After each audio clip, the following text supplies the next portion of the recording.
Chapter 301. Until Shen Bing finished her shower and saw light peeking through the crack in the door, she knocked and told them to go back to their rooms and sleep, and not to make any noise so late at night. The others in the room fell silent instantly, exchanging glances. Dadong, the most senior of the group, took the lead and said, "Go back to bed." He didn't forget to shout to Shen Bing outside, "I know, it's time to go to bed." Shen Bing stood outside for a moment, then noticed no one had come out. She urged, "Hurry up. Don't you see what time it is?" Only when Xiao Di and Zhan Ting emerged did they leave with peace of mind. Late at night, Zhu Yang, Chen Ling, and Lu Shen held a small meeting. They discussed the new head of the Bai family, and Mr. Shen's behavior today. The three of them stayed in Zhu Yang's office, one of them eating a piece of black jelly. Chen Ling frowned, took a bite, and then held it back, a look of disgust in her eyes. "Who among you hired someone so unreliable?" Zhu Yang scoffed. Lu Shen raised his hand weakly. "The one I hired was pretty reliable at first, and okay later on, but who knew Lu Li would decrypt the bomb so easily?" Zhu Yang rolled his eyes at him. He was truly incompetent. The person he hired was so unreliable. What a lousy bomb. She leaned back. It'd be hard to do this kind of thing again. Chen Ling placed the black jelly on the table. "Can't this research institute come up with something delicious? What the hell is this? It's awful." Lu Shen, thinking he screwed up, gritted his teeth and pulled out a large apple from his space. As it came out, the other two smelled it and looked over. "Where did you get that apple?" Chen Ling immediately perked up, staring at him intently. "I scratched it off at the lottery shop." Elvetian whispered, a hint of pride in his voice, but his expression was strained with restraint. Zhu Yang tooted, took the apple from him, took out a knife, cut it into 3 pieces, and handed one to each of Chen Ling and Lu Shen. "Did you go to the lottery shop to scratch off tickets?" "Not very often," Elvetian said guiltily as he ate his apple. Everyone was on the same page now, so it wouldn't be good if he was caught frequenting the lottery shop. But it was too much, the constant anticipation of winning a prize while scratching, and the sense of accomplishment when you actually did, was simply mind-blowing. Chen Ling asked curiously, did those convenience store and hotel scratch-off tickets really get theirs? She hadn't quite believed it, but it seemed like the only correct answer was correct. Elvetian said seriously, "They did?" "How do you know?" Chen Ling and Zhu Yang said in unison. "Because I want to scratch it out too." "So it has to be from a scratch-off lottery ticket, so he has a chance of owning it." Lu Shen pondered silently. The two of them exchanged a silent glance at him. Zhu Yang said, "I didn't realize Manager Lu wanted to be the store manager." Lu Shen nodded earnestly, his face filled with longing for the manager's position.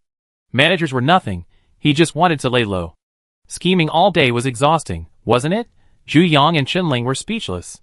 If they had a choice, they wouldn't want to be puppets. But they had been chosen by the mysterious family, trained as candidates for managers. If anything unforeseen happened, they would be immediately replaced. Like Shen Qing, like Yi Cheng, the Bai family will send someone new later. Thinking of this, she sighed inexplicably. The Ouyang family was pretty good, even if they were replaced, life wouldn't be too bad. But I heard the Bai family would just execute them. As they chatted, the topic turned to Lu Li. This woman, with her lottery shop, suddenly appeared out of nowhere, instantly sparking the apocalyptic trend. Every time she visited a base, she became a hot topic. There's even a reward ranking list on the human social area. Everything that's published is voted on, and many kind-hearted people add pictures. Of course, there are many hidden gems, things they don't want to be seen by the public. First place goes to convenience stores, which have everything you need. Second place is bathhouses. No one wants to leave, wanting to stay there forever. Third place is hotels. For the reasons mentioned above, they're a super safe haven at an affordable price. There were factories, saplings for soil improvement, tanks, cannons, and so on. Lu Shen opened the human social area and counted the rewards with the two men, his words filled with envy, wishing they were all his. Chen Ling, watching with envy, said, "We should have forced Lu Li to hand over the lottery shop while she wasn't strong enough. How much reward would we have gotten that way?" Zhu Yang rolled his eyes inwardly. They had sent He Luo to negotiate in the first place, but would it have worked? They used soft tactics, they used hard tactics. All to no avail. After Lu Li arrived at the central base, she resorted to a variety of tactics, but were they effective? None. If she wanted to, you couldn't even get close to the RV. "You're overthinking it," Zhu Yang said, chastisingly. The two were just bragging, imagining the joy of owning a lottery shop, where they eat as soon as they open their eyes, sit down after eating, eat again at noon, and even have afternoon tea. They could even go to the bathhouse, watch a movie, soak in the tub, eat again, and then go to sleep. God knows how much they longed for such a life. After spending so long in such a scarce environment, everyone's craving for delicious food was intense. They were especially envious of Luli, who could eat and drink without restraint, never worrying about what to eat next. The three of them sighed in unison, looking at each other, their minds inexplicably simmering with conflicting thoughts. Zhu Yang coughed lightly, disguising himself. All right, it's getting late. Let's go back and get some showers and sleep. Chen Ling stood up, took the uneaten black jelly, and turned away, saying, Stop dwelling on those nonsense. Lucian's thoughts were swirling fiercely, but these words immediately deflated him. In the morning, Luli yawned and climbed out of bed, wondering if it was time to buy a car. RVs aren't very mobile, they're tied to too many buildings, and every move requires shrinking them, which is inconvenient. Let's buy another self-driving car. She carefully browsed the mall, undecided. Mainly because there were so many people, and a car that could accommodate so many. The only options were minibuses or mid-sized buses. Looks like it. Not bad. She chose a minibus that could accommodate up to 15 people, was self-driving, and had a very sturdy exterior. Place your order quickly. Once you receive it, don't take it out for now. You surprise it when you need it. Luli rolled out of bed, brushed her teeth, washed her face, and went downstairs in her cotton slippers. She was a cute little white lamb with short ears. She opened the car's door. Customers were already waiting outside at the machine. As soon as this door opened, a large crowd of people moved in. But Luli suddenly saw a few familiar faces. I thought I'd seen them in the meeting room at the central base? Chapter 302. She thought carefully and realized that the petite girl in the middle was Zhu Yang. To Zhu Yang's left was a man with a square face and ordinary looks, yet he had a slight aura of superiority. To her right was another girl with a round face and chin-length hair, looking very neat and tidy. These three seemed to be the managers of the central base. What were they doing here? They couldn't just be here to buy scratch-off tickets, could they? Just as she was pondering this, Eldershin sent a message saying that the three managers had left the base early this morning and were heading to your place. Be careful. Okay. Luli agreed and began to sit at the table, observing the three men's every move. The three of them lined up behind the machine, one in front of the other, seemingly just there to buy a scratch-off ticket. But there was still a long line ahead of them, so the three of them weren't in a hurry and slowly moved forward. When Luli started eating breakfast, it was finally Chenling's turn, who was first in line. Under Lucian's guidance, she successfully purchased 2 scratch-off tickets from the machine and then waited for them. Lucian and Zhu Yan also bought 2, and Luli followed them with her gaze. The three found a spot and began scratching. After a while, she vaguely saw a smile on Zhu Yang's face. Lucian and Chenling's faces showed a hint of regret and anger, and their mouths seemed to say. Lucian said, Why? I didn't win anything. Chenling said, Zhu Yang, what did you win? Zhu Yang's mouth seemed to say, I won't tell you. Luli wanted to stand right in front of them and hear everything clearly. From this distance, she could only get a rough idea and rely on guesswork. Then the three lined up to claim their prizes. Of course, only Zhu Yang was there to claim his prize. The other 2 were just there to accompany him. Another long wait in line followed. Luli had already finished breakfast when Zhu Yang finally redeemed his prize. It looked like fruit, a box of fruit. Zhu Yang's face was filled with delight, and he couldn't help but open the lid and eat right there. Seeing the 2 people's greedy expressions, he gritted his teeth and gave them one. Luli saw that it was a box of cherry tomatoes, and Zhu Yang generously gave one to each of them. He then ate one himself and put the others away, apparently intending to savor them later when he got home. Lucian, unconvinced, bought 2 more tickets. Chenling, seeing Zhu Yang scratch off a prize, was also jealous and bought 2 tickets as well. Zhu Yang scratched off a prize, feeling sweet, and wanting more, he also bought 2 tickets. The 3 of them returned to their usual spot to scratch. Luli followed his gaze. As expected, no matter who you are, you will succumb to the charm of scratch-off tickets. This time, Chenling and Zhu Yang both won prizes, one for fruit and the other for vegetables. Lucian still had nothing, which made him even more dissatisfied. He was clearly the first of the 3 to try scratch-offs, so why didn't he win this time? So the 3 of them went back to claim their prizes, buying a few more tickets along the way. After this back and forth until noon, Lucian finally won his first prize of the day, another big apple. Lucian thought back to the cherry tomatoes Zhu Yang had scratched out, then the lush green Shanghai Qing that Chenling had scratched out. He still wasn't convinced, but this thing is pure luck, whether you accept it or not. Lucian's eyes rolled, and he pointed at the RV and said to the two, "Why don't we go there and scratch? We can choose our own tickets, unlike the machine, which is just random." Zhu Yang lowered his voice, and because he was also the organizer, he cursed softly, "Are you crazy?" Qinling also frowned and asked, "What if Luli finds us?" Zhu Yang acted nonchalant, unfazed, saying, "What's there to be afraid of? We're just going to buy a scratch-off ticket. Our motives are innocent." That made sense. But the two sides were always hostile. Being discovered by Luli buying scratch-off tickets felt a bit strange. It felt like a declaration of war, but also like an admission of defeat. Zhu Yang didn't want to go. Lucian tried to persuade her, "It's okay. She might not know us. We only met a few times. Don't overestimate yourself." That made sense, didn't it? Seeing the two men's expressions soften, Lucian immediately jumped in, inexplicably excited, saying, come on, don't delay. We still have to line up." Bewildered, he pushed the two forward. Before they knew it, they were already not far from the RV. Zhu Yang stopped and turned to leave. "What's going on? It's so embarrassing to be caught." Lucian grabbed her and said, "It's okay. Young people, don't be so burdened." Qinling also took interest and took her other arm. She joined in the persuasion. "That's right. Buying from a machine is definitely different from buying in person. Besides, there are so many people outside, they might not see us." Zhu Yang glanced at the RV and saw that it was empty except for two little girls sitting on high stools selling scratch-off tickets. She felt a little relieved. With her heart at ease, her body relaxed, and she was dragged over. The three of them found a corner and gathered around a book to select. Someone beside them urged, "Hurry up. Don't pick. What's yours is yours." Lucian retorted, "What are you talking about? Sometimes choice is more important than effort." Luli watched the entire process from the RV, finding it strangely amusing. They said they wouldn't come, then they came, their words absurd but their actions honest, and now they were still selecting with great intensity. She took a few steps closer, but stayed within the veil that blocked their view, observing the three of them closely. Zhu Yang suddenly felt a chill on the back of her neck, as if someone was staring at her. She looked up into the RV, only to see a clean, neatly arranged table, chairs, and sofa. No one was inside, but her intuition was always accurate. Perhaps she was a little nervous about being in Lu Li's territory, and perhaps hallucinating. Zhu Yang consoled herself, dismissing the thought, and began selecting scratch-off tickets. The three of them each picked a few numbers they liked and, so as not to disturb those behind them, took them aside to scratch.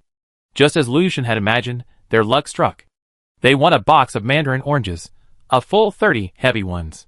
Through the round hole in the cardboard box, one could see the mandarin oranges inside. Each one was plump and fragrant, its orange-yellow color so pleasing it made one's mouth water. Zhu Yang and Qinling looked over, their eyes clearly implying, "Give us one." Lucian, of course, he didn't want to, but then he remembered that Zhu Yang had just given him a cherry tomato. If he didn't share now, he seemed stingy. The cherry tomatoes were sweet, but they were small.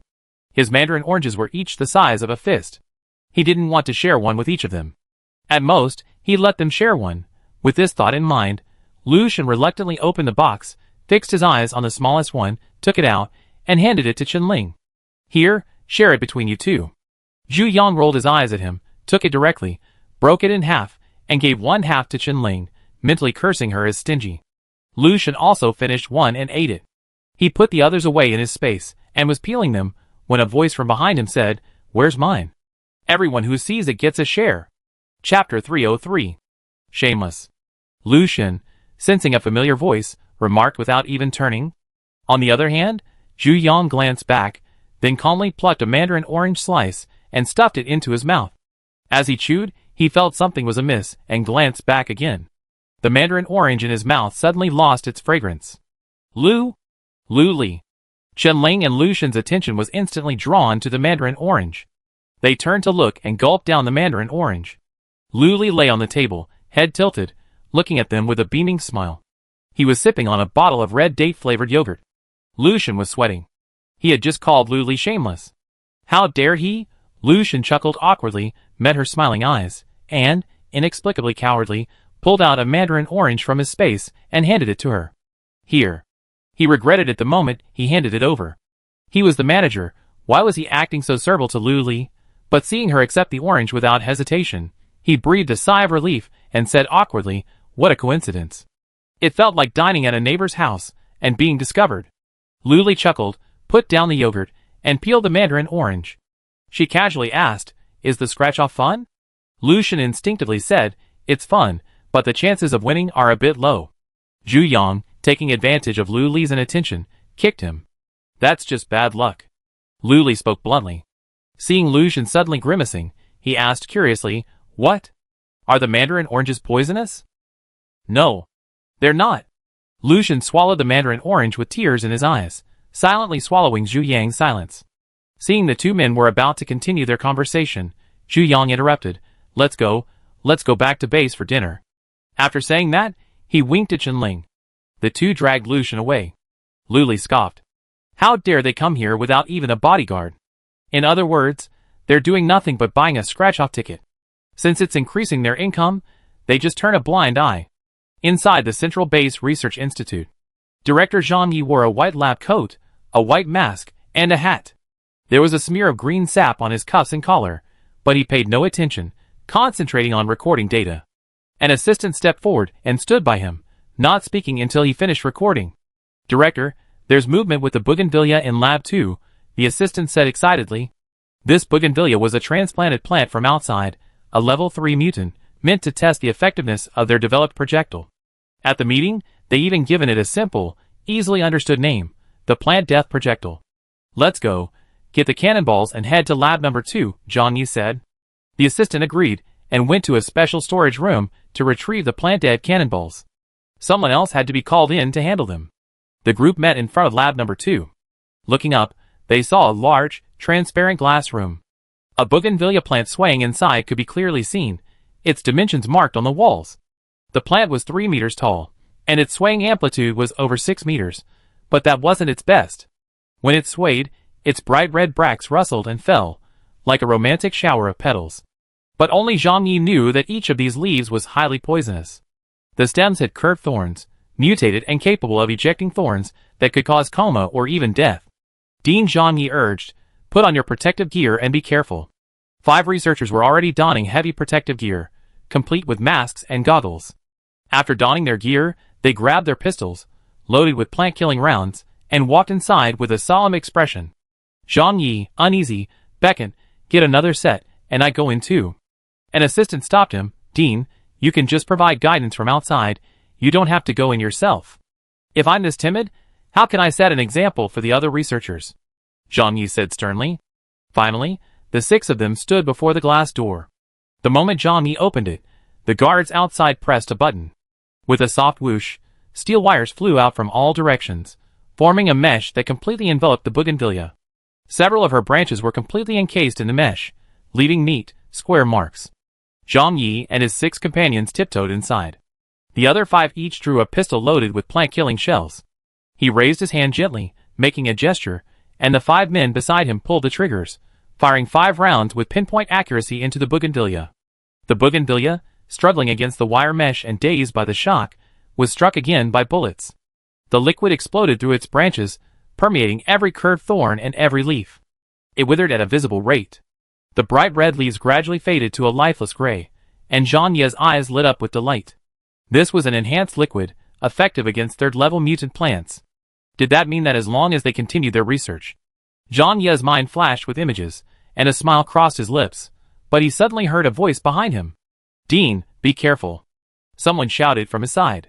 He suddenly came to his senses, and saw the bougainvillea stop withering and, in that instant, advance, breaking through the electrified wire mesh. The branches extended endlessly, charging towards Zhang Yi. He hurriedly retreated, calmly turning and fleeing. The 5 men beside him drew their pistols, pulled the triggers, and fired at the branches, but to no avail.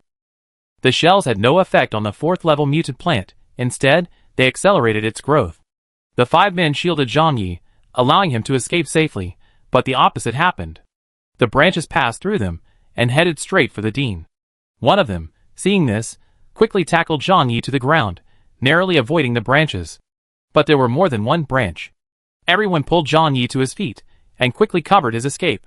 One of the extremely thin branches, taking advantage of everyone's inattention, moved around them like a ghost. The 6 men successfully reached the door, and were about to let Zhang Yi out first, but one of the researchers caught a glimpse of the approaching branches out of the corner of his eye. He panicked, pushed the dean and the others back, and hurried out himself. Zhang Yi felt a sharp pain in his wrist, and just as he was about to look down, he was pushed out by the researchers. The men quickly left and closed the door behind them. The bougainvillea branches slammed against the glass wall. The entire glass room trembled, expressing its displeasure. Zhang Yi hurriedly ordered, "Use the wire mesh and anesthetics." The destructive power of a fourth-level mutant plant cannot be underestimated. The guards quickly carried out the order. "Dean, your hand!" the assistant exclaimed. Zhang Yi looked down and saw a deep wound running from his wrist to the back of his hand, dripping blood. A stinging sensation surged up, and Zhang Yi suppressed the discomfort, saying calmly, "Deal with the bougainvillea first. Be careful not to let it rage. If necessary, consume it." Chapter 304. After giving the order, Zhang Yi paused for a moment, his mind still aching. The sap in this branch was poisonous. "Go to the hospital," Zhang Yi said calmly. He then fainted, his assistant quickly supporting him. The remaining researchers exchanged glances. One tilted his head to gaze at the bougainvillea swaying in the glass room, a glint of smugness in his eyes. Inside the lottery shop, Luli ate her late lunch, a spicy and sour beef rice bowl. It was incredibly appetizing, and the beef came with endless refills. She ate raucously, adding 2 more servings of beef and 1 of rice, successfully stuffing herself to the brim. Luo Mu, also eating, asked curiously, "I think I saw some of the base's managers this morning. What were they doing there?" Everyone at the table glanced over, their eyes filled with worry, but they couldn't tell for whom. Luli finished the last piece of beef in her bowl and said nonchalantly, "Let's play a scratch-off lottery." "Huh?" Everyone murmured in confusion. Luli put down her bowl. "What's wrong? I admired my lottery shop for so long, and finally got the chance to experience it. It's normal, right?" It sounded normal. But they were members of the mysterious family, and the mysterious family hated Luli to death. Shen Bing asked. "They didn't say anything, did they?" Luli recalled, shaking her head, "No. They even mocked Lu Shen's bad luck." "That's good," Chu Lixing said. "What are you afraid of? If anything happens, just call me. I'm close by, and will come over to chase them away," Wang Yang said arrogantly. He took a piece of sweet corn from the table, and began to chew it.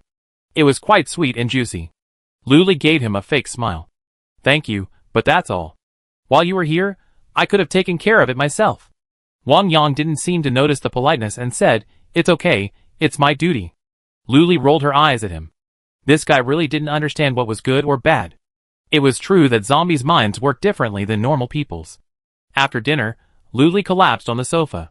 The system encouraged her, "Host, keep working hard to earn points. You're almost at level 6. She checked her computer. She had paid for a minibus this morning, so her balance was a little off. But for the long list of numbers, it didn't affect her at all. The balance was now in the 7 digits, and she only needed a few 100,000 to break into the 8 digits. At Luli's current rate of earning, a few 100,000 would only take a few days. She agreed. What changes would come with reaching level 6? The system was keeping things a secret. "We know when we got there. You cold-blooded woman, 300 chapters in, and still so cold-blooded." But this also suddenly sparked her desire to earn points. She needed to make money. She couldn't do whatever she wanted anymore. Inside the central base. At the 3 p.m. meeting, Yi Chung still hadn't shown up, and neither had the new director. Old Shen looked around and noticed Zhang Yi hadn't come. He wanted to inquire about the progress of the plant-killing shell research. He heard a 3rd-level mutant plant had been transplanted for testing. Presumably, it was still underway, making it difficult to withdraw, so he didn't think twice and announced the start of the meeting. At the meeting, Zhu Yang said, "The elimination plan has officially begun. All preliminary preparations are complete. Supplies, personnel, and logistics have been assembled. The long-talked-about elimination plan was finally about to begin." The next point was the plant death bomb. Zhu Yang was about to cue Zhang Yi, but he didn't show up, and his brow furrowed. Seeing this, Elder Shen intervened. "He's probably working on an experiment, and it's hard for him to withdraw at this critical moment. Researchers are always immersed in their work." Zhu Yang snorted. He only been the dean for a short time, and he was already so arrogant that he even skipped the regular meetings. Suddenly, the conference room door was hastily opened, and a man in a white coat hurried in. Seeing the room full of people, he calmed down a bit. He walked over to Zhang Yi's seat and sat down, his hands on the table, his head bowed, looking timid. Zhu Yang snapped, "Where's your dean? You're not coming to the meeting, so you're sending us off?" He shuddered, panicking. No. After a long pause, he continued, "The dean has injured his hand. He's receiving treatment at the hospital and can't come for the time being." Mr. Shen's heart tightened, a bad feeling welling up in his chest. He hurriedly stood up and asked, "Hand injured? Is it serious? What did the doctor say?" "The doctor said it's a nerve injury." He spoke precisely, his lips curling up uncontrollably for a moment before quickly suppressing it. Mr. Shen's head buzzed, as if he heard bad news, and he slumped back in his chair, a bit dazed. Zhu Yang grasped the key point. A nerve injury?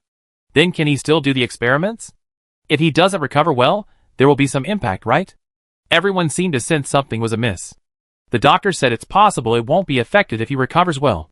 He spoke slowly, observing the manager's every move. Lu Shen asked, "What about while he recovers? Who will shoulder the responsibilities of the director? Who will handle the director's affairs? Who will conduct the experiments he left behind?" The man seemed to have made a major decision. I can do it. The director has always led me in experiments, and I understand all the procedures." "No," Elder Shen said firmly. "Zhang Yi only has a nerve injury, and he can recover. It's not like his hand is broken. Will the institute be unable to function without him? He just needs to provide guidance and advice. Once he recovers, he can continue his experiments." After a pause, he said, "The institute can't do without Zhang Yi. If Zhang Yi were to step aside, the entire institute would regress to its previous state." He had a vague idea of what the mysterious family had done to the institute. Every time there was some research progress, the mysterious family's people in the institute would take action, either disabling the director's ability to act, destroying the research results, or simply making one of their own the director, eliminating the problem once and for all.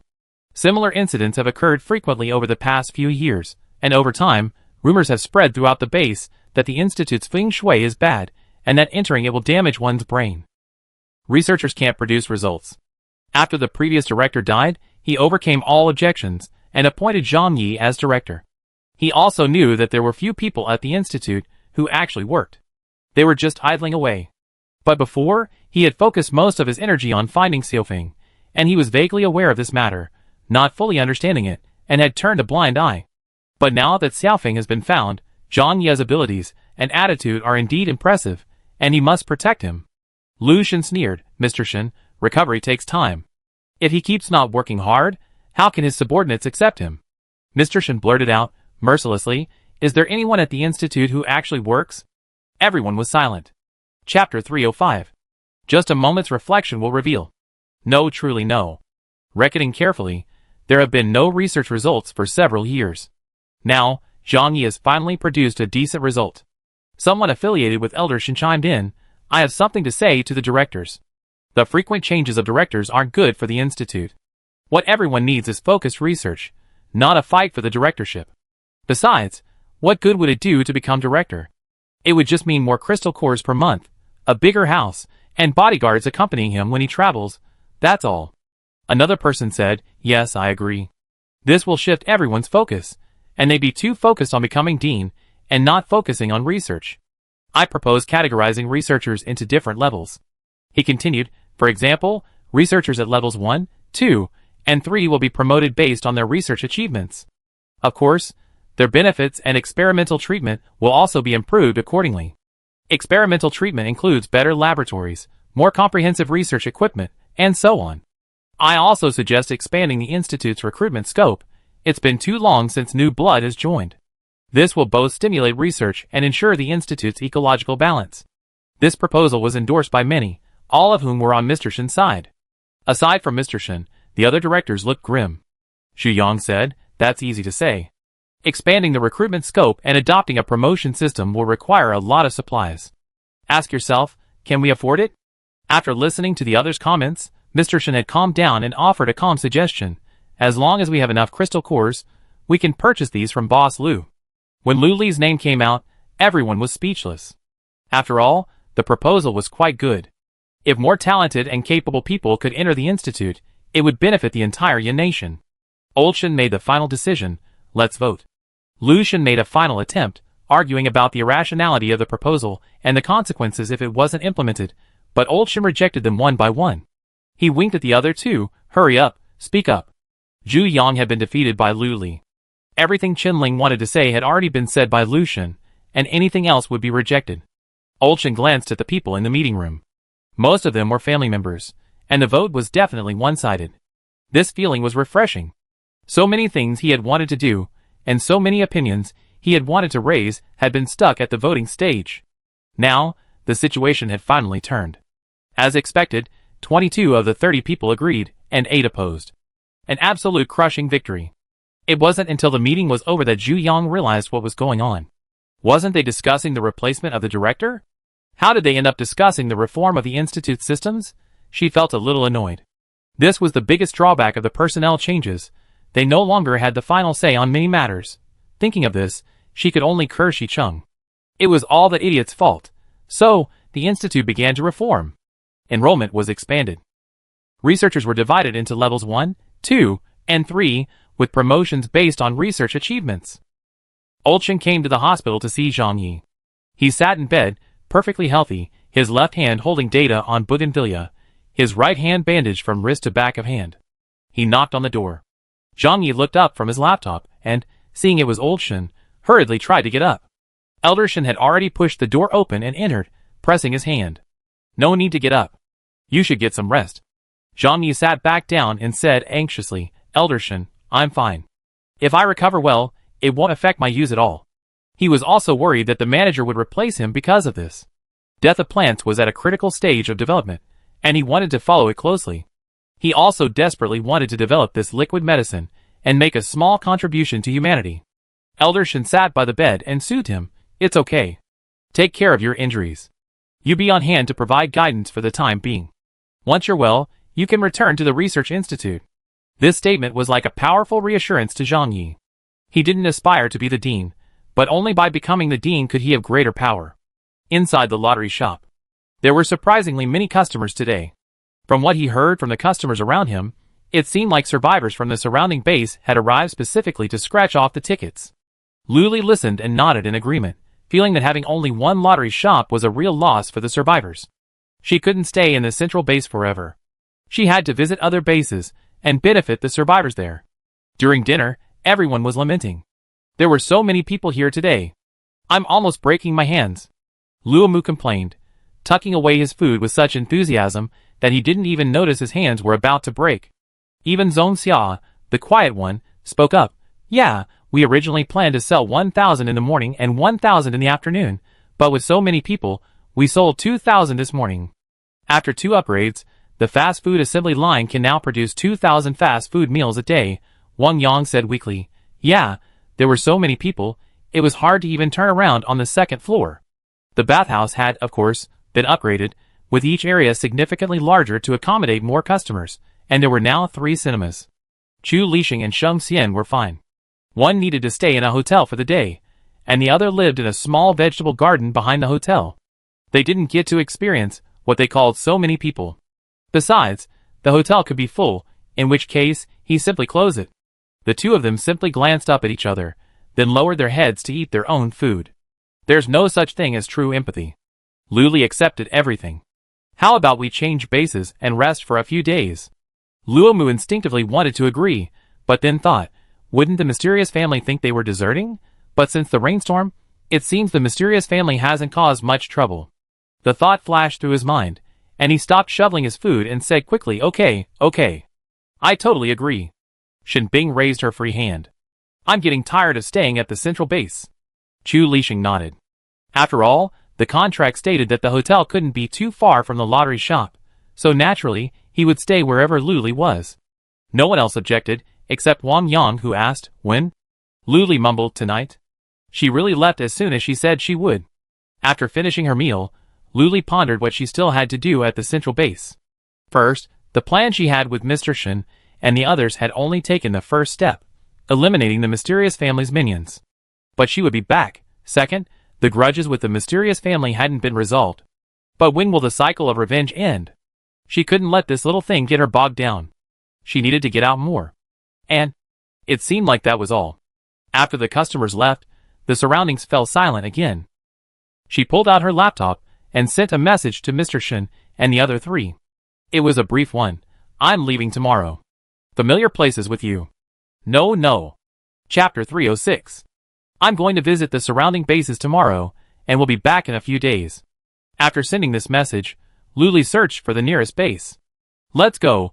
Shin Bing and the others also closed the shop and stayed in their rooms for the time being, leaving when they reached their destination. This base is called Zhejiang Base. It's only 400 or 500 kilometers from the central base, so the conditions are quite good. It's nice to be under a big tree and enjoy the shade. Depart at 10 o'clock, arrive at 12 o'clock. Luli sent a message in the group chat, saying, no need to come out. Go to bed. Let's welcome new customers with a fresh look. She even took the time to read the replies from Mr. Shen and the others. Mr. Shen, stay safe. I take care of the central base. He Luo, Boss Lu, don't leave. What will we do if you leave? Boss Lu. How can we survive without you? Lu was even more exaggerated. Perhaps because they were getting to know each other well, he let loose, sending a series of howling voice messages that made Luli frown. Xiao Peng wasn't very familiar with the place yet, but he replied, be safe, Boss Lu, and come back soon. She glanced at each one and responded to their concerns, then went to the bathroom to shower and greet a new day. The next day, when the survivors outside the central base woke up, they realized, where's this huge lottery shop? Where's this huge Boss Lu? Where he gone? They walked back and forth around the spot where the lottery shop had once been several times, still unwilling to accept the reality. The lottery shop was truly gone. And with it, the convenience stores, the bathhouses, the factories, the hotels, the night market. All gone. Where had Boss Lu gone? Was he never coming back? Suddenly, sadness washed over me, and even those with strong empathy felt their eyes tear up. The thought of never being able to scratch off lottery tickets again, never being able to buy mineral water, spicy snacks, instant noodles at low prices, never being able to eat ready-made lunch boxes again. So many things I never do again. It was so sad. Someone called out Boss Lu. Instantly, everyone's emotions were stirred, and they all became melancholic. The news spread quickly throughout the central base, sparking heated discussion. Some people about to go out to scratch off lottery tickets stopped in their tracks and looked at their laptops, wondering if it was real. The mysterious family also quickly received the news. The Bai family's eldest elder roared to the heavens, so excited that he forgot about the cameras. He took off his mask and roared, that bitch is finally gone. We're finally free. The fifth elder beside him patted his shoulder, pointed at the camera, and whispered, brother, she's still watching. Watch your words. The first elder shrugged, shook his hand off, and said arrogantly, what are you afraid of? That bitch is gone. The fifth elder wanted to say, the person is gone, but the camera is still there. Everyone can still see it. But after so long, enthusiasm for this variety show has waned slightly, but some people still watch it. They specialize in their comedic clips, becoming famous in this way during the apocalypse. There's no longer any mystery left. And the mysterious family cares most about their reputation and integrity, and now all the prestige they maintained for so many years is gone. The other three families also expressed great joy at the news of Lu Li's passing. The stone that had been weighing on their heads was finally lifted. They had completely different ideas from the survivors. They hoped Lu Li would never return, but that was impossible. The Bai family's eldest elder began to let loose, pointing at the camera and saying, take this crap down. The fifth elder stopped him. No, big brother. Have you forgotten it explodes? The eldest elder paused, but words were spilled, and there was no way to take them back. He ordered, tear it down. Now that bitch is gone, it must be ineffective. Bang. A loud bang echoed throughout the Bai family. The eldest elder froze, and the fifth elder reacted, what are you standing there for? Save them. The Ouyang family hadn't moved, but had settled into the basement. It was only by chance that they remembered one day. Oh, there was a basement in their house, so they all moved in. Although the lighting wasn't great, it was better than being constantly under surveillance. It wasn't that they hadn't considered moving the whole family, but the mysterious family had lived in the old house for generations. Moving out wasn't allowed. Outside the central base, someone yelled, Boss Lu seems to have gone to Zhejiang Base. Really? Zhejiang Base isn't far away. Anyone want to go with you? You say it's not far, but it's still about 400 or 500 kilometers, right? What if you encounter zombies along the way? Can you defeat them? Then can you bear to live without Boss Lu? I can't. What a sin. I didn't stock up. I was even saying I wanted to buy braised eggplant today. As soon as this was said, everyone started to feel sad again. They had all thought Boss Lu wouldn't leave so soon. He hadn't stocked up, So who knew he leaves so suddenly, so quickly? Now, I'm left with no food. Can I buy it online? You talk as if you own a laptop. We were all poor, and these days, whenever we got a crystal core, we go to the convenience store and enjoy the spa. None of us had considered buying a laptop. But there were always people who had laptops, and they gathered around them, watching Boss Lou's latest updates. It turned out that Boss Lou had posted photos on the human social site. There were 3 photos in total. The first was of the gate to Zhejiang base. The second was a selfie of Luli, with her hair down and a bright smile. The background was the interior of an RV, with several men sitting on the sofa, giving the camera a V sign. The third was a neatly arranged collection of scratch-off tickets on a table, with the caption, "Come play." After posting the photos, Luli put down her laptop, plopped down in a chair, and asked, "What's for breakfast?" As soon as he finished speaking, exclamations came from outside. "Is this that awesome lottery shop? Why is there no one here?" Luli and the others looked over and saw several customers rushing in, their faces filled with surprise. She walked out with a smile, appearing to them as if suddenly. They murmured, "Really impressive. This person just dropped from the sky." "Yeah, that's Boss Lou, right? He looks exactly like in the photo." Luli raised her hand and greeted them. "Hi." They suddenly snapped back to their senses, realizing they were seeing Boss Cricket Lou in person, and smiled awkwardly. Luli, unconcerned, asked, "Do you want to buy scratch-off tickets? If not, there's a convenience store back there with instant noodles and mineral water." Before she could finish, they were interrupted by their screams. "It's true. Everything they say online is true. There's a convenience store with instant noodles and mineral water. Then why are you still standing there? Go buy some. What if the convenience store has a limited supply? No scratch-off tickets? Oh, I heard online that things are cheap at the convenience store. I go grab some first.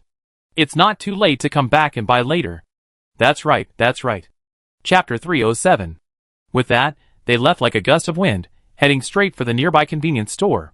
Luli was stunned for a moment, then, upon realizing what was happening, turned to Shinbing and the others, who were still slumped on the sofa, and said, "Why don't you go back to the store?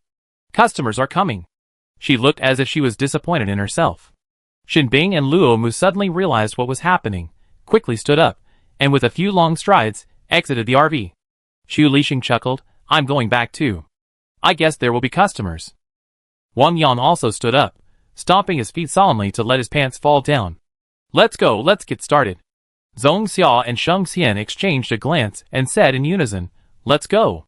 In less than 3 minutes, Lu Li and the 2 little girls were the only ones left in the RV. Just then, another wave of customers arrived, and Xiao Di and John Ting expertly served them. Lu Li joined in the fun.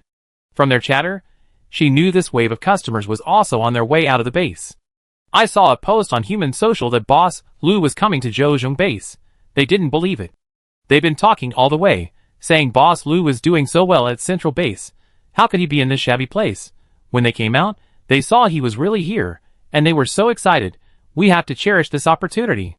What if he's a traveling stall, and it's only for 1 day? I scratch off the lottery ticket right away. If I win, I keep scratching. If I don't, I go to the convenience store.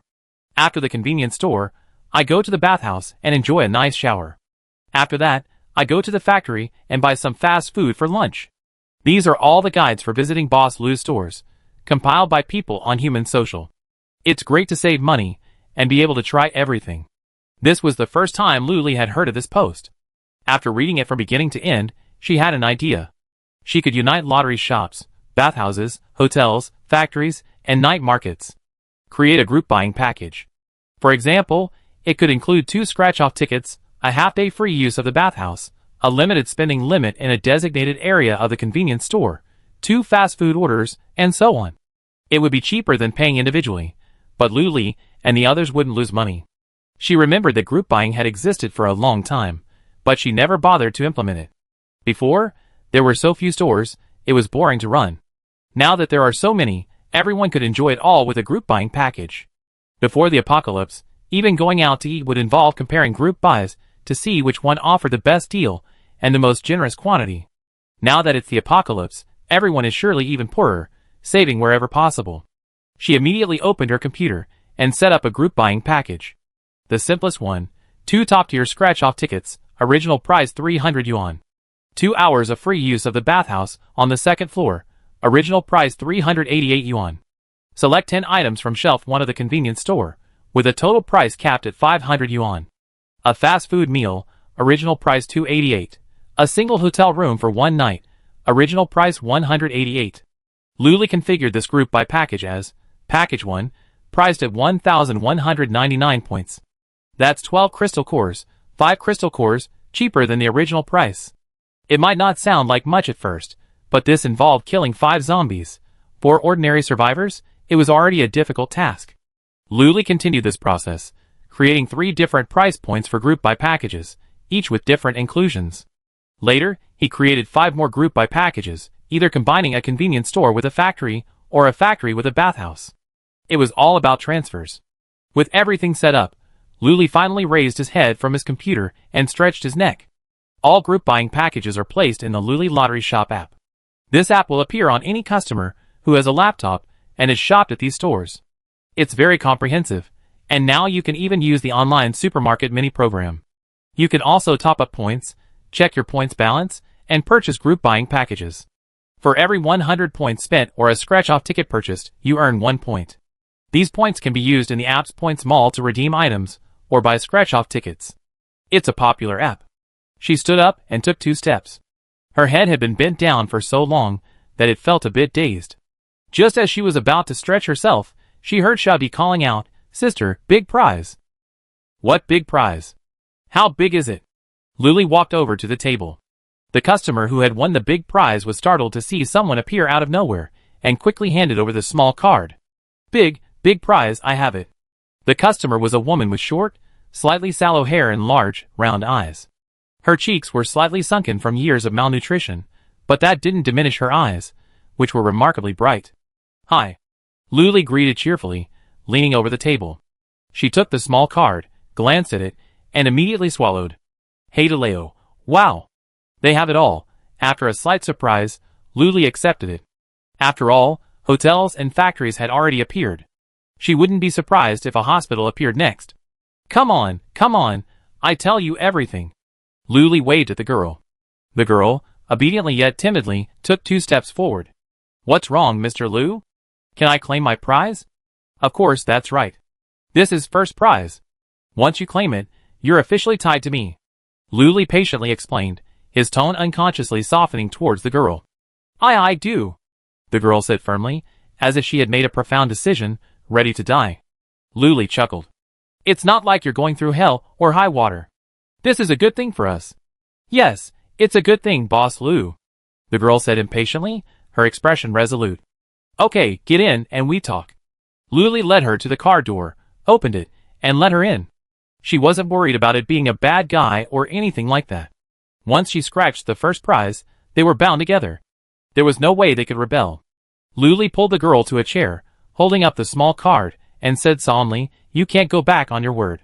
The girl was still a little reserved, feeling the warmth and cleanliness of the place. Her clothes were dusty, so she only dared to sit halfway. He nodded solemnly upon hearing that. "I won't regret it. Boss Liu, redeem your prize." "I can't wait." Wait, don't rush. After you redeem your prize, the hot pot restaurant must be within 100 meters of the lottery shop. And the profits will be split 20/80ths.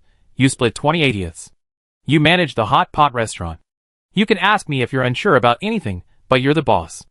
I'm just waiting for the dividends. Do you understand?" Luli asked, and meeting her big dark eyes, he couldn't help but be stunned.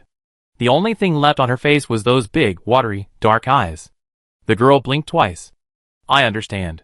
It means I can never leave Boss Liu." Luli was stunned. "Is that what you mean? It seems similar. What about redeeming the prize?" Luli said. "Okay." The girl's heart and eyes were filled with anticipation. The 2 of them exited the RV, one after the other. Luli first took her around, explaining everything. He mainly wanted her to choose a spot for the hot pot restaurant. Chapter 308. After a stroll, the girl exclaimed, "Wow, Boss Liu, you have everything here." "Will I be unable to make money?" Luli casually replied, "But there's no hot pot restaurant. God knows how often I eat hot pot. This way, I don't have to make it in the RV and can just come to the restaurant." "How convenient." The girl was comforted and pointed to the empty space behind the bathhouse. Let's go here, Boss Lu. Okay. Lu Li turned in circles. To her left was the night market, and to her right was the factory. It seemed like this was the only option, unless they expanded to the side. She was still holding the fortune cat, and she casually placed it in its mouth. She pointed the cat's mouth at the spot, raised her eyebrows, and smiled at the girl, watched carefully. The girl's large, dark eyes stared intently, waiting for a miracle to happen. A beam of white light shot out of the fortune cat's mouth, forming a perfect parabola before landing smoothly on the ground. The girl watched closely, afraid to miss a single second. After the white light faded, a two-story building appeared before them. Its silver-gray exterior was elegant and cold, devoid of the warmth of hot pot. The overall style was reminiscent of the Hadaleo of the civilized era. The two walked in side by side, their gaze met by a series of semi-open cubicles separated by partitions, about a meter high, enclosing the seats and creating small spaces. Lu Li quite liked this. It offered a sense of privacy without feeling enclosed. The aisle side had no partitions, allowing for free movement. The interior resembled Hadaleo, too, clean and tidy. The condiment table was well stocked, with cilantro, scallions, chopped celery, minced garlic, diced beef, chili peppers, and more. There was also a selection of fruit, dragon fruit, watermelon, cantaloupe, and more. There were even tremella soup, porridge, ice jelly, beef stew with rice, and more. Lu Li's mouth watered at the sight. It reminded her of the happy days when she used to eat at Hadaleo alone. The girl grew increasingly uneasy as she looked. Lu, Boss Lu, you're saying this store is all mine? That's too good to be true. A windfall, Lu Li confirmed, of course. By the way, I haven't asked your name yet. The girl lowered her head, a little unsure. My name is Lu Xinru. As soon as she finished, Lu Li shuddered and exclaimed, He, look up. That's a nice name. Be more confident. You're the boss now. Lu Xinru looked at her with admiration. Really? Of course. Lu Li nodded heavily. Believe in yourself. You're the best. You can definitely run this store well. Lu Xinru nodded with a smile. She looked around and saw there was no kitchen. Where would the food come from? She wouldn't have to find and prepare it herself, would she? She wasn't that capable. She asked, Boss Lu, where is the kitchen? Where are all the ingredients? Based on Lu Li's understanding of the system, there must be no kitchen in this difficult mode. She pulled Lu Xinru along, and they found a nearby table and sat down. There were QR codes on the top left and bottom right corners of the table. Lu Li tried tapping them with her laptop. A screen suddenly appeared before them, showing the menu. It was beautifully prepared, with dish names and pictures. First, the hot pot bases. You could choose from a single pot, a mixed pot, or a 4-square grid. There were a total of 10 hot pot bases to choose from. Lu Li and Lu Xinru sat beside her, and she was increasingly amazed as she looked at the menu, exclaiming, Wow, so many choices. Lu Li chose a ginseng hot pot. After checking the base, she saw a wide variety of dishes, including meat, vegetables, staple foods, meatballs, mushrooms, and soy products. She selected a few of her favorites and asked Lu Xinru, who was flipping through the menu in disbelief, Just order whatever you want. You're the boss, so you don't have to pay to eat here. Really? Lu Xinru was stunned again. This place was truly amazing. She looked down at the menu again, tears glistening in her eyes. She was completely shocked and moved. Everything looked delicious. Boss Lu, just order. After a pause, she said with a sense of pride, I can treat you. Boss Lu. Lu Li laughed and agreed. Then I won't hesitate. She ordered a few more dishes, enough for 2 grown women. After placing her orders, they pressed the confirmation button. They both waited eagerly, wondering if the food would be delivered by robots or if they would need to pick it up at a designated window. Immediately, a pot appeared in the recessed area in the center of the table, filled with their chosen base, a vibrant red that looked festive. Then, the dishes they ordered appeared out of thin air on the table.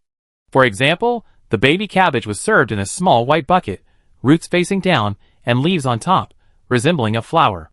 For example, the beef rolls were arranged on rectangular white plates, a beautiful and playful display. The tableware was predominantly white. There were also fish roe lucky bags, also on long plates, resembling chubby babies sitting on them. When all the dishes were served, a plate, a bowl, and a pair of chopsticks appeared before them. If they needed anything else, they could get it from under the condiment counter. Lu Xinru was so delighted just by looking at it that she almost hesitated to pick up her chopsticks.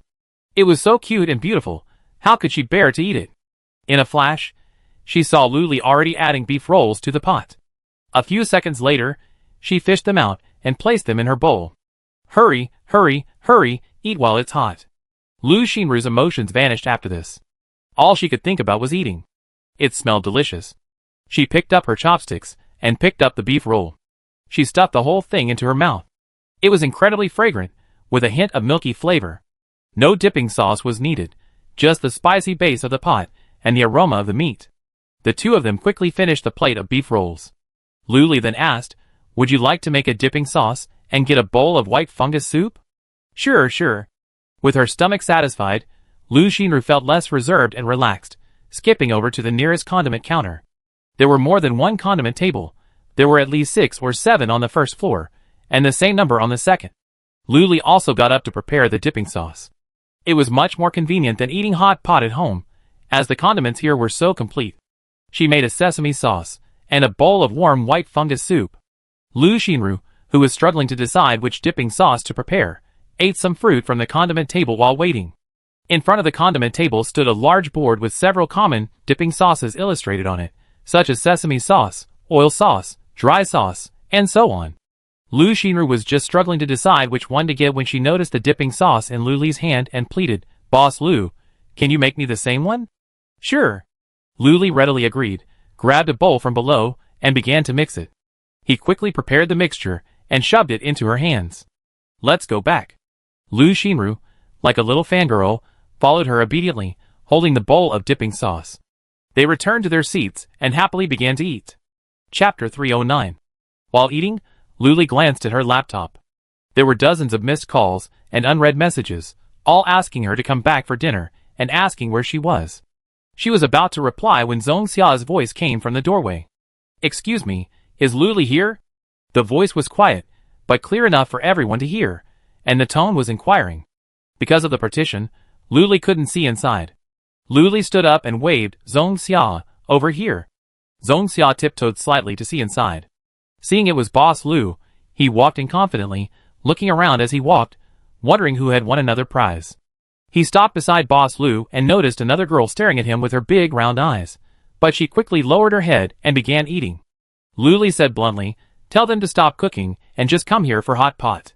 Lu Xinru said readily, "Yes, I treat." Gradually revealing her true nature, her reservedness and caution were just a protective shield. Zhong Xia was stunned. He plopped down across from the two of them, pulled out his laptop, and started sending a message in the group chat. Luli was also stunned.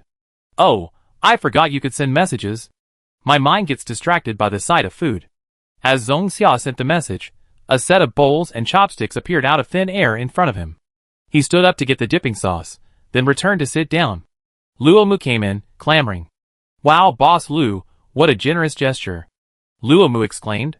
He plopped down next to Zhong Xia, watching the pot of shrimp bubbling and bubbling. He swallowed hard and sprinted to the condiment table. He grabbed a bowl and chopsticks, then dashed back, skillfully adding the ingredients to the pot. Only then did she realize that besides Boss Lu, there was another woman across from her. Luli took a moment to glance up at him and introduced him.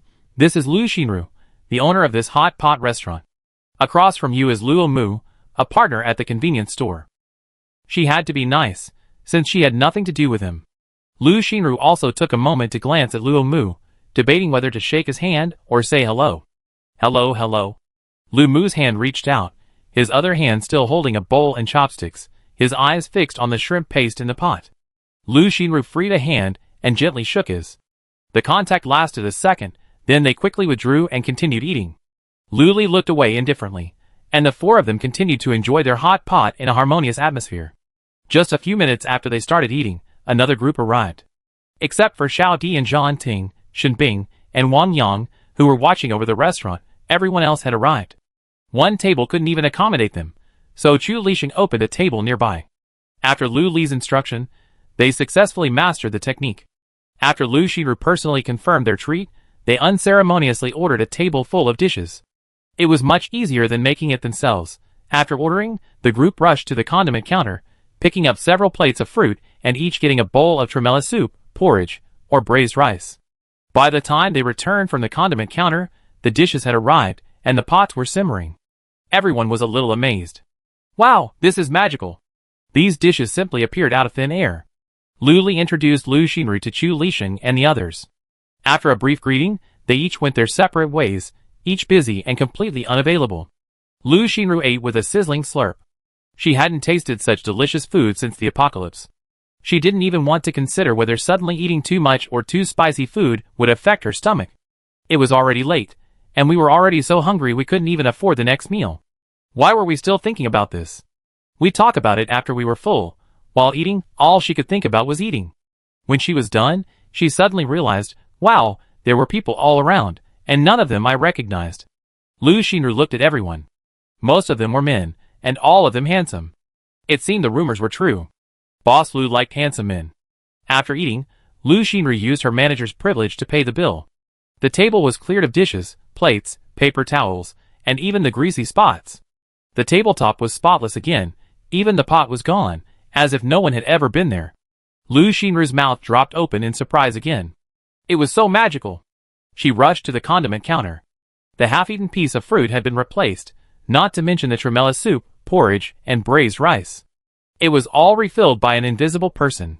Wow, then she wouldn't have to do anything at all. All she had to do was sit behind the cashier every day, watching customers come in and out. The rest of the time, she could go hang out with Boss Lu.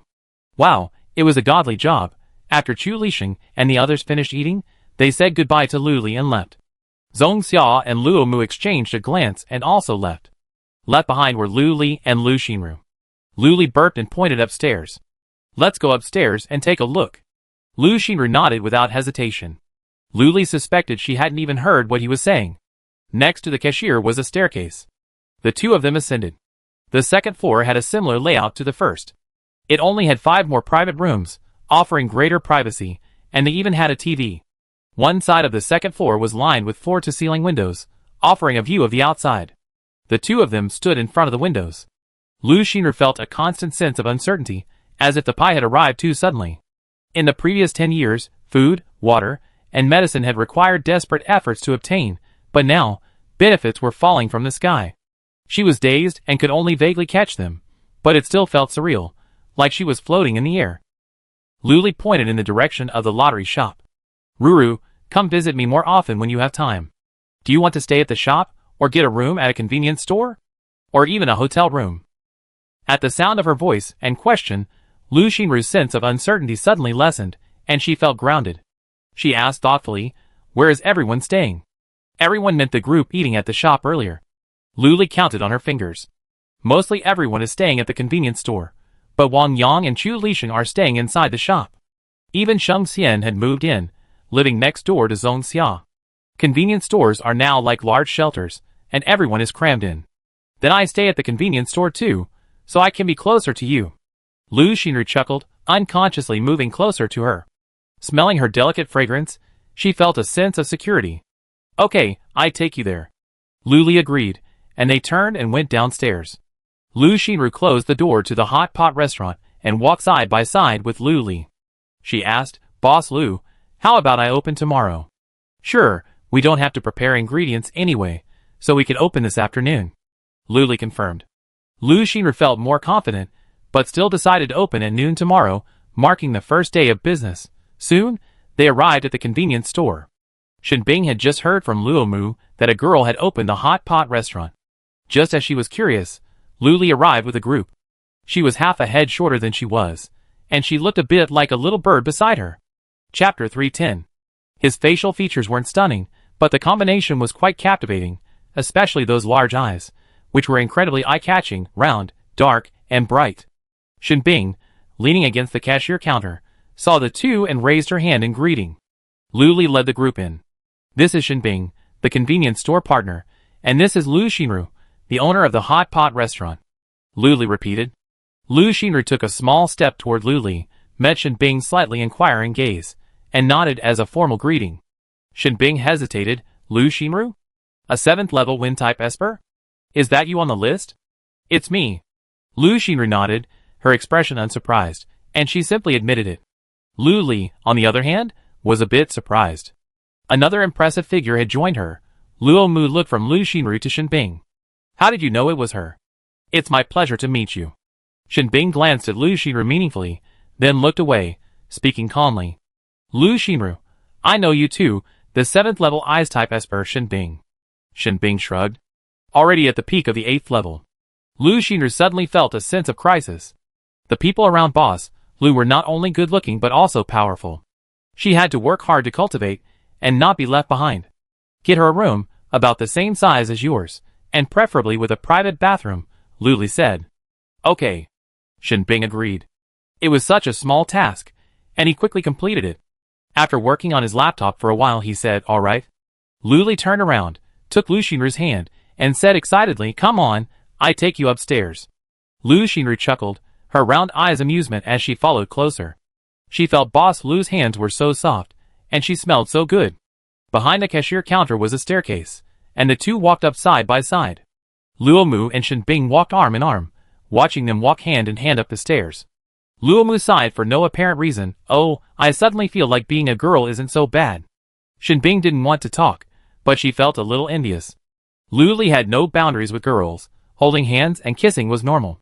But with men, she would be a little more reserved, but not much. Although she would occasionally take advantage of them, both parties pretended not to know. Upstairs, Luli found the newly opened room, right at the end. Opening the door, she was greeted by a warm and bright atmosphere, complete with a large floor-to-ceiling window. The bedding was simple, neutral, suitable for both men and women. Continuing inside, she found a wardrobe, a table, chairs, a sofa, all the basic furniture. Lu Xinru's nose suddenly felt sore, her eyes slightly warm, and she felt a surge of happiness, like a stray kitten finally finding a home. Luli continued, it's a little shabby. Tell Shenbing if you need anything, and he'd buy it for you. Wow. Lu Xinru couldn't contain herself anymore. She hugged Luli and burst into tears and snot covering her shoulders. Luli, caught in her embrace, held her hands in the air for a moment before patting her back. Don't cry, don't cry. Better days are still to come.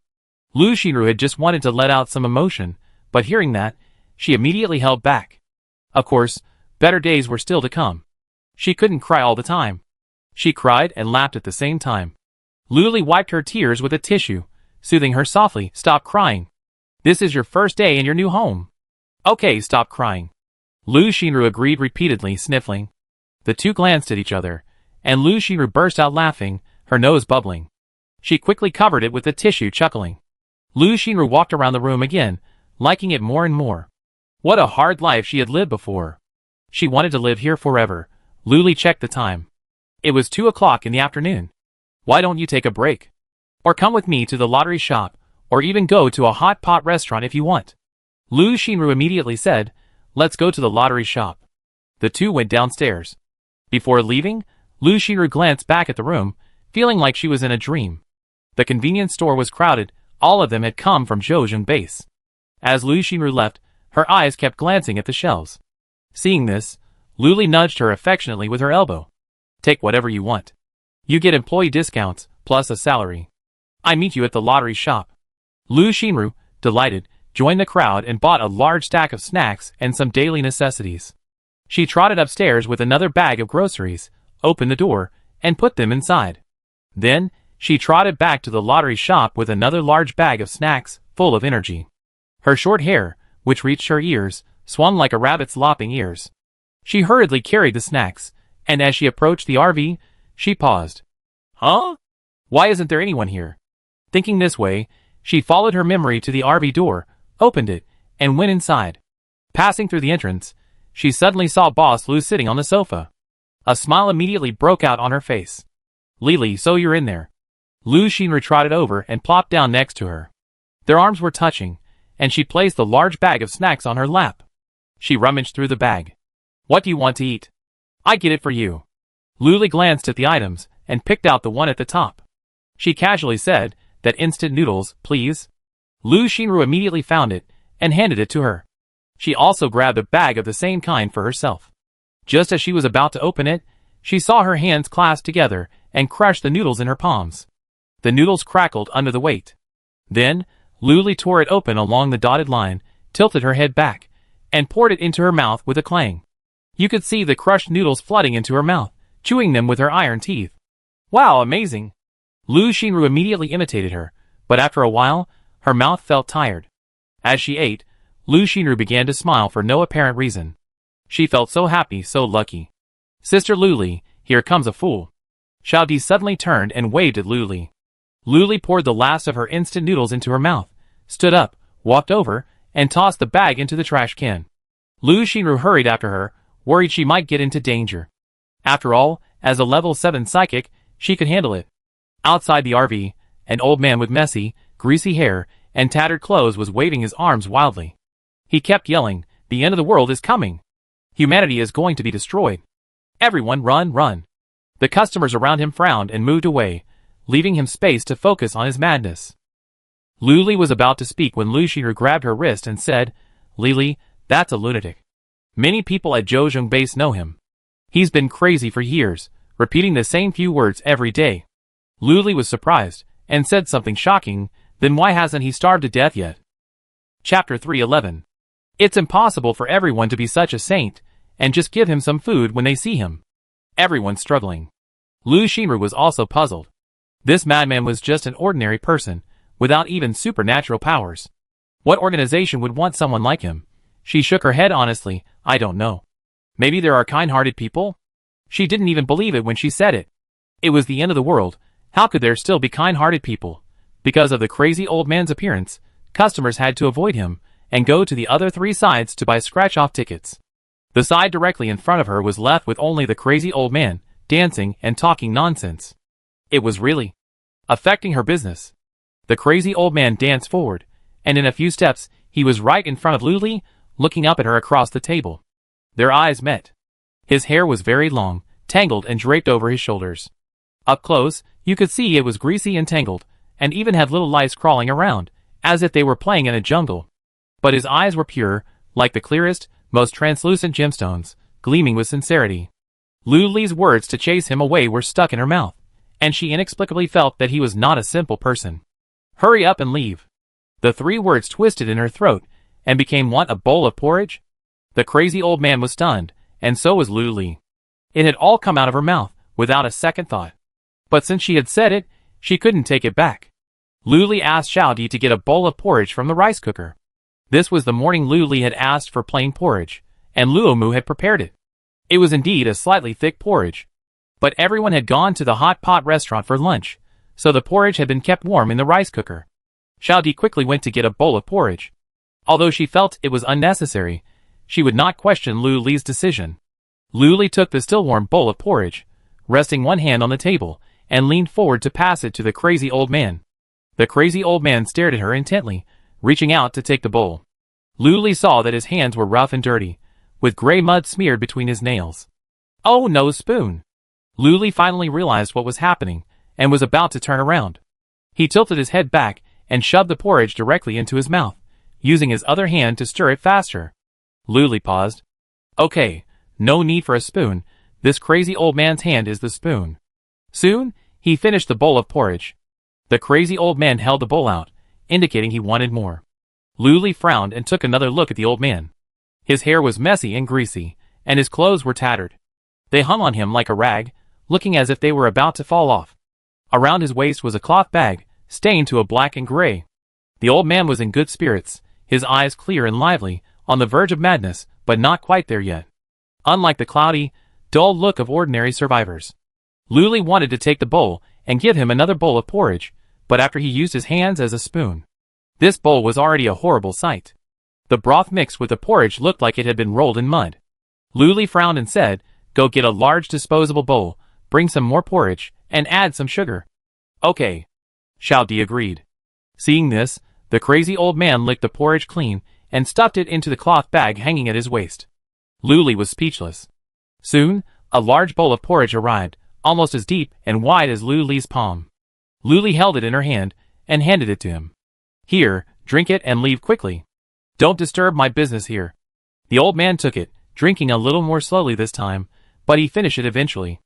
Luli waved at him, telling him to hurry up.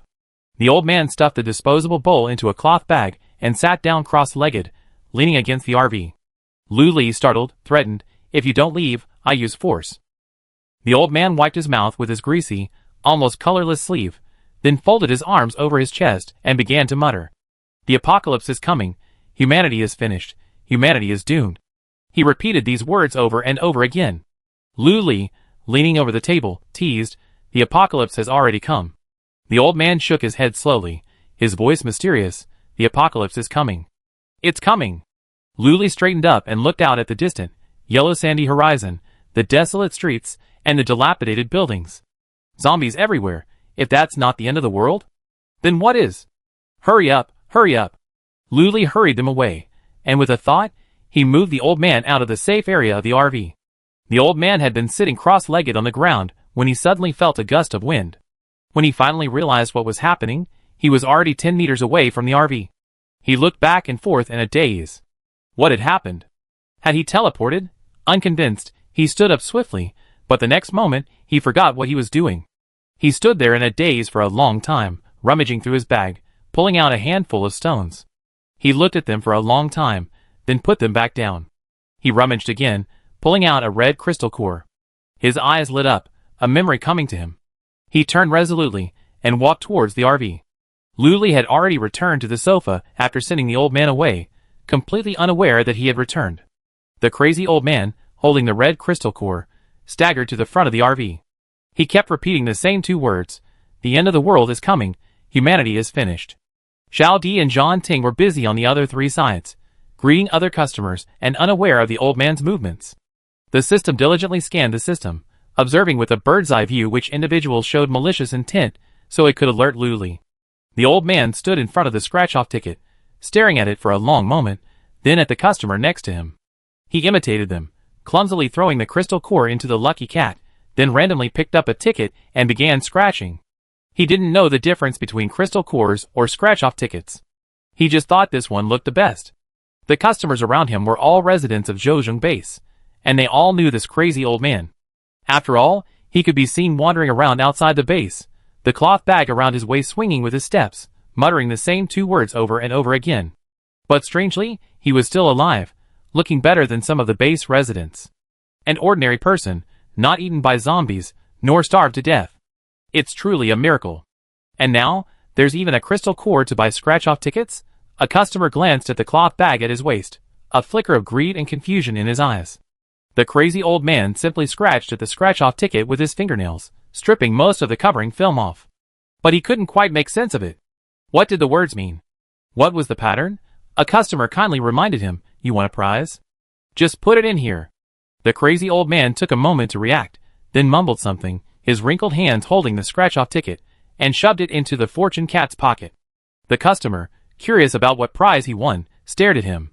The crazy old man looked a little crazy, but he was actually quite clever. Seeing so many people around, he joined in the fun. A flash of white light flashed, and a small card appeared before the crazy old man. The customer, quicker than he was, had already picked it up and examined it, his eyes widening. Chapter 312. You? That's impossible. Is there something wrong? The customer exclaimed, eyes filled with disbelief. The crazy old man leaned over to take a look, but was a little confused, so he asked, "What's on it?" The customer quickly shifted his thoughts and concealed his emotions. "Nothing, just a crappy reward. How about I trade 2 crystal cores?"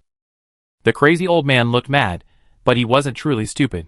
He knew what was good and what was bad. He knew the woman who had just given him food was a good person. But this man now, with a dark aura emanating from him, was clearly a villain. "No trade," the crazy old man said firmly, frowning. He reached out to grab it, but the man nimbly dodged it. He lowered his voice and threatened, "You crazy bastard, don't be so shameless. I said trade for the crystal cores. You have to trade even if you don't want to." The crazy old man was also very stubborn. "No trade." He pushed the man, looking old, but surprisingly strong. The man, caught off guard, fell to the ground.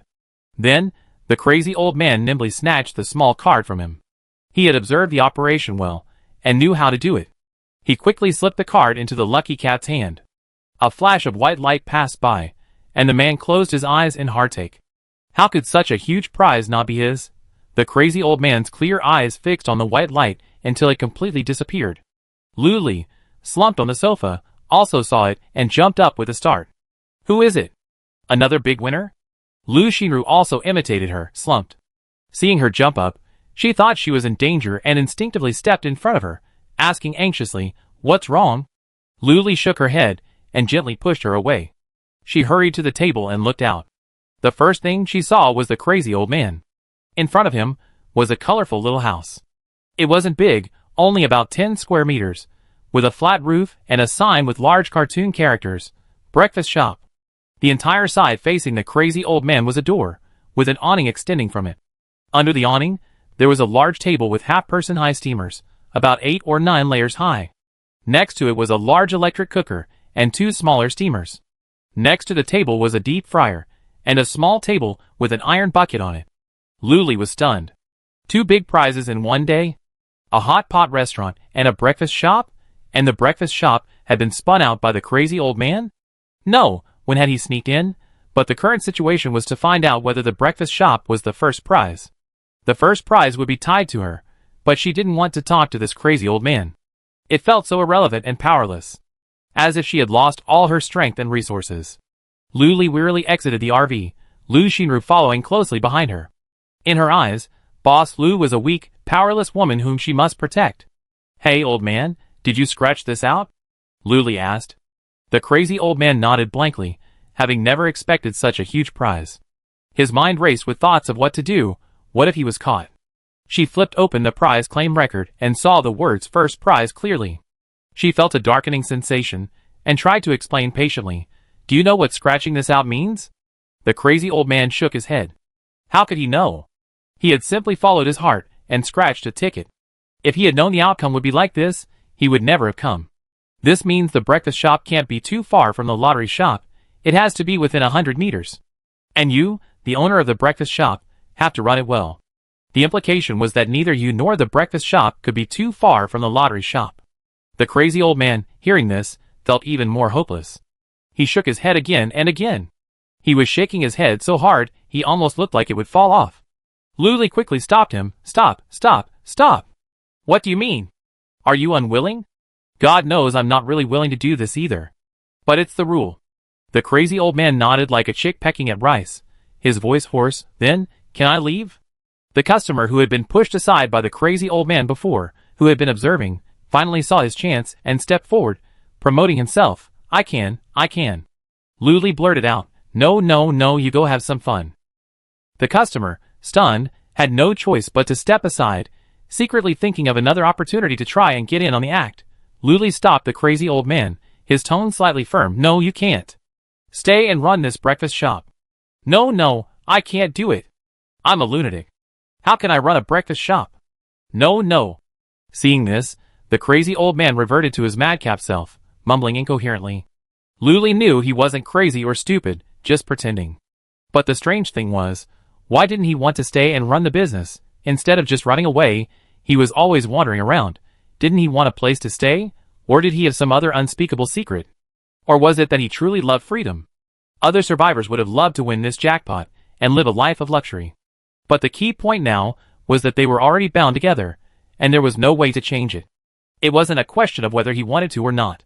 Luli said patiently, you can do it. You're the best. It's very simple. You don't even have to do it yourself. These are all high-tech and will be produced automatically. You don't even need to show up." Something struck a chord with the crazy old man, and his hand, which had been resting on the bag, twitched twice. Luli tentatively said, "You don't have to show up at all. Just lie down and collect the money every day."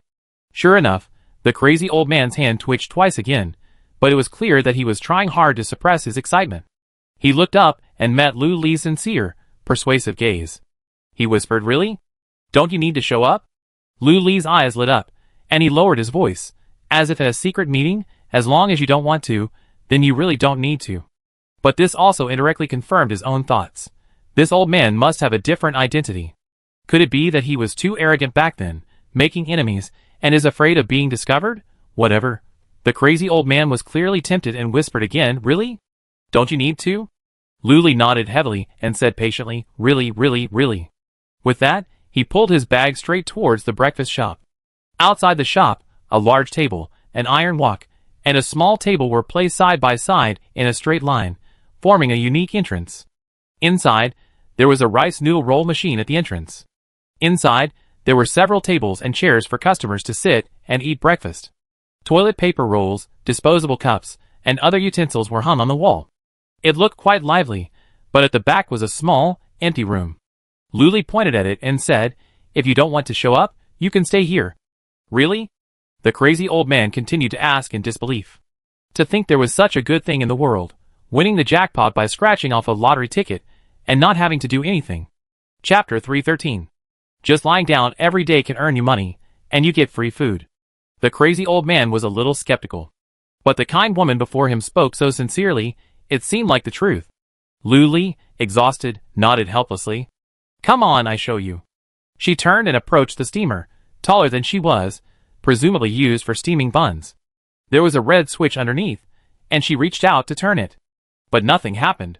System reminder, the breakfast shop has hours. 8 a.m. to 11 a.m. Luli couldn't even demonstrate, so she turned to the bewildered old man and said, "It's okay. You can rest here tonight. Don't leave." The crazy old man reluctantly believed her, nodded, pointed to the empty room, and said briefly, "Bed." Luli understood and bought a single bed and a 4-piece set at the mall. It was truly the other side of the cosmic world. Before, only others wanted to stay, but now she was the one forcing them to stay. The crazy old man was satisfied, and had no other requests, just a place to sleep. He then pointed outside, signaling Luli to leave. He was going to sleep. Okay, respect the elderly and love the young. Respect the elderly and love the young. Lu Xinru was waiting for her outside the store. When she saw her come out, she immediately went to greet her. "Is this the prize that crazy old man scratched out?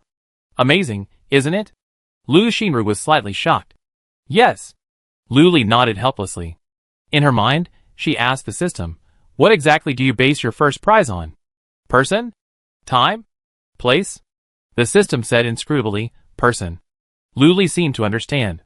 In other words, if a person never scratches a lottery ticket in their lifetime, then some first prizes will never come to light. Yes.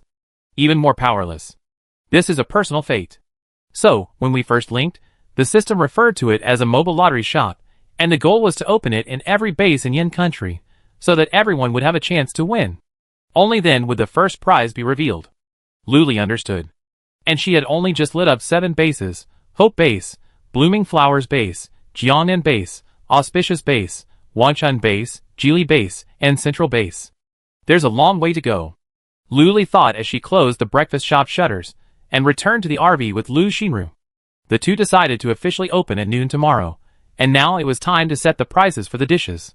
A level 1 crystal core now costs 100 points, and Lu Xinru planned to use points to set the prices, so they wouldn't be too expensive, otherwise a hot pot meal would bankrupt everyone. The hot pot base is a uniform 88 points, while the 4-square hot pot base is 48 points. Meat dishes vary. For example, beef rolls are 58 points, tripe is 78 points, and basa fish fillets are 68 points. Vegetables are relatively rare in the apocalypse and more expensive than meat. After all, some mutant animal meat can be eaten after processing, but edible mutant plants are unavailable. Fruits and vegetables cannot be grown either. A serving of baby cabbage is 58 points, green bamboo shoots are 58 points, winter melon is 48 points, lettuce is 68 points, corn is 48 points, and so on. The condiment station includes fruit, white fungus soup, and braised rice, but these are also charged separately, 50 points per person, since you can eat all you can eat. Lu Xinru calculated that for one person, ordering 5 dishes, plus the soup base and condiments, would only cost 5 crystal cores, not expensive at all. But isn't it too cheap? You know, a fast food meal at the factory costs 288. If that's the case, will it affect the factory's business? She told Luli about this concern. She immediately said, "Then set the price higher." Everyone's still wealthy. They work hard to kill zombies for delicious food. Once the zombies are gone, won't the apocalypse be over? Besides, I have the super lotto. Sometimes winning first prize gives you 500 crystal cores. Scratch-off tickets also give out crystal cores. The residents of the central base are very wealthy. This is hot pot. There are so many ingredients and fruits to eat. It's not expensive at all. Don't worry. After saying that, Luli muttered, "The fast food prices seem a bit high. I remember 2 hours on the second floor of the Bath Center was only 388. But one is food, the other is entertainment. There's no comparison between the two." Lu Xinru felt relieved and raised the prices of all dishes by 10 points. A full hot pot meal would probably require 6 or 7 crystal cores.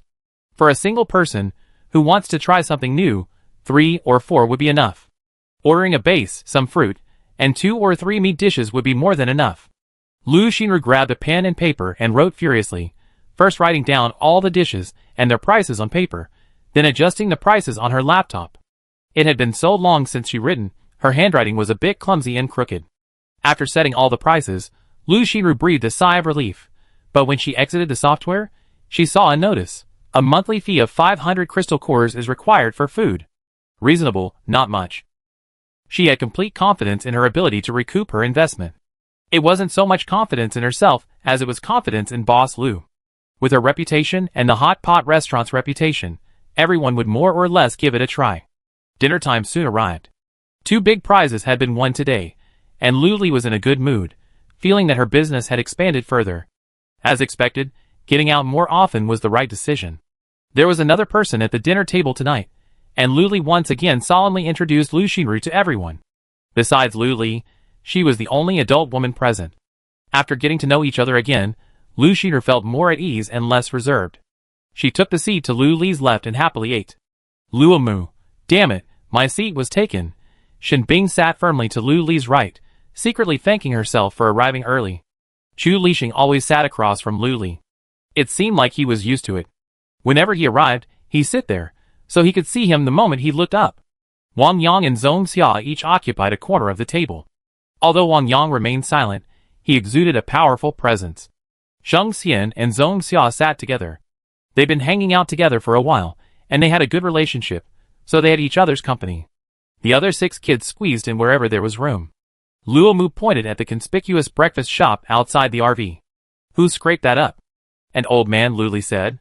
A crazy old man, Lu Xinru added, her stereotype fixed. There was nothing she could do. She'd seen this crazy old man 8 out of 10 times outside the base, and heard him mumbling the same few words 6 times. It was simply impossible to change. Chu Lixing frowned. Real madness or fake madness? Lu Li felt someone had finally grasped the point. I think he's faking it. Why is he faking it? Zhong Xia asked. And he's still alive and well? Luo Mu questioned. In the apocalypse, many people seek revenge against society, torturing and killing the elderly, women, and children, believing them to be useless and a burden. These are just excuses, merely to satisfy their own perverse desires. Chapter 314. That's the problem. An old man, surprisingly still alive and well. I've been here for so long, and I haven't seen many old men. Lu Li said. The awakening of superpowers depends on one's physical fitness. Most of them are young men and women. There are elderly people, but they are few, and children awaken their powers infrequently. If left unprotected, the elderly with limited mobility would be the first to die at the onset of the apocalypse. But he's still alive and well, with no signs of abuse on his body. He's simply dirty from lack of water to shower. I guess he's protecting himself, Shen Bing said. No one wants to risk their lives fighting a madman. They're afraid of death. Chu Lixing nodded in agreement. Hope there used to be a madman at the base, too.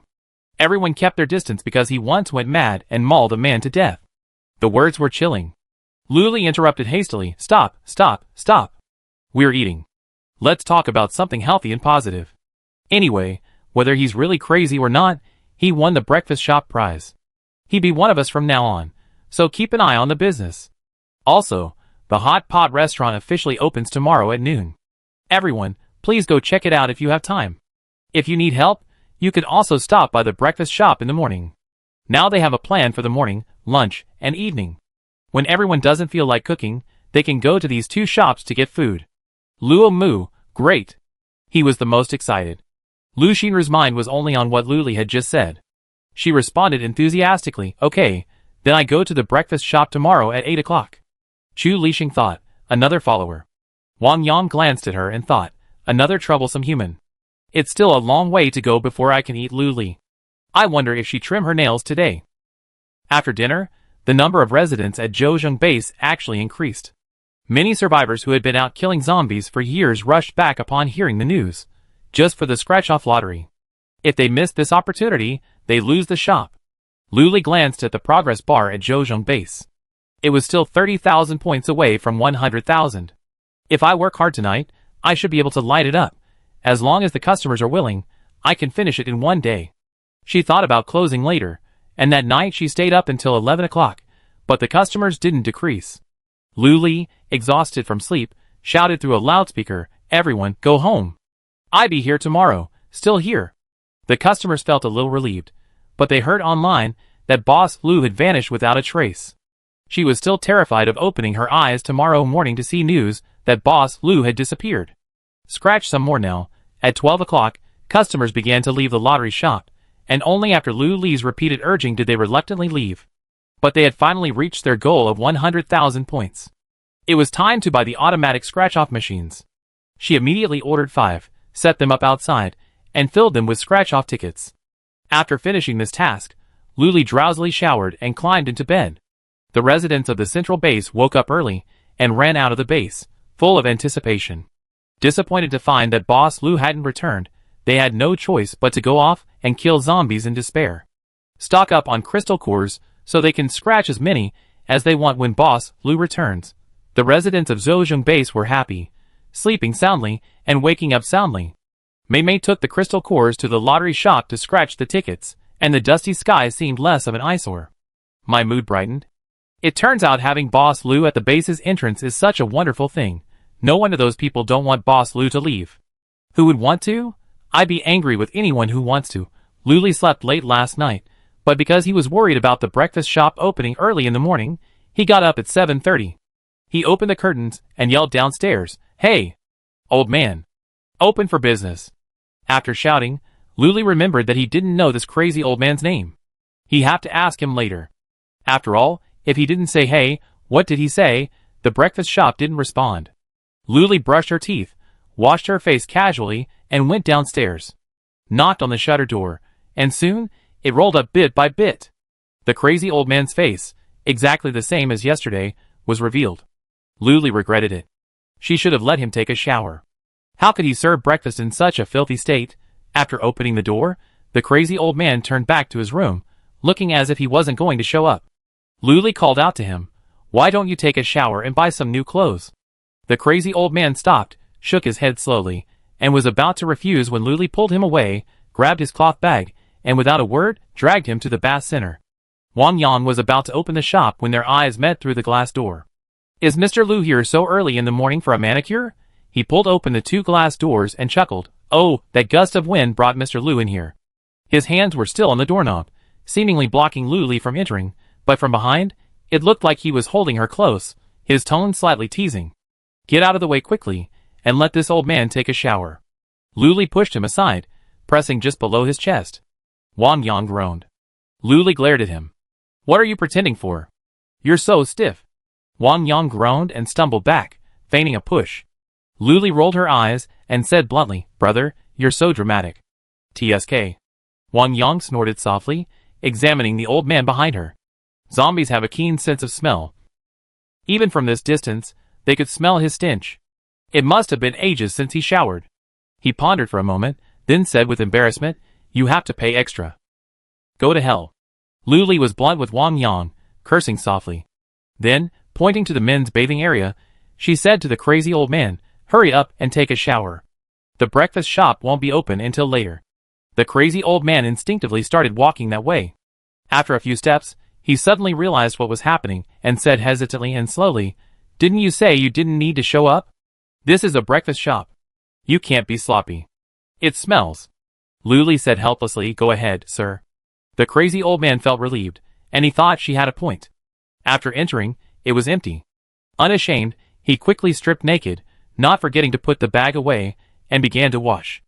Outside, Luli said to Wang Yang, "Do you have any clothes you don't want to wear? Give him some." Wang Yang, upon hearing this, began to take off his shirt. Since the bathing center had central air conditioning, he wore a white long-sleeved shirt. He crossed his hands, gripping the hem of his shirt and pulling it up. And so, he stripped right in front of Luli. Luli, this kid definitely did it on purpose. But it was quite useful. The abdominal muscles were well proportioned and tight, with occasional veins, neither exaggerated nor shrunken. Is this the physique a zombie should have? Luli thought as she examined him, recalling the feeling just now. It was quite good. Wang Yang was fine originally, but under her naked gaze, he felt a little bewildered, but there was no way he would give in. Chapter 315. He stood there with his neck stiff, his upper body bare, his clothes clutched in his hands, letting her gaze roam over him, his bloodshot eyes gradually becoming unconcealable. Luli stared at him for a long moment, blinking twice before reacting and chuckling, "Silly. Hurry, and put some clothes on, it's cold out." Wang Yang stubbornly replied, "Aren't you going to give them to that old man?" "Never mind. Yours is too big for him," Luli blurted out. It was a perfectly normal statement, but it sounded strange to Wang Yang. He didn't know what he was thinking, his face gradually flushing. Luli stared, questioning her doubts. "You zombies?" She glanced at him. "Are you all in such great shape?" In her stereotype, weren't zombies supposed to be festering, missing limbs, and devoid of human form? Wang Yang's lips twitched. Fighting the urge to laugh, he glanced at her. "The ones you see are all low-level zombies. The higher the level, the more human-like they become. Besides, I'm a level 10 zombie. If I want, I'm human." "You can't tell the difference," he said confidently. Luli, oh. A meaningful look flickered over him. "Hurry up and put them on. I know you have a great figure." Wang Yang suppressed a smile, reluctantly putting on his clothes. Luli had bought several sets of clothes at the mall. She picked one out and tossed it to Wang Yang. "Send it over to him." He was about to retort, but then he remembered Luli's compliment on his figure, and his lips curled up again. "Okay, I help you out," reluctantly. After the crazy old man took a bath and changed his clothes, he seemed like a different person and became much more energetic. The cloth bag slung across his waist was still filthy, but he showed no disdain and continued to carry it lovingly. "Luli, can't you wash that cloth bag?" The crazy old man shook his head. "No. Forget it, forget it. Let's go, it's almost 8 o'clock. Luli pulled him along, this time by his sleeve. She had pulled the cloth bag before because it was the cleanest part of his body. The two returned to the breakfast shop. Fortunately, there weren't many customers, so Luli quickly had the old man turn on all the switches. As soon as the steamer was turned on, Luli could feel gusts of hot steam rising. In the electric cooker, tea eggs were stacked, each one soaked in flavor, the aroma wafting continuously. On the small table, an iron bucket held hot soy milk, with disposable cups available. With all the switches turned on, the aroma of home suddenly filled the air, and the steamer and the electric cooker also began to steam. Just looking at it brought a sense of happiness. The old man had disappeared into his little room, never to be seen again. Wang Yang had also followed him, arriving at the breakfast shop. Seeing a customer, he rolled up his sleeves and rushed to help. Following Luli's instructions, he lowered the upper layers of steamers, which were too high to handle, and then opened the first layer. The hot air filled Luli's face, and even from nearby, she could smell the aroma of steamed buns. A customer approached. "Boss Lu, how much are these?" "Hardly." She hadn't even set a price yet, so she had to make up a story. 3 crystal cores for each unfilled bun, 2 for each filled bun. The steamers were opened, revealing a variety of steamed buns and baozi, braised pork buns, green pepper and chicken buns, sauerkraut buns, mushroom buns. In the other 2 small steamers, there were breakfast items, glutinous rice rolls, shrimp dumplings, siu mai, zongzi, steamed dumplings, and so on. The aroma was so warm and fragrant that it made the customers dizzy. Luli pointed to the small steamer and said, "There's a crystal core inside for 2. Big sale today, the price will change tomorrow." The customers were even more excited, saying, "I want 2 big meat buns. I want 2 glutinous rice rolls. And 2 shrimp dumplings and 2 steamed buns. I want a head of corn." Luli had them line up, one by one, saying, "Don't worry." Wang Yang had already quietly packed the buns into plastic bags according to the customers' requests. Shinbing and Luomu had also arrived. With these 2 on board, the breakfast operation went much more smoothly. 2 people were responsible for bagging the customers. One was responsible for collecting payments, and one was responsible for the tea eggs and soy milk. Everyone performed their duties, and everything was in good order. The customers were surprised to get a warm breakfast. They discussed quietly as they waited in line. "What are you talking about? There weren't any breakfast shops when Boss Lu was at the central base. So, our Zhejiang base was the first Indian country to enjoy Boss Lu's breakfast? Oh my god, I have to post this online so everyone can see it. I think you're trying to show off?" "Hee hee hee, you're right. There's so much variety at this breakfast shop." "Yeah, steamed buns, I remember that was something. Cantonese breakfast?" "Stop talking, I want to cry. I didn't expect to see breakfast in the apocalypse, woo. And there's soy milk too. I'm going to have to drink it." The customers waiting in line who hadn't gotten their breakfast yet were discussing it, as were those who had already bought theirs and were eating. Wow, it's so delicious. The meat smells so good. Yes. This zongzi is meat and egg yolk. So delicious. Can I trade you some zongzi for some glutinous rice chicken? The crazy old man secretly opened the door and peeked out with one eye. He saw how bustling and crowded the place was. Business is booming, it seems busy. Should I go help? No, it's too clean now. It only draw attention. This guy is really something. God knows how long it took me to become so slovenly. Zhong Xia, Sheng Xian, and Lu Xinru joined him midway, while Wang Yang returned to the bathhouse to continue his work. The steamers, electric cookers, and iron buckets seemed endless, emptying one layer, only to be filled again in 10 seconds. Lu Li was exhausted from pulling at the bags. Finally, at 11 o'clock, the steamed buns in the steamer vanished.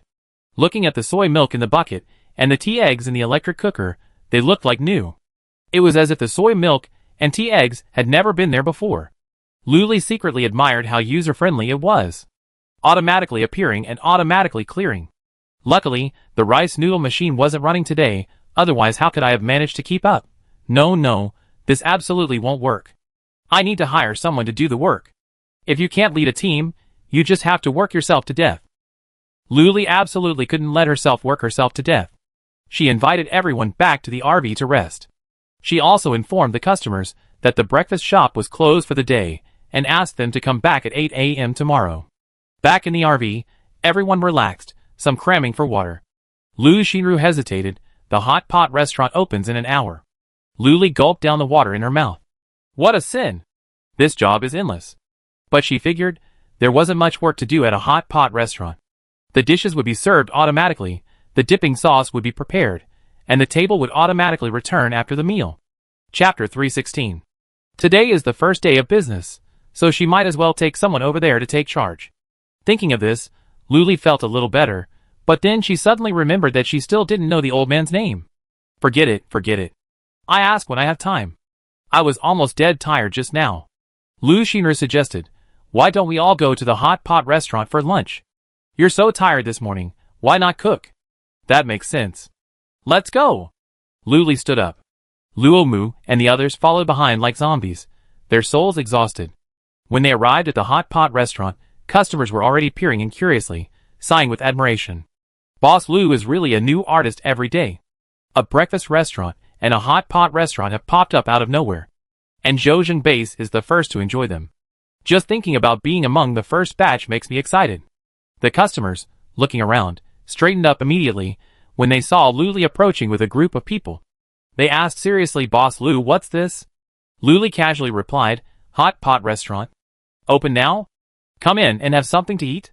There was actually a sign on the door with the words hot pot restaurant clearly displayed, but it was like asking a question and then answering it.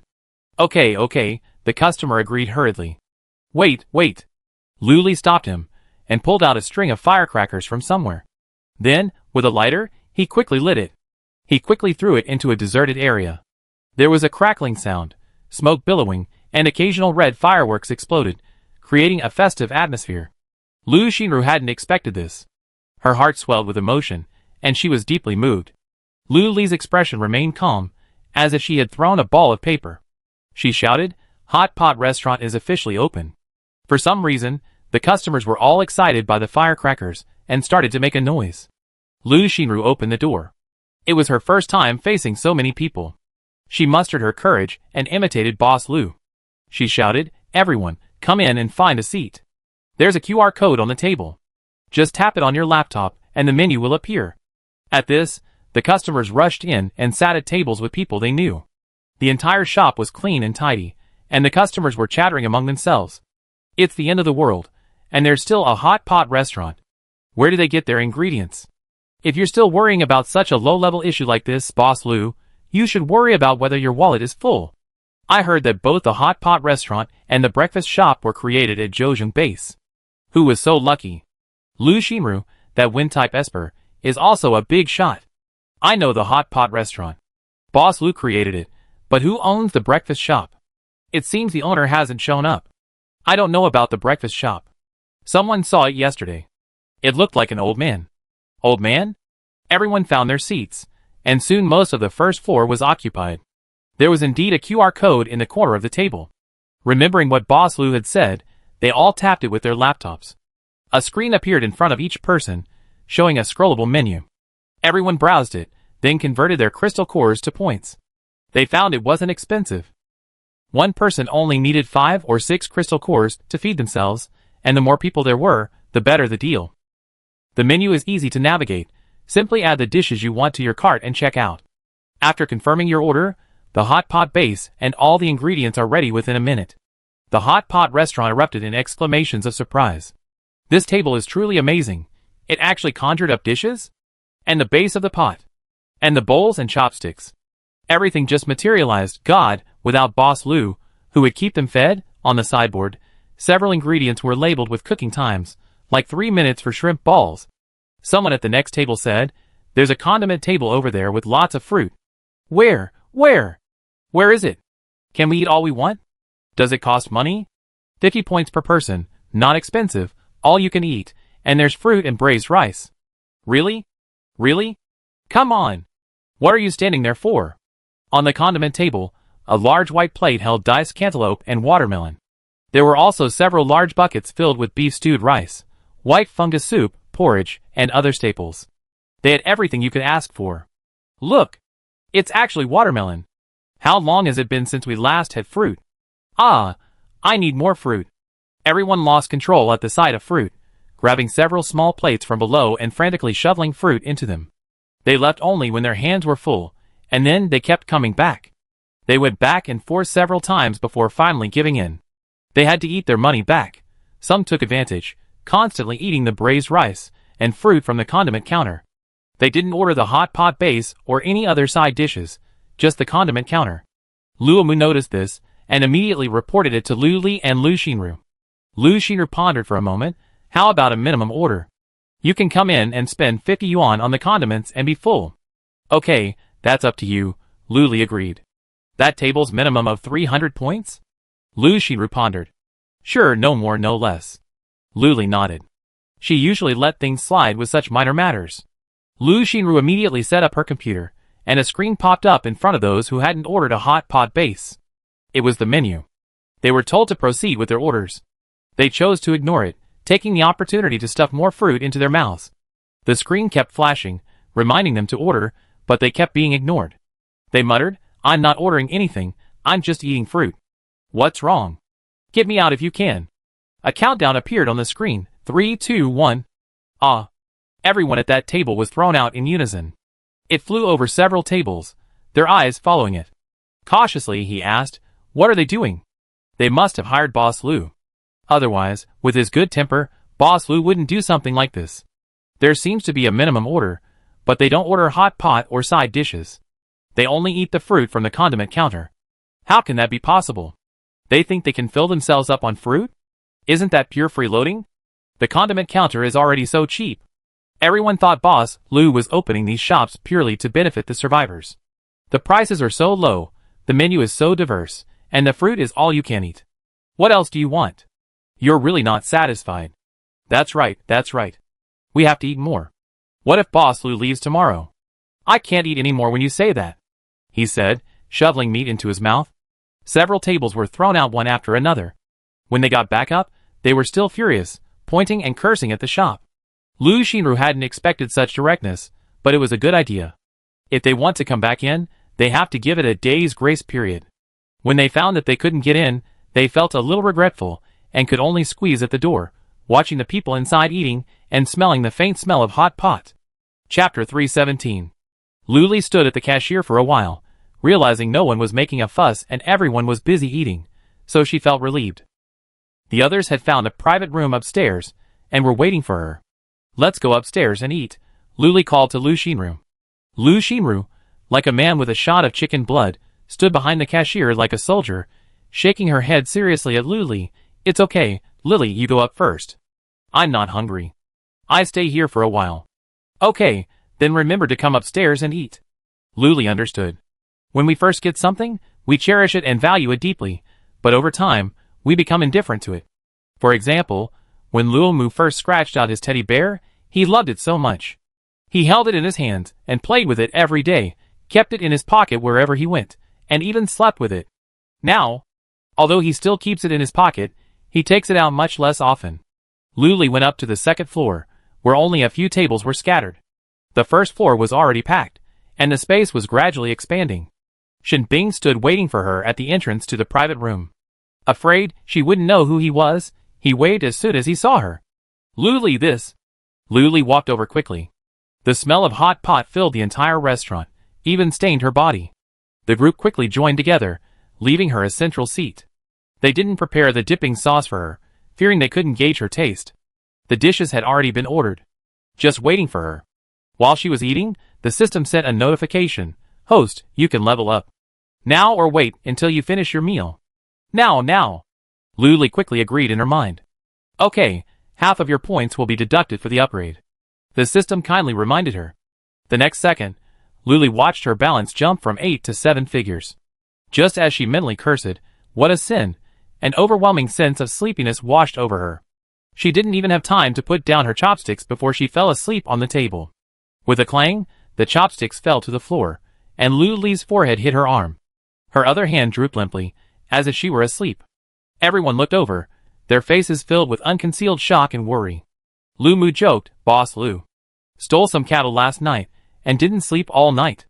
Shinbing glanced at him. When have you ever seen her fall asleep while eating? That wasn't the case. Luli always respected food, always finishing what she started, and always offered compliments without hesitation. How could she fall asleep while eating? Shinbing stood up, came over to her, and gently shook her twice, but Luli didn't react. Everyone exchanged glances, and Chu Lixing also stood up and came over to her, lifting her upper body and sitting her back against the back of the chair. But she seemed boneless, her head drooping, her shoulders sagging. She couldn't even sit up, nearly falling into Chu Lixing's arms. Shinbing came to her aid, holding her shoulders. Chu Lixing checked her breathing impulse. Solid, still alive. That was ridiculous. Her complexion was rosy, her breathing was steady and regular, she looked like a living being. But why did she suddenly faint? This whole ordeal had put everyone in no mood for hot pot. They watched over Boss Lu, the pot boiling over and over again, the food completely overcooked. Lu Xinru simply pressed the checkout button, clearing the table of food. But Boss Lu was still slumped over the table, sound asleep, as if she were truly asleep. Zhong Xia silently suggested, how about letting her lie down? My hands are numb from lying there for so long. That makes sense. The men had considered pushing the chairs together so Boss Lu could lie on them, but it felt awkward. In the end, they decided to carry her back to the sofa on the first floor of the RV. Shinbing pulled a stretcher from the space, and while some lifted her arms and legs, they worked together to lift Boss Lu onto it. Finally, Shinbing and Chu Lixing each carried one end of the stretcher downstairs. The customers near the stairwell, near the entrance, saw Luli lying on the stretcher, seemingly lifeless, as she was carried out by the two men. Someone even secretly recorded a video. There were customers outside the hot pot restaurant, and even along the way. Luo Mu and the others spontaneously surrounded Luli, preventing the customers from approaching. The scene was strangely like a celebrity outing, except this celebrity was sleeping. Hey! Is that Boss Lu? Yeah. Why is she on a stretcher? What happened to Boss Lu? Is she terminally ill? Ah. The public's imagination is rich. Shinbing and the others safely got Luli to the sofa, finally shielding her from the customers' inquiring gazes. Perhaps it was the softness of her sleep that softened Luli's frown. Shinbing said, you guys go ahead and do your work. I just watch over here. Let us know in the group chat as soon as you have any news. Okay. Chu Lixing glanced at Luli, who lay face down on her side, grabbed a blanket, and stood up to leave. Zhong Xia hesitated, I stay too. We're sold out of today's fast food. Sheng Xian also said, I can stay too. We already snapped up all the fruit for today. Although Shinbing didn't want to, she couldn't refuse. Luomu was about to say something, but he glared back. You have to go back and watch the convenience store. Be careful of troublemakers. Finally, Shinbing, Zhong Xia, and Sheng Xian stayed behind, while the others returned to their respective posts. Luli still hadn't woken up until evening. Everyone had come several times along the way, but when they saw she wasn't awake, they returned, their faces filled with worry. Even on the human social network, a video of Luli lying on a stretcher, being carried back to the RV, began to circulate. Many people were asking, is that Luli? Is she dying? Impossible. I think Boss Lu is just asleep. You need a stretcher to carry her because she's asleep? It's over, Boss Lu is going to die. It's over, humanity is going to die too. I don't know how everyone connected the idea of Lu Li lying on a stretcher to the idea of Lu Li dying. It was as if someone was invisibly spreading the rumor. At dinner, everyone gathered together, their faces grim and gloomy, not even wanting to eat the fast food on the table. That's right, without Boss Lu, their food standards plummeted. No one was in the mood to cook, and this was even from the factory. Luo Mu poked at his rice with his chopsticks, occasionally glancing at Lu Li on the sofa. She was still lying on her side, facing the back of the sofa. Even the blanket she was wearing hadn't changed. He asked Shinbing, Lu Li hasn't moved all afternoon? Shinbing shook her head gravely. She really hadn't moved at all. If he hadn't sniffed her breath from time to time, she would have thought she. Someone sighed, and Chu Lixing said to himself, she'd be fine. That's right. She's seen so many storms. How could she get into trouble while sleeping? Luo Mu consoled himself. But he also succeeded in comforting everyone else.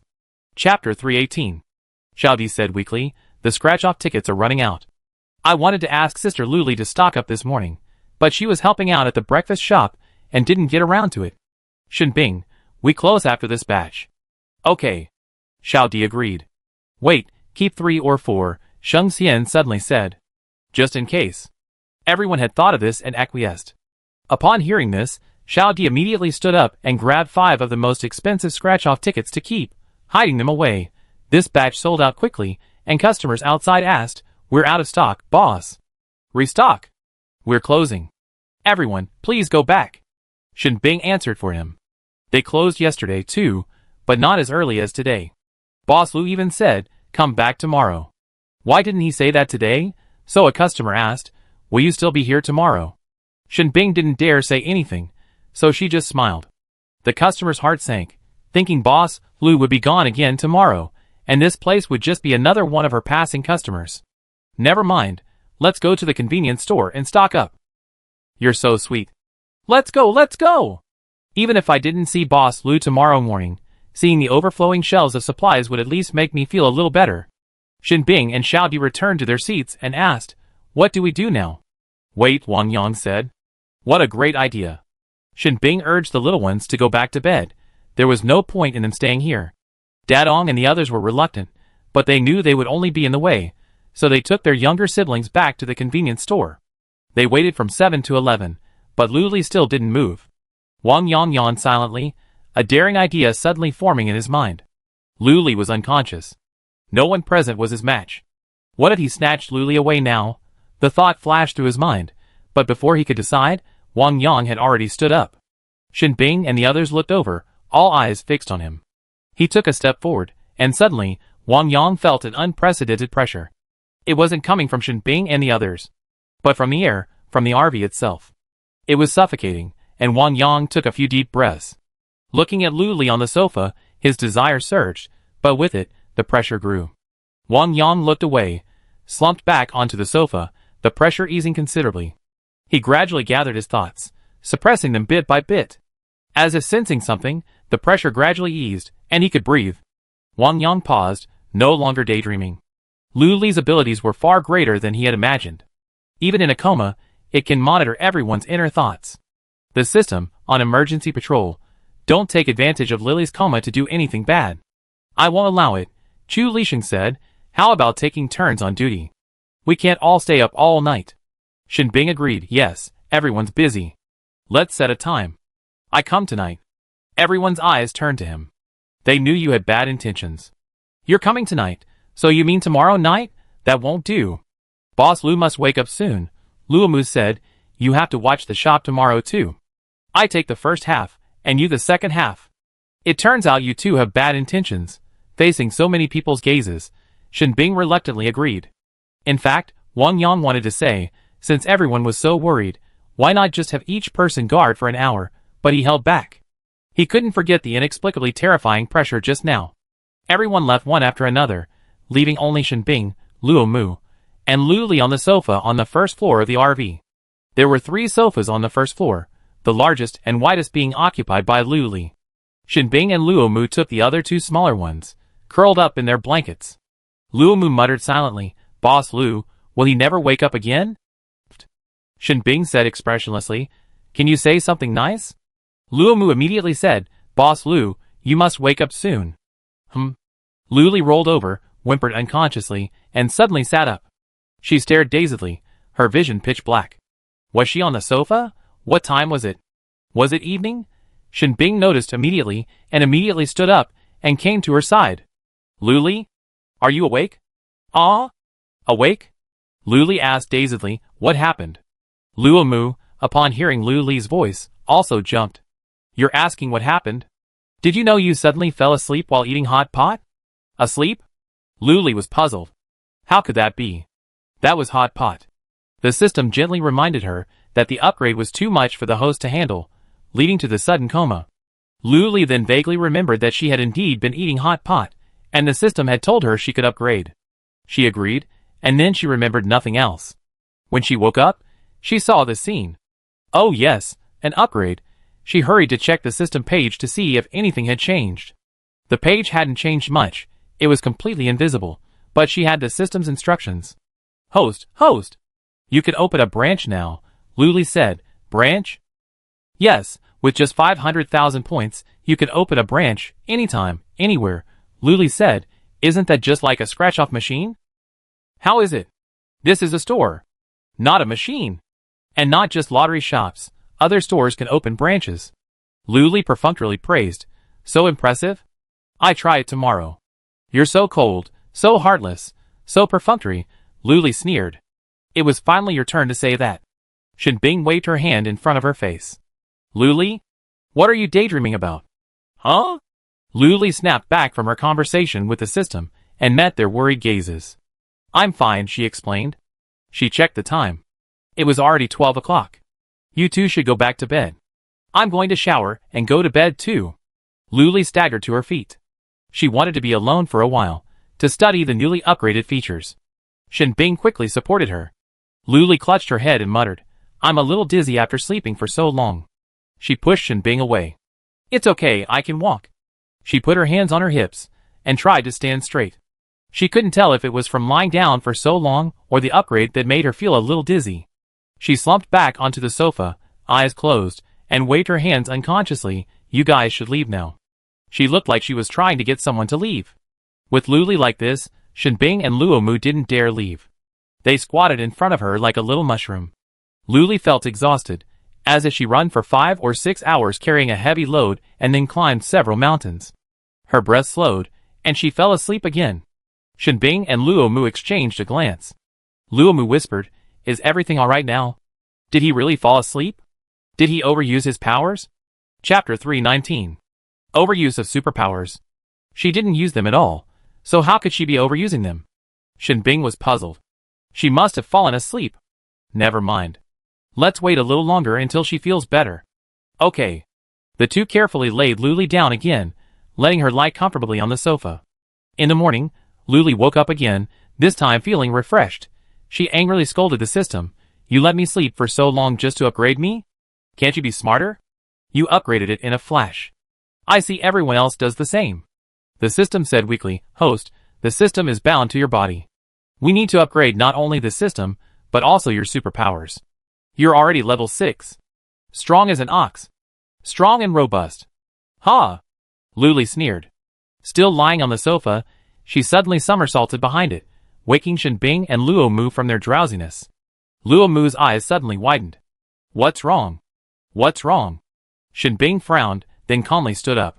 Seeing Luli standing there, full of life, she felt relieved and asked with a smile, How are you feeling now? Luli felt it. Yesterday's fatigue had vanished. Now she felt energized and full of energy. She nodded heavily. Great. I'm so hungry I could eat a cow. Luomu instantly grasped the key point. Boss Lu, are you hungry? What do you want to eat? I get it right away. Anything is fine, as long as it's quick. I'm starving. Luli urged, summoning the computer to test the newly upgraded features. She looked around, wondering, the RV hasn't been upgraded yet? If the host wishes, it can be upgraded now, the system said. Luli had been comatose, so the system couldn't alter the RV on its own initiative. Okay, you do it. Luli agreed. The next second, the three of them saw a flash of light. When they realized what was happening, They saw a drastic change. They were transported directly out of the RV. The original 2-story building had become 3-story. It looked less like an RV and more like a real house, its 4 wheels enormous, carrying a heavy turtle shell. The exterior was incredibly technological, incongruous with the surroundings. Luli let out a cry of wow. Not only had it grown taller, but it had also grown significantly larger, estimated to be twice the size of a level 5 RV. It was truly spectacular and awe-inspiring, like a futuristic structure descending from the sky. Luli excitedly said, "Come on, let's go inside and take a look." Thankfully, it was still early, just after dawn, and the customers hadn't emerged yet to see what was happening. The 3 of them hurried over, circled around, and couldn't find the door. The system kindly reminded them that the door could be found anywhere they could imagine. Furthermore, due to their intimate relationship with the host, you can grant them this privilege if you wish, but it will always be less powerful than yours. System explanation. Luli understood. Previously, the car doors were fixed and unique, but now they are random and diverse, eliminating the need to go all the way around. She beckoned the 2 headless flies over. "Come to me." Shinbing and Luomu obediently moved over, and in a second, the 3 of them were inside the RV. The area was much larger than before, more spacious and bright. The original furniture was still there, making the first floor seem empty and somewhat desolate. Luli was ready to go shopping later. "Wow!"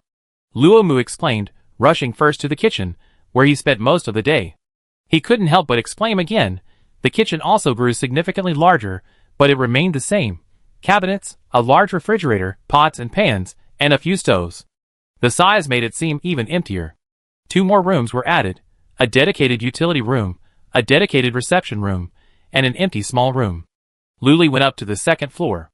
Instead of a small bed, she had a 2.2-meter tall bed.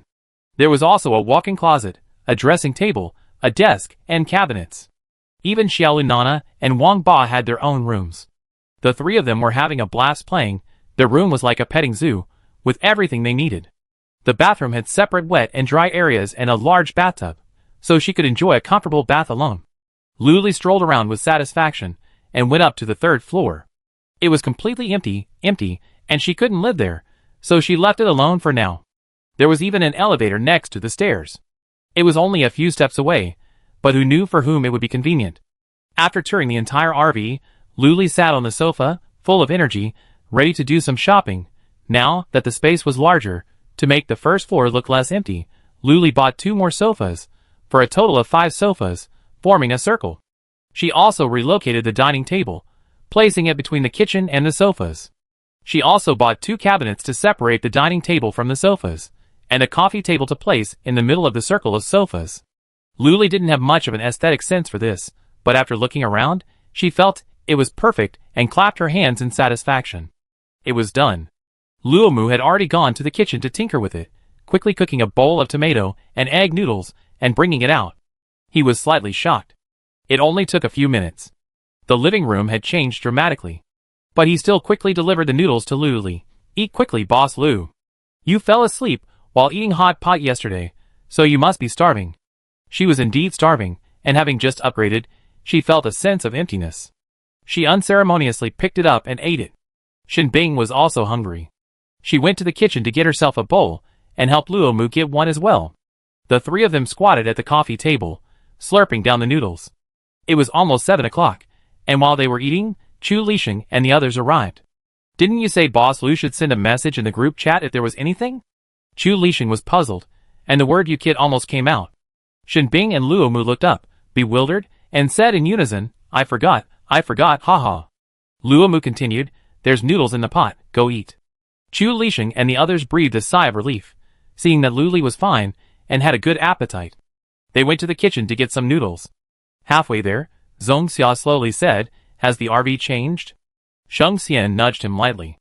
"We noticed it a long time ago. We just didn't say it." Yesterday, Luli suddenly fainted, and everyone speculated that it might be due to an upgraded ability. Seeing the RV's drastic change today confirmed their suspicions. Zhongxia chuckled innocently. A group of people filed out of the kitchen, each holding a bowl of noodles. Luli had already finished, and was studying the system's new features. She vaguely remembered the system saying that it was possible to open a branch for only 500,000 points. She felt that the store everyone needed most was a convenience store. And then there were factories. One where you could buy instant noodles, mineral water, and bread, and the other where you could buy ready-made fast food. Luli immediately found the branch page, selected convenience stores and factories, and clicked confirm. Chapter 320. But a small dialog box popped up indicating a copy failure. Luli questioned the system. What's going on, big brother? The system quickly replied, you can only copy one store per day. And that's in its initial state, meaning a level 1 store, not the upgraded state it has become. Luli understood. Only one store can be open per day, and it's still in its original state, just after it was redeemed. The current stores have only been upgraded to their current state through the combined efforts of everyone involved. Take, for example, a factory. Initially, it had only one assembly line. It could only produce 200 boxed lunches a day, but now, with 2 lines, it can produce 2,000 boxed lunches a day, as well as 500 kilograms of random clothing. Another example, a hotel.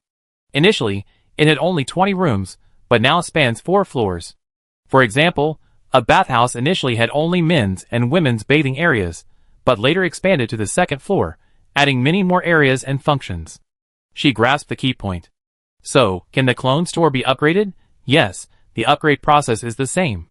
However, host, you can also spend 2 million points to clone their existing store in one go. Forget it.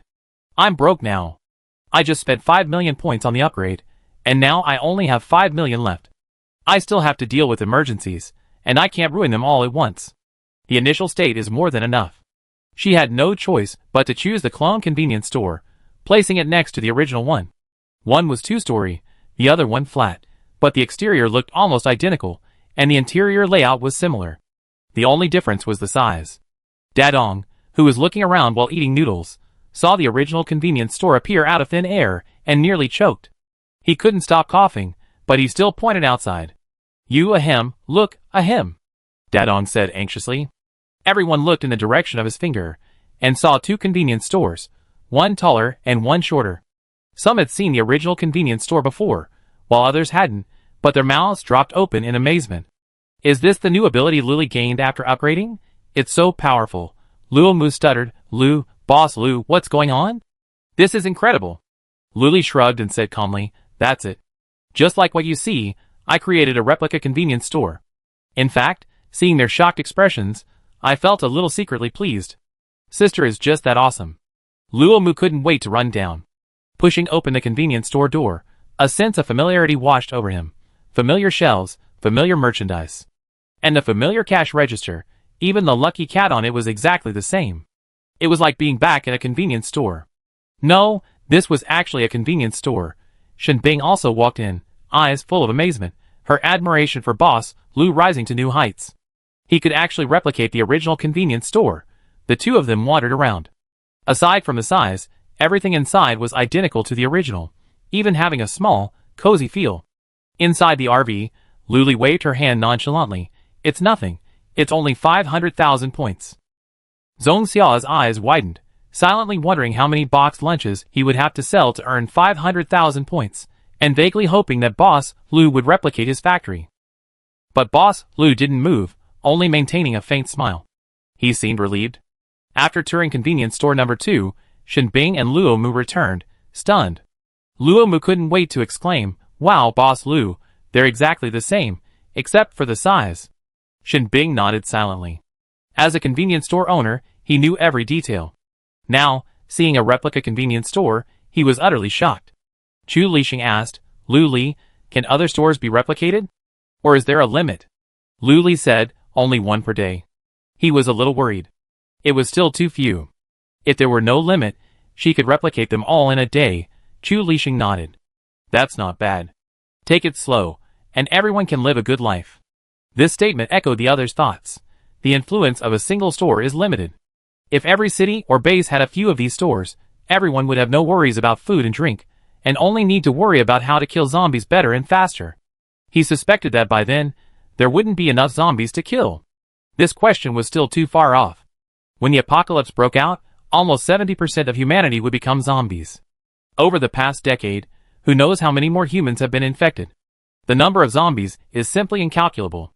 Zhong Xiao also said, yeah, that would be fantastic. There's a convenience store right outside your door, with everything and affordable prices. eyes full of anticipation. Everyone was eagerly anticipating this prosperous era, hoping it would arrive soon. Luli was unconsciously infected, her goal quietly growing, to become bigger and stronger. As 8 o'clock approached, Luli remembered that the breakfast shop should be open. She bought 200 scratch-off tickets, gave them to Xiao Di and Zhang Ting, and then led the group to the breakfast shop. When they met customers in line, Luli casually asked, "Would you like to work part-time at the breakfast shop?" The customer in the front row's eyes suddenly lit up when he heard this. "Part-time? Is that possible?" "Sure, from 8 to 11 a.m., 3 hours, 10 crystal cores, how about that?" Luli said. "I really don't want to do this myself anymore, my back will break."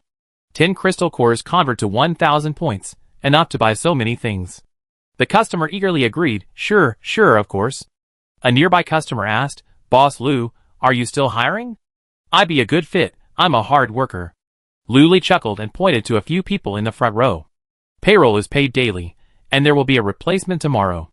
Everyone has a chance." Hearing her words, some were happy, others worried, but she also understood how others would feel if she kept giving this person a chance. What if they felt uneasy? 10 crystal cores. No need to risk their lives. 5 people were working today, and Luli assisted them, only stepping aside to watch once they were familiar with the prices and procedures. Seeing this, Shenbing and the others returned to their respective shops. Luli watched from the side, afraid they might be tempted to eat, or that they might rush and make the wrong payment. She also created a menu on her laptop. For example, a meat and egg rice noodle roll cost 58 points, a meat bun cost 38 points, and a vegetable bun cost 28 points. The menu, with white text on a red background, listed all the varieties, and hung prominently on the wall. The moment the menu appeared, everyone had a clear idea of the situation. The breakfast shop was small, with only a few tables and chairs. Those who wanted rice noodle rolls would sit for a while those who wanted buns would just grab theirs and leave. So Luli, hands behind her back, wandered over to find the old man. She knocked on the door first, then waited for the old man to open it before entering. The room was small, with only one bed. After the old man opened the door, he lay back down on it. A few plastic bags lay scattered around the bed, presumably breakfast bags from the store. Chapter 321. "Hey, old man, what's your name?" Luli looked around but couldn't find a place to sit, so she stood and asked, arms folded across her chest. "Ku Xiaoming." The old man covered himself with a quilt and mumbled. "What Xiaoming?" Luli leaned in closer, but couldn't hear clearly, so she asked again. Ku Xiaoming repeated, his voice still unclear, even a little hoarse, as if there was a lump of old phlegm in his throat. "Oh, Ku Xiaoming, I get it." Luli nodded, thinking she understood, but the man on the bed suddenly sat up and shouted, "Ku Xiao Ming." Luli was startled, finally hearing clearly. I know. Ku is from Mu and Ku Xiao is from rest, and Ming is from Xiaoming." Ku Xiaoming laid down weakly. Xiao is from cultivation. He seemed to have lost all his strength and skills. Luli understood, and waved his hands to hide his embarrassment. Wouldn't it have been better to explain it earlier? Really? After a pause, he continued, "By the way, I found a few part-time employees for the breakfast shop. You can pay them at 11 o'clock. 10 crystal cores per person. There are 5 people today." Ku Xiaoming lay in bed, nodding weakly. "You old man, you don't have to do anything, and you look so lifeless and listless. Can you please cheer up?" Luli tried to encourage him, but it was useless. The old man continued to lie in bed, covered with a quilt like a dead pig fearing boiling water. Luli looked at him and turned away, feeling disappointed. He was still cursing. But when he saw the customers, his cursing expression immediately subsided. A smile appeared on his face. He nodded at them, and leisurely left the breakfast shop. Then, standing by the table as a supervisor, a customer, who had been tempted to steal some steamed buns, while the part-time employees weren't paying attention, immediately relented upon seeing Luli. They could only wait in line quietly, not daring to betray any ill intentions, fearing detection. Around 10 o'clock, Luli returned to the RV and stole 2 meat buns. Sitting cross-legged on the sofa, she nibbled on the large meat buns. The sauce was rich, the dough fluffy yet chewy, and the warm buns were delicious. She was lost in thought when Old Shen sent a message, "Boss Lu, when are you going back to the central base?" She had almost forgotten about the mess at the central base, but hearing Old Shen's words, a flood of people and events suddenly flooded her mind. The mysterious family, with its inaction and mischief-making leader, was a mess. She really didn't want to go back, But after all the hard work of Old Shen and the others, the environment within the central base was gradually improving. The number of people affiliated with the mysterious family dwindled, gradually being replaced by their own people. However, the mysterious family's support had only been slightly weakened, remaining the solid backing of the several principals. How could they be completely wiped out? She asked the system. What methods do you have? Since the host is so distressed, I suggest we use the RV to destroy them one by one. You're truly a genius. Luli complimented her perfunctorily. Do you think I haven't thought about this?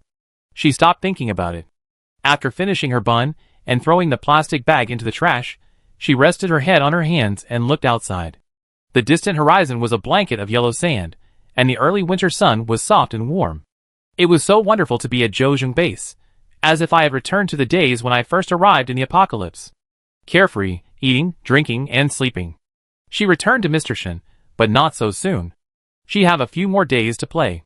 Luli planned to move to another base, initially aiming to ensure that all surrounding bases had convenience stores, or factories, to address food and drink needs, and then gradually add other stores. Around 11 o'clock, Luli even made a special trip to the convenience store. Seeing that they were quite proficient and hadn't made any mistakes, she felt relieved. When paying the part-time employees, old man Xiaoming didn't even show his face. He took a plastic bag, filled it with 50 crystal cores, and dumped it on the dining table outside. Luli couldn't understand why he cared so much about his appearance. Who was there? Lunch was for stir-fries. Luli finished 2 bowls of rice, and announced the base move tomorrow. No one objected and was happy. Boss Lu's reputation was growing by the day, and no matter which base he visited, the residents generally greeted him with smiles. Aside from the jealous ones, the other residents were eager for Lu Li's arrival. There weren't many people causing trouble, and any signs of it were quickly silenced by other customers, fearing that Lu Li would have a bad impression of their base and stop coming back.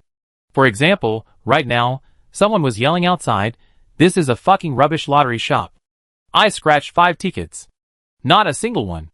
Is there something fishy going on?" Before Xiao Di and the others could come out to explain, the spit of the customers nearby was practically drowning him. Don't come if you're unlucky. It's a waste of money.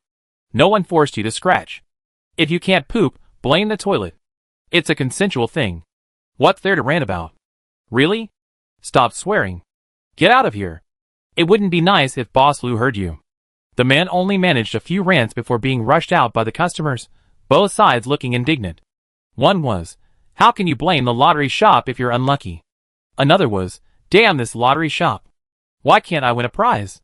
Luli was eating when she heard the man yelling and tried to maintain order, but things gradually quieted down and everyone continued scratching, unperturbed. Lu Mu chuckled innocently. "Boss Lu, everyone's on track now. You don't have to worry about anything." Luli nodded in agreement. If only everyone were like that, it would be a harmonious scratch-off game, free of arguments and conflicts. But that's obviously impossible. There are always people who are petty and jealous of others. After lunch, Luli continued to lie down. On her first day at Zhouzheng base, she won 2 first-prize prizes, but yesterday and today were uneventful. Could it be that the base had run out of first-prize tickets? Luli thought it was very likely. The system had previously explained that winning first prize required the right time, right location, and right people. All 3 were essential. She counted the existing shops, convenience stores, hotels, bathhouses, factories, hot pot restaurants, breakfast shops. Luli felt that the system's goal wasn't to open lottery shops in every base, but to build an industrial chain and form a commercial empire. By then, she'd have everything, could produce everything, and all of Yen country's supplies would be supplied by her, with crystal cores pouring in. Just thinking about it made her happy. Working hard for this grand goal, time flew by, and half of the 200 scratch-off tickets were sold. Luli was very satisfied. Due to the high volume of customers, she didn't eat dinner until after closing time. Seeing that there were no customers, Old Man could finally dare to stroll outside. He strolled to the lottery shop, and the sight of the scratch-off tickets inexplicably made him want to try. But he learned his lesson, so he didn't dare scratch randomly. He pretended to be sophisticated, wandering around with his hands behind his back. Chapter 322. Shen Bing saw him and beckoned him up. "Hey, come up and eat with us." Old Man squinted at him, then walked towards him after a long moment. He couldn't find the door to the RV, so Shen Bing saw him and got down to lead him up. He was surprised. There was no door in sight, yet anywhere could be a door. It was late at night, and Luli, who had already eaten lunch, didn't feel like eating anymore. She suggested having a barbecue, and couldn't help but fantasize about how great it would be if someone could create a barbecue stall someday. She could go there every day for free food and drinks. Why the barbecue? Because she was surprised to discover today that the RV roof could actually be opened. Once it was opened, the third floor became a spacious terrace. If she could have a barbecue there, enjoy the stars and the moon while eating, it was simply wonderful. And there was no need to worry about cold drafts. The RV was completely temperature controlled and adjustable.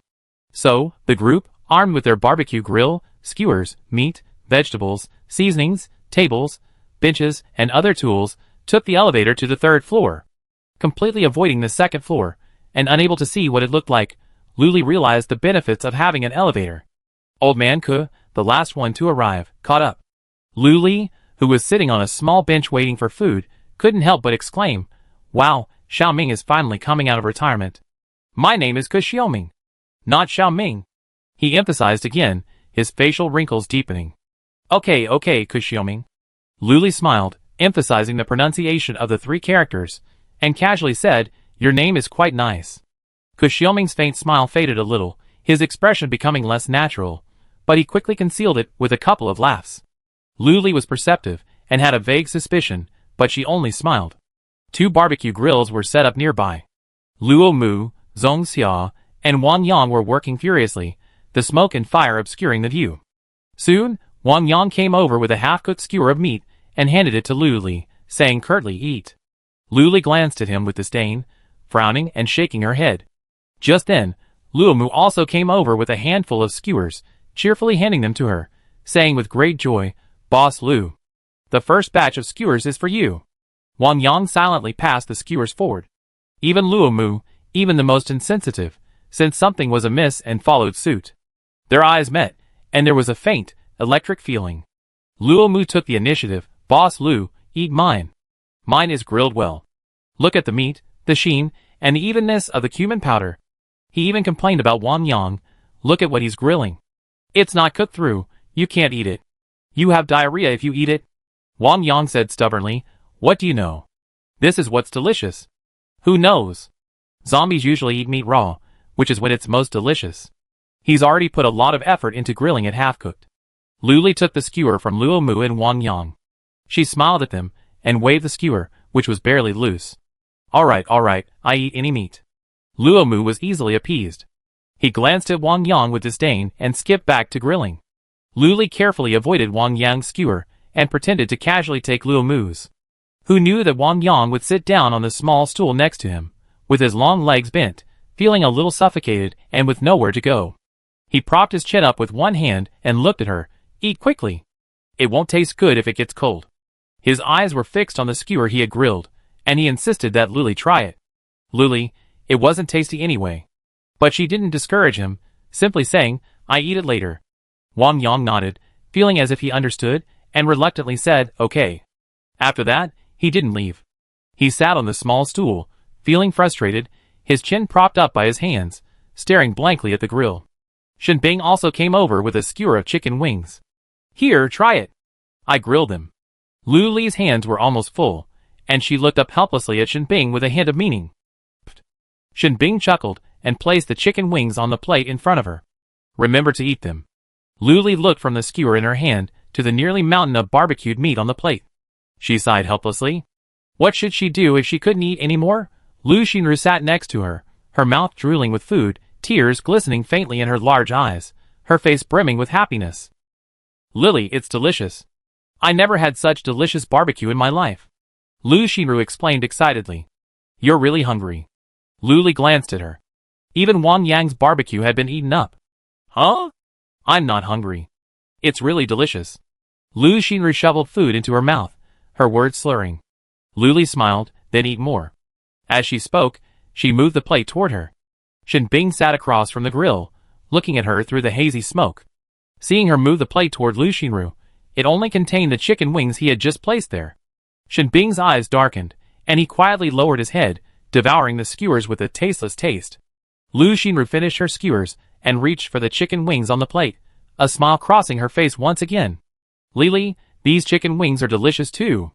If they're delicious, eat more. Luli gave her half of the skewers. Successively, grilled green peppers, grilled mushrooms, grilled baby cabbage, and grilled corn were brought over. The two of them sat on a small stool and ate non-stop. Zhu Lixing even suggested a drink. Luli was about to agree, but Shenbing, Luo Mu, and Wang Yang immediately shook their heads and refused. Boss Lu's drinking capacity was such that he could easily down 2 bottles of beer. When drunk, he was like a completely different person. He spoke little, remained silent, his mind constantly blank, dazed, like a child. The minority obeyed the majority, and everyone else could only drink and eat skewers. After the barbecue, the one who enjoyed the most was undoubtedly Old Man Ke, who sat in a small corner. It was like a buffet, and after finishing, they went to the barbecue grill to get the grilled food. She was also self-aware and only took half, not more, taking it back to her own little corner to eat, and then going back for more when she was done. When the party was over, Luli realized that there was a pile of skewers in the trash can next to Old Man Ke, more than she and Lu Xinru had eaten. Luli smiled to herself. No wonder she hadn't seen anyone all night. They all been hiding here to eat. She looked up at Old Man Ke, who was walking in front, his back straight and his posture still relaxed. Never mind, let the old man eat if he wants. The elevator was small, only able to accommodate about 5 people. Luli and the other children went down first, leaving Shenbing and the others upstairs to clean up. After finishing the barbecue, she couldn't help but smell like smoke. She frowned and sniffed twice at her arm. Lu Xinru noticed. Lily, what are you smelling? Luli told her, and Lu Xinru leaned in to sniff, a happy, satisfied smile on her face. It smells so good. It's all the tang of meat. Chapter 323. Luli smiled slightly. I go upstairs and take a shower. You guys have fun. Shenbing and the others carried the barbecue grill and other tools downstairs one by one. Luo Mu threw the skewers into the large trash can outside, then returned and instinctively looked for Luli. He glanced around. Hey, where's Boss Lu? She's showering upstairs. She said she smells like meat. Lu Xinru replied. Meat? Luo Mu bent down and sniffed. Not bad, doesn't it smell good? I told you it smells good. Lu Xinru agreed. Luli finished her shower and changed into pajamas. She saw the first floor still brightly lit. Everyone was sitting around on the sofa, chatting and talking, the atmosphere harmonious.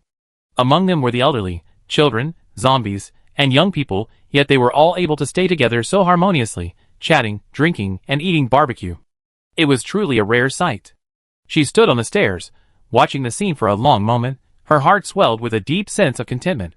Before the apocalypse, she worked alone, living on her own. Unexpectedly, after arriving, she wasn't faced with a struggle for survival. But instead, she found herself on a path to the pinnacle of life, surrounded by close friends and backed by countless loyal customers. Life was fulfilling at this point.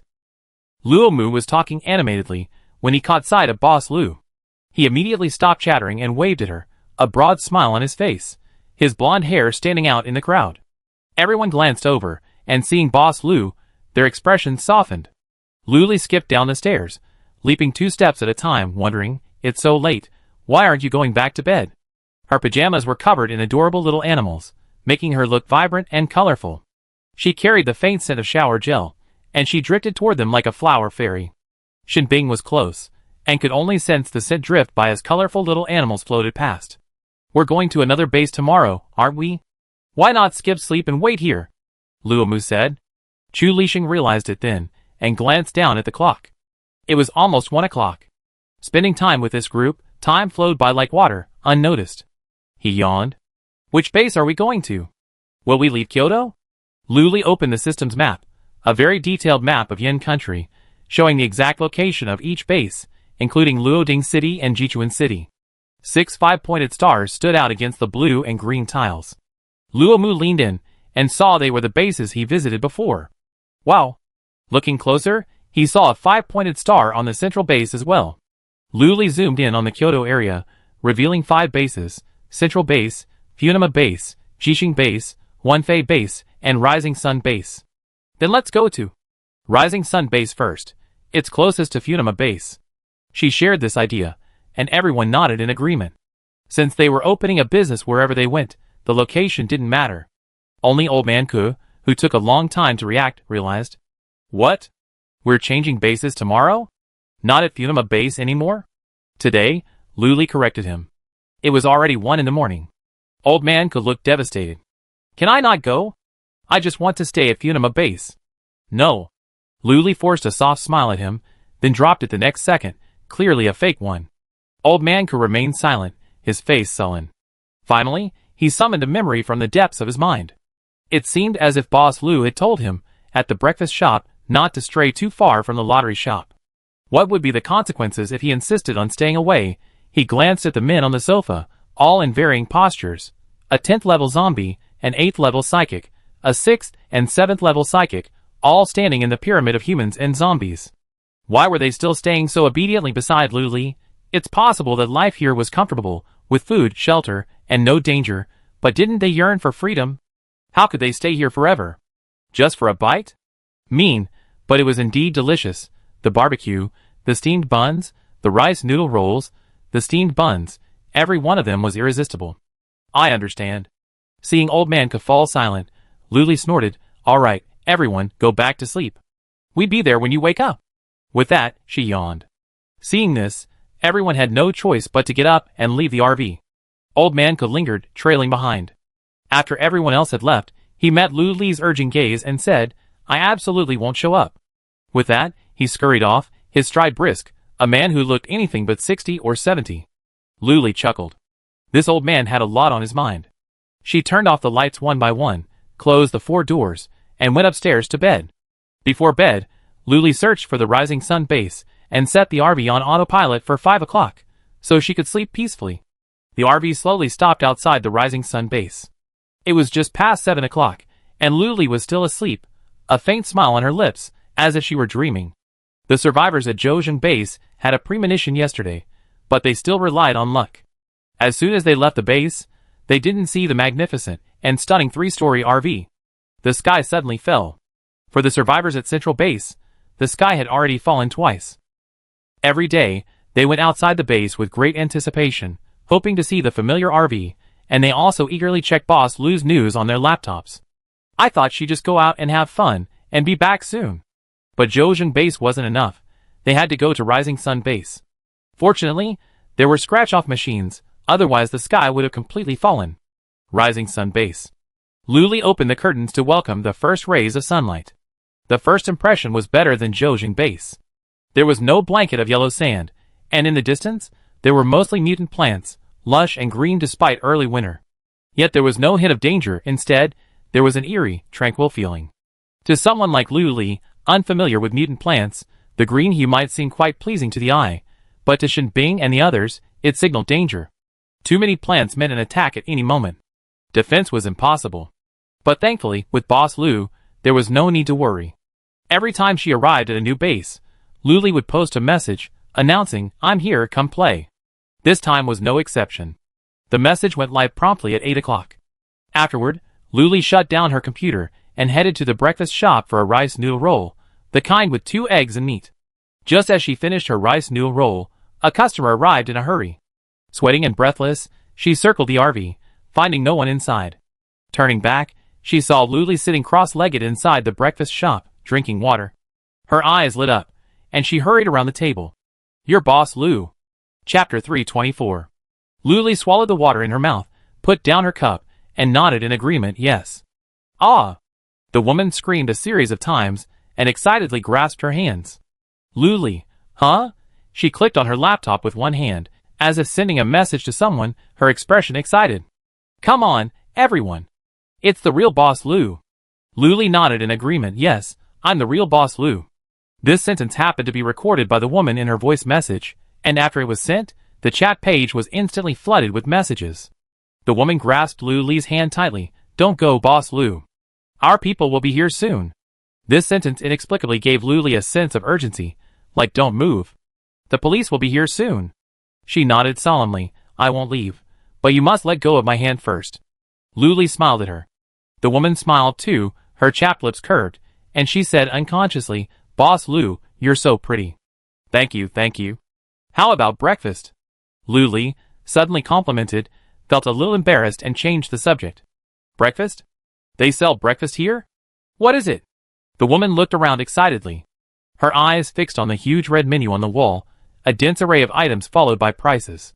At the bottom, it was marked, 1 level 1 crystal core for 100 points, and so on. It was dazzling, and she had no idea what to choose. But just by looking at the names, she felt that every one of them was delicious. She was so focused on Boss Lou that she didn't notice where she was, or what was around her. Then I want 10 meat buns. 10 vegetable buns. 10 rice dumplings, the woman said proudly. Her space ring has a fresh-keeping effect, so she won't have to worry about breakfast for the next week. Luli smiled and stood up, shaking off the hand she still held. Can you let go? I get you some buns. The woman finally realized what was happening and quickly let go, saying apologetically, sorry, Boss Lou, I was so excited. After that, she followed Luli to the steamer outside the shop, where she effortlessly lowered it. She expertly packed the food she needed into a plastic bag, carefully sorting it. She was completely unassuming, as approachable as a longtime friend. Here. Luli handed it to her, and pointed to the lottery shop, saying, you can play scratch-off tickets over there. Feel free to go. The woman paid the price, then followed her gaze, and nodded frantically. I definitely go. Then she remained motionless, staring at Luli nervously, as if she were afraid she'd run away. Luli said helplessly, I'm not leaving. I plan to stay at the Rising Sun base for 2 or 3 days. The woman asked again, really? 2 or 3? She glanced at her laptop with anticipation. She shared this incredible news with their chat group. Really? 3 days, then? Luli's expression was serious yet casual. Within 5 seconds, a group of people arrived, all women, with diverse looks and demeanors. But the only thing they shared was the tenacity and hidden excitement in their eyes. They quickly surrounded Luli. The first woman to arrive had a round face and introduced herself with a hint of pride. This is Boss Lou. This is the breakfast shop. Hurry and buy some to save for tomorrow. There's a lottery shop with scratch-off tickets over there. Even though they had only met for less than 10 minutes, the woman was incredibly familiar, and Luli nodded in agreement. Luli said, there's the menu. Just tell me what you need. She pointed to the menu on the wall. As everyone was looking at the menu, Luli suddenly had an idea. Do you need a job? Like, part-time at the breakfast shop? They all said, really? Really? We'd love to. Luli was stunned, then smiled. I haven't even mentioned the pay yet. 3 hours a day, 10 crystal cores. That's a lot. Why wouldn't you want to? That's right. We don't even get that many zombies in a day. The round-faced girl said, so can all of us come? Everyone stared at her nervously. Luli shrugged and said affirmatively, of course, but... She counted the 12 girls. We only need 6 today.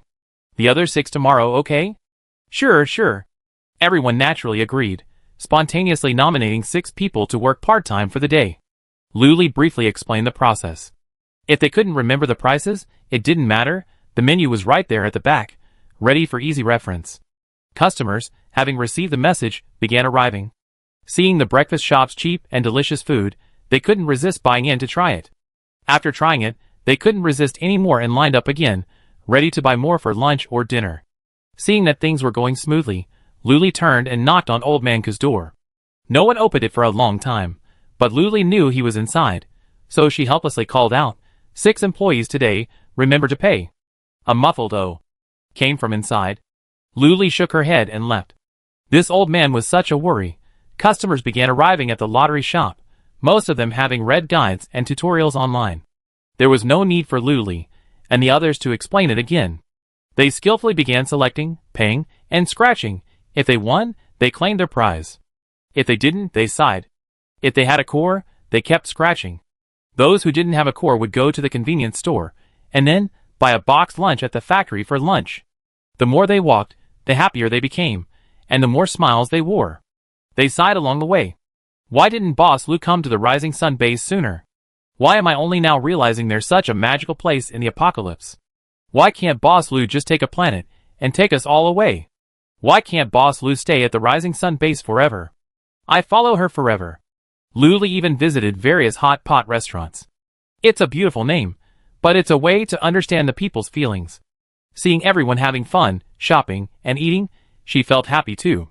The hot pot restaurant was especially impressive, with steam rising from every table, laughter, and the slurping sounds of food lingering non-stop. It was like a melodious symphony, a tune that would earn her a ton of money today. Luli leaned against the cashier, chatting with Lu Xinru. Is everything okay? Is anyone causing trouble? Lu Xinru sat in a chair, her hands resting on her face, her big eyes filled with stars as she gazed up at her profile with admiration. She shook her head and smirked. It's okay, Boss Lu. Even if there's a problem, I can handle it. I'm a level 7 psychic after all. Hee, this shop is amazing. It can help me with so many things. That's good. Feel free to contact me if you have any questions, Luli instructed, then went upstairs to take a look. Seeing nothing was wrong, she left with a sense of relief. Chapter 325. Lu Xinru waved goodbye at her like a lucky cat. She was just about to go to the bathhouse up ahead when a short-haired woman with a very imposing presence approached her. Although she had no bodyguards, she carried the presence of dozens of people. Luli stopped where she was, waiting for her. The short-haired woman walked decisively up to Luli and briefly sized her up. They were about the same height, their gazes meeting. Luli instinctively sensed that she meant no harm, so she waited for her to speak first. Boss Lu, I long heard of you. I'm Su Su, the base commander of the Rising Sun base. Let's reminisce. Su Su extended his hand toward her and introduced himself. I'm Luli. She reached out to shake his hand. Su Su's palm was slightly cool, the calluses thick and rough, yet it felt powerful. Luli gestured pleased toward the RV. The two walked side by side toward the RV. As they approached, Su Su was still wondering where the door was when, in a flash, they were inside. She was shocked, but she didn't show it. Luli led her to the reception room. With a snap of his fingers, 3 or 4 plates of cut fruit, 2 plates of snacks, and a bottle of mineral water appeared on the table. She didn't really like those kinds of drinks. Su Su had long heard online about Lu Li's impressive talents, his abundant supplies, and his generosity, but seeing him in person made her realize the truth of his words. Even though these fruit snacks were commonplace and ordinary to Lu Li, they were precious to them. Captain Su, what brings you to me? Lu Li asked casually, picking up a piece of cantaloupe and leaning back. As she slowly ate the cantaloupe, her gaze fixed on Su Su across from her. Su Su rested her hands under the table, unconsciously rubbing them together. Normally, she wasn't intimidated by facing tens of thousands of people at the base, but now, facing the gentle Lu Li, she felt a little nervous. She took a deep breath and said calmly, I'm Shinqing's man. I already closed the mysterious family's exchange office at the base, and am planning to open one here. Lu Li remembered that during her conversation with Mr. Shin yesterday, she had mentioned coming to the Rising Sun base today. She probably discussed this privately. Lu Li swallowed her cantaloupe, thought for a moment, and then opened her chat with Mr. Shin to confirm the matter. She didn't ask Su Su about the consequences of closing the mysterious family's exchange office. Since she had made the decision, it meant she had the confidence. After receiving Mr. Shin's confirmation, Lu Li said, no problem. I give you the price I gave Mr. Shin. You can make a list for me. Su Su's eyes lit up. She hadn't expected the conversation to be concluded so quickly. She opened her computer and showed Lu Li the list she had prepared long ago. They were just basic necessities, like instant noodles with mineral water, bread, compressed biscuits, chocolate, and so on, all readily available at convenience stores. Lu Li glanced at them briefly. No problem. She added Su Su's contact information and forwarded the list to Shinbing, asking him to prepare. Eat. We're all on the same side, so don't be shy. Lu Li pointed at the fruit on the table. Su Su then reached for the fruit. Her movements, like her own, were powerful. She wasn't exactly delicate, but she possessed a unique charm. Agile, decisive, and resilient, with a sense of security and a feminine aura. Lu Li glanced at the time. It was almost midnight, so she simply invited him. How about we go to a hot pot restaurant for lunch? Su Su looked up at her, sensing her sincerity, and agreed. Okay, the hot pot restaurant is Lu Xinru's scratch-off prize, right? I know her. Yes, Lu Li asked. Is she so famous? She spent some time at the Rising Sun base before moving to the Zhouzheng base. Su Su smiled, glancing at the fruit on the table before standing up. Lu Li misunderstood. It's okay, someone will pick it up. Then she paused, turned around, and shoved 2 plates of fruit in front of her, saying generously, how about you take some? I have plenty. Su Su's heart warmed at this, and she stopped the polite conversation. She put the fruit away, a smile playing on her lips. The two of them went to the hot pot restaurant together. Lu Li went in first. Lu Xinru, noticing this, raised her hand and greeted, Li, didn't you just leave? Why are you here again? Is there a vacant private room? Luli asked. Lu Xinru immediately checked on her laptop. The software displayed a floor plan of the first and second floors. Each small square represented a table. Red was in use, blue was vacant. There's exactly one. Lu Xinru looked up and happened to see Su behind Luli. Her smile instantly dropped. Luli noticed this and turned to glance at Su, who was observing the hot pot restaurant with a natural expression. Then she glanced at Lu Xinru, who was glaring at Su with a pout. Take us to the private room. It was a busy place, making it difficult to talk. After the previous lesson, Luli was now very careful. The three of them went upstairs and arrived at the private room at the end. It was spacious, and each table could probably seat about 10 to 15 people. The table was rectangular, with 2 pots splayed in the center. Clean and tidy. Not greasy, which would make one lose their appetite. Sit down, Luli called, pulling up a chair and sitting down. Lu Xinru immediately joined her. Su followed closely behind, sitting next to Lu Xinru, and unsurprisingly, received a glare. You're the guest, sit across from me. Lu Xinru pointed across, moving her chair closer to Luli, eager to share a seat with her. No, I sit here, Su said forcefully, raising his head. Lu Xinru pouted and turned to complain to Luli, but she heard her ask, what do you want to eat? She instantly forgot everything. I want corn. The sweet corn. And the fried dough sticks with salted egg yolk. Lu Xinru said immediately. Okay, I order for you. Luli added the 2 items to the cart, leaned back, and asked Su sideways. Su, anything's fine with me. As long as it's edible, I'm not picky. As soon as Su spoke, Lu Xinru thought of the previous incident, but the topic had already taken a turn. If she continued to dwell on it, would Lili think I was being petty? Thinking of this, Lu Xinru fell silent. She endured it. She simply silently moved her chair closer to Luli, until the 2 chairs were almost touching. Luli glanced down, then looked up at Lu Xinru in confusion. What are you doing? Why don't you just sit on me and eat? Lu Xinru chuckled and whispered, Lili, I don't want to get too close to that bitch. I'm telling you, she's a real jerk. Su, seeing Lu Xinru's head almost up to Luli's ear, couldn't help but say, what are you mumbling about? Speak louder if you can. Lu Xinru immediately straightened up, her eyes wide, and she confidently put her hands on her hips. I'm incompetent. Su laughed. Chapter 326. Luli thought this girl was so cute. Xinru, have you been to the Rising Sun base before? Lu Xinru stammered, seemingly reluctant to bring up the subject. Since the dishes were all served, Luli didn't ask any more questions. She shouldn't get too involved in other people's private affairs. Come on, eat, Luli called, then stood up to prepare the dipping sauce, leaving the 2 of them alone in the awkward situation. The condiment table was outside, and Luli left, closing the door behind her. Lu Xinru glanced at Su stealthily, startled to find she was staring at her. With a start, she sat up straight, lowering her crossed legs. Su chuckled softly. Ruru, how are you?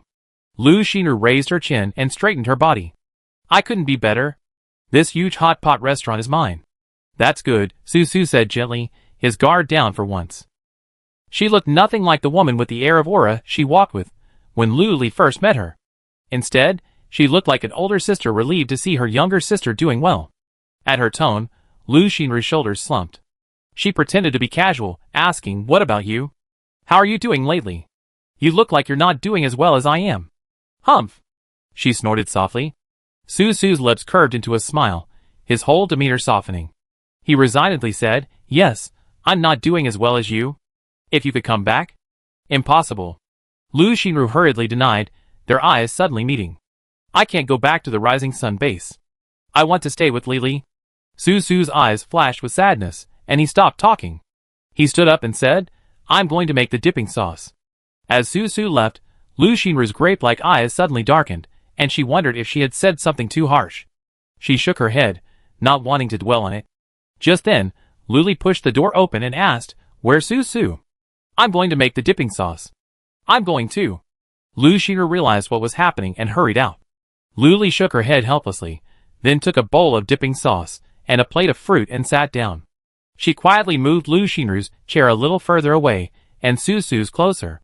When the 2 returned, one in front of the other, carrying the dipping sauce, and plopped down on their chairs, they realized. Lu Xinru screamed, why are you so close to me? She looked down and saw their arms were almost touching, pressed tightly together. Fortunately, it was early winter, and they were wearing coats, otherwise their skin would have been touching. Su was also puzzled, but remained calm. He put the dipping sauce bowl away before saying, I don't know. But he didn't move his chair, remaining seated. Lu Xinru, you don't know how to move. She shifted her hips, not the chair this time. Luli glanced at him, tilted her head and chuckled softly, then added the corn and fried dough sticks to the pot, then half of the other dishes. The three of them only had the pot closest to them, half filled with a fragrant hot pot and half with the clear soup. Su couldn't remember how long it had been since he had hot pot, but the familiar smell brought back memories of warm and lively hot pot. Lu Xinru cockily helped Luli with some food. This fried dough stick is really delicious. It even has salted egg yolk in it, and it's not greasy at all. Luli accepted everything, glanced at Su's empty bowl, and gave Lu Xinru a look. Lu Xinru glanced at him and, reluctantly, helped Su with a fried dough stick. She feigned impatience, saying, Here, sir, eat quickly. Su ignored her attitude and took a bite. It was truly delicious. The smooth, silky texture of the salted egg yolk blended perfectly with the chewy texture of the fried dough stick, creating a rich, flavorful experience. She devoured all the fried dough sticks in the pot. Lu Xinru was about to grab another, but she couldn't find one even after trying with her serving chopsticks for a long time. She exclaimed, Where's my youtiao? Where's my youtiao? Where's it? Then she saw Su stuffing the last bite of youtiao into his mouth. She raged, You. Give me back my youtiao. Lu Xinru slammed the table. How long have you been doing this? Luli had already silently ordered another serving of youtiao, and patted Lu Xinru's shoulder. Come on, eat them all. Lu Xinru smiled brightly at this. Lili, you're the best. This guy just keeps trying to steal my food. Su snorted, ignoring her complaints. It was a rare opportunity to feast like this, so of course she had to eat to her heart's content. Lu Xinru, for some reason, was so excited that she ate like she was competing with Su. Luli was speechless, and could only keep adding more dishes, while the other two continued to eat. Luckily, they ordered a lot, and the pot was big enough, otherwise there wouldn't be enough for the two of them. During the journey, Shenbing and the others sent messages, asking if she'd come back for dinner or something. Luli replied, No, I'm eating at the hot pot restaurant. Shenbing had no choice but to say, Okay, remember to come back early. We won't go over there, and we'll cook our own food. The hot pot was quickly devoured by Lu Xinru and Su, who devoured it vigorously. They both managed to eat their fill. Luli finished picking her teeth and said, Are you full? Let's go. Su wiped her mouth, finished the last piece of fruit on her plate, and stood up, saying okay. Lu Xinru stopped Su, You haven't paid yet, and you're trying to dine for free? Su glanced at Luli. Boss Lu said she'd treat us. What? You don't even listen to Boss Lu? Lu Xinru choked and snorted heavily. You got it easy this time. Next time. No, there won't be a next time. Su laughed and instinctively reached out to touch her head. The moment he touched her, they were both stunned. Lu Xinru pushed her hand away, angrily saying, What are you touching? Do you think I'm still part of your base? Luli watched the show from the side, and noticed that the usually cute Lu Xinru turned into a firecracker when she met Su. She ignited at the slightest touch. As expected, everyone has their own unique personality. Different sparks spark when they're with different people. Just as she was enjoying the show, Shenbing suddenly texted, Someone's looking for trouble. I take care of it for you. Luli stopped her. No, wait until I get back. She tossed the toothpick into the trash can, stood up, and said, Someone's looking for trouble. I'm going home first. Who's looking for trouble? Su and Lu Xinru said in unison, their past grudges instantly resolved. Luli was stunned, shrugged, and shook her head. I don't know. We need to go check it out first. Let's go, Su said decisively. I know everyone around here. I think they're jealous of your lottery shop. With that, he started out. Luli and Lu Xinru exchanged a glance, then followed. She quietly approached Lili and whispered, Don't worry about it. She's impatient. It's okay. Someone took care of it for me. I'm so happy. Luli shook her head. After leaving the hot pot restaurant, they had to pass through the bathhouse to reach the lottery shop. Before I arrived, I heard a commotion outside the lottery shop. Chapter 327. A group of men who looked like thugs were wielding weapons and assaulting customers buying scratch-off tickets. They were shouting, Hey, no gathering here. Get out of here. That's right. Get out of here. Don't you understand the rules here? He didn't pay his protection fee. You're not allowed to buy tickets either. Get out of here, or I take action. Luli heard these words before she even got close. She looked up at Su, who was hurrying ahead, and quickly followed him. Do you know those people?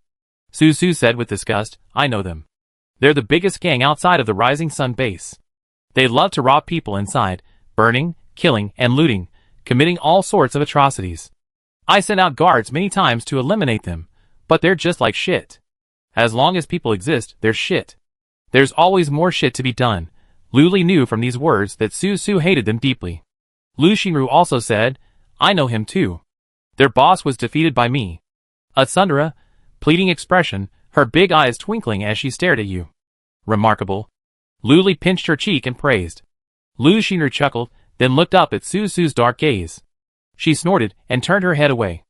Luli had already continued walking towards the lottery shop. The three of them quietly boarded the RV. Most of the customers had already been driven away by the group. Su said, Boss Lu, let me handle this. This is the Rising Sun base, and I have some say. No need. Luli waved her hand. After reaching level 6, the system gained a blacklist function, allowing her to place as many people as she wanted. The security zone was also upgraded to a 100-meter radius centered on the lottery shop, enough to accommodate all customers. She had the system lock down the group, record their information, and immediately blacklist them. This meant they could no longer enter the lottery shop's secure area, nor could they ever shop at Luli stores. Whether offline or online, once blacklisted, they could no longer make purchases. The thugs were driving customers away. Seeing no one in the RV, and no one intervened, they became increasingly aggressive, even physically assaulting the customers. The customer felt helpless and angry, fuming that they couldn't defeat them, so they could only glare at them. What are you looking at? If you keep looking, I gouge your eyes out. A tall man among the thugs shouted fiercely. He then grabbed the back of the customer's neck and stretched out 2 filthy fingers, as if to gouge his eyes out. The customer's neck was clamped, unable to move, but he still refused to give in. Go ahead if you dare. Then, the tall man vanished as if vaporized from the earth.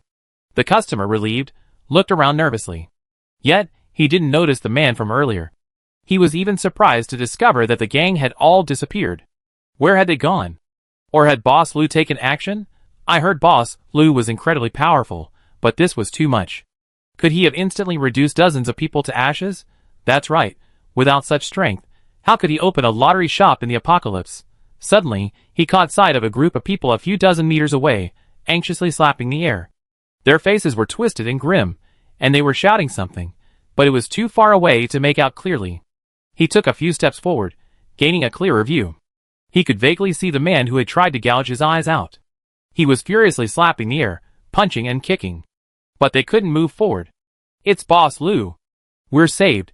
The surrounding customers gradually reacted, their faces lit with proud smiles, and they all breathed a sigh of relief, knowing it was Boss Lu who had intervened. They all read online before that when shopping at Boss Lu's stores, there was no need to worry about danger. She would handle it. They hadn't expected it to be true. Inside the RV, Luli clapped her hands.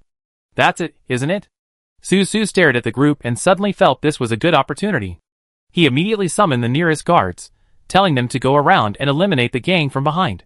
Even though they weren't the entire gang, every kill meant a lesser threat to the Rising Sun base. The guards arrived quickly, and the gang was still reeling from the anger and pain of being kicked out. Coupled with the thriving mutant plants, no one noticed. Danger was approaching. When only a few of the dozens were left, they could smell the strong scent of blood. What's that smell? One person turned around in confusion. Before he could finish his words, his throat was slashed, his eyes still etched with lust for the lottery shop. Who is that? Another person heard the sound, and just as they were about to speak, their neck was silently twisted. The last person was left, and he was easily dispatched by the guards. Su witnessed the entire process, a smile tugging at the corners of his mouth. He was truly lucky today. The strongest team was on duty nearby, and this gang of criminals had lost all reason, their eyes fixed on the lottery shop. The surrounding area was covered with lush, but non-aggressive, mutant plants, obscuring the guards' movements and muffling their voices. Everything happened just right. She saw clearly how the gang was kicked out, their butts slamming like they'd been hit hard, sending them screaming and flying far away. The sight of them being launched like cannonballs, one after another, was a breathtaking sight. Su said sincerely, "Thank you, Boss Lu." Luli shrugged. Your guards, your base, they're all your credit, not mine. Su knew that if that kick hadn't drawn their attention, preventing them from entering, even if the guards had come, both sides would have suffered losses. Lu Xinru looked at Lu Li with starry eyes. Li, you're so amazing. It's nothing. Lu Li waved her hand modestly. Since Lu Li had returned, Shen Bing and the others had been sitting on the sofa, not getting up. They initially considered handling this minor matter themselves, but after some thought, they decided it was better to tell Lu Li. Since she wanted to do it herself, they just have to watch the show. The heavy weight on her chest had been lifted with such ease, and Su felt incredibly happy. Lu Li invited her to sit down, and everyone unselfconsciously cleared a small sofa for her. Su sat there, calmly surveying the RV's surroundings. Seeing many customers waiting in line for scratch-off tickets outside, she couldn't help but become intrigued. She got up, grabbed a few, paid, and returned to try scratching them. The first two yielded nothing, but the last one revealed a pistol image. She felt a surge of excitement, finally understanding why those customers were so excited about the scratch-offs. She immediately stood up to claim her prize, even waiting in line for a while. When it was her turn, she stuffed the scratch-off ticket into the fortune cat's mouth, wondering why it was shaped like a cat. The next second, a flash of white light flashed, and before her appeared a pitch-black, cold pistol, accompanied by instructions. Su picked it up and was shocked. The pistol had unlimited ammunition and was incredibly lethal, but it could only be used 50 times per day. Chapter 328. If he had good marksmanship, wouldn't he be able to kill 50 people a day with one shot? And no need to reload. This was the first time she'd seen a pistol like this. Su looked at it over and over. Such a delicate gun, barely the size of a palm, yet it held an unlimited supply of bullets. It seemed the internet was right. Boss Lu's lottery shop could produce anything. Su stored the pistol in her spaceship, thinking of trying it out again when she returned to base. She'd eaten, secured supplies, and even wiped out half the bandits. She even won the jackpot. Su was content. She said hello to Lu Li, and then goodbye to Lu Xinru, then left the RV. Lu Xinru snorted softly, studiously avoiding a glance. Only after she got out of the RV and walked a good distance did she glance at her, then quickly looked away. What are you looking at? Lu Li sat down next to her, her curiosity aroused. Lu Xinru snapped back to her senses and said with a start, I wasn't looking at anything. I was just checking out the customers outside. Are there any people who want to go to the hot pot restaurant? The more she spoke, the more guilty she felt. Lu Li smiled. Seeing it all, but not saying it, I won't ask anymore. One day, I find out. I had planned to go out and get a feel for the people's sentiments today, but my plans were disrupted. I might as well just relax on the sofa. By evening, no one had won the first prize. Lu Li figured it was just the wrong time. Perhaps no one at the Rising Sun base could win the first prize. Everyone was enjoying dinner when another commotion broke out outside. Lu Li wondered if the remaining gang members had come looking for him. Don't they have laptops? Can't they access the internet? Don't they know how much I've been boasting about online? They even dared to cause trouble. Lu Li was helpless. She didn't like killing, wasn't bloodthirsty, she just wanted to sell lottery tickets properly, but someone always came looking for trouble. I can't stand it. Lu Li suddenly stood up, walked a few steps to the table, and looked outside. Dressed exactly like the group that afternoon, bare-chested in the middle of winter, wearing a vest, and a swooped-up hairstyle, did they think they were so cool? System immediately blacklisted them. Lu Li crossed her arms, feeling angry, as if her meal had been interrupted, still chewing her meat. After swallowing, she said, okay, kick them out, put them in the small dark room, and then send a message to Su to let her handle it. The so-called small dark room is like an enclosed space within the safety of the RV. It's transparent all around, so people outside can't get in, and people inside can't get out. But everyone can see in and out. No problem. The system agreed. The higher the level, the greater the system's permissions, but all require the host's consent. Then, the system locked onto the group, rounding them up and imprisoning them in a transparent small black room right in front of the RV, visible to passers-by. They were bewildered. How could they be surrounded by familiar faces in the blink of an eye? Among them was the gang's leader, whose face darkened and fiercely demanded, "What's going on?" He glanced around, seeing dozens of people suddenly gathered. As if being pushed together by a pair of giant hands, he raised his legs to move, but couldn't step over. He tried to change direction, but still couldn't step over, couldn't get around. Drawing the circle on the ground was like a prison. They were pushed into the circle drawn by Tang Sanzang, unable to escape no matter what. Whose supernatural power was this? He had never heard of it before. A subordinate behind him said anxiously, "What should we do, boss? Look at these people, they're all laughing at us. Wait until we get out. We beat them to death." The man said impatiently, "Shut up." He tried to summon his supernatural powers, carefully testing the invisible wall, but each attack was repelled. He didn't dare act rashly. He also told his men to be careful not to touch the wall. Luli kicked them into a small dark room, sent a message to Su, and sat back to continue eating. Little did he know that a commotion had erupted outside. The customers gathered around them, recognizing them as the bandits who had committed all sorts of atrocities, burning, killing, and looting the residents of their base. Robbing supplies was the smallest, most insignificant incident. The customers were still a little nervous, fearing they might make another big move. They're here again! Run! Didn't they just come this afternoon? Don't be impulsive. It seems they can't get out? Can't get out? As soon as this was spoken, everyone stopped and turned to look, realizing it was indeed the case. They stood there, their eyes fixed on the customers, glaring fiercely and menacingly. But they didn't move forward. Dozens of them huddled together, back to back, chest to chest. It looked incredibly crowded. Can they really not get out? After saying that, he reached out and kicked the people inside. He actually kicked them. The people inside tried to grab his feet, but because the space was too small, they thrust their butts up, nearly knocking the crowd over. Can they hear us? Someone inside shouted, yes. The customers outside the circle took a step back in fear, muttering, they really can hear us. They whispered, well, since they can't get out, can't we? Beat them. Hit them. Kill them. The more they talked, the more excited they became. Just as they were about to engage in a heated discussion, Su arrived with his guards. Su sternly declared, be careful, everyone. Get out of the way. The customers quickly made way for Su and the guards to enter. Su met the gang leader's gaze and sneered, you come to this? The leader sneered back, Captain Su, I advise you to remove the cage immediately. Don't be so ungrateful. That's a nice thought, Su said. She ordered the guards to try to pull one of them out, but she didn't expect them to actually do it. After they pulled him out, the man glared at her. Su remembered him as someone who had raped one of her female assistants. Thankfully, she was strong-willed and managed to pull through, but she also wanted revenge. The man was pinned down by the guards, unable to move. But he still had his mouth working, still shouting, kill me if you dare. My boss is watching. Ah. Su personally stepped forward, raised his leg, and slammed it hard into his groin. There was a crisp, crunching sound, and a cry of pain. The man's face flushed red, in agony, veins bulging on his forehead. He felt crippled. Break your limbs, and feed them to the zombies, Su said coldly. Yes. The guards roared in agreement. Su remembered every single one of them, every bad thing they had done to the base residents. The mere thought of it filled him with uncontrollable anger.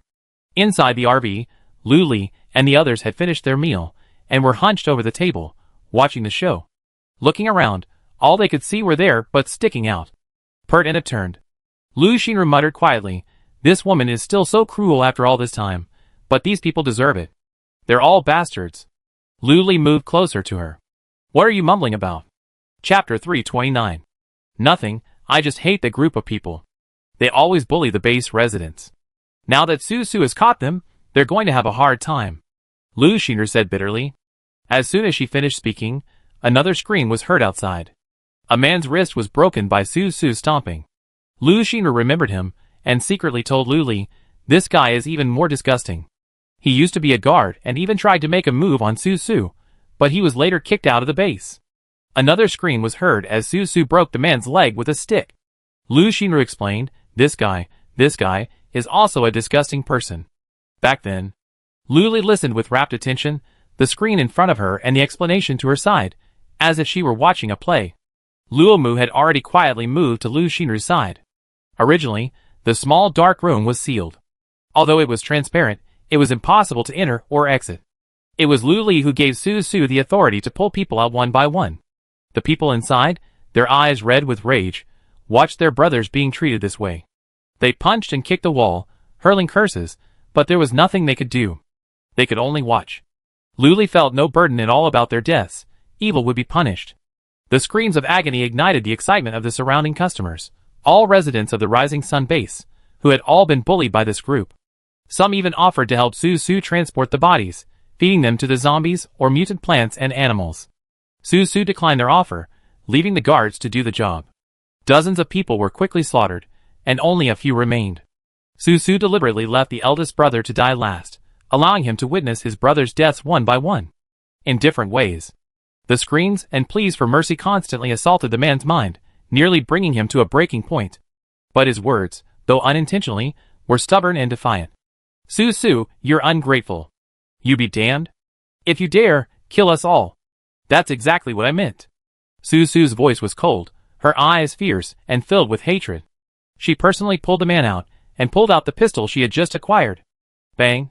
Shot right between the eyebrows. The man collapsed, facing Su, kneeling flat on the ground, as if admitting his guilt. A red spot between his eyebrows, bleeding, was a horrifying sight. Su averted her gaze, and let out a long sigh. The matter had been resolved far too easily, all thanks to Boss Lu. Who knew what kind of power that was? She had wanted to go to the RV and solemnly thank Luli, but her body was splattered with blood.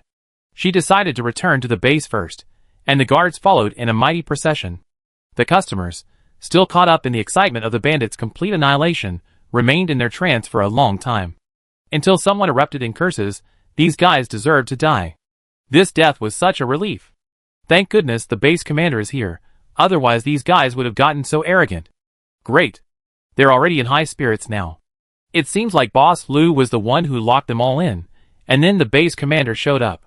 Speaking of which, what kind of supernatural power is this? It's so powerful, it can actually prevent people from getting out.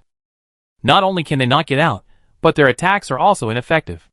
Luli finished watching the show, and Lu Xinru finished her explanation. They drank 2 glasses of water before they recovered. Lu Mu also listened to the entire story, and angrily exclaimed, "They're not human. They're all beasts. They could kill such young, adorable little boys and girls." Everyone nodded in agreement. Su hadn't gone too far in this matter. As the sky darkened, the Rising Sun base's goal of 100,000 tickets had been achieved. Luli placed an order for 5 lottery machines, and lined them up outside the RV, inviting those waiting in line to buy from them. Later, he spent another 500,000 points to replicate a primary convenience store, placing it next to the parent store. A portion of the sales flowed directly to that location. The people inside the RV were still a little shocked by this scene. From their perspective, Luli had simply waved his hand, and 5 machines appeared. Another wave of his hand, and a primary convenience store appeared. To the customers outside, it was even more magical. These machines and convenience store appeared out of thin air, like gifts bestowed upon them by a deity, and that deity was Luli. I heard Boss Lu also left a convenience store at Zhoushan base. With scratch-off machines and a convenience store, we're saved. We don't have to worry about Boss Lu leaving. Really? Boss Lu is amazing. He has everything he wants. If only every store had one. Just be content. A convenience store is good enough.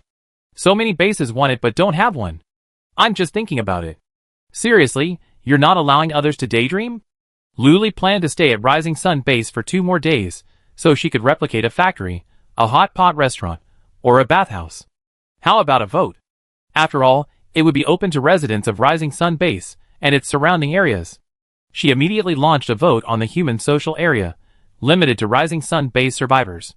Each survivor would be assigned an ID when they registered. The first 4 digits represent the base number, while the following digits represent the survivor number, like an ID card.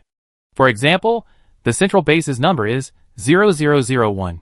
The voting topic is, which store would you like to see at the base entrance?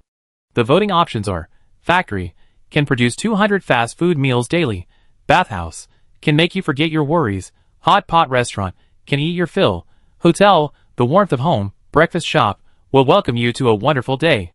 The information in brackets is Lu Li's own editing, which allows him to quickly and accurately identify the store. Voting deadline, 9 p.m. Once posted, it quickly garnered a heated response on the human social area. The strongest reaction was surprisingly not from the Rising Sun base, but from other bases, who were all lamenting, "Why isn't it our base? When will it be our turn?" After seeing it, Su forwarded the vote to the heads of various departments, asking them to promote it and vote for more practical options, such as the hot pot restaurant and factory. A little after 9, Luli checked the voting results. The hot pot restaurant came in first, and the factory came in second, both related to food. Okay, I copy the hot pot restaurant tomorrow, and the factory the day after tomorrow. These two stores are also smart, so they can function normally even without supervision. The next 2 days went exceptionally smoothly. No more mysterious bandits causing trouble, only lovely customers spending money. Su would occasionally come to the hot pot restaurant for a meal, but Luli felt she had other intentions. The look she gave Lu Xinru was not innocent. The day before leaving the Rising Sun base, Su came again. After greeting Luli, she headed straight for the hot pot restaurant. Luli checked the time. It was almost 7, time for dinner, so she sent a message in the group chat. Meet at the usual hot pot restaurant. Chapter 330. Seeing everyone loved hot pot, Lu Xinru reserved a private room on the second floor of the hot pot restaurant for everyone. It was only for Luli and the others to use. After Luli sent a message, she followed, genuinely curious. At the hot pot restaurant's cashier counter, Lu Xinru was propping her chin up in boredom, watching the people at the nearest table brag. Just as she was about to hear the crucial moment, she heard 2 knock-knocks and looked up. It was Su knocking on the table. Lu Xinru's smile instantly fell, and she asked impatiently, "Why are you here again?" Tilting her head, she muttered, "In just 3 days, I don't know how many times you've been here. I can't even count." "Give me a private room," Su said. "No private rooms." "Would you like to sit in the hall?" Lu Xinru declined without even looking at him. Su's voice softened, his eyes gentle. "Ruru, it's been all this time, and you still can't forgive me? You. Just eat. Stop talking about this." Lu Xinru's expression was strained, a look of unwillingness to listen. Luli darted out from behind. "Business is so good? No more private rooms?" Her voice was as ethereal as a mountain lark. Lu Xinru immediately said, "There's one, reserved just for you." Su's eyes darkened, and he looked at Lu Xinru with a hint of hurt. Lu Xinru pouted, not wanting to pay attention. "Captain Su? Let's have a quick meal together." "I'm leaving tomorrow," Luli invited. "Okay, you go first." Su readily agreed. Seeing this, Lu Xinru said quickly, "Then I go too." After that, with a hint of annoyance, she added, trying to hide her feelings, "It's time for dinner." Looking down at her toes, feeling somewhat guilty, Luli smiled, "Come on, it's okay." Lu Xinru forced a smile and followed the two into the private room. Luli began ordering, asking the two what they wanted as usual, then ordered a large amount. Lu Xinru, surprised by her attitude, said, "Lili, is it necessary to order so much for just the 3 of us?"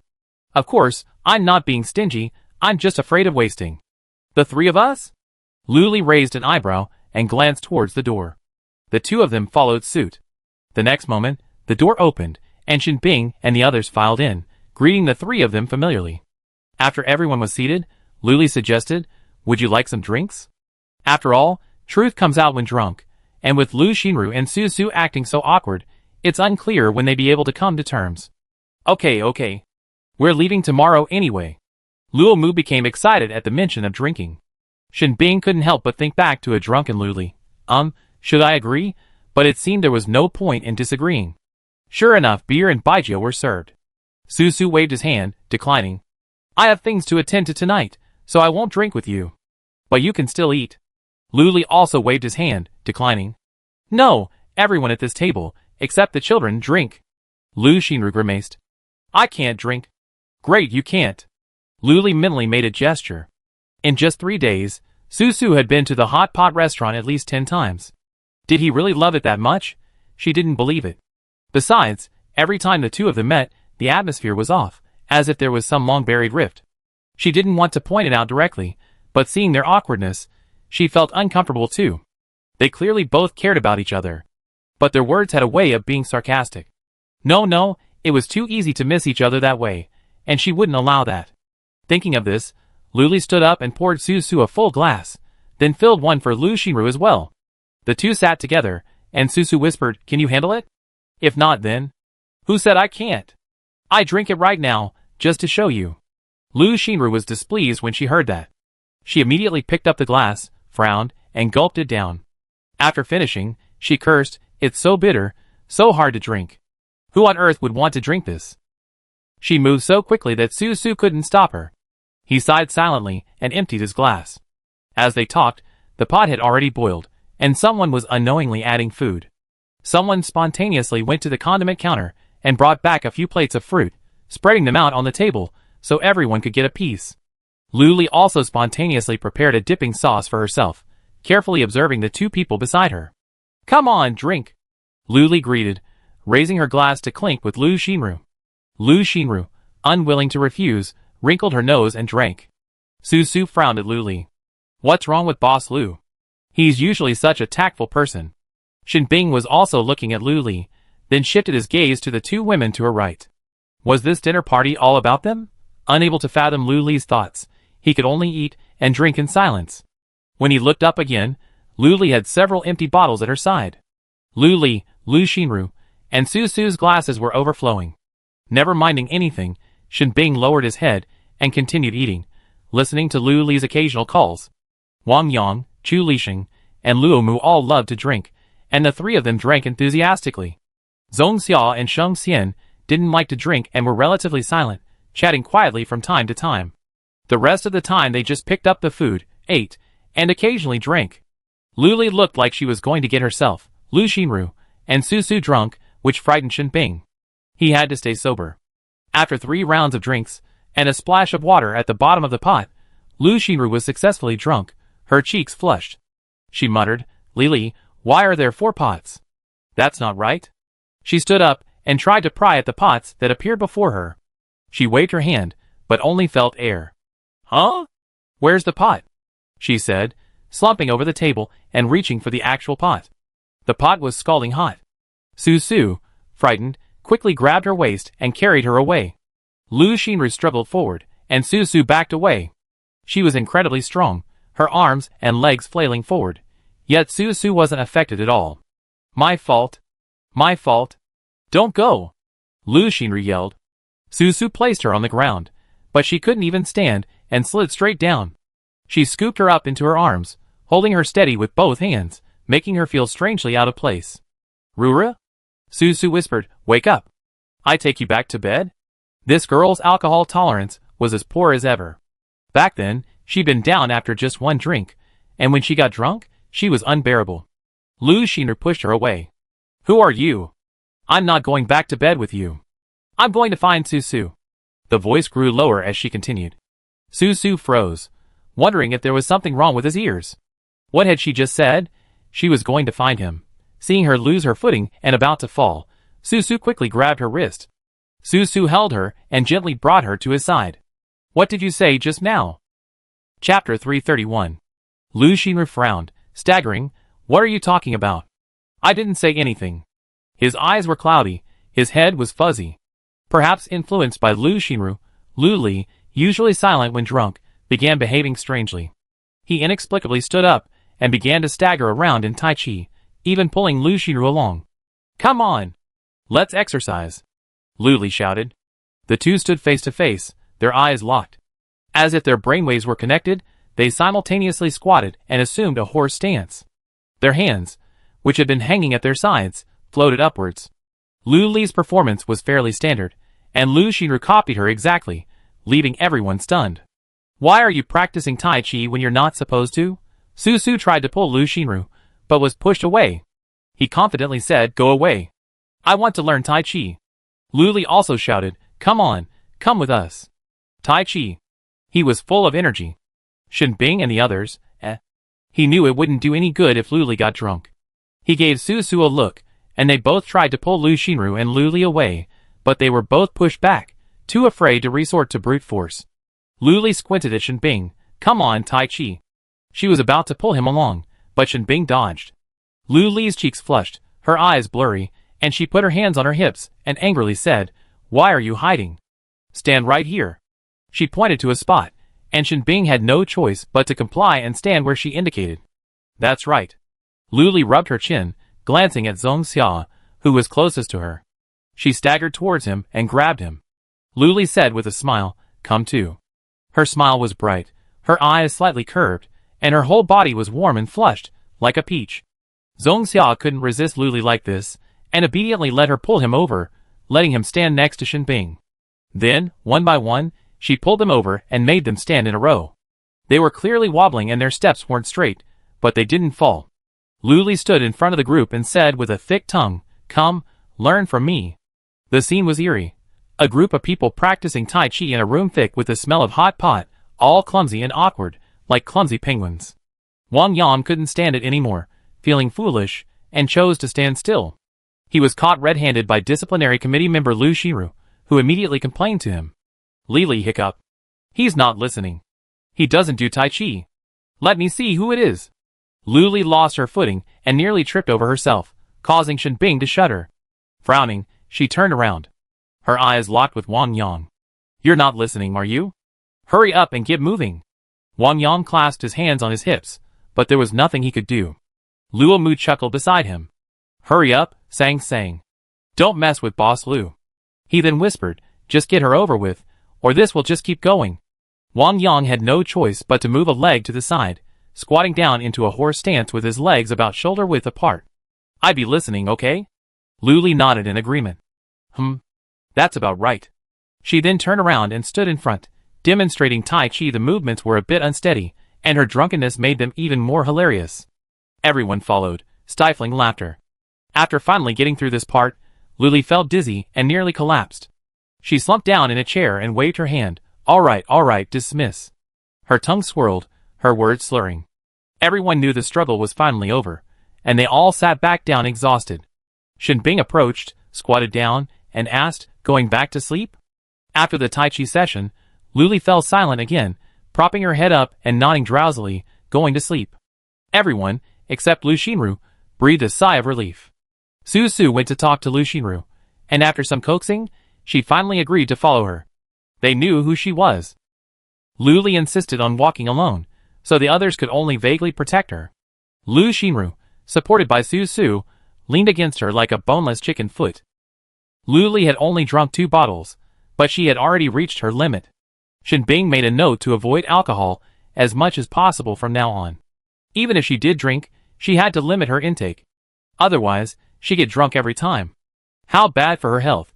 He helped her all the way back to the RV. Seeing this, the others went back to their respective shops. Su Su helped Lu Xinru back to the convenience store. Xiaobi led the way, so they wouldn't go to the wrong room. After entering the room, Su Su laid her on the bed and grasped her restless hands. He removed her shoes and coat, tucked her in under the covers, and after a quick glance around, decided to wash her face. She found the bathroom and tentatively turned on the faucet. Clear water gushed out. Su Su, startled, quickly turned it off, then cautiously opened it a little more. He let the water flow down. She hadn't expected the tap to actually hold water. At the base, it was just a decoration. After wetting the towel, Su Su wiped her face and hands, but Lu Xinru reluctantly shook it off. She patiently took it and continued wiping, her expression gentle, her frown slowly relaxing. After wiping her hands and face, Su Su tucked the corner of the quilt around her and stood up to leave. But suddenly, Lu Xinru grabbed her wrist. She murmured, Su Su, are you leaving? Su Su shuddered, turning to look at her in disbelief, reluctant to let go of her hand. The next day. Damn! What have I done? Luli was shocked. Leading everyone in Tai Chi. The system calmly and perfunctorily said, there's a video. Want to see it? No, thank you. Luli twitched her lips, gnashing her teeth. But it was no use. The video was already playing before her eyes, her grinning face, her expression goofy, her movements scribbled like talismans. The expressions of others, feeling hopeless but having to obey, were undeniable. Oh my God, I never drink again, Luli swore silently in her heart, remembering why she had instigated this situation. It was for Lu Xinru and Su Su. In the video, Lu Xinru was also drunk. Su Su looked at her with concern, but his body was honestly practicing Tai Chi. She immediately called Lu Xinru. Hello? Ruru, are you awake? Come over for breakfast. Just to test the waters. Ah, it's Su Su. She's still sleeping. A voice, calm amidst the awkwardness, emanated from the computer. Luli hung up the phone with a snap, those words echoing in her mind. She's still sleeping? She's Su Su? What does that mean? Su Su didn't return to the base last night. Had he slept directly in Lu Xinru's room? 2 girls sleeping in the same bed seemed normal, Luli consoled herself. If these 2 girls weren't Lu Xinru and Su Su, then this would be perfectly normal, but now, she was deeply suspicious of the relationship between them, and curious about what had happened between them. Ah, this was so frustrating. Chapter 332. Luli rolled out of bed. The slight headache she felt after waking up was gone, and she felt refreshed. After washing up and going downstairs, she opened the doors to her car and saw Su sneaking out of the convenience store. She was cautiously glancing around, afraid someone might notice her, but what a coincidence. Their eyes met, and Su straightened her back.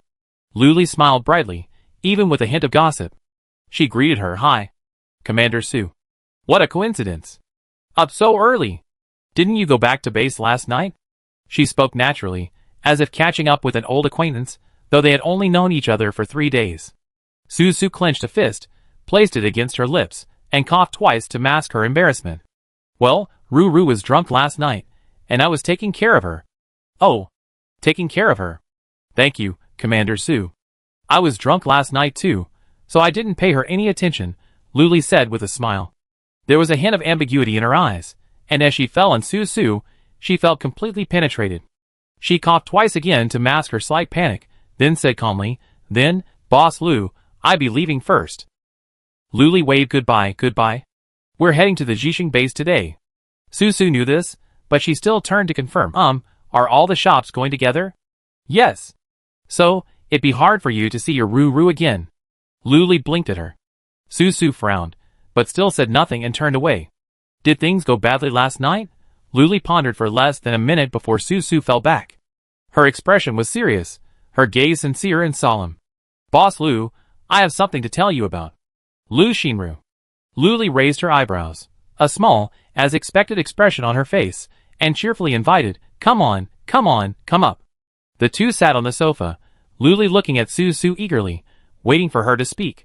Su felt a chill run down her spine at that gaze, and secretly labeled her a gossip. She composed her words. "Lu Xinru is a good girl. She's obedient and hardworking. I hope Boss Lu will treat her well." "I will. After all, she's mine now." Luli agreed. She wondered, "Why haven't you gotten to the point yet?" "Go on." Hearing this, Su couldn't help but drift into memories. "Once upon a time, I also said this to Ruru." Seeing her pause, Luli asked, "Can I ask what happened between you?" Su lowered her eyes and dropped a bombshell. "I once expressed my love to Lu Xinru." Wow, goodness.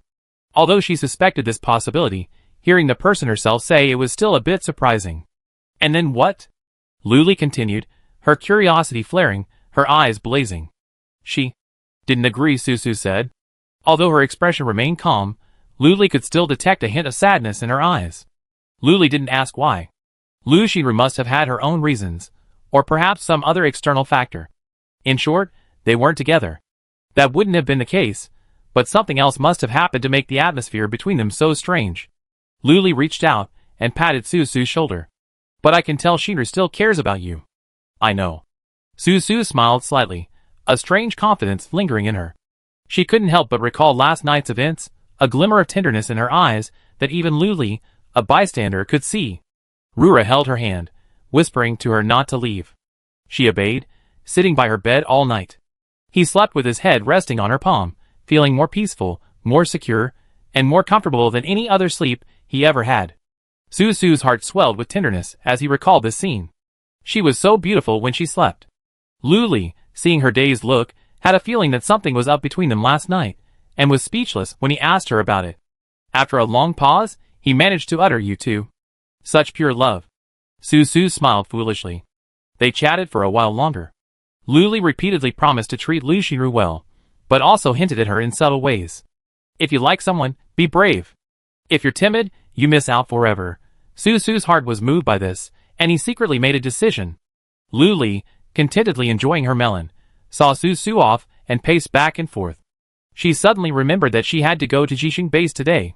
No wonder Shenbing and the others hadn't arrived yet. But if she left, Lu Xinru would have to leave too. Would they ever have a chance to meet again? No matter. If fate had us, there would always be a follow-up. She quickly set her destination and set the RV on autopilot, leaving behind 5 scratch-off machines, a convenience store, a factory, and a hot pot restaurant. This was all she had left for the Rising Sun base. She hoped they'd like it.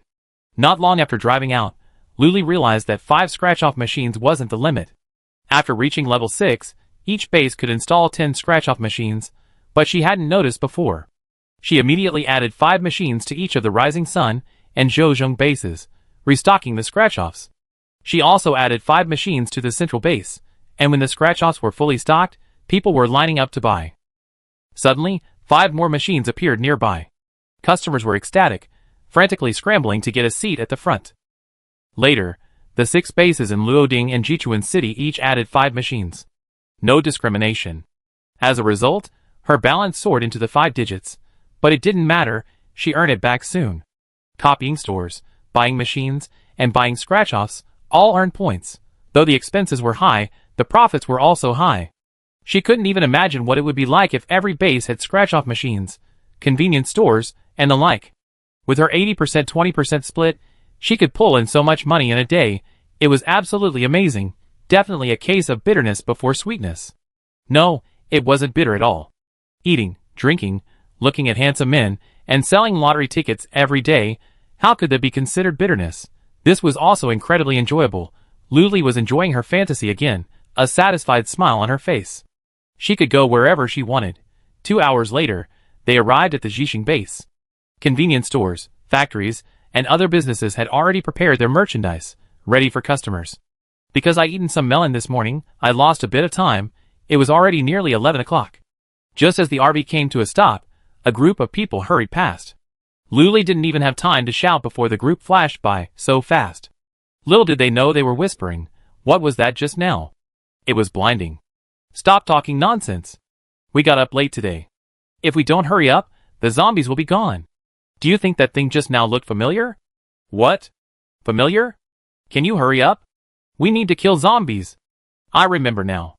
That's my laptop wallpaper. As he spoke, he flicked open his laptop screen. A high-tech RV gleamed in the sunlight. One glance, and it was captivating. Chapter 333. These were taken by a fangirl at the lottery shop. They're all over the place, posted online, and everyone's saving and collecting them. Striving to see them once, and even win a ticket in their lifetime. What are you talking about? You said that's a lottery shop. Someone screamed. They were running fast, already quite far away, and now all looked back. The winter wind was strong, howling past, and the 3-story RV stood still in the cold wind, like a giant. They looked at the RV, then at the wallpaper on their laptops, and a thought struck them simultaneously. A photo can't capture even a 10,000th of the shock of the real thing. So, are we still going to kill zombies? Someone in the team said weakly. Why kill them? Zombies are around every day. But lottery shops aren't. What are you still standing there for? Charge. They had been waiting for the captain's words. Like a command, the group rushed back like a cannonball, only to find the RV empty. Seeing no customers, Luli was about to sit down and rest for a while, posting a message to the residents of the Jixing base. I'm here. When she heard a chatter outside. Hey! Why is there no one? Is Mr. Liu away? There aren't any scratch-off tickets out there. Isn't it open yet? Maybe, but why is it open? Is Mr. Liu out? Then let's wait. Opinions abounded. Hey! Is that a convenience store next door? The one from online? Absolutely. It's so close to the lottery shop. And it's such a huge store. What else could it be but a convenience store? Then let's go check out the convenience store first. Go, go, go! Don't just stand there. A group rushed into the convenience store. Shenbing, Luo Mu, and the others were just putting merchandise on the shelves when a group of people scurried in, forced smiles on their faces. They all said in unison, take your pick. Shenbing added, there's a shopping cart. Lu Li, inside the RV, heard the noise and stood up, heading for the table. She saw a group of people rushing into the convenience store, another scurry of figures. Oh no, I missed it twice. Never mind, it will eventually come back. Lu Li, with a positive attitude, pulled up a stool and sat down, folding her hands on the table, lost in thought. Little did she know that the group had fallen into a sea of delicious food, happily immersing themselves in it, with no thought of leaving. Ah! So many instant noodles. An entire wall of shelves, reaching to the ceiling, was filled with buckets of instant noodles, neatly arranged in a vibrant array of colors. A group of people stood in front of the shelves, their jaws dropping in shock. Only the captain reacted, grabbing his shopping cart and furiously swiping through the shelves. This, and this, I want it all. The captain muttered. There were 12 people in their group, and they filled 2 shopping carts with instant noodles alone. The captain asked everyone to check out first, and the rest of the group continued shopping. They also bought 10 full cartons of mineral water, all in full-size bottles. If it weren't for the convenience store's purchase limit of 10 cartons at a time, they would have been able to clear them out. Besides the mineral water limit, items like instant noodles, self-heating hot pots, biscuits, and bread also have purchase limits. This is to prevent people from stockpiling too much and then reselling it. Ah! Spicy strips. I haven't seen spicy strips in ages. Captain, can I have some? Take less. It's not worth eating or drinking. The captain's mood brightened, his tone softened, and he waved his hand. He. The team members chuckled and proceeded without hesitation, selecting their favorite treats, each grabbing a handful and shoving them into the corner of the cart. After browsing the convenience store for a full half hour, the captain reluctantly gave up, remembering his remaining crystal cores. It didn't seem very many. It was all because he had exchanged most of his crystal cores for a bottle of mineral water and 2 loaves of bread at the supply exchange yesterday. The rising prices of supplies had him grumbling about them ever since he left. If he had known Boss Lou was coming today, he would have saved all his crystal cores, not spent a single one, and come here to spend lavishly. Cheap, fresh, plentiful, and a wide variety. Where else could you find such a good deal? After all this shopping, his crystal cores were running low, but he had saved some for a scratch-off lottery ticket later. After the captain finished paying and put all the supplies into his space, he called out to everyone, "Let's go scratch off some tickets." Outside the lottery shop, a few customers had already gathered, surrounding the RV and buying their own tickets. With a wave of the captain's hand, everyone dispersed, finding their own spots and starting to line up. Luli propped up his chin, yawning, and watched everyone scratch their tickets. From time to time, exclamations of surprise, delight, and astonishment could be heard. Ah! I won 100 level 1 crystal cores. Who would believe this? I used the last crystal core I had on me to buy these scratch-offs. What the hell? There's a prize like that? That's incredible. Who says it's not? I see all sorts of prizes online. It just depends on your luck. The rewards were varied, some astonishing, others utterly lamentable. Scratching out a keyboard? What good is it? Let me use it to hit zombies. Or to curse them. Look, there are instructions here. Randomly tap the keyboard for a chance of attacking. The customer next to him read it out. That's too random. What if I press for ages and nothing attacks? Rubbish. The keyboard owner said anxiously. Feeling he had wasted 2 crystal cores, he impatiently pressed a few random keys, unsure of which one he had hit. Suddenly, a bullet appeared out of nowhere, hovering above the keyboard, and with a whoosh, shot forward. Bang! It struck a large rock, exploding instantly, sending debris flying everywhere and nearly injuring a customer. His mouth dropped open in shock, and he turned the keyboard over and over, unconsciously apologizing, sorry. It was just an ordinary black mechanical keyboard. It was ordinary, the cheapest kind, the kind used by companies. And it actually had a chance to launch an attack. He hugged the keyboard like a treasure, kissed it twice, carefully wrapped it in his clothes, and tucked it into his arms. Fearing someone might miss him, he hurried away, not even a hint of reluctance. Some customers were envious. Everyone had seen the power of the bullets. To say he wasn't jealous would be a lie. This kid's incredibly lucky. Who says he isn't? Which one did he just scratch? Let me try. One customer immediately pointed to a scratch-off ticket on the table, where only a few tickets were left, and excitedly exclaimed, "This is it. I want them all. Don't try to snatch them from me. You're so mean. There are still 4 or 5 tickets left. Don't go too far." That's right. Good things should be shared. How could you keep them for yourself? As they spoke, their voices grew louder, as if they were about to start a quarrel. Chapter 334. Luli watched from the sidelines, eager to see who would win the 5 scratch-off tickets. But in reality, the odds of winning a prize in a book of 20 scratch-off tickets are fixed. The good prizes had all been scratched off, leaving only a few tiny peas. Someone spread the rumor that the book with the biggest prize was more likely to win. Luli could only say, "Don't believe rumors, don't spread them." The end result. 5 tickets were shared among 5 people. The customer who first pointed out the scratch-off ticket regretted his decision. If only he had known better, he wouldn't have been so quick.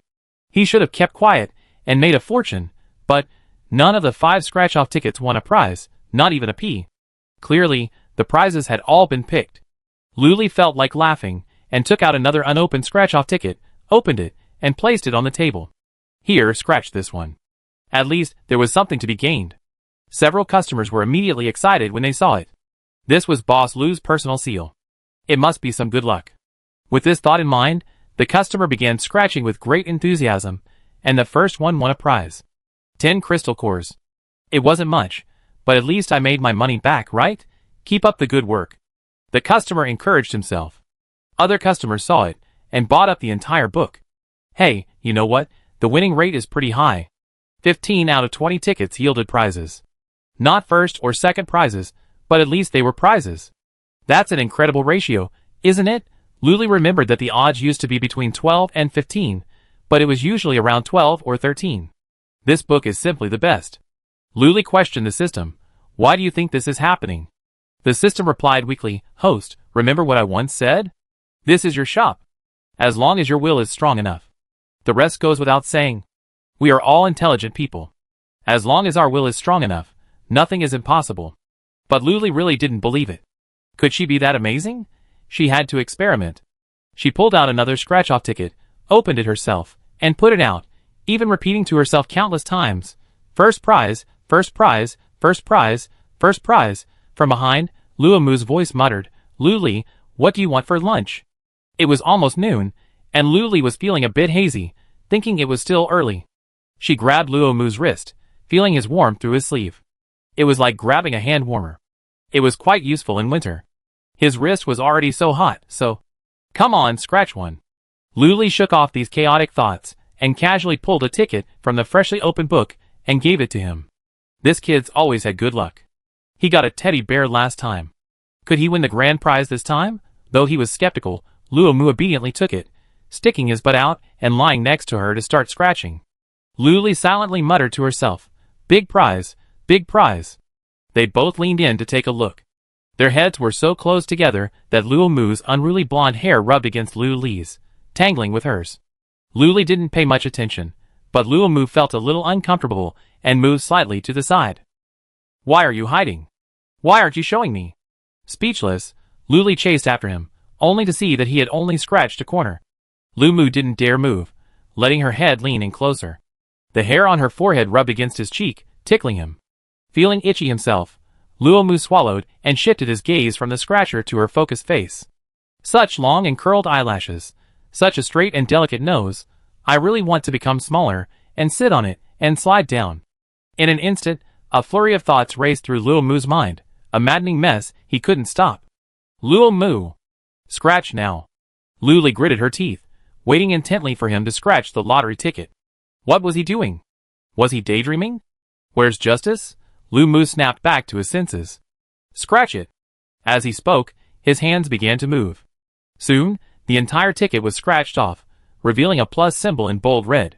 Luli had never seen this before, and she had no idea what the reward was, but she couldn't help but think of the hospital logo. Could it really have gotten Luomu out of the hospital? Excited, the two of them dropped the lottery ticket into the fortune cat's mouth and waited. A small white card was spat out. Luomu hurried to pick it up, his heart skipping a beat. How could it be such a huge reward? Could he handle it?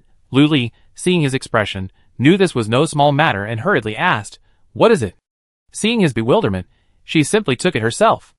The huge words hospital were written on it. Luli's eyes widened. Whatever he thought of it, it really came true. But isn't it said that first prize depends on the right time, place, and people? Why does it feel so casual? The system silently prompted, This is the right time, place, and people. Host. Come to think of it, Luomu just happened to arrive, preparing lunch, and she just happened to have opened a new book and given him a scratch. What else could this be but a coincidence? Oh no, they had to find a place to build the hospital again, and they didn't know how big it would be initially. What if there were no doctors and nurses? How would a hospital operate? Luli, having traveled from a civilized era, didn't quite understand. They couldn't just hire on the spot, could they? Never mind, let's claim the prize first. We see how it goes.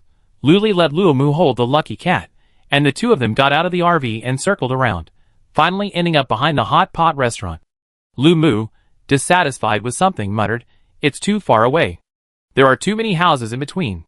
What did you say? Speak louder. Luli said impatiently, a grown man with a mosquito-like voice.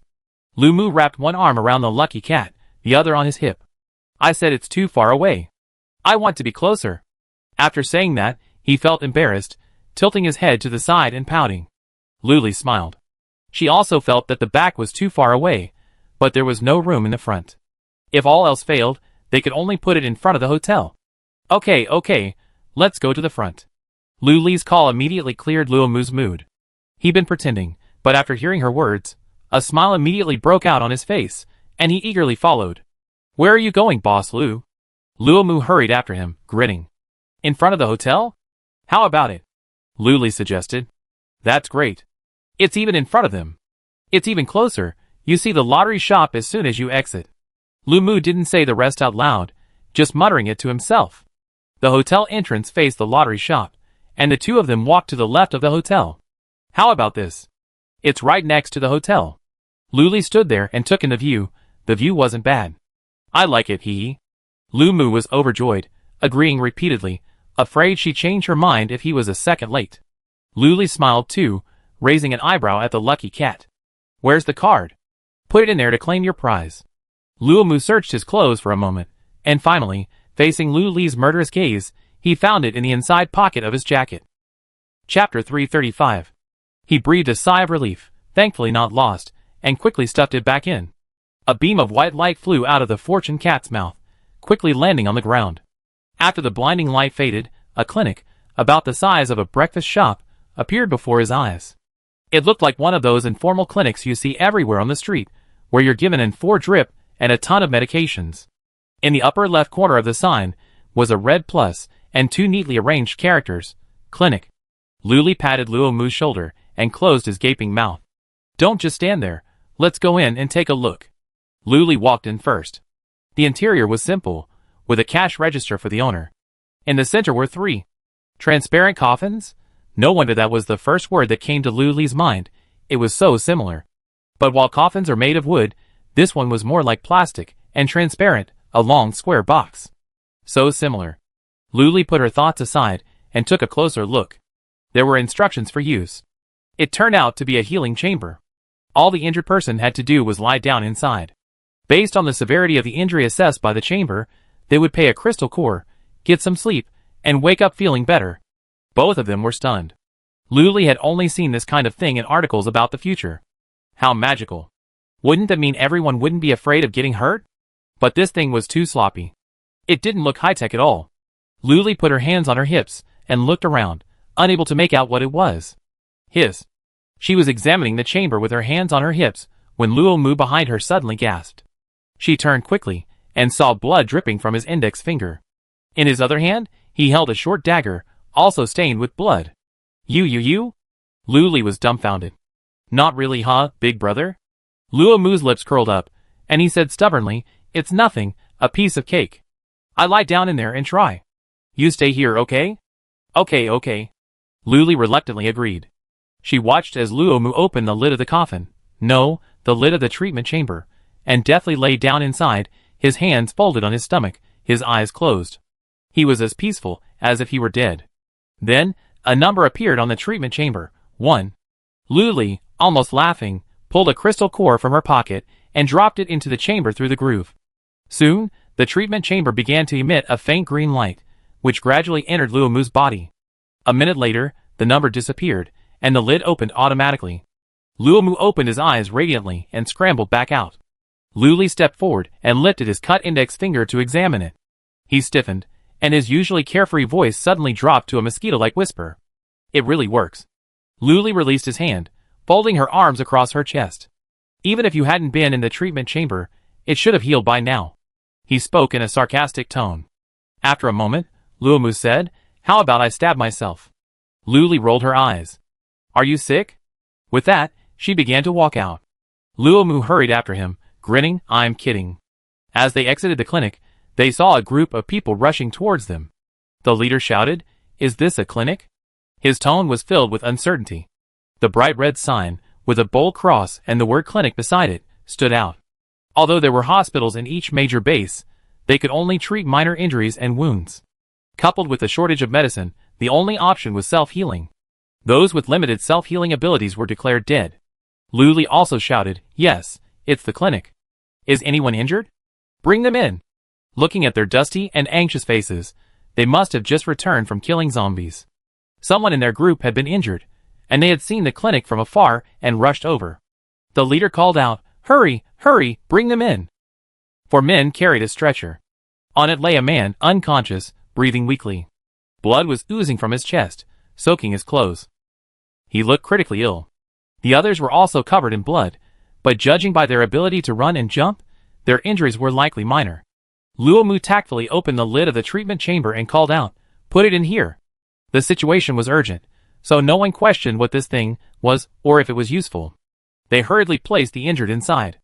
Luomu closed the lid, and the treatment chamber began scanning the injuries. Silence gradually fell. Finally, someone realized what this long box was. What was it for? Why put a person in it? Was it just being cremated? Someone in the team asked these questions, and the others nodded, looking at Luli and Luomu with scrutiny. Is this not some organ trafficking operation? Why would there be a clinic outside the base? Is this some kind of scam? It doesn't look legitimate. It looks like empty plastic boxes. I didn't think much of it. I just rushed in when I saw the sign. Shall we go now? Someone glanced outside and saw the RV standing tall in the cold wind. He shuddered and tugged on the captain's shirt, motioning him to look outside. The captain's jaw dropped. Only one person in this apocalyptic world could boast an RV like this, Boss Lu. He quietly turned to look at the woman next to the treatment cabin. Her clothes were simple and clean, yet imposing. Her complexion was pristine. Her long, smooth hair was tied back in a bun, and she looked bright and sunny. She looked down at the injured in the treatment cabin, a rare compassion between her brows. It really was Boss Lu. There were photos of Luli online, along with a brief profile of her. Anyone with a laptop knew Luli. They were saved. He whispered to the team members, "This is Boss Lu. The lottery shop must be next door. Let's each scratch a ticket later. And buy some goodies?" The team members nodded vigorously, their hearts pounding. Since it was Boss Lu, they were relieved. This thing was absolutely legitimate and reliable. At this moment, several numbers appeared on the treatment chamber. The captain asked, stunned, "What does this mean, Boss Lu?" Luli patiently explained, "Medical expenses." She glanced at the numbers and said, "Not much, just 28 crystal cores." 28 crystal cores equal 28 scratch-off tickets. The captain automatically calculated, and suddenly it seemed like a lot.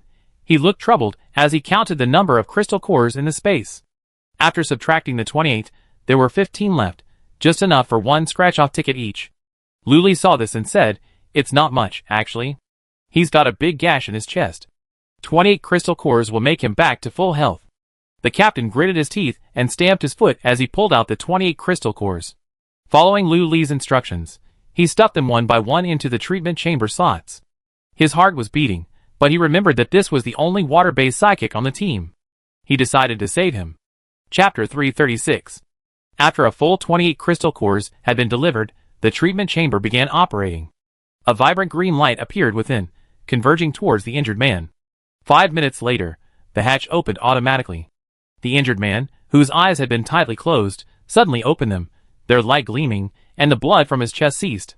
He sat up with a start, then climbed out of the treatment chamber with renewed vigor.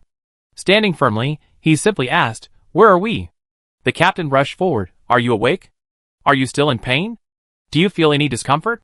The team member shook his head without hesitation, even jumping a few times, and said energetically, "No pain. It's very comfortable. It's like a new body." The other team members also looked at him with a hint of shock. He had been attacked by a mutant plant, its vines piercing his chest. Although he was immediately rescued, the bleeding was severe, and his breathing was becoming increasingly weak. They hurried to the base hospital. But then, they saw a clinic outside the base. Seeing their teammate dying, they had no choice but to try their luck. "We sent him here expecting him to die, but to our surprise, he actually survived. Just with this crude treatment chamber? It really is Boss Lu. One move is incredible. Even this simple treatment chamber has such miraculous effects. Lie inside for a few minutes, and all the injuries will be healed. Then, no one will have to worry about getting hurt anymore. The only concern is whether they have enough crystal cores. Crystal cores can be regenerated, but the dead cannot be revived. The captain thinks it's worth it." The captain's mood brightened, and with a wave of his hand, he said, "Let's go to the convenience store." The team member said weakly, "Didn't we talk about scratch-offs, Captain? Which is more important, food or scratch-offs?" The captain slapped him on the back of the head and scolded him. "Oh, hurry up, get going. If you dawdle any longer, Captain won't give you the core." The team members shoved and jostled each other as they made their way out. Before leaving, they all thanked Luli. Luli waved and said goodbye. Turning around, he met Luomu's wide eyes, grinning idiotically, looking as if begging for praise. "Little Mumu is awesome. You get a big prize just by scratching. That could save so many people." Luli reached out and stroked his golden hair. If Luomu had a tail, he have wanted to spin it 360 times and swing himself up into the air. Luomu's face was full of pride, his mouth curling uncontrollably towards his ears. He felt pretty awesome after hearing such praise. It was past lunchtime, and Luli's stomach rumbled twice. Luomu, half conscious from his sundra state, said hurriedly, "Let's go, let's eat. Don't starve." The others were also in the RV. Seeing Luli gone, they knew she wandered off somewhere again. They took matters into their own hands. Zhong Xia and Sheng Xian busied themselves in the kitchen, with Shen Bing helping out. Chu Lixing, chatting with Wang Yang, was slightly surprised to see Luli and Luomu appear side by side in the RV. "Where have you two been? You didn't even eat?" Chu Lixing asked, lowering his crossed legs and frowning slightly. Wang Yang stared at them. Luomu suddenly felt a chill run down his spine, and he straightened his back, meeting their scrutiny. Luli, as if nothing had happened, sauntered over to the sofa area and collapsed back. Instantly enveloped by the softness of the sofa, she sighed contentedly. "Luomu's out of the clinic." With just a few words, everyone understood, and their eyes turned to Luomu. Luomu chuckled, raised his brow, and prepared to boast profusely. From how he opened his clinic to successfully saving a dying psychic, his story was breathtaking. Chu Lixing was skeptical. "Is that treatment chamber really that amazing?" "Of course, or I stab you, and you try lying in it." Luomu slid down to sit next to him, resting his arm around his shoulder and smiling. "Get out." Chu Lixing pushed him away. What was this big manly hug for? Wang Yang was also a little skeptical. Then wouldn't pharmacists and doctors be useless? Luomu nodded heavily, his expression filled with ambition. "That's right. Once I make this clinic big and strong, no one in the world will ever die from injuries again." Clap, clapping. Luli lay on the sofa, extending her hands and clapping. "Hey, thank you, thank you. It's what I should do." Luomu smirked, feeling proud at the slightest reward. Shen Bing emerged from the kitchen carrying dishes. Seeing Luomu's smirk, she bristled. "Hurry up and serve the dishes." Luomu readily agreed, not a hint of annoyance at being interrupted in his boasting. He happily ran over. He had a very good temper. Luli withdrew her hand and lay on the sofa like a corpse, hungry and tired. Lunch was quickly ready, and dishes were brought to the table. Luli's breath of the aroma instantly revived her. She jumped up with a start, shouting, "Food, food, food! I need to eat. I'm starving." She now had a regular 3-meal schedule. When it came time to eat, if she didn't eat, she'd be incredibly hungry. Luomu brought her food out, placed it in front of her, and echoed, "Here it is." Luli picked up her chopsticks and bowl, shoveling 2 mouthfuls of rice into her mouth, like a starving ghost. The others, seeing this, pushed their dishes toward her, so she could reach them easily.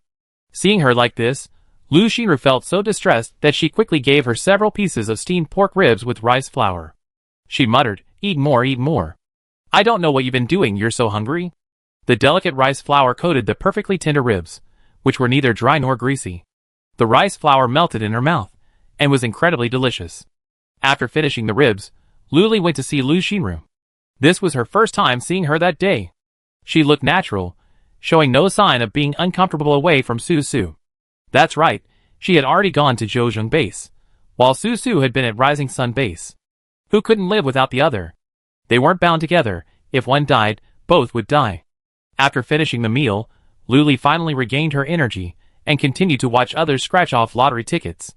Luli even made a special post to celebrate Luomu's success.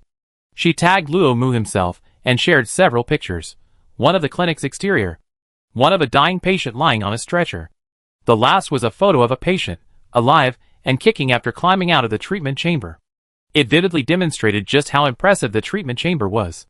It immediately sparked a heated discussion on the human social area. Is this really something this amazing? I don't believe it. I have to come to Huasher Base and see it. I heard your calculations at Sufeng Base. Boss Lu, don't listen to them. I believe you. Come to Euro Base. You guys only know how to trick Boss Lu.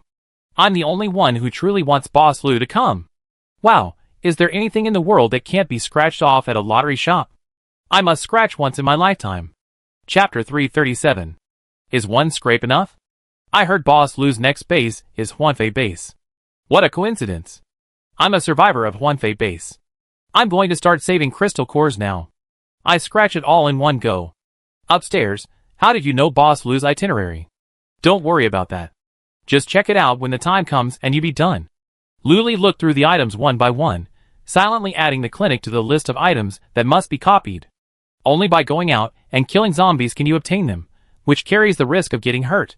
You need treatment, and that's when the clinic comes in handy. Anyone with a crystal core wants to go in and lie down, rather than just endure it. After scraping out a clinic, Luomu was so proud of himself that he walked with his head held high. He stayed inside all afternoon. Whenever Luli went to see him, he would greet her with a smile. Hi, Boss Lu, how are you? Luomu greeted her cheerfully, waving his little hands faster than a fortune cat. Talk nicely.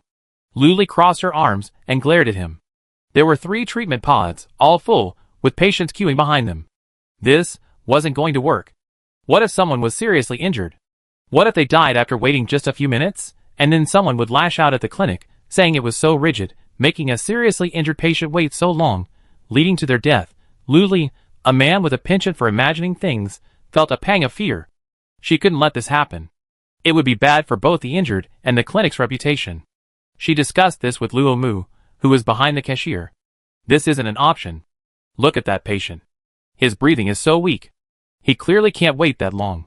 Luomu looked in the direction of her finger. The injured man lay on the ground, his thighs bloodied and rotting, even showing signs of decay and emitting a rotting smell. It looked like he'd been struck by some poisonous plant. If he didn't get timely treatment, his entire leg would have to be amputated. Luomu also said, yes, I seen a psychic in the same situation before. He didn't get help in time, and his entire leg had to be amputated. Luli said firmly, so, we should sort the patients by severity. What do you think? I think so. Luomu suddenly stood up, his eyes determined, as if he was about to go into battle. Good job. Luli patted him on the shoulder in encouragement.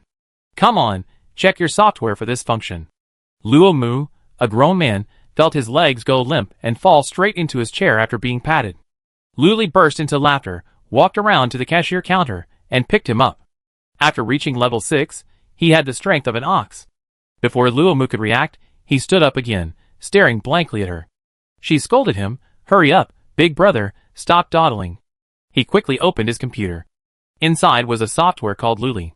After reaching level 6, all the shops had been consolidated into one. But when he clicked on it, it was only the homepage for his shop, and only Luli had full access. The clinic's floor plan popped up on the screen. In the small space, 3 treatment pods were lined up, with a cashier at the entrance. Nothing else. Luli reached over his hand and tapped the settings button. Many options popped up, such as adjusting the position of the treatment pods or the cashier, adding furniture, and adding features.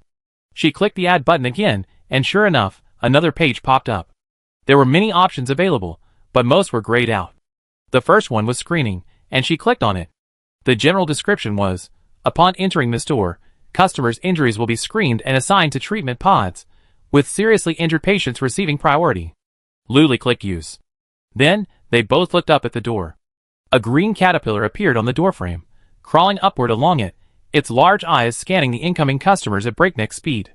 Then, arrows appeared beneath the customers' feet, guiding them. They could only follow the arrows. They couldn't go to other treatment pods. As for the customer with the protruding thigh, there were 2 other patients with minor injuries in front of them, but they had now been moved to the back. He only had to wait for the injured in the treatment pod to emerge before he could enter and receive treatment. Thankfully, each injured person had someone accompanying them, and those who couldn't move were supported or seated on the floor. Luli thought this wasn't going to work. What if this person simply had no friends? He finally made it this far, but couldn't get treatment because no one helped him in. Wouldn't that be a complete failure? She grumbled with Luomu again, and decided to add a function that automatically helped the injured into the treatment chamber, eliminating the need for help. Easy. I was waiting in line, and why are you pushing me to the back? A customer inside the store yelled, indignant. On hearing this, Luomu immediately pulled 2 or 3 bags of snacks from his space, ran out, and stuffed them into the man's arms. Brother, please understand. He's seriously injured. If he doesn't get treatment, he'd die. This is your compensation. The customer, with snacks stuffed into his arms, saw his good attitude and didn't want to say anything. Since his injury was minor, he let it go. Luomu gave him a thumbs up. Big brother, you're so generous. The customer snorted, of course not. Let's just not argue with him, and consider it a good deed. Luomu chuckled at him and rushed around again, handing out packets of snacks to the customers, who had just been moved to the back. Everyone was grateful for what they had received. So nothing more was said. After handing out the snacks, Luomu trotted back to the cashier and stood behind him. He raised an eyebrow at Lu Li. How's it going? Not bad, right? Lu Li gave him a thumbs up, too. You're getting better and better. A few packets of snacks diffused everyone's anger. She stayed in the clinic for a while, relieved that things were gradually getting back on track. Just as she was about to leave, she saw Shenbing enter. Hey. Lu Li paused and uttered a playful yo as a greeting. Shenbing smiled at her. I'm coming to take a look, Shenbing said, scanning the small clinic, her hands clasped behind her back as if this was her territory. Luomu darted out from behind the cashier, hugged Shenbing, and excitedly asked, Why are you here? Shenbing was worried about Luomu's first shop, and was worried about trouble, but he had little experience. After finishing things at the convenience store, he hurried over to take a look, but he was always stubborn. This time was no exception. TSK, I just came to take a look. I'm afraid you ruined Boss Lu's reputation. Luomu immediately released his grip on his shoulders. You never say a word. After he finished speaking, they both snorted and jerked their heads to the side. Lu Li looked at him with a mixture of helplessness and a desire to laugh. Shenbing was so polite to everyone else. Chapter 338. But when they met Luomu, the two of them were like a pot with an unsuitable lid. They had to argue. But they could only make do. They couldn't replace anyone else. Alright. You keep watching. I'm going back. Lu Li walked around Shenbing and headed out. He was stopped by the two men, who said in unison, Don't go, Boss Lu. Luomu said, Boss Lu, I'm anxious when you're not around. He looked pitiful. If Lu Li hadn't seen how calmly he handled those customers just now, he would have believed his lies. I see you're doing it perfectly. Lu Li exposed him, and waved his hand away. Shenbing chuckled and didn't try to stop him. He had come to see Luomu first, and Lu Li second. Lu Li swaggered off. Generally speaking, minor injuries aren't treated at the hospital, relying entirely on the psychic's own healing abilities. For example, a cut.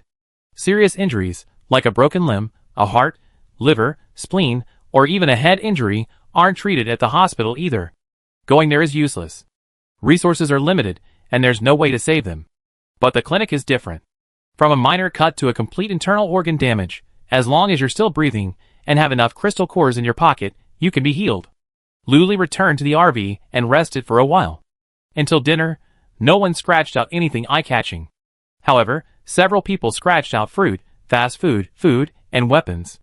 This excited the surrounding customers, who all wondered how wonderful it would be to scratch out those items themselves, or regretted not choosing that one. The result of both regret and excitement was that at 9 o'clock, Shishing Base's goal had been achieved. She could buy the lottery machine, and wouldn't have to get up early the next day. She immediately bought 10 lottery machines, and set them up outside the lottery shop, next to the breakfast shop. It was almost 10 o'clock, and the lottery shop closed. The customers gradually dispersed, and customers from various shops emerged, slowly forming a long stream toward the Shishing Base. They excitedly discussed their gains today. Some even skipped sleep to go zombie slaying all night long. As soon as Boss Lu opened, they go scratching tickets. Then go shopping at the convenience store. And have fun at the bathhouse. Just thinking about it filled her with anticipation for tomorrow's trip. She finally understood why the other base residents didn't want Boss Lu to leave. They really didn't want him to leave. In just one day, they already become dependent on him. What would they do if Boss Lu left? However, the residents of the Rising Sun and Zhejiang bases said that when the departure was near, they hold a vote. They let them choose which shops they wanted to keep. Meanwhile, Lu Li was also considering this matter. Should she hold a vote every day, or wait until the last day? To maximize her profits, she decided to hold a vote every day. After all, she could copy a shop every day, so she couldn't waste this opportunity. Options: clinic, recover the injured. Convenience store, easy to eat and drink, buy whatever you want. Breakfast shop, start your day right. Bathhouse, wonderful. A second home. Hotel, A warm haven. Factory, food, clothes, everything. Hot pot restaurant. Reward yourself for your hard work killing zombies. Start at 10 a.m. and end at 11 a.m. Only for residents of Jisheng Base. They also thoughtfully noted that they would be staying at the Jisheng Base for a total of 3 days, with daily voting taking place. The results would directly determine which store would be replicated, so please choose carefully. Luli washed up and went to bed. It was exactly 11 o'clock. She looked over the results. First place went to the clinic, second to the convenience store, and third to the factory. Luli wondered whether to use these results to determine the replicated stores for the next 3 days. Never mind. Let's just stick with what we agreed on and vote once a day. We do the same thing at the next base, voting only once per base. Okay, let's replicate the clinic today. Luli immediately took action. Just as she was about to spend 500,000 points to replicate the clinic, the system prompted an insufficient balance. She was furious. How could such a wealthy boss have insufficient funds? She checked her balance and counted it. It was only in the 6 digits, still more than halfway to 500,000. She remembered that before coming to the Jisheng Base, she had spent almost all her savings, leaving less than 100,000. I made over 100,000 today, but I spent my points on 10 lottery machines. It's like I'm back to the days of liberation. Oh my goodness, a penny can make a hero fall.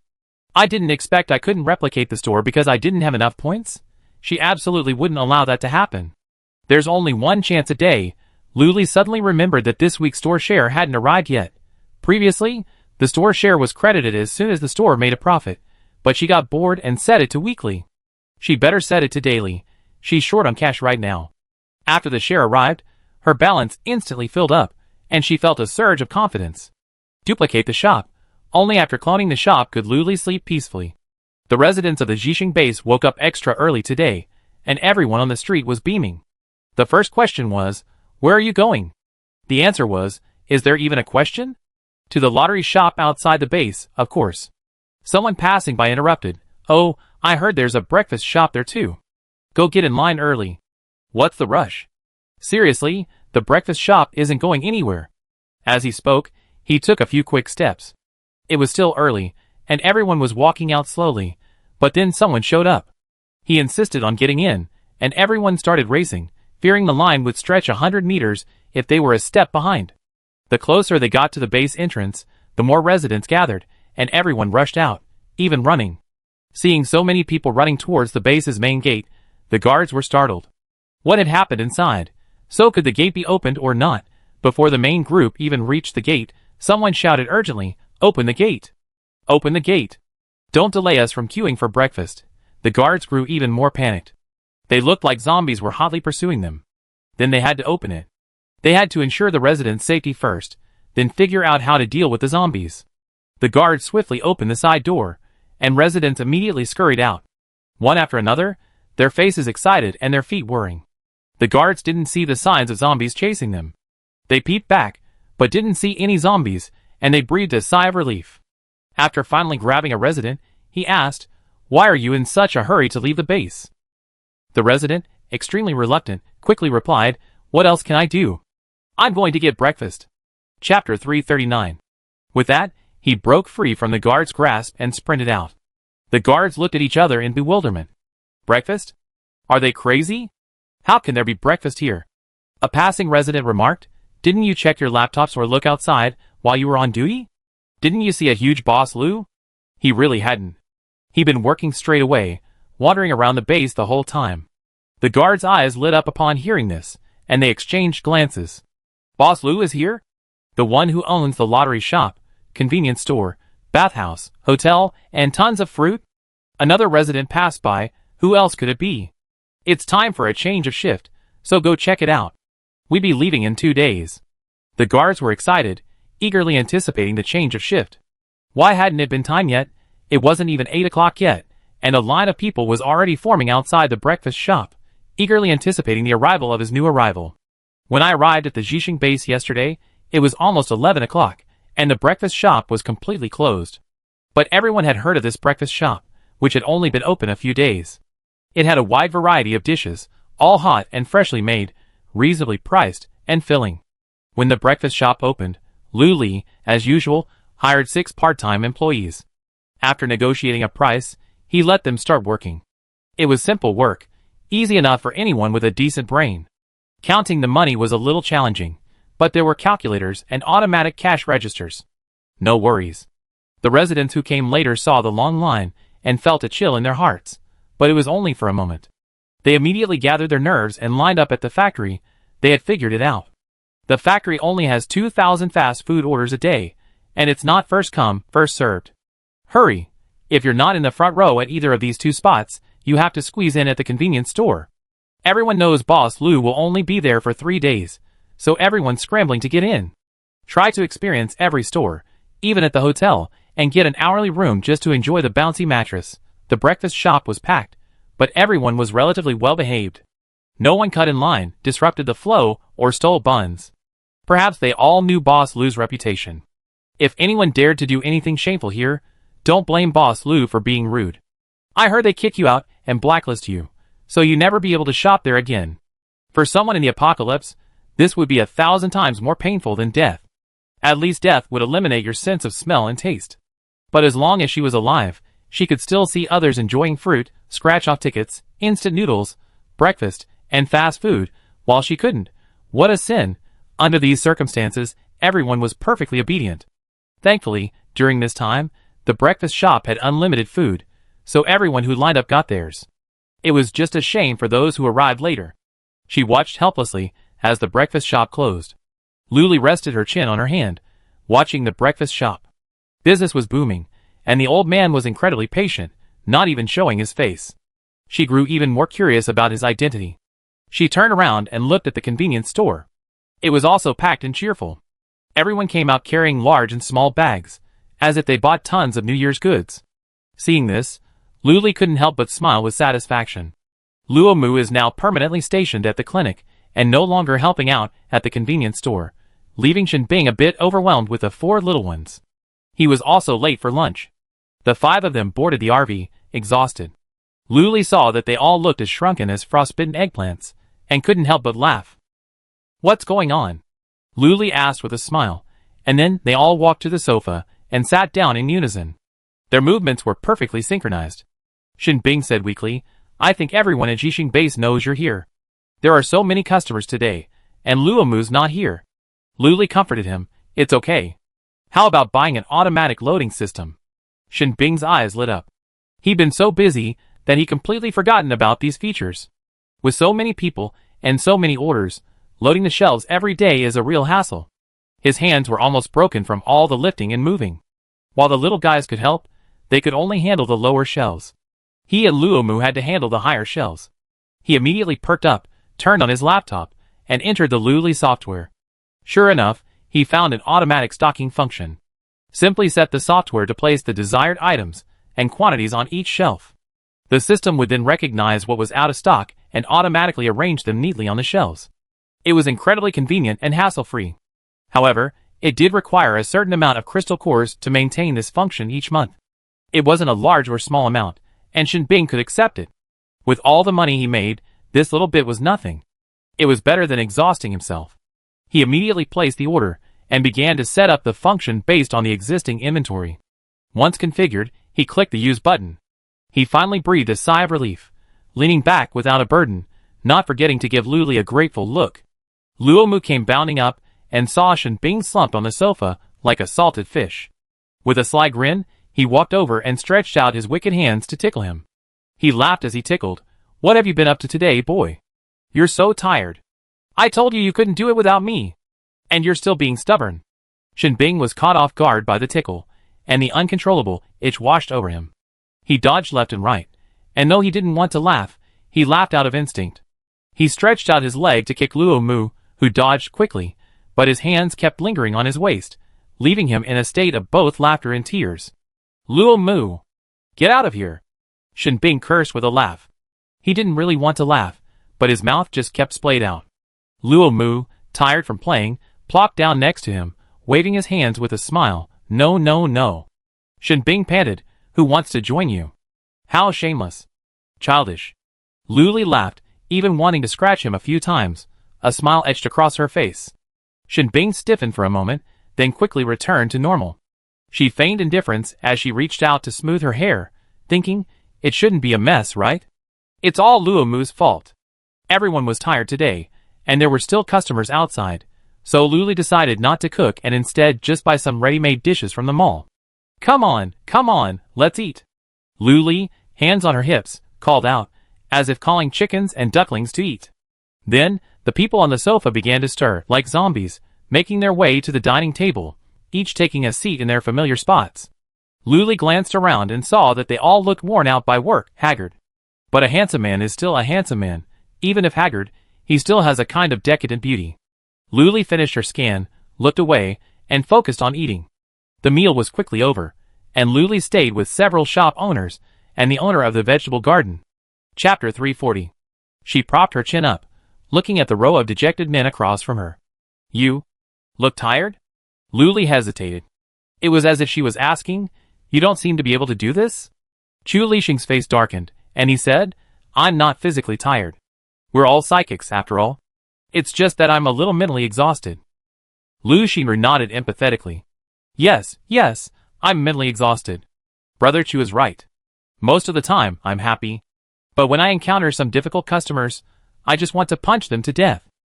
Wang Yang also silently raised his hand. I want to punch them to death too, okay? Luli rolled her eyes at him.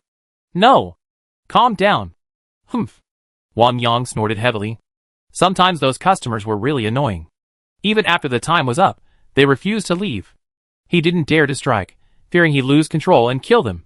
Most importantly, he was afraid Luli would get angry. Zhong Xia also spoke up, I'm fine. The factory just got another upgrade today, now able to produce 5,000 fast food meals a day, and the clothing assembly line has changed. Lu Li's eyes lit up. That's good news. Zhong Xia saw her happiness and smiled back. Yes, more people can enjoy ready-made fast food. I also like to request a price reduction, is that okay? Sure, your factory is the boss. As long as you're not losing money, that's fine. Lu Li readily agreed. Zhong Xia nodded, thinking to himself, 199 will do, then. 2 crystal cores. He had checked the prices at hot pot restaurants and breakfast shops. They weren't very expensive. Even at breakfast shops, 1 crystal core would fill you up. Why spend 3 crystal cores on fast food? Lu Li returned to discuss Chu Lixing and Lu Xinru's situation. She suggested, if it really doesn't work, blacklist this person, or see if there's a robot for sale and buy one. Set up some common questions on it, and if they have any more questions, have them ask the robot. Chu Lixing, Lu Xinru, and Wang Yang's eyes lit up. Good idea. Hotels have robots, but they can only do odd jobs like delivering towels and escorting people to their rooms. Chu Lixing agreed. Right. I need a Q&A robot too. Otherwise, they'd be annoying me to death. Wang Yang's brows were filled with impatience. Yeah. I check it out now. Lu Xinru said, quickly looking down at the laptop. Lu Li praised her own cleverness. If there's anyone out there looking for trouble, or just pretending to be stupid, just kick them out. As she finished, she saw Wang Yang opening his mouth to speak. She knew what he was going to say with her toes, and quickly stopped him. Don't resort to violence. Wang Yang snorted and gave up. Humans just love to be soft-hearted. As he wished, anyone he disliked was kicked out, and made ready for his zombie minions to eat. Sheng Xian silently raised his hand. I've been constantly changing bases lately, and I've been picking vegetables all by myself. He pursed his lips, looking a little pitiful. The implication was, Boss Lu, save me. I can't do it anymore. The daily fruit and vegetable rush never stopped, and it had become a spiritual support for many people, especially those in the bases Lu Li hadn't visited. They were just waiting for this to keep them alive. The daily harvest was a massive undertaking, so Lu Li and Sheng Xian found a few reliable and honest survivors outside the central base, helping with the picking, calculating the crystal cores daily, and sometimes even harvesting some fruit. However, due to the recent frequent changes in bases, Sheng Xian was unfamiliar with the area, so he didn't look for part-time work and worked alone from morning till night. After all, everyone was busy. Lu Li looked at Sheng Xian for a moment. He seemed lost in thought, but in reality, he was lost in thought. She pondered for a while, and everyone's eyes were fixed on her. Sheng Xian felt a little uncomfortable under the stairs, and she pretended to shift casually. Suddenly, Lu Li snapped her fingers. Oh right, I should buy a harvesting robot. There must be such a thing. In the future world, such things should be common, otherwise, relying entirely on manual labor would be too tiring. Shinbing breathed a sigh of relief at this, having assumed that Boss Lu had been seduced by the male's beauty, and couldn't bear to look away. Lu Li searched for keywords on the computer. Shang Xian leaned over to join her in the search, but there was a sofa back between them. From some perspectives, it looked as if Shang Xian had embraced Lu Li from behind, the two whispering something, which inexplicably irritated some. Shinbing and Luo Mu were particularly irritated, their eyes almost turning into hands to pull Shang Xian away. Zhong Xia and Wang Yang, also quietly annoyed, stared at Shang Xian's head. Shang Xian felt a chill, though he didn't know where it came from. After a long discussion, the two finally settled on a cost-effective harvesting robot, boasting that it was meticulous and would not miss a single fruit.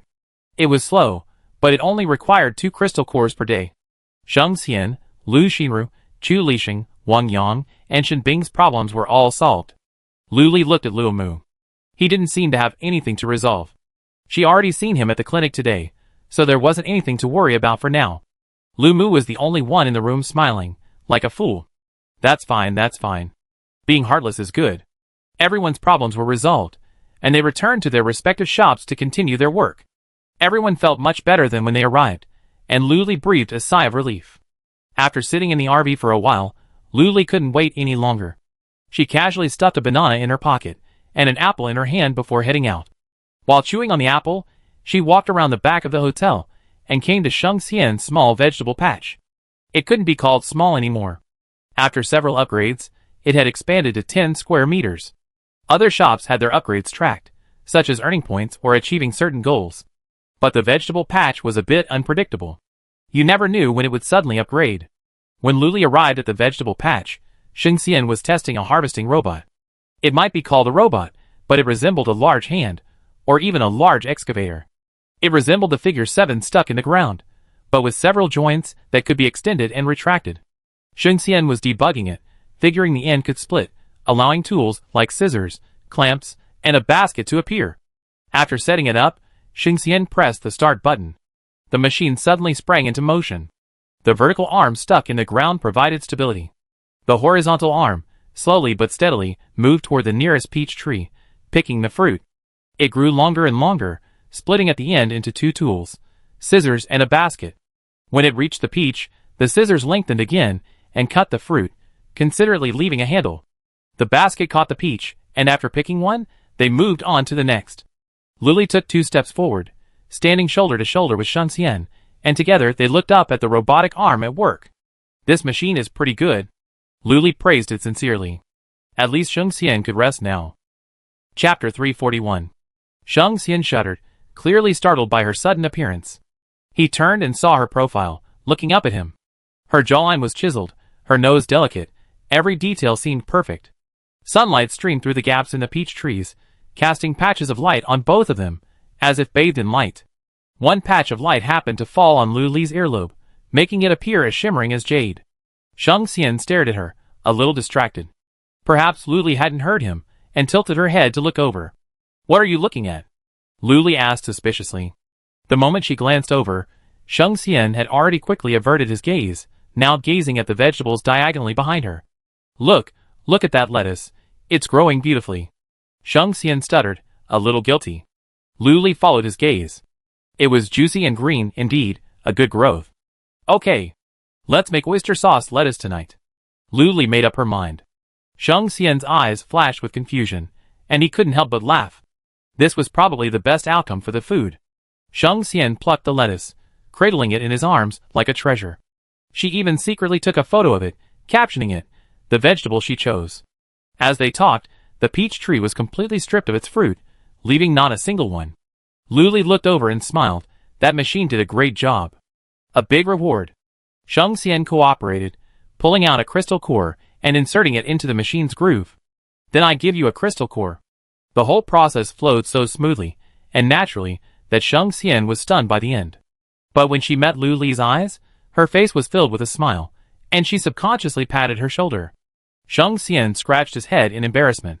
He must have been out of his mind just now, feeding the machine crystal cores. How could he have become so childish? But it seemed to have made her laugh. Watching the machine picking fruit was quite interesting. It was like a hard-working gardener, diligently working, not leaving any fruit uneaten. The two of them stood by the vegetable patch, watching the robot picking fruit. It was quite relaxing. When the basket was full, the robot would fork out another basket, and after the 5th basket, it would retract its arm and place the 5 baskets full of fruit on the ground. Sheng Xian stored the fruit in the warehouse, and whoever grabbed it would ship it directly from the warehouse. The robot only stopped after it had picked all the fruits and vegetables in the vegetable patch, its arm drooping to the ground, its tools retracted, and it looked wilted. That's hilarious. Can robots get tired? Luli reached out and poked it, not using much force, but it was knocked over. Sheng Xian pulled out another crystal core, inserted it into the slot, and said seriously, I guess it's hungry again. Without saying that, the robot instantly stood up, transforming into a proud, chest-strong 7. Previously, the languid 7 was about to collapse to the ground. It made the two of them laugh again.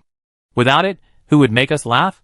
Sheng Xian stole a glance at Luli and saw her doubled over with laughter, her bun-shaped head swaying forward, inching forward like a stealthy chick.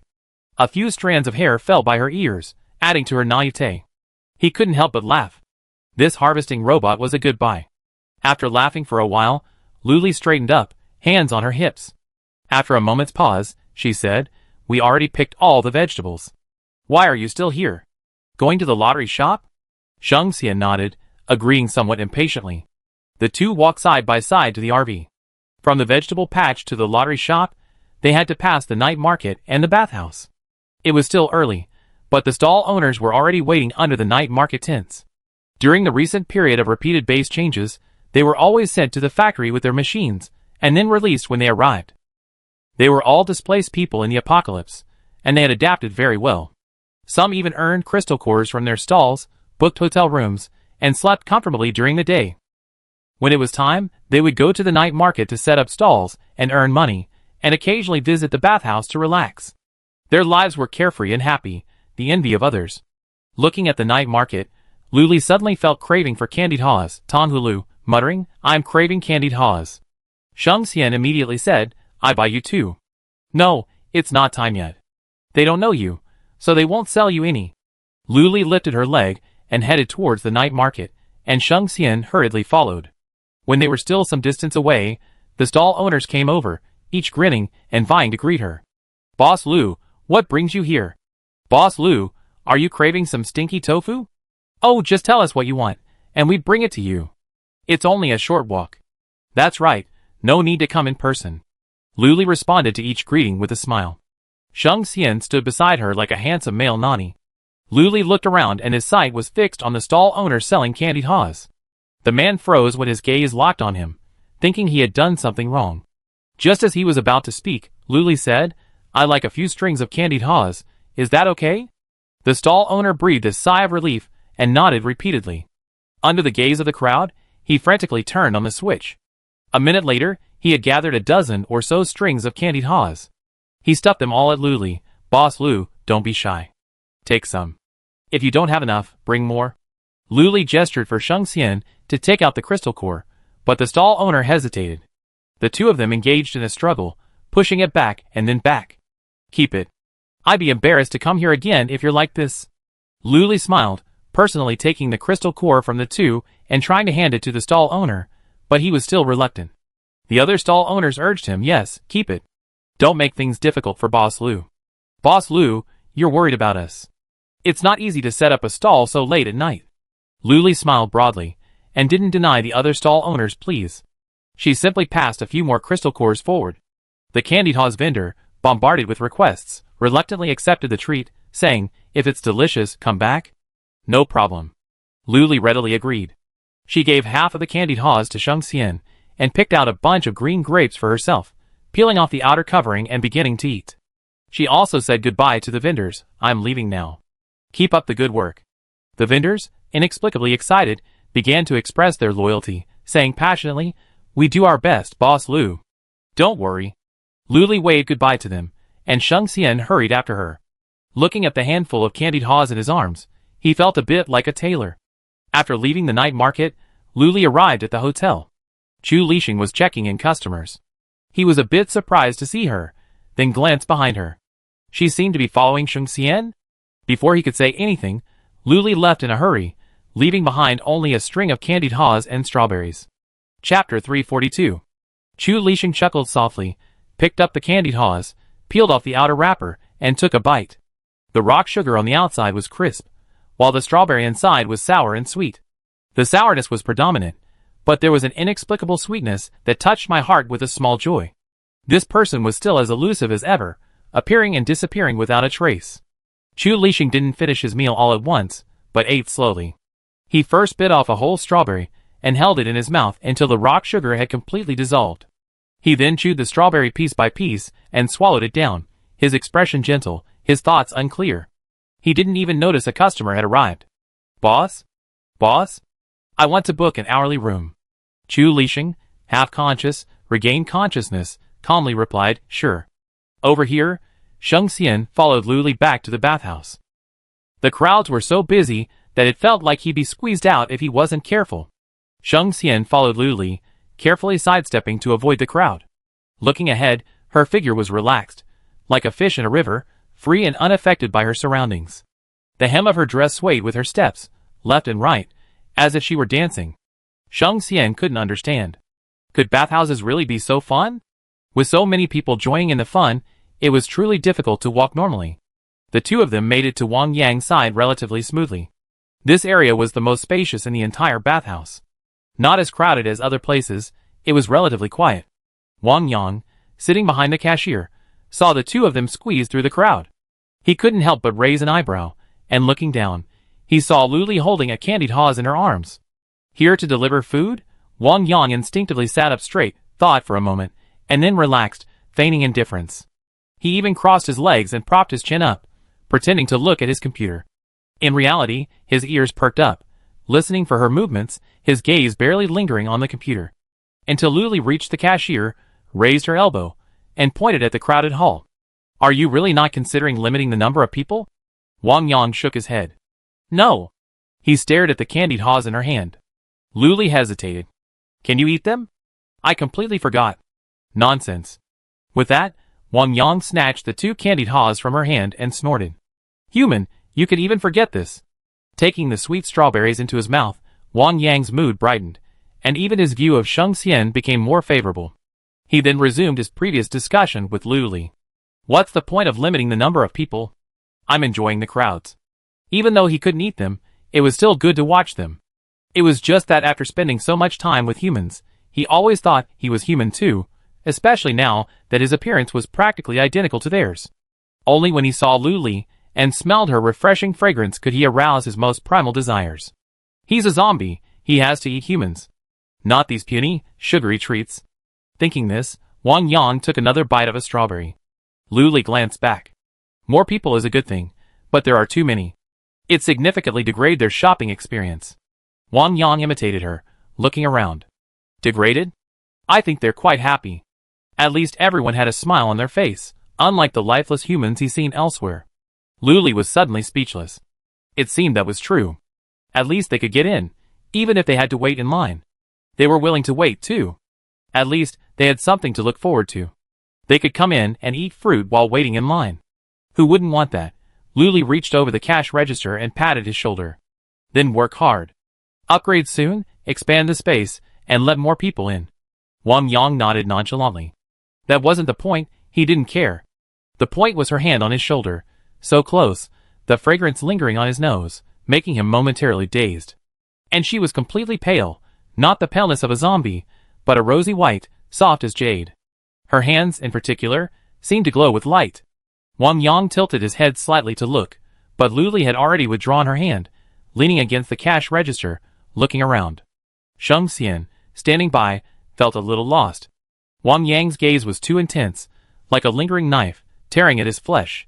Sheng Xian silently peeled a candied haws and ate it. It was yam beans, brown, the size of a finger, and soft and chewy.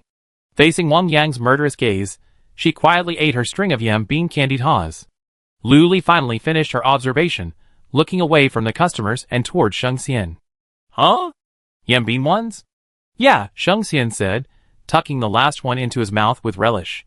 Any more? Lu Li asked, her saliva drooling as she ate. As for the most delicious candied haws, she said green grapes and strawberries were first, with yam beans second. Sheng Xian lowered his head to search through the candied haws in his arms, and Luli did the same. Here you go. Don't call me stingy. Wang Yang suddenly spoke, handing her another string of peeled candied haws. Luli looked up, her eyes lighting up at the sight, and took it without hesitation. You're the most generous, okay? Contently, he devoured the yam beans. Beside him, Sheng Xian's eyes darkened, and he stopped searching. He suddenly felt a pang of resentment. Why wrap a perfectly good candied haws in butter paper? What a waste of resources. Realizing the situation, he gave a wry smile. When had he become so unreasonable? After finishing the string of yam beans, Luli left. Wang Yang watched their backs disappear into the crowd, then retracted his gaze, staring blankly at a single spot. Having visited the hotel and the bathhouse, the factory was naturally next. But Zhong Xia was a bit busy. The line outside the factory was enormous. Apparently, he spread the word that they were now receiving 5,000 fast food orders a day. It's worth noting that Luli had several shop owners register new accounts on Human Social with their shop names. Additionally, Luli posted a message and tagged them, which led to a significant increase in their followers. Luli also specifically instructed them to run their business well and post any store events, promotions, or updates. Let lottery shops and other stores fall to the ground, instead of always floating in the clouds. Just today, Zhong Xia posted a message. The factory has been upgraded and can sell 5,000 fast food meals a day. She walked forward and overheard someone discussing something, so she stopped to watch. Did you buy any factory-made clothes? No, what's the problem? Bad quality? PSSSD ist, don't talk nonsense. The quality is excellent. I just feel it's different from ordinary clothes. How different? As she spoke, she reached out and touched it. Her companion had bought a coat.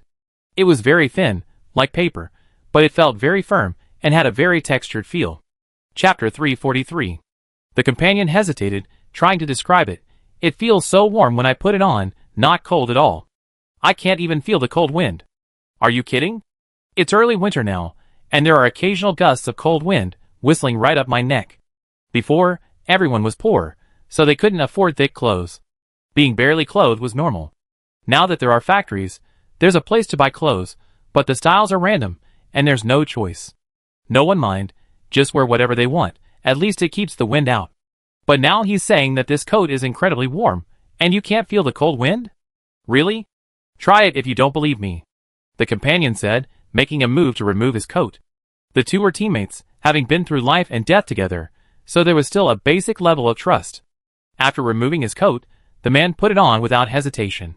In an instant, the cold wind that had been pouring in relentlessly from the collar and hem seemed to vanish. All that was left for him was warmth. Ah, so warm. I hadn't expected it to be just as he said. It was so warm after putting it on, I didn't even want to take it off. What should I do? As if sensing his subtle thoughts, his teammates hurriedly grabbed the jacket. Give it back to me now. Go buy one too. Okay.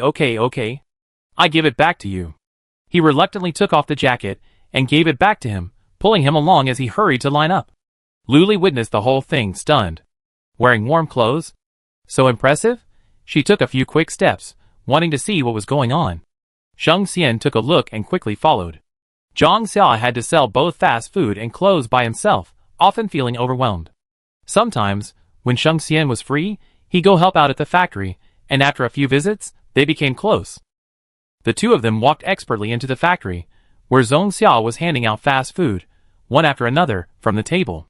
Seeing them approach, he instinctively curled his lips, but a voice called out from the window, "Boss, 2 orders of steamed pork ribs with rice flour." Zhong Xia had no choice but to turn and get them. Seeing this, Luli hurried over to help. He couldn't handle this alone, he had to buy a robot. Sheng Xian also deftly put down the candied haws, and served the fast food to the customer as requested. The two of them unknowingly immersed themselves in their work. Once the rush died down, Luli finally remembered why he come. She casually grabbed a string of candied haws from the table, and handed it to Zhong Xia, asking, "Do these clothes have a thermal insulation function?" Zhong Xia was confused. The thermal insulation function? Isn't the purpose of wearing clothes to keep warm? Luli had nothing to say. She casually picked up a thin coat from the table. The style was very similar to the one she had seen outside the factory. She handed it to Zhong Xia and asked, "Isn't this coat thin? Will it protect against the cold wind outside?" Zhong Xia shook his head. But Sheng Xian had just been following Luli and heard and saw the two of them talking, the exchange of clothes, and even saw the satisfied look on his face after changing into them. He also went to get a thin coat, took off his thicker one, and put it on. He even went for a walk twice. It was surprisingly warmer than his old one. It fit well against his skin, keeping the wind out, but not hindering his movement. Zhong Xiao also took the coat Lu Li handed him. He had been busy at work, so he only wore a thin long-sleeved shirt. He put it on, and went out for a walk. I imagined that a cold wind would blow in my face, but the result was unexpected. The area covered by the coat was very tight, and not a single wind could get through. As he walked, his body gradually grew warmer, and even his lower body and ankles felt no cold wind. Is this clothing so amazing? It looks like just a coat, but once you put it on, your entire body feels cocooned and warm. Zhong Xiao and Sheng Xian returned to the factory one after the other, both faces filled with wonder. It's really warm. I doubt you can wear it in sub-zero temperatures. Sheng Xian said with a touch of excitement, reluctant to take it off. Zhong Xiao nodded excitedly. Really? It's perfectly fine to wear in sub-zero temperatures. We won't freeze to death so many people this winter. Is it that amazing? Lu Li reached out to touch it. It's quite thin. Could it be some high-tech ingredient? Things produced by the system are always so unpredictable. Zhong Xiao glanced back at the clothing assembly line. It must have been a new feature from the last upgrade, but his attention was focused on the 5,000 fast food meals. But after selling so many today, no customers had raised this issue. Could it be that they appear randomly and in small quantities? Today's 5,000 fast food orders have already sold out. Taking advantage of the lack of customers, he opened the clothing line and stood at the end, waiting for the goods to come out. He touched each item one by one, figuring out the pattern. Only one warm garment in 10. The probability is neither high nor low. He only hoped the probability would increase after the upgrade. Because the styles of the clothes produced are random, he usually sells them wholesale, by kilogram or by piece. He produced hundreds of pieces in a row, singling out the warm garments. Since they had this magical effect, the price naturally increased. Lu Li and Sheng Xian helped with the selection. Before they knew it, it was dark, and it was time for dinner. She stretched. Let's go back and eat. I took the remaining candied haws with me. It was already dark before I even finished browsing these shops. Who told her to chat here, help out there? Time flew by. The three of them returned to the RV, one after the other. Luomu was already diligently cooking, wearing a cute apron tied with a string that accentuated her slender waist. Lu Li was hungry. The candied haws weren't meant to be eaten or drunk, just a small snack. She shared the rest with the others. Just as she was finishing the distribution, Shen Bing came up. Seeing everyone holding a bunch of candied haws, she instinctively glanced at Lu Li, a hint of resentment. Lu Li, that's it. If you want some, I go buy you one? Lu Li hesitated. We have to be fair. We can't favor one over the other. It would be bad if she thought I was biased. Shen Bing instinctively wanted to refuse. He didn't absolutely have to eat, but being alone with Boss Lu. He nodded, okay. Lu Li hadn't even warmed up yet when she stood up and followed him out of the RV. How's the automatic loading system? Lu Li asked. Great, everyone's a little free now. Shen Bing chuckled. Usually, the busiest part of the convenience store was loading, but now that even that part has been eliminated, everyone's still a little uncomfortable. Lu Li also laughed. It's good to have some free time. Why work so hard? They're still growing, they can't be too tired. Shen Bing wanted to say that if they didn't find something to do, he'd just sneak in snacks from the convenience store every day, but he held back and swallowed the words. Soon, the two of them arrived at the night market. Customers were already arriving, finding their desired stalls, and starting to line up. They also found a candied haws stall. Its business was slightly less than others, as it was only a snack, not a main course. Chapter 344. The stall owner, upon seeing Lu Li, couldn't help but get excited. Boss Lu, are you here to buy some candied haws? He was just worried about the lack of business. Lu Li nodded, waved his hand, and said to Shen Bing, take whatever you want. I pay. Shen Bing felt strangely pampered, a secret joy welling up in his heart. He took a few strings of candied haws and said, that's all. Lu Li took out a crystal cord to pay, and the stall owner didn't refuse, accepting it readily. More, Boss Lu. Shen Bing's lips curled slightly. Embracing the strings of candied haws, he held them like a bouquet of flowers, feeling sweet inside. Let's go home for dinner, Lu Li said. These 4 casual words left Shen Bing frozen in place. Looking at her back, his heart felt like honey. He hurried after her, peeled a candied haw stick, and handed it to her. Want some? Luli glanced at it, and felt a dull pain in her teeth. Eating so much sweets in one day wasn't going to be healthy. She shook her head and rubbed her stomach. I better save some for later. Shinbing chuckled and devoured the whole stick in a few bites, storing the remaining ones in her memory card to eat later. The candied haw's stick vendor at the night market, observing the two's well-matched silhouettes, couldn't help but gossip with the owner of the nearby stinky tofu stall. Who do you think this guy is to Boss Lu? Shinbing? Isn't he the convenience store owner? But they seem to be close friends, so could they? How could that be possible? Boss Lu could have hanged herself on a tree? I wouldn't be surprised if she had any number of people, male or female. That's right. When the two returned to the RV, some of the dishes had already been served, but Luo Muzongxia and the others were still busy in the kitchen. Even Wang Yang came into the kitchen to join in the fun, prompting Luo Mu to nag him repeatedly, "Get out of here! Don't mess around!" Hearing this, Wang Yang refused to leave, constantly helping them chop and wash vegetables. But his knife skills weren't great. When others tried to shred carrots, he cut them into strips. He acted like he was so awesome, praise me.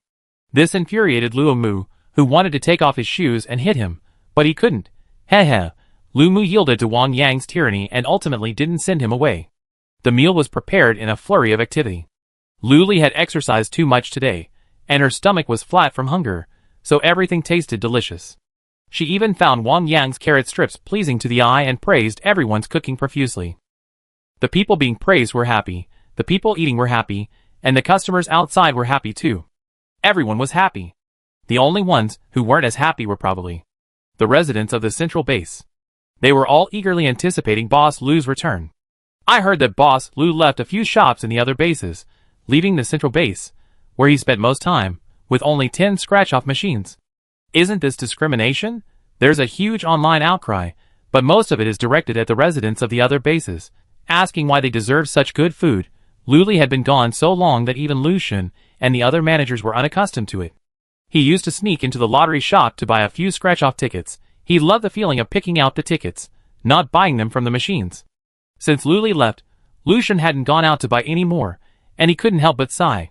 Across the conference table, Zhu Yang and Chen Ling gave him a puzzled look and said in unison, "What are you sighing about?" Lu Xun subconsciously said, "The lottery shop." "No, what do you think of the new Bai family manager?" Zhu Yang shrugged. "What else can I think? We're just colleagues. It's not the first time the Bai family has changed managers." "That's right." Lu Xun replied perfunctorily, his mind involuntarily returning to the lottery shop. Chen Ling, as if reading his mind, feigned indifference, "I wonder if Luli will return to the central base." Lu Xun suddenly looked up. "She definitely will." Then he realized he was too excited. After trying to calm himself, he said, "I think Luli will definitely return. There are so many people here, and the profits are high. She'd be a fool not to come back." Chen Ling and Zhu Yang exchanged a glance and silently shook their heads. Who knows? Lu Xun wanted to argue, but he felt that saying too much would only make more mistakes. He couldn't let them know that he was looking forward to Lu Li's return. The second day at the Jixing base ended successfully. After dinner, Lu Li launched a vote. Before bed, I took a quick look and saw that the factory was actually in first place. I guess word of the warm clothing has gotten out. The temperature is dropping daily, and keeping warm and stocking up on food are the two most important things for survivors right now. I heard from Shinbing and the others that the temperature can drop as low as minus 30 degrees Celsius, and many people have frozen to death for lack of warmth. Now that there's news about the warm clothing, it's natural to save the factory. Following the people's wishes, Luli replicated the factory, but it's only in its initial stages, not yet ready to produce warm clothing. What are the requirements for upgrading the sub-shop? Luli asked the system. Points. The system explained it concisely. Amount of points earned by the sub-shop? Luli confirmed. That's not so bad. It's not like the unpredictable rules of a vegetable garden. That's right. For example, if you earn 500,000 points in your shop, you can level up. This is just an example, not a reference. Got it? The bottom line is, earn more points, the faster you level up. Luli slept peacefully. After a good night's sleep, Luli woke up refreshed. She first cuddled Nana and Xiaolu, then played with Wang Ba for a while. This has become her regular morning ritual. After washing up, she took the three of them downstairs to bask in the sun. The first floor was so spacious now, it wasn't crowded at all. The two cats and Hua sat on the table, basking in the rising sun, feeling warm and comfortable. Luli poured herself a glass of warm water and moved a stool over to sit on. After drinking a sip of water, she lay down on it. She stroked Nana's soft fur while feeding the two kittens from her space. Wang Ba leaned over and sank headfirst into her palm, nuzzling her with his cool petals. Luli smiled fondly, plucked a crystal core from the corner of the space, and placed it in her palm. Wang Ba's face lit up with surprise. He wrapped a few petals around the core and swallowed it whole. Feeding pets is such a joy, seeing them so well fed and completely dependent on you. The satisfaction she felt was indescribable. It was just so satisfying, so comforting. Do you want to stay upstairs? Or stay here in the sun? Luli asked, supporting her head with one hand. The two kittens shook their heads, their ears practically flying off. Seeing this, Wang Ba shook his head too, his petals nearly fluttering into a circle. Okay, then you guys stay here. Be good and don't run around, Luli instructed. Before any customers arrived, she bought 200 scratch-off tickets for today's sale. She placed them in 4 corners for easy access. It was almost 8 o'clock when the door of the breakfast shop opened from the inside, and Old Man could poke his head out. Chapter 345. His hair was a mess, like a chicken coop, and his clothes were smeared with oil. He peeked out, relieved to see no customers had arrived, and was about to go back to bed. His eyes met Luli's, who was arranging scratch-off tickets. She looked at him with a helpless expression. It's only been a few days, and he's already in this state again. He hasn't even changed his clothes or washed his hair. Someone who didn't know would think I was abusing him. No one would know. He wouldn't even come out. Damn it, Old Man Ke, meeting her disdainful gaze, retreated nonchalantly, returning to his own bed. He came out just to open the door. Luli snorted and continued arranging scratch-off tickets. She had to find a chance to find out more about this old man. He's so sloppy, it's bringing down the quality of my lottery shop. Customers continued to arrive, and Luli had no time to think about other things. She was busy selling tickets, busy selling lottery tickets. The breakfast shop was also packed. To get things up to speed quickly, Luli didn't replace the part-time employees. It was the same 6 people from yesterday. They were doing a great job, quick and efficient, and they didn't slack off. They were arguably the boss's favorite employees. He even considered hiring them as permanent employees, eliminating the need to hire new staff every time he moved to a new location. Otherwise, Luli would have to retrain them every time, and by the time they finally got the hang of it, they have to move to another location. Don't you think that's just asking for trouble? She retracted her previous idea of replacing the part-time employees every day. This would save both parties the trouble. She asked them later if they'd be willing to be permanent employees. Luli, always one to act on her ideas, immediately handed the lottery machine to Jean Ting. She scurried downstairs, but seeing how crowded the place was, they were busy too. She turned and knocked on Old Man Ke's door, but he wouldn't open it because so many people were outside. Luli pulled out her key, calling out, "I'm coming in. Get dressed." A rustling sound suddenly emanated from inside. Luli opened the door and entered, a faint, foul odor filling the air.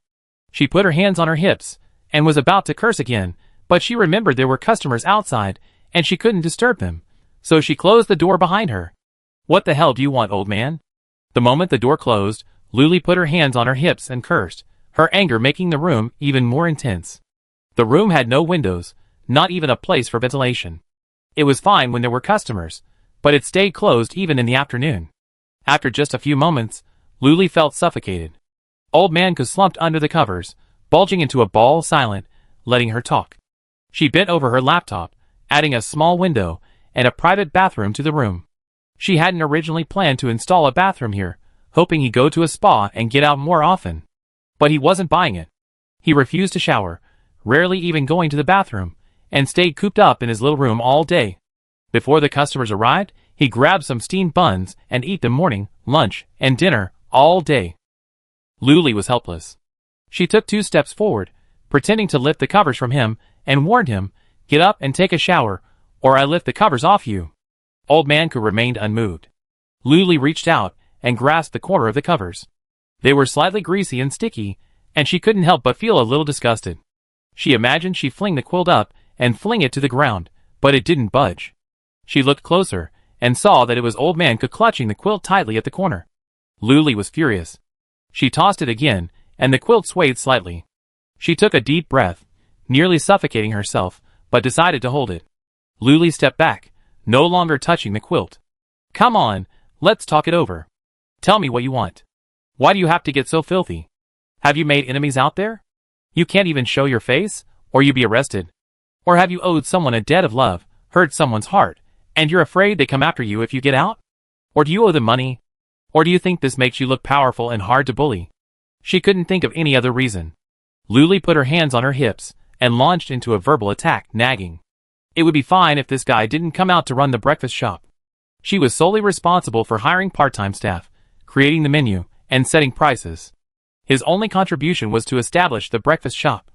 She could ignore that. After all, the original agreement was that he wouldn't have to show up, but could he clean up after himself? If this continues, the stench will spread sooner or later, and how will customers enjoy their meals?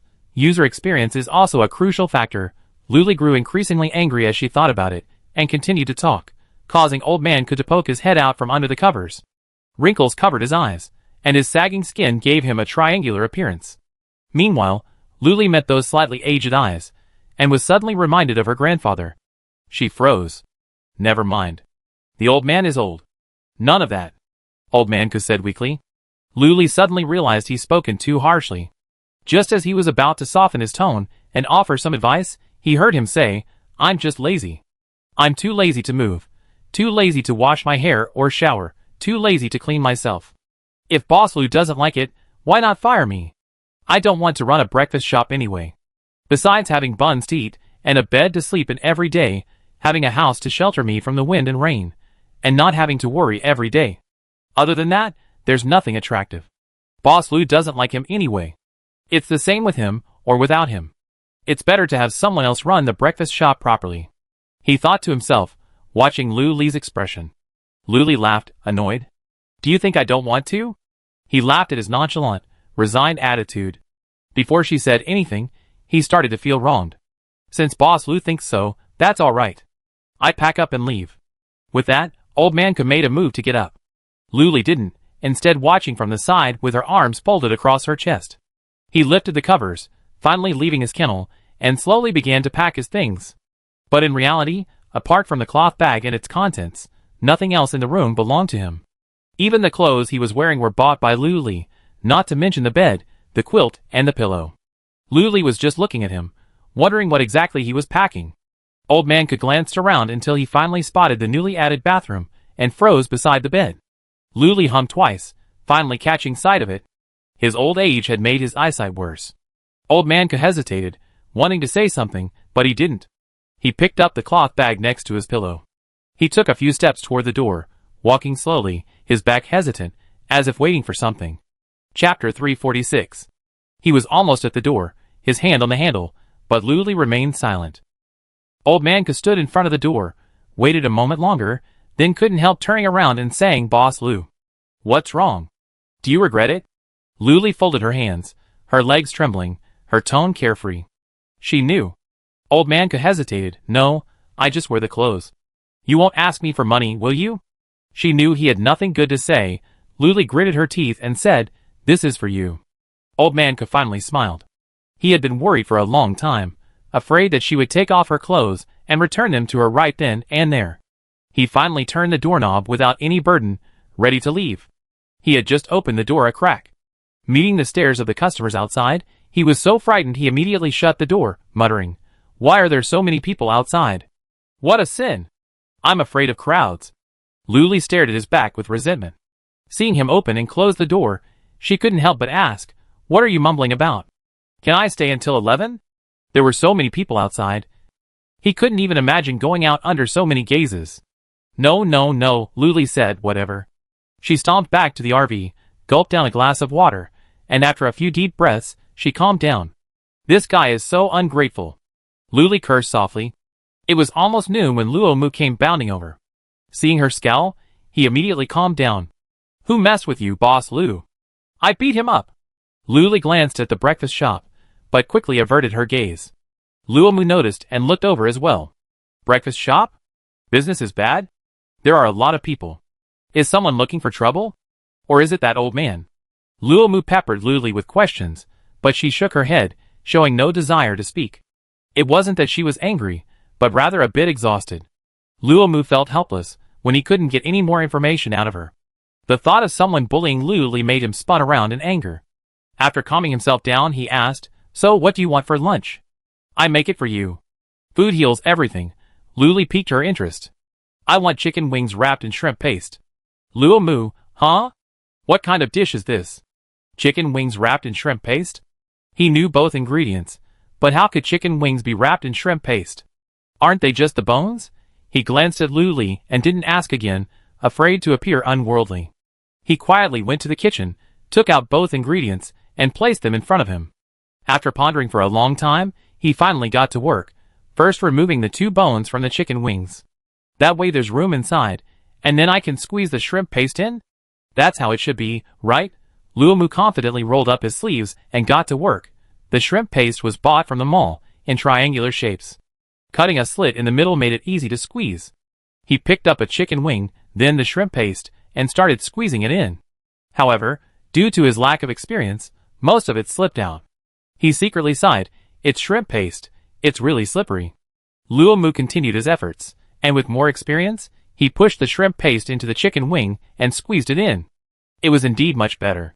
The chicken wing, which had been a bit shriveled after the bones were removed, became round and plump after being squeezed into the shrimp paste, which was quite cute.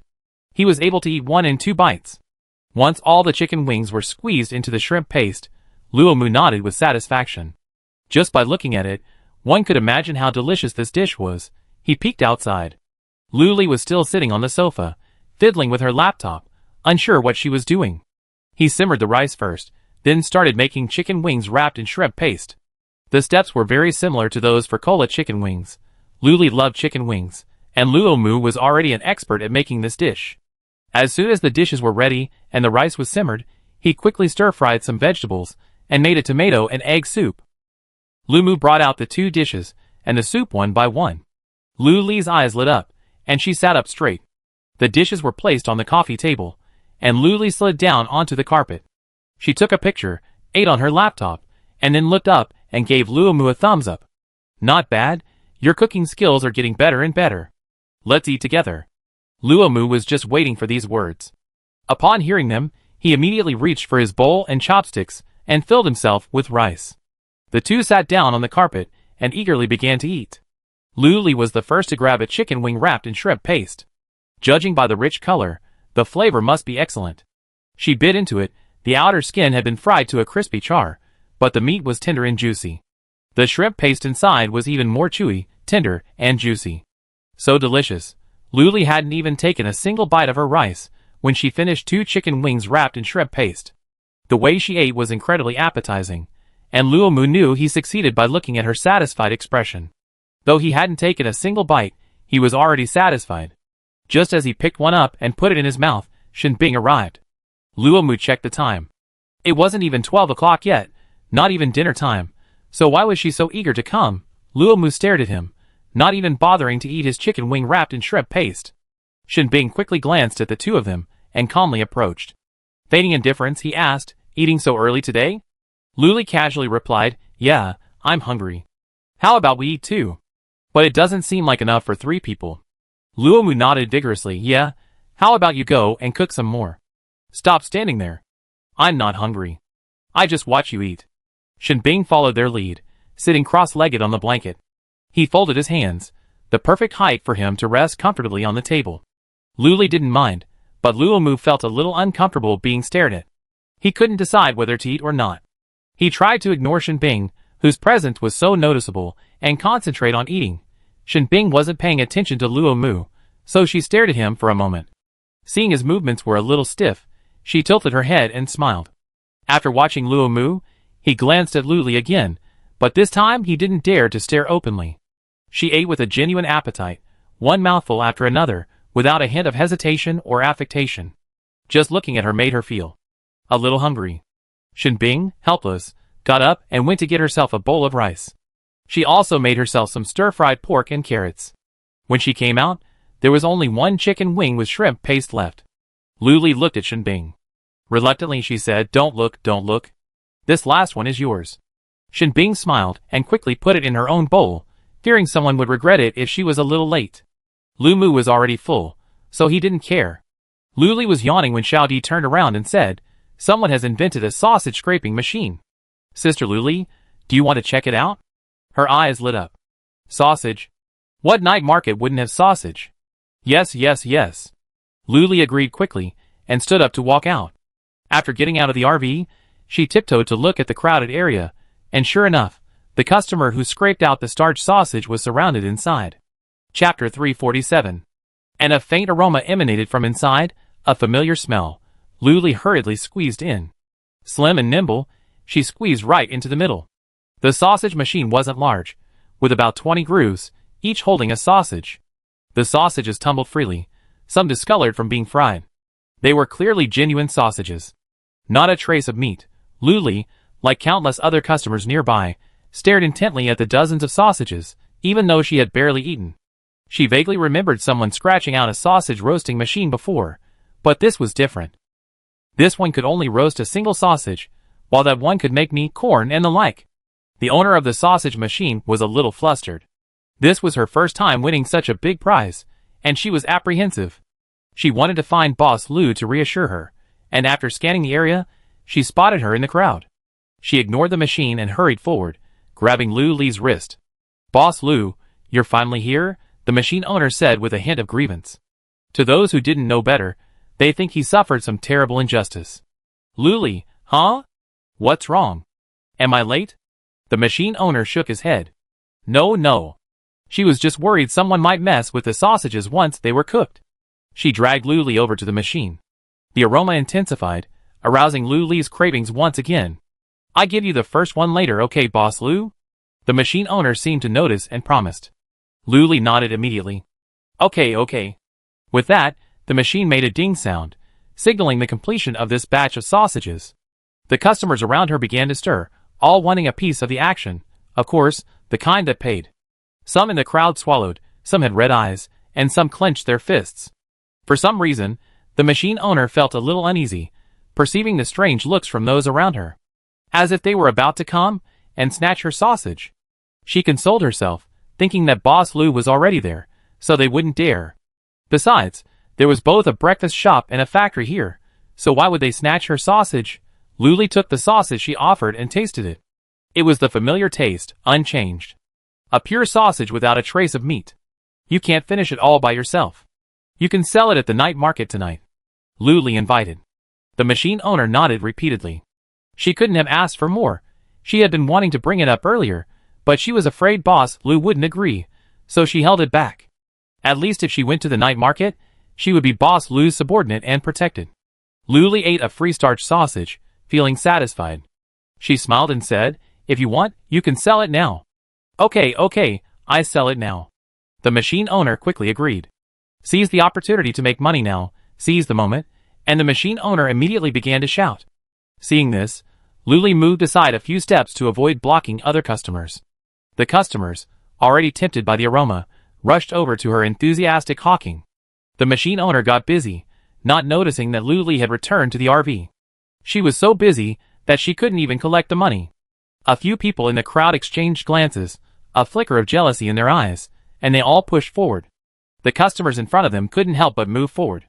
Waves of customers pushed forward, and soon they were in front of the starch sausage. The machine owner finished selling one pot and started another. She looked up and realized how close the customers were. A familiar feeling of unease welled up in her. She instinctively took 2 steps back, carrying the machine, but there were still customers behind her. They showed no sign of retreating. Instead, they pressed forward. She looked around, but couldn't see Lu Li. Her panic grew even worse, and she realized with horror that she felt like she was surrounded. She bravely shouted, "Everyone, please stop pushing. Everyone can buy something." But no one listened. They just kept pushing forward, unsure of what they were pushing for. In a daze, her machine flipped over, and the starch sausages in the grooves fell to the ground. The customers who were squeezed forward stepped into the mud one after another. When she realized what was happening, all that remained was a puddle of starch sausages, their original color invisible. Her eyes flushed, and she roared, "What are you doing? Stop stepping on me! Stop stepping on me!" She hurried forward, pushing the group aside. Pushed them all away. Don't even think about stepping on her sausage. She scraped it out with such great difficulty. She scooped up the pile of mud, its colorless mass, and her throat felt like it was choking on something, making her feel extremely uncomfortable. Why are you pushing? Can't you see there are so many people in front of you? That's right. They're squeezing everyone else's sausage away, and I haven't even had time to buy anything yet. Who's pushing me from behind? I can't even stand. Stop pushing. I said stop pushing. The chatter of customers buzzed in her ears, and she muttered to herself, Who did this?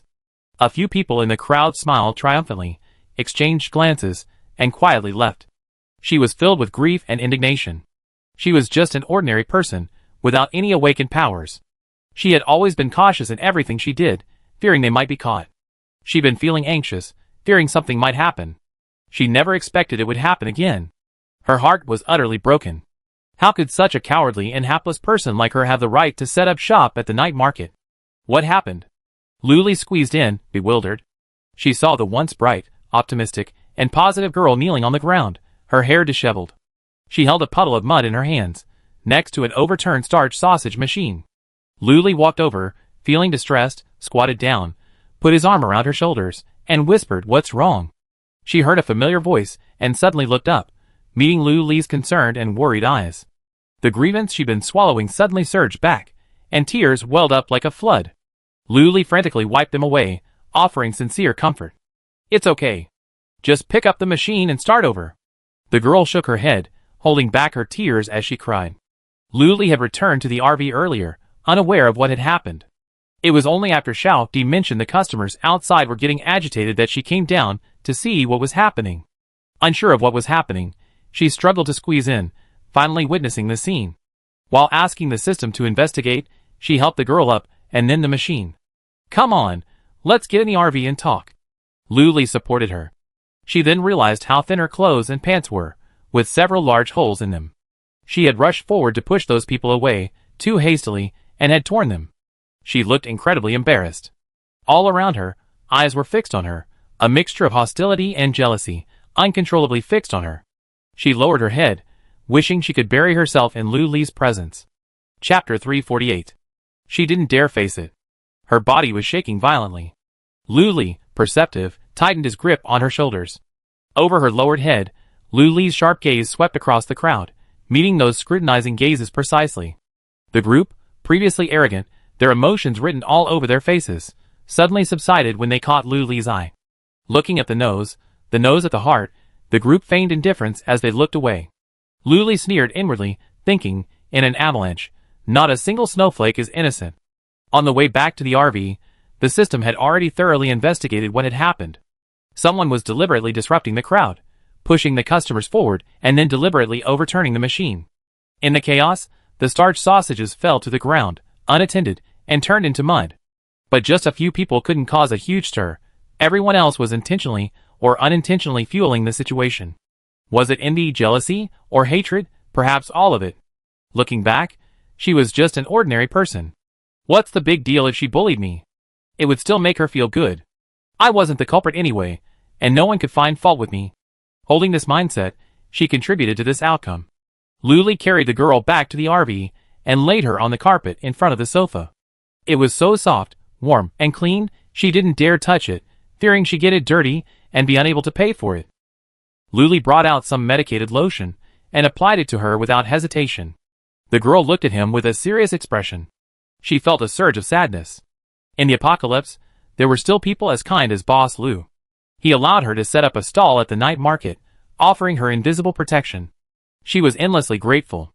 She hadn't expected he would even apply the medicated lotion himself. After applying medicine to the scrapes on her elbows and knees, Luli breathed a sigh of relief. Don't be so impulsive in the future. You are not allowed to hurt yourself. If you also hurt others, every mistake will be their fault. Do you understand? Luli had a preaching tone and spoke sincerely. When the girl heard this, she lowered her head unconfidently. I don't have any powers, I can't beat them. Do you know who it is? Luli asked back. You probably know that there is such a group of people at the Qiheng base who like to cause trouble. Anyone who scores any rewards in the past 2 days will inevitably be harassed by them. Even if they can't take away the reward, they will still bully the person who scratched it out, or beat him up, or throw him into a pile of zombies. The girl said gloomily. Luli frowned. Why are there such evil-doing people everywhere? She is really angry. She directly showed her the system monitor and pointed at a few people on the screen. Are these the ones? Yes. It's them. This one is the boss among them. The girl's name is Chinjejia, she said excitedly. Luli memorized the faces of these people and, with an idea in mind, whispered something to Chinjejia. The more Chinjejia listened, the brighter her eyes grew, and she vowed, Boss Lu, I will cooperate fully. Okay, I trust you. Luli offered encouragement and asked her name, writing it down before letting her go. When Chinjejia left the RV, her eyes were red, as if she'd been crying, and she was filled with shame. She trotted off. The customers around her couldn't help but wonder, what's going on? Could it be that the starch sausages have been taken back? Boss Lu thinks she's too cowardly, and won't let her sell them anymore. Boss Lu isn't that kind of person, is he? Then why do you think that happened? I guess he just scolded her. She can't stand being wronged. No one could come to a conclusion, so they simply dropped the subject and continued queuing for the scratch-off tickets. Chinjejia didn't run far, finding a deserted spot. After waiting for about half an hour, she finally pulled the starch sausage machine out of her space. As if nothing had happened, she headed towards the lottery shop. The machine had small rollers underneath, making it easy to push. As they approached the lottery shop, many customers were already gathered outside. They felt a little uneasy when they saw Chinjejia. After all, they had just become accomplices. But still curious, they asked, What did Boss Lu just say to you? Chinjejia smiled but said nothing, simply asking, Want a starch sausage? 2 for 1 crystal core, 5 for 2. The customers were instantly distracted, and, sniffing the burnt aroma, they eagerly asked, 2. 20 sausages were snapped up in an instant, but some were still curious. You've been in there for so long. What did Boss Lu say to you? Chinjejia smiled but said nothing, simply watching the machine produce 20 new starch sausages. She repeated her previous words, Want a starch sausage? 2 for 1 crystal core, 5 for 2. Seeing this, the people around them felt bored and dispersed. In the far corner, several people stared at Chinjejia. Boss, shouldn't she be devastated and never get back on her feet? The man called Boss wore plush gloves and a scarf around his neck. Warmly wrapped up, he leaned against the wall, his eyes closed. After his subordinates had spoken for several times, the boss impatiently opened his eyes, and said with certainty, Luli must have said something to her. From his understanding of Chinjejia, ordinary people are vulnerable, self-conscious, and helpless. Scraping out the starch sausage is like the excitement of a poor man suddenly becoming rich, a sudden ascent from earth to heaven. Their trick had instantly plunged her from heaven to hell. She should be devastated, unable to recover. Then, they could coerce and bribe her into joining their side. And so, they would have the starch sausage machine. The plan was perfect. They were lurking here, waiting for an opportunity to coerce and bribe her. But now, Chinjejia was actually continuing to sell. She seemed perfectly calm, unaffected at all. Impossible. Either Boss Lu had said something to her, or she was just being stubborn. A fierce glint flashed in the boss's eyes. He was determined to get the starch sausage. Go! At his command, several of his men immediately sprang into action, fanning out to surround Chinjejia from all directions. Chinjejia didn't sell near the lottery shop. Instead, she pushed her machine around. First behind the hotel, then in front of the bathhouse, then in front of the factory. Wherever there were people, there they were. They didn't understand why, but they all followed in secret. Soon, Chinjejia wandered to the back of the factory, in front of the hot pot restaurant, but a little to the side, where there were fewer people. She shouted as she walked towards the hot pot restaurant, Starch sausage. Starch sausage. 1 crystal core 2, 2 crystal cores 5. Just as she was about to reach the hot pot restaurant, the leader in the dark gestured. Several people rushed over from all directions, surrounding Chinjejia, this time openly disrupting her. One pushed the machine over, but Chinjejia quickly caught it. But she was pushed down again by another person, and the machine also fell to the ground, with the starch sausages spilling out. 1 foot after another stepped on the starch intestines, even on her hands and feet. Chapter 349. Although she knew this was a plan, she was still furious at the sight of the starch sausage being trampled. She struggled mightily, clinging to one of the men's thighs, and biting down with all her might. Through her pants, Chinjejia could smell the scent of blood and a scream that pierced the air. Who are you? Shin Bing, accompanied by Luo Mu, Chu Lisheng, and Wang Yang, hurried over, shouting furiously. The group was formidable, but against a rank 10 zombie and a rank 8 psychic, they were no match. The few of them quickly routed the group.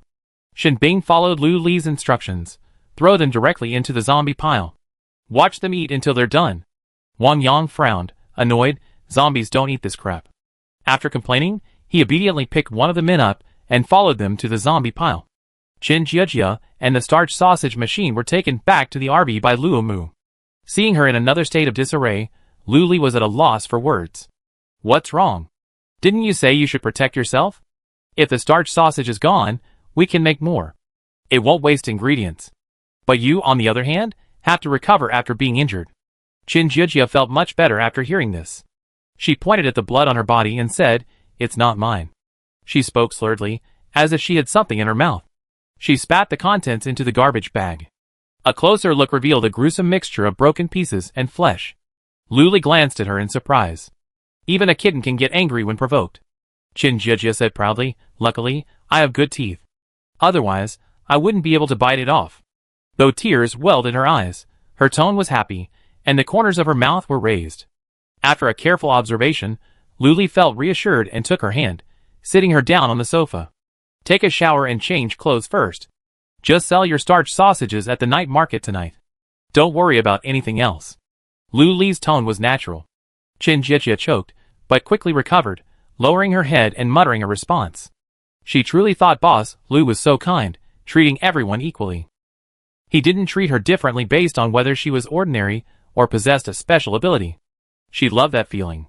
She also loved the strong sense of security emanating from Boss Lu.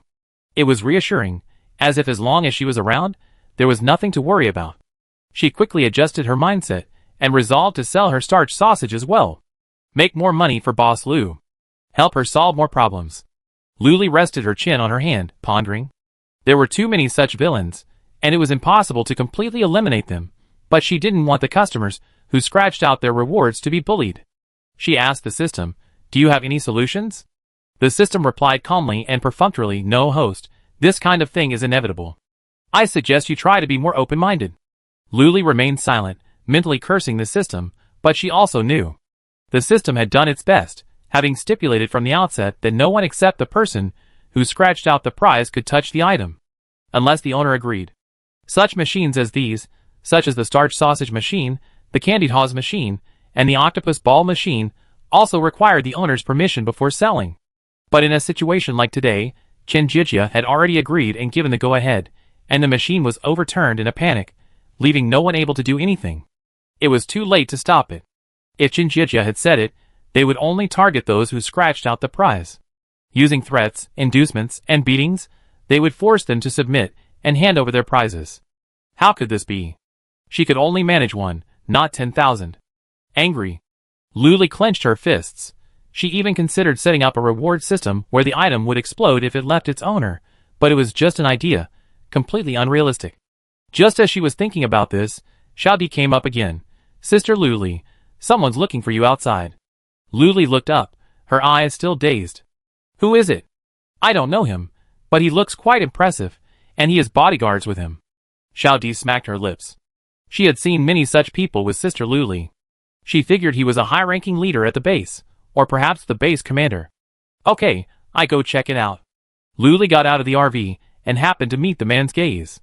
He certainly looked impressive, with the air of a superior, his hair immaculately styled, and he was surrounded by dozens of bodyguards. Before she could speak, the man spoke first. "I'm the base commander of Jixing Base, Zhang Jixing." She had noticed that most of these bases were named after their commanders. For example, the previous Nut Base, later renamed Jiang'an Base, was named after a person. The previous one, Su Su's Rising Sun Base, and this one, Zhang Jixing's Jixing Base, are truly simple and easy to remember. She nodded. "I'm Lu Li." Neither humble nor overbearing, she was graceful and elegant. Zhang Jixing said respectfully, "Boss Lu, can we discuss this in detail?" Lu Li raised an eyebrow and nodded happily. It was still uncertain which side he belonged to, so she simply treated him politely. The two of them arrived at the conference room in the RV. Ever since he arrived out of nowhere, the surprise in Zhang Jixing's eyes hadn't faded. There are many photos of lottery shops and their affiliated stores online, but few photos of the inside of lottery shops have surfaced. This was also his first time seeing the inside of a lottery shop. It was clean, tidy, and warm. It was like an ordinary home. Of course, I'm referring to homes in the civilized era. Nowadays, the concept of home no longer exists. They were just temporary shelters, called sanctuaries. Zhang Zhixing also saw the fruit casually placed on the table, and the various ingredients in the bright kitchen. He felt a strange sense of greed and envy. Since they were all in Shangjing City, not far from the central base, they had all benefited from the benefits and perks. For example, they also participated in the online supermarket's daily fruit rush. This had indeed greatly alleviated the shortage of supplies at their base. However, it had also caused the original supply exchange office to see a significant drop in business, and complaints about this were increasing. Although he was the base commander, the people who managed the supply exchange office had a stronger background than him. Recently, he had repeatedly called for a ban on the online supermarket and the daily rush sales at the base. The goal was to restore business at the supply exchange office and ensure their crystal core income. He had been resisting the pressure, pretending he didn't hear or see anything, but this had also drawn resentment. He didn't know how many more days he could hold on to this position, but as long as he was there would be no stopping him. The two sat at the conference table. Zhang Zhixing took a deep breath, then stood up and walked around to the side. He knelt directly in Lu Li's direction, his knees touching the floor, his eyes sincere. Lu Li was startled, leaping from his chair in a swift leap, quickly avoiding him. After regaining his balance, he reached for him, saying emphatically, "Base Commander, what are you doing? Let's talk things over. It's not even New Year's yet, so there's no need for such formalities." Zhang Zhixing's knees felt like they were pinned to the ground, and he wouldn't budge no matter how hard he tried. Lu Li, despite his considerable strength, couldn't move him even a bit. Chapter 350. She was tired and stepped aside. "Hurry up and get up. If you do, we can talk things over."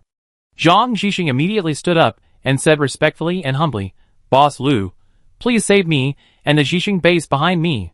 Lu Li sighed. She didn't want to get involved in the struggles between your factions. Although she had already participated, she didn't want to go any further. She was exhausted and didn't want to embarrass herself. Hearing her sigh, Zhang Zhixing's heart sank. He pleaded again, "Only you can save us."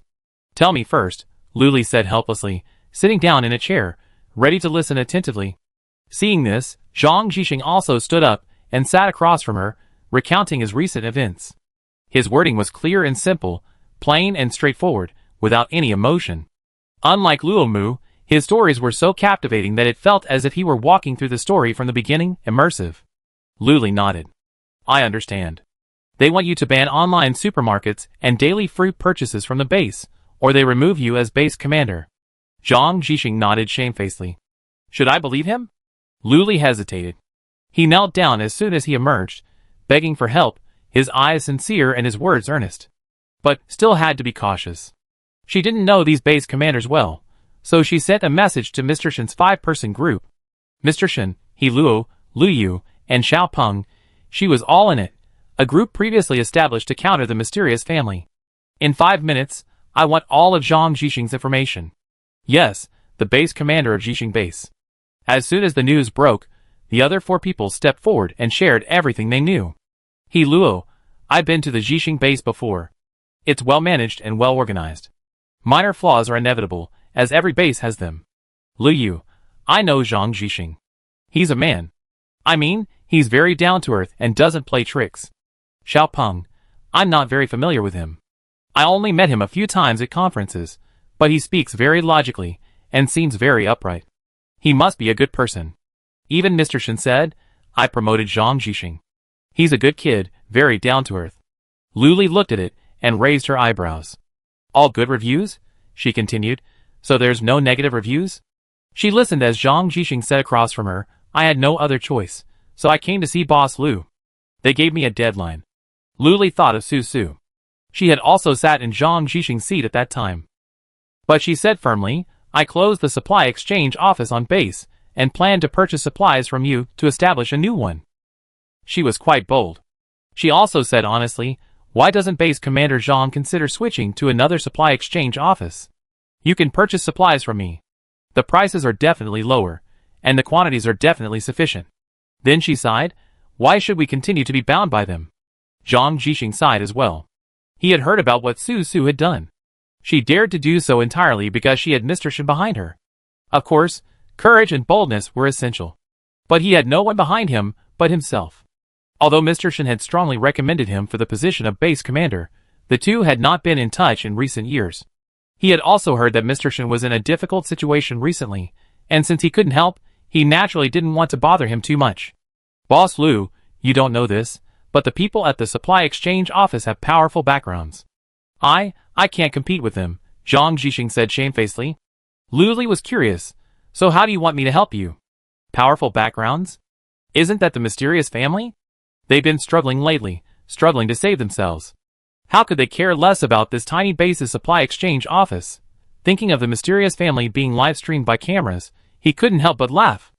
Although the four families had each devised their own ways to deal with the cameras, they still couldn't dismantle them, and could only hide.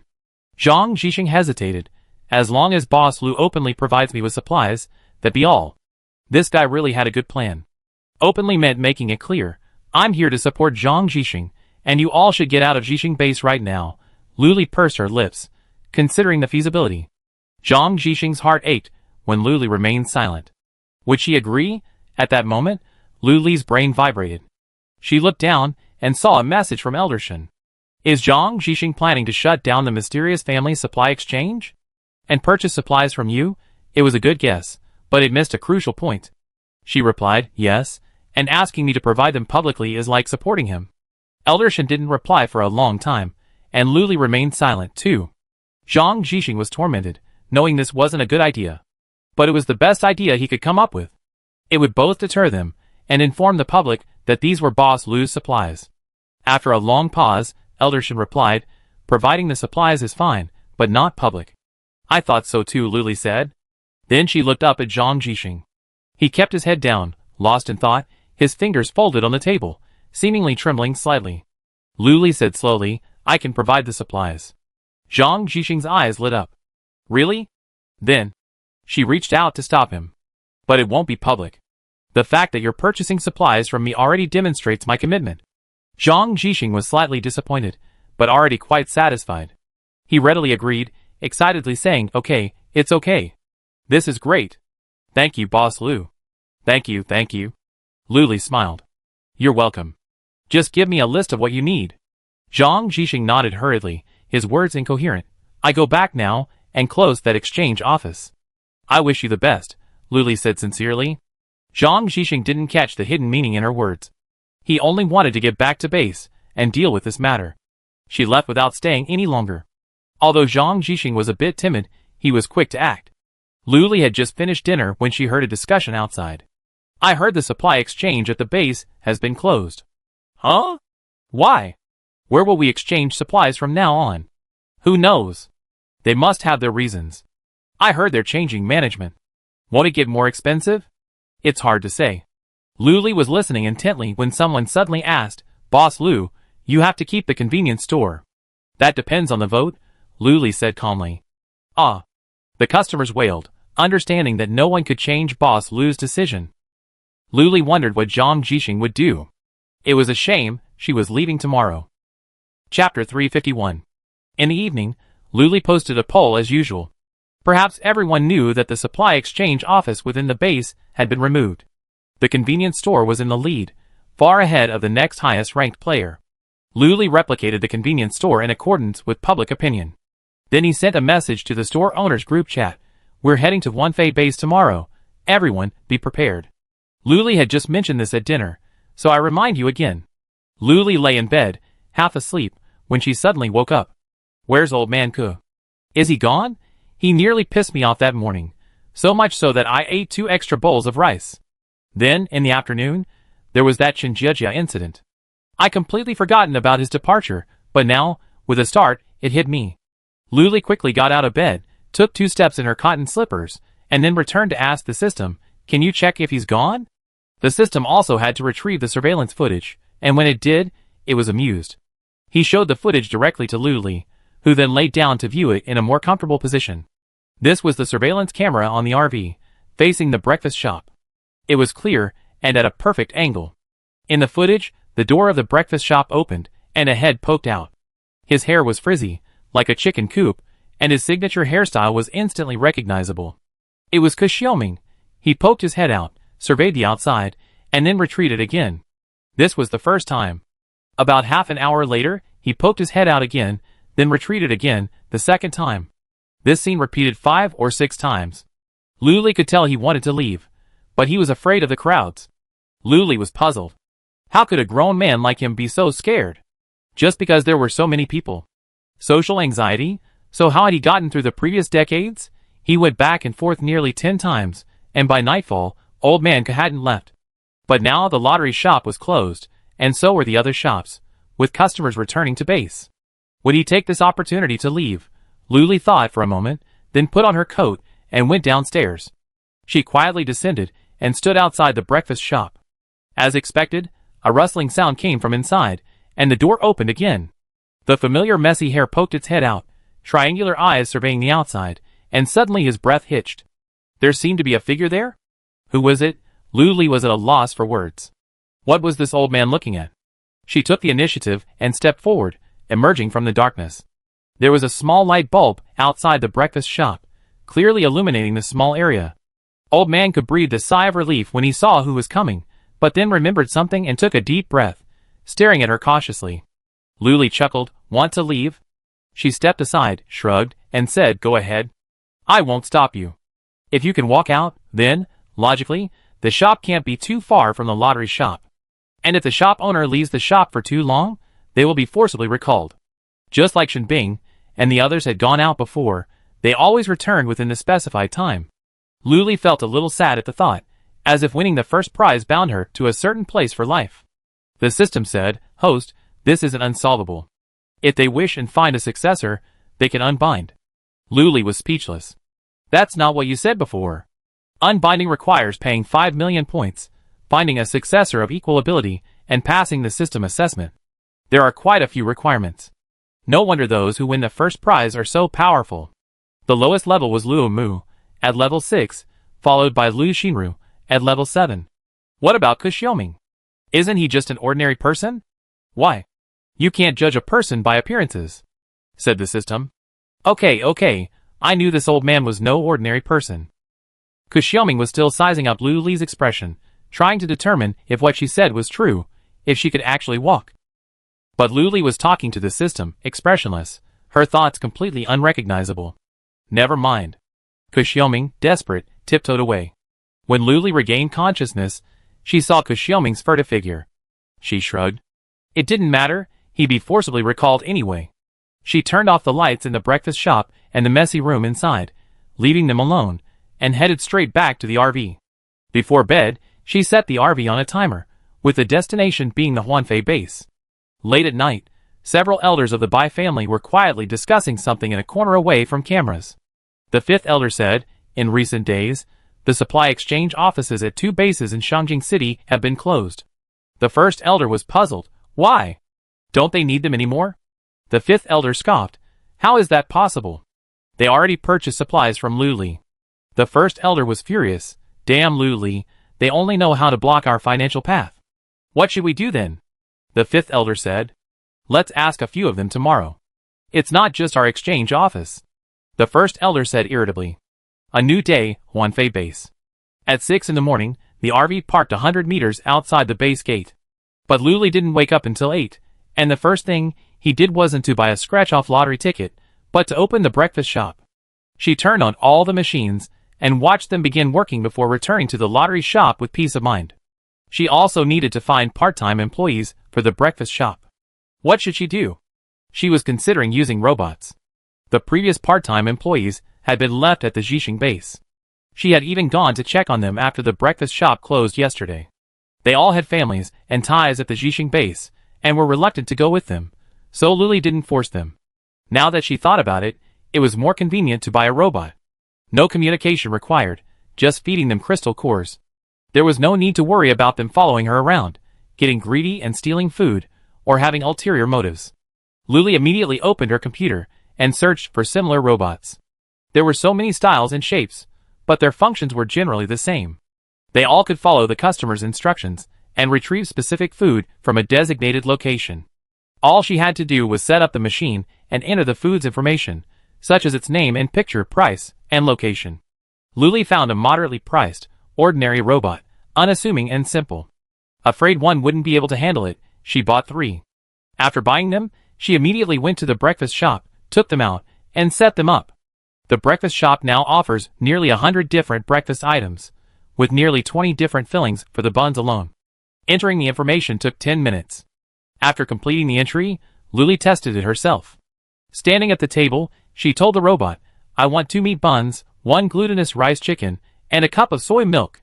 She deliberately made it a bit complicated, hoping to see if they could handle it.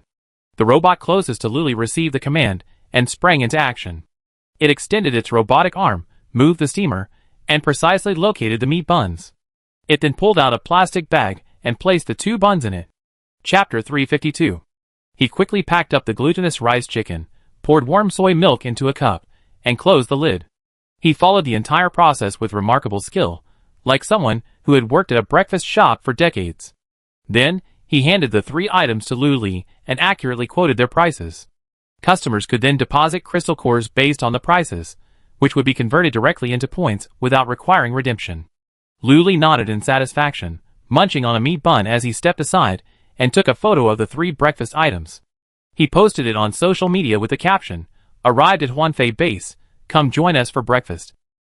It was now 8:30, neither too early nor too late. Some diligent people were already killing zombies. Those who weren't so diligent were already up and heading out, while only the lazy ones were still lying in bed.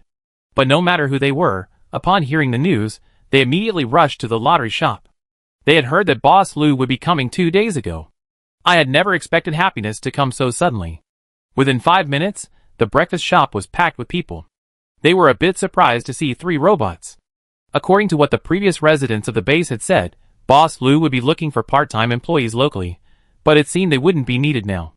Some residents, who had entertained this idea, were slightly disappointed. Working part-time at a breakfast shop not only allowed them to earn crystal cores, but also eat the shop's breakfast. It was simply too good to be true, but they were soon drawn in by the various aromas and read the menu while queuing. They were calculating what breakfast items they would order and how much they would buy. Luli stood beside the robots, observing their agility and potential mistakes. After about half an hour, the 3 robots remained flawless, their movements becoming increasingly skillful, their arms practically leaving after images. Luli grew increasingly satisfied. Isn't this better than using people? It's obedient, doesn't require so many crystal cores, and saves a lot of trouble. After watching for a while, Luli returned to the lottery shop. Xiao Di and Zhang Ting were just busy enough. She now increasingly felt the benefits of machines. There are now harvesting machines in vegetable fields, vending machines in breakfast shops, stocking systems in convenience stores, and screening systems in clinics. Technology benefits humanity. Luli sighed for a moment and sent a message to the group chat, "Come on, breakfast." Then she took a photo of the messy breakfast spread on the table and posted it to the group chat. It was all she had just picked from the breakfast shop. Since we had just arrived at the new base, everyone was still a little busy. She had to explain the rules, prices, set menus, and other details. But since they were all posted on the wall, some people just kept asking. It was almost 10 o'clock, and the people started arriving. Luomu plopped down, grabbed a bun, and began to chew on it. "Boss Lu, when are you planning on returning to Central Base?" Luli pondered for a moment. 3 days at Huanfei Base, then I'm ready to go back. After all, there were still a lot of unresolved issues at Central Base that couldn't be left unaddressed. They would have to be dealt with sooner or later. Shen Bing, who had just boarded the RV, heard this and said, "It's good to go back. Changing bases so often is tiring." Luomu scoffed, "What do you mean by tiring? It's obviously you who's not up to the task." Shen Bing glanced at him and replied, "You're the best." That's. Luomu, a bit arrogant, finished his meat bun, grabbed another corn, and hastily stuffed it into his pocket. He said, "I'm leaving, Boss Lu. The store's busy, and I need to go back and look after things." He hurried off.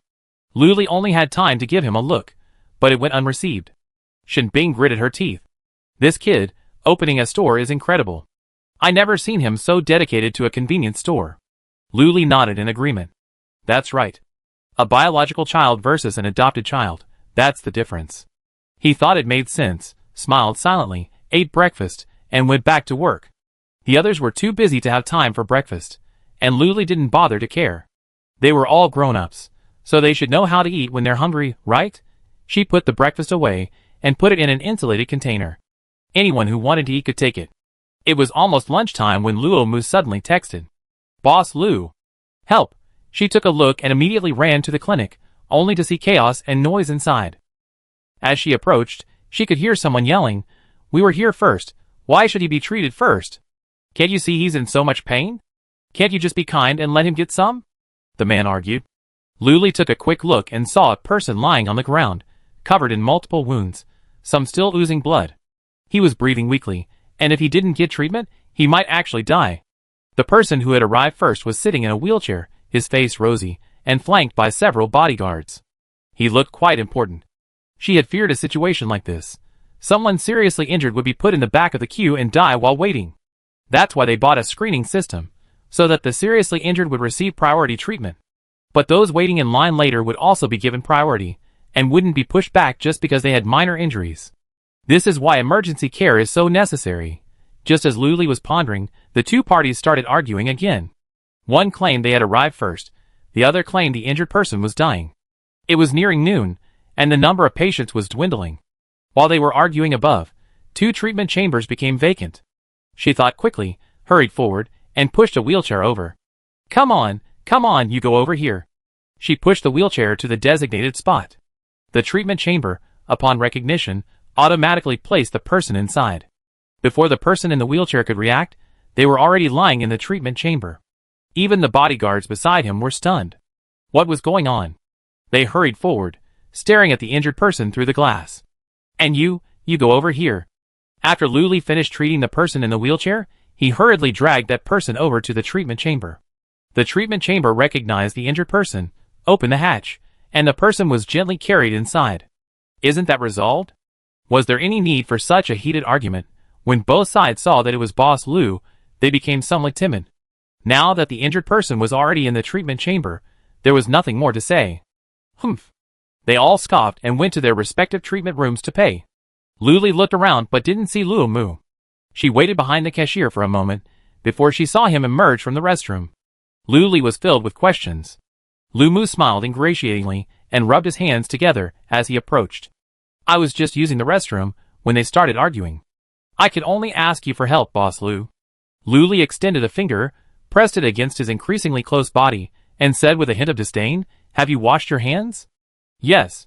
Luo Mu even sniffed his hand, a faint fragrance lingering, and brought it close to Lu Li's nose. He let her smell it with a smug look on his face. "If you don't believe me, smell it." Lu Li pushed him away in disdain. "I'm not smelling it." "Are you stupid?"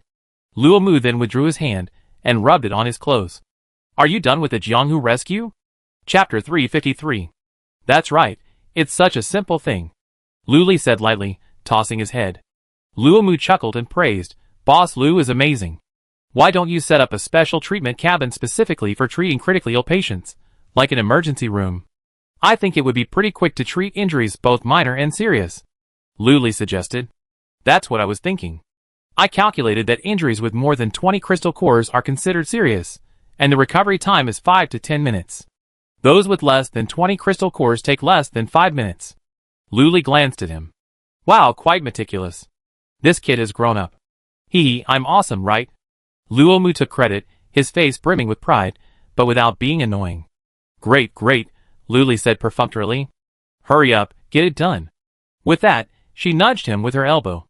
Amidst a series of O's, Luo Mu activated his computer.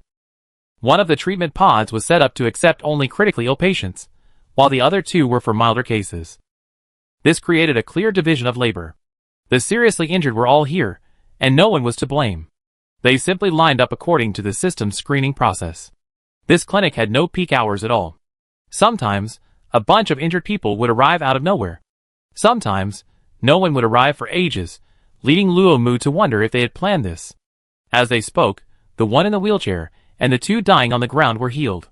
The people who had accompanied them surrounded them. "Young master, your leg is an old injury. Even a healing psychic couldn't help it, and yet you can heal it. How can you talk like that? Young master, you're blessed by fate. It's only natural that you can be cured." Yes, I'm a bit tongue-tied. I'm so happy." "Young master, what about that wheelchair?" The man called young master said coldly, "It's lost." He felt a sense of relief all over, every part of him. His legs, once weak and limp, now felt like they could kick a cow to death. He was in a good mood, so he forgot about the nonsense his subordinate had just said. He had injured his leg a few years ago, and had been unable to use it since then, but he had been doing rehabilitation to prevent the muscles from atrophying. He heard that Boss Lu had opened a clinic, and was at the Huanfei base, so of course he had to give it a try. "Let's go back to the base," he ordered coldly. Once his injury healed, all his worries could be put aside for the time being. Lu Li, standing not far from them, had heard bits and pieces. She asked Luo Mu, "Young master? Who? What era is this?" Luo Mu shook his head. "I don't know." A passing injured man, clutching his arm, interjected, "Looks like he's the son of the commander of Huanfei base. I heard he's always in a wheelchair, and rarely appears in public." "Oh," Lu Mu and Lu Li said in unison, somewhat understanding. "No wonder he has bodyguards around. He's a good-tempered person, though. He's understandably angry when someone cuts in line, but he didn't hit anyone." After the group of people in wheelchairs left, another group followed suit. Their injuries had healed, and they all had smiles on their faces. Lu Li stood up, patted her butt, and said, "All right, it's settled. I'm leaving now. Bye, Boss Lu." Lu Mu waved at her, watching her leave. "Bye." Boss Lu didn't even turn, simply raising his hand and waving casually as a gesture of acknowledgement. Lu Li returned to the RV, and Luo Mu got in right after her. "I totally forgot the time. It's time for lunch." "Yeah, I'm starving." "What's for lunch?" "Let me help," Lu Li said anxiously. "Huh? You?" Luo Mu said in disbelief. It was indeed rare to see Boss Lu cooking. In fact, everyone suspected she couldn't. "Yeah, what's wrong?" Lu Li rolled up her sleeves and walked into the kitchen. Luo Mu hurriedly stopped her. Hey, I can do it alone. You should just sit down and wait for dinner." Luo Mu pushed her out. Lu Li ignored him and walked around him. "I help you faster." Luo Mu didn't dare let her do it. What if she blew up the kitchen? Just as the two of them were arguing, Zhong Xia came in. "What are you two doing?" Zhong Xia froze in his tracks. From his angle, he could only see Lu Li's back, half of Luo Mu's head, and his broad shoulders. Just as Luo Mu had embraced Lu Li, the two men, upon hearing the sound, simultaneously looked towards Zhong Xia. Lu Li took advantage of this moment to push Luo Mu aside and head towards the kitchen, waving at Zhong Xia, "Come, cook." Zhong Xia stepped forward, his previous question forgotten. Seeing this, Luo Mu followed suit, squeezing in between the two and snatching the rice cooker pot from Zhong Xia's hand. "I cook." "Oh." Zhong Xia handed the pot over nonchalantly. Then he walked around him, approached Lu Li, who was chopping vegetables, and took the knife. "Let me do it. I'm the best at shredding potatoes."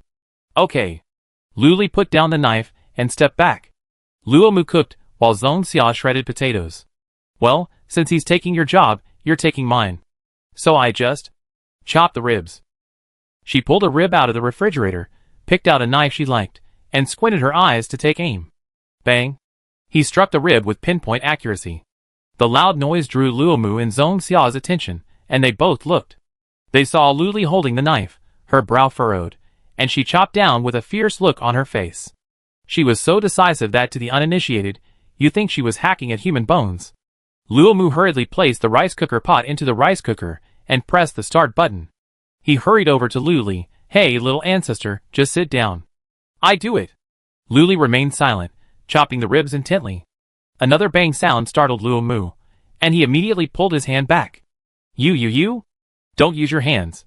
He held his hand and muttered softly, "Even though it's my hand." Luo Mu and Zhong Xia watched Lu Li chop the ribs. Her technique was quite precise, and the pieces were perfectly balanced. It was her expression and the strength of her movements that were a little frightening. Seeing this, the two of them ignored her and went about their business, though they would occasionally steal glances at her. It wasn't that Lu Li couldn't do it, she was just too lazy. When Shin Bing arrived, she didn't see Lu Li in the living room, so she curiously peeked into the kitchen and saw her butchering a fish. Her movements were clean and efficient, and she wasn't even wearing an apron, but there wasn't a single spot of blood on her white coat. After gutting the fish, Lu Li rinsed it under the tap and tossed it onto a plate. "We braise it later." After that, she washed her hands carefully, dried them, and left the kitchen. Meeting Shin Bing's surprised gaze, she walked past him and asked, "What are you looking at?" Shin Bing was slightly incredulous. "You actually know how to kill fish?" This guy usually never sits when he can lie down, and never stands when he can sit. He's a complete slacker, and doesn't look like someone who would do such things. Chapter 354. Yeah, I've been butchering fish at RT Mart for 30 years, and now I'm as hard-hearted as iron, Luli said expressionlessly. Huh? Shin Bing was confused. What was RT Mart? No, how old was she? How could she have been butchering fish for 30 years? Luli saw his puzzled expression and felt an inexplicable urge to laugh. Okay, if you have time, go help in the kitchen. Shin Bing rubbed her head. Oh. She was still thinking about what she had just said. When they got to the kitchen, he said, Boss Lu butchers fish pretty well. He even scrapes the scales off. Luomu marveled. Yeah, his movements are so smooth, like he's been butchering fish for decades. Huh? RT Mart? Shin Bing was increasingly confused. What RT Mart? Luomu was also confused by his expression. Shin Bing shook her head. It's okay. Why is everyone acting so strange today? With the four of them working together, the meal was quickly prepared.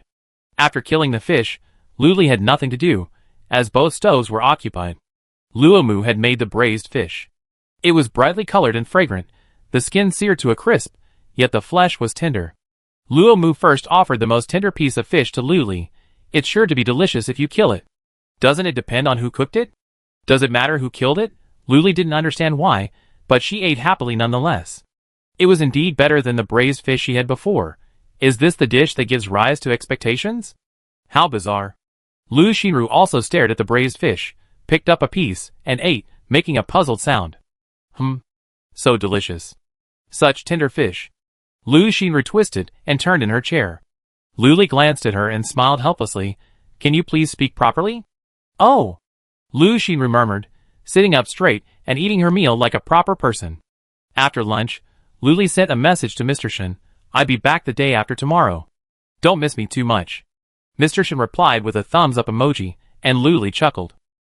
Putting away her laptop, Luli propped her head up with one hand and dozed off for a moment when she suddenly heard exclamations from outside. She knew it was probably another big prize, otherwise, they wouldn't be so excited. That wasn't right. This was a new base, and they were still new to everything. She'd probably get a scream even if she scraped a fruit basket. Luli shifted her position and continued to lie flat. Who knew the exclamations would last so long, even growing louder? She opened her eyes and looked over blearily. But since she couldn't see the whole scene from her chair, she asked John Ting, what's going on out there? John Ting was sorting through her scratch-off tickets when she looked up and exclaimed in surprise, looks like someone won first prize. Huh? Luli leaped up at the news. Someone had just won first prize at Huanfei Base. It seemed like the right time, right place, and right people. She walked over to the table and placed her hands on it. She was greeted by a transparent glass room, decorated to resemble a kitchen. Stove, pots, cabinets, refrigerator, sterilizer, range hood, and so on. It looked exactly like a home kitchen. She looked through the winning records. It really was a kitchen. Could it be that the owner had to cook their own meals? But where would the ingredients and seasonings come from? Intrigued, Luli got out of the RV and squeezed through the crowd. She managed to squeeze in front of the glass room. There was a small, cleared area, and inside stood a man. He was scratching his head, seemingly struggling with something. Voices echoed around him. Boss Lu. Boss Lu is here. He suddenly looked up, meeting Luli's gaze. His eyes lit up as if he had found a lifeline. Boss Lu, you're here. Please come and help me. I don't dare move. What if I break something? I can't afford the compensation, the man said anxiously, even moving forward to pull her back. He was clearly a chatterbox, a close friend of Luomu's. Luli calmly avoided him, so she took 2 steps forward and arrived at the main door of the glass house. There's a smart lock here. She didn't answer his barrage of questions, but instead waved, come here. The man obediently came over, and she took his arm, holding him steady in front of the smart lock. The smart lock's red light flickered, and the door swung open. Luli explained, from now on, just stand here to open the door. It's pupil recognition, got it? The man nodded, confused. Pupil recognition, so advanced. Then, Luli dragged him inside, and she closed the door again. While it couldn't block out the prying, curious, and jealous gazes from outside, it at least blocked out the sound. The man was still confused. Boss Lu, is this the kitchen? Do you want me to cook? Or be a chef? What do you need me to do? Luli had never had much patience with strangers. I need you to shut up first. The man was confused again. Oh. He shut up, observing with his eyes, and said nothing more. Luli opened the refrigerator, which was filled with ingredients, pots, pans, and utensils. Could she really let him be a chef? Open a fast food restaurant? But didn't he already have a factory? That's right. The factory serves pre-made dishes, but this is freshly cooked. The layout is different. She turned and asked, "Can you cook?" The man nodded immediately. "Yes, I can. I was a chef before the apocalypse. I can cook just about anything." What a coincidence. That's fine. Just cook well. Luli patted his shoulder, entrusting him with the important task. Ah? Cooking? Then can I eat it? Where do the ingredients come from? You won't make me pay for it myself, will you? The man launched into another barrage of questions. Luli closed her eyes. Do you have a computer? The man nodded blankly. Yes, yes. What do you need a computer for? Is it? Turn it on. Luli interrupted him. This guy has so many questions. Even more than Luo Mu. Oh. The man turned on the computer, and Luli found the Luli app. Clicking it, a page popped up showing a kitchen floor plan with several small icons nearby. There were settings, a store, instructions, and so on. She clicked on the store, and a dense array of products popped up instantly. Of course, she could only buy items related to the kitchen. For example, vegetables, meat, seafood, kitchenware, and so on. She couldn't find anything unrelated to the kitchen. Come on, figure it out for yourself, Luli said. Okay, but Boss Lu, can I only eat the dishes I cook? Or can everyone else eat them? Or can I sell them to others?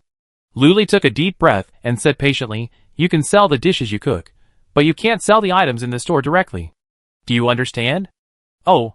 The man seemed to understand. He was asking him to cook here and open a restaurant, but I'm just one person. How many dishes can I cook in a day? Whatever. I won't starve to death anyway. I sell them as I please.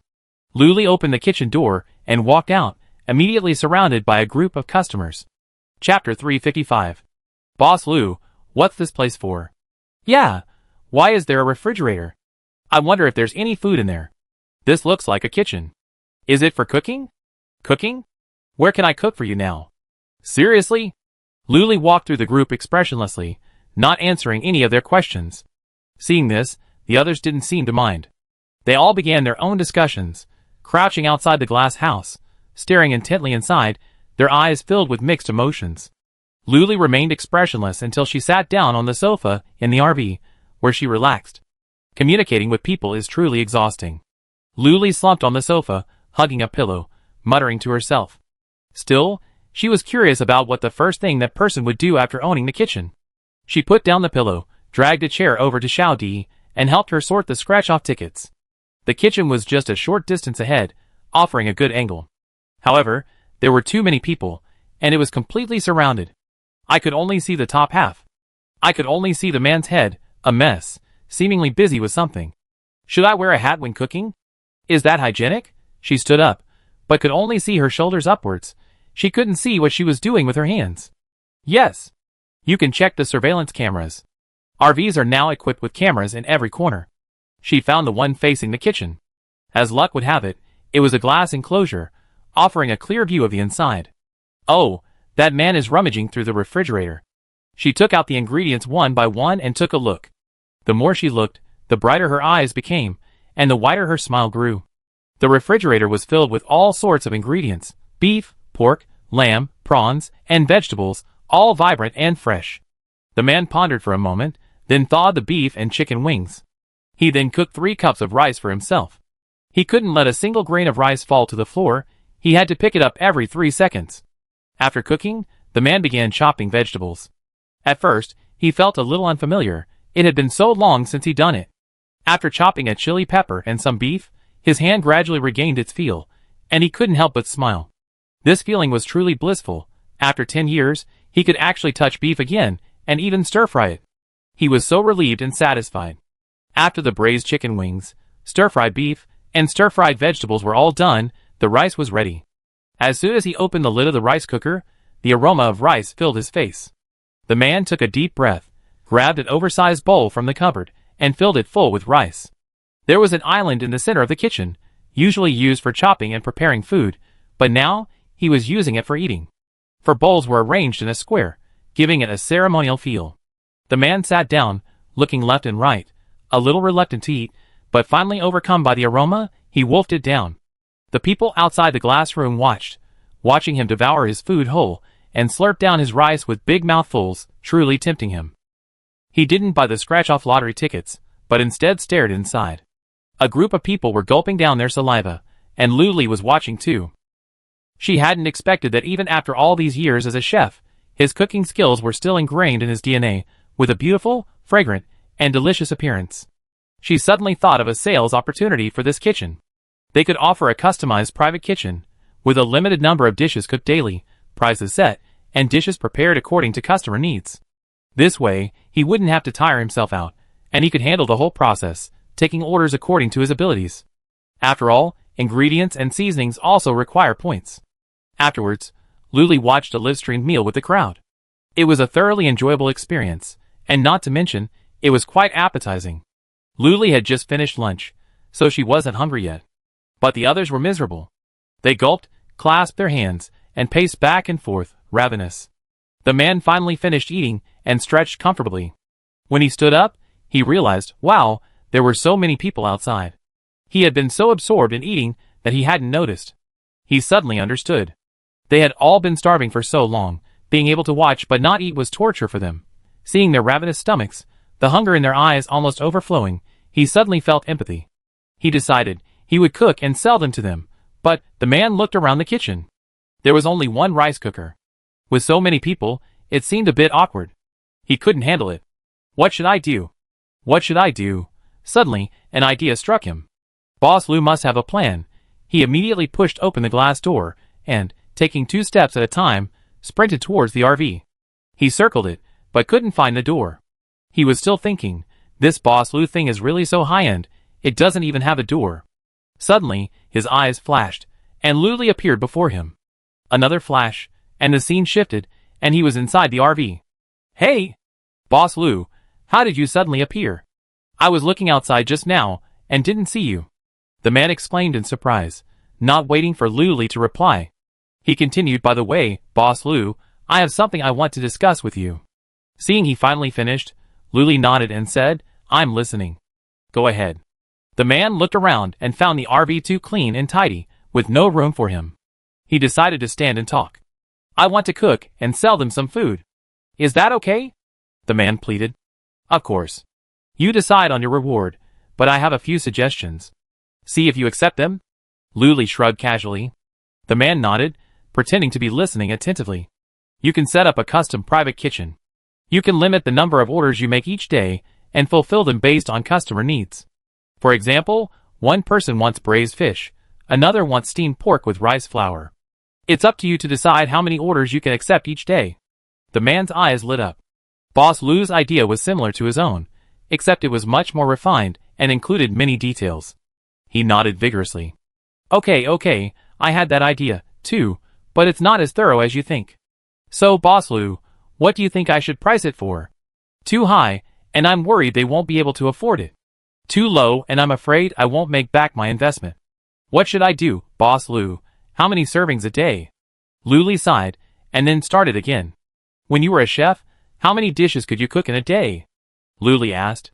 Talking about this, the man became excited, his face beaming. That's a lot. When I'm busy, I could cook over 100. My hands would smoke. Then let's do 33. We focus on limited quantities, and go for the premium route. If you find it too expensive, you can go to the factory and buy fast food. Oh, premium route. The man chewed over the words, finally understanding. Or you could offer a set menu, for dishes and one soup, for 888 points or 666 points. Luli continued. The man's eyes lit up, but he still didn't quite understand. He needed to think about it some more. Thank you, Boss Lou. The man wasn't stupid, he just talked a lot. With a little guidance, he could still understand. He hurried back. Chapter 356. Luli breathed a sigh of relief. Although this guy was talkative, he wasn't stupid and could understand what people were saying. After all this chatter, I still didn't know his name. Luli flipped through the winning records. Oh, so his name is Tang Dong. What a cute name. Next, let's see what Tang Dong will do. Luli didn't wait to see what Tang Dong would do, but instead waited for the commander of the Huanfei base, a slightly thin man with a slightly balding head. Without further small talk, the two of them went straight to the conference room. He introduced himself. "Hello, Boss Lu. I'm Chen Fei, and the base commander of Huanfei." Lu Li nodded, thinking, aren't they planning to close the supply exchange again? If they do, the mysterious family's hatred for me will only intensify. Sure enough, Chen Fei's next words were, "I heard from Zhang Jixing that he's closed the supply exchange at the base, and will be purchasing supplies from you instead. Not only is it cheaper, but we can get whatever we want. We no longer have to fend for those bastards. They withhold our supplies every day, but it's not like they're not giving us the crystal cores, so they're just being stingy." Lu Li agreed. "These people are truly cruel. It's best to close them. So you want to do that too?" Lu Li tilted her head, raised an eyebrow, and looked at him thoughtfully. "Yes, I also want to close the supply exchange and purchase supplies from you. I already asked Zhang Jixing about prices and other things. Also, could you send me the online supermarket app?" Chen Fei said sincerely. Seeing his resolve, Lu Li stopped trying to persuade him. They already made their decision, so what else could she say? He was making money, wasn't he? After they added each other's contact information, Lu Li sent him the online supermarket app. "By the way, the prices here are double what you pay in-store, so be careful when purchasing." Fei Chen understood. He heard it was delivered instantly, but the technology and shipping costs were all part of the cost. The two quickly finished their conversation, and Fei Chen quickly left, returning to base to make a list and close the exchange office. Little did he know how much turmoil this exchange office would cause within the mysterious family. No one won the first prize until closing time, so Lu Li breathed a sigh of relief and prepared to go upstairs to bed. She saw a flash of light in front of the breakfast shop. She looked closely and saw a figure. "Who was it?" "Kuxioming," the system suddenly said. Lu Li was startled by the sudden voice, then realized, he's been forcibly recalled. "Yes, he's almost reached Zhouzheng base," the system said coldly. Puff. Lu Li burst into laughter. Zhouzheng base was where they met. "Wow, this old man has incredible stamina." Lu Li hurriedly said, "Come on, pull up the surveillance footage from the breakfast shop." On the screen, Kuxioming was bewildered, looking left and right, still in disbelief. How had he suddenly returned? He could already see the walls of Zhouzheng base. He was almost back to his lair. Kuxioming was in tears, seriously suspecting Lu Li was behind all this. It had to be. He just wouldn't believe it. Kuxioming clutched the bag tightly, looked left and right, and when he saw no one, he slipped away again. Lu Li had witnessed the whole thing, nearly laughing himself to death. "Within 24 hours? "Yes, I can't leave permanently unless I have your permission," the system replied. "Oh." Lu Li understood, smiling as she savored his stunned expression and closed the car's doors. She posted the poll an hour ago and checked the results before bed. She also specifically noted that the top 3 shops with the most votes would be the ones to stay. Now she no longer had to worry about having enough points. 7 or 8 shops were earning her money, and her share arrived on time every day. Add to that the scratch-off machines at the bases she'd been to before, and the daily profits were considerable. Today, everyone had tried out several shops. First place went to the clinic, second to the convenience store, and third to the factory. The main focus was practicality, offering everything from food and beverages to daily necessities and medical treatments. Lu Li first copied a clinic, so that she had 2 clinics and would avoid any more fights. After completing the copy, Lu Li slept peacefully. The next day, the supply exchange at Huanfei base officially closed. Residents, who had hoped to redeem supplies early returned empty-handed, their doors shut tight. "What's going on? Why is it closed? I guess it's not time yet." "How could that be? It usually opens at 8 a.m. It's already 8:30, and I see the signs are down. I heard the people at Jixing base and Shiri base have all left. Then how are they going to exchange supplies?" "You're stupid. The base commander will definitely ask Boss Lu for supplies. Don't worry. No one will starve." Okay, stop waiting here. Go outside and scratch some tickets. It's more fun than freezing here." Everyone else followed suit and ran off. "For some reason, we're in competition. I have to run faster than you."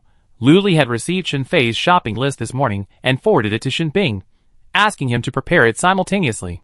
Today was a particularly peaceful day, and Chen Fei was incredibly efficient. After receiving the supplies at noon, he immediately set up a new supply exchange, right on the original site. After all, it was convenient, and the facilities were already there. After Luli delivered the supplies Shinfei had purchased, she stopped caring about them. She let him do whatever he wanted with them, and even throwing them away was none of her business. After dinner, Luomu browsed the human social network as usual. First, he wanted to see what the latest news was, and second, he wanted to see if Boss Lu had updated so he could comment, like, and repost immediately. But then, he suddenly came across a trending search. Supply exchange offices at major bases were closing one after another. What was the reason? Luomu clicked on it out of curiosity, but the more he read, the angrier he got. His fists clenched. Shinbing, sitting next to him, glanced at him in disbelief and clasped his fists. What are you doing? What are you looking at? So excited? Shinbing leaned over to look at his laptop as well. Luomu remained unresponsive to 3 repeated questions. Normally, he would have jumped up by this time. The two of them grew increasingly angry, their faces flushing crimson and swearing from time to time. Luomu even pounded his fist on the coffee table in anger, muttering, No, I have to confront this person. He's got nothing good to say. Shinbing stopped him. Don't be impulsive, don't be impulsive. You just prove Luli's guilt. At these words, everyone looked over. They had just finished dinner, and were sitting on the sofa, idly, feeling dizzy from the meal. Hearing this, they sobered up considerably. Chu Lixing frowned. What crime? Wang Yang raised an eyebrow. The crime of keeping zombies? Chapter 357. Nervous. Luli was just emerging from the bathroom, wiping the water from her hands, when she heard these outrageous words, and cursed softly. Luli, seeing everyone staring at her, couldn't help but wonder, what are you looking at? Is there something on my face? As soon as Luomu saw Luli, his fury instantly flared up. Boss Lu, come and see! Luomu exclaimed, waving at her. Luli saw his expression, not so much anxious as deadpan, and hurried over, noticing Shinbing's face was also grim. The others, curious about what was going on, gathered around. Luomu zoomed in on the screen, scrolled to the top, and had them start from the beginning. The headline read, Major bases supply exchange offices are closing one after another. What are the reasons? It was accompanied by a wealth of data, information, and images. Today alone, over 20 bases have closed their supply exchange offices and announced they will no longer sell supplies to the public. Most of these bases are located around Shangjing City. This post has been widely discussed, and some are clearly deliberately trying to sway public opinion. Why are they closing? Where can we exchange supplies then? Although they're expensive, at least the supplies are genuine. If all that's gone, where can we exchange them? Don't we have Boss Lu? We're so far away from Boss Lu, we can't even get any of her help. I also heard that Boss Lu is responsible for this. I heard she wants to monopolize the market, and her ambitions are enormous. How could that be possible? Boss Lu is a good person, and she cares deeply about everyone. So why are so many supply exchange centers suddenly closed? Would they close them for no reason? Because they have too many crystal cores? That's not the case. What if they're running low on supplies? Oh, they haven't been in a state of emergency for so many years in the apocalypse. But now that Boss Lu has become famous, they're already in a state of emergency? No one in this world treats you well for no reason. Boss Lu also has his own selfish motives. Let's not get too carried away. Let's talk about what to eat tomorrow. Some of the comments were quite harsh, and Luomu was furious just reading them. He quickly scrolled past them, not wanting Luli to see them. Luli read through them, and said a meaningful "Oh. It's okay, don't worry about it. These are just rumors. Don't take them to heart." Luli said with a broad heart. The others weren't so broad-minded, they were quite petty. They were all quite angry from beginning to end. Luomu said nothing, his 10 fingers typing away on his laptop, typing so fast that even after images were left. His face was serious, his brow furrowed, and he was mumbling something as he engaged in a verbal exchange. It was more of a one-on-one fight, and he wasn't afraid at all. Shinbing was also reading other related posts and quietly engaging in a back and forth. She simply couldn't stand the way people were talking about Boss Lu, and all sorts of nasty insults were spilled. Chu Lixing asked, "Why are all the supply exchange offices at these bases closed, and today?" Luli, without even thinking, blurted out, "The mysterious family did it." Everyone looked at her, as if the mysterious family had no other choice, and only they had the power to do so. Shiri Base, Xixing Base, and Huanfei Base, 3 bases in a row, they voluntarily withdrew, then purchased supplies from me. I guess that must have caused them resentment, Luli listed. She continued, "I knew they wouldn't just sit there and wait for death, but I didn't expect them to be so extreme, shutting everything down at once. What do we do now? Shenbing frowned. Now, go back to your homes. We still have customers. Don't let anything else happen. Lu Li shooed them away. No one moved. Luo Mu looked at her worriedly, only to be glared back by Lu Li. Don't worry about it. It's just a rumor. The truth is in the hearts of the people. Don't say anything online, or they catch you with something. Shenbing, Luo Mu, it's over.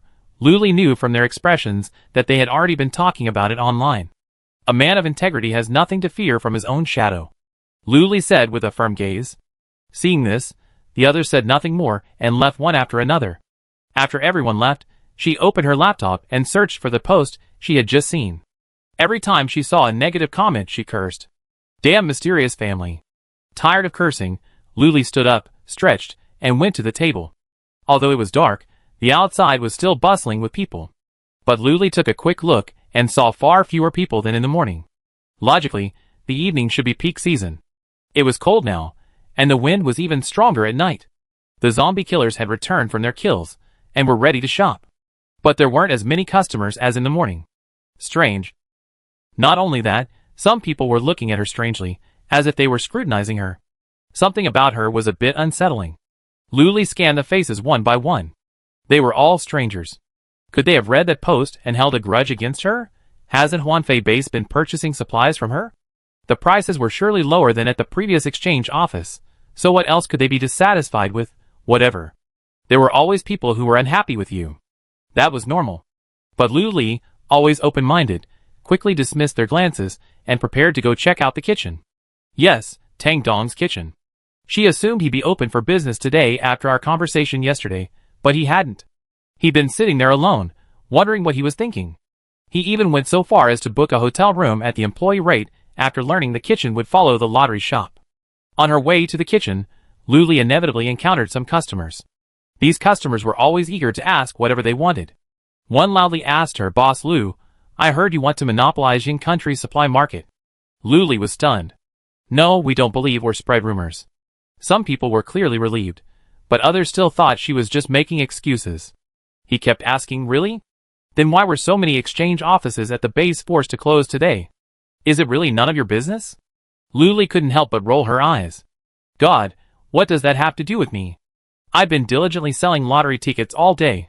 No, Lu Li answered decisively, and as he continued walking towards the kitchen, he was stopped. Boss Lu, please give an explanation to the survivors. Someone shouted sternly.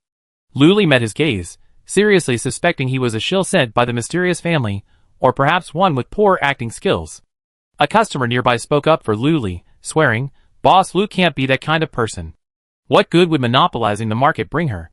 It's just a few more crystal cores, and you can't eat them. Someone chimed in, that's right. Boss Lu is already doing charity. Aren't you guys satisfied? Lu Li's mouth twitched. He wasn't as noble as they made him out to be. I thought so in my heart, but my face still had a sad expression, as if to say, I am so disappointed that you think so. Chapter 358. The audience, upon seeing this, immediately spoke up for Boss Lu.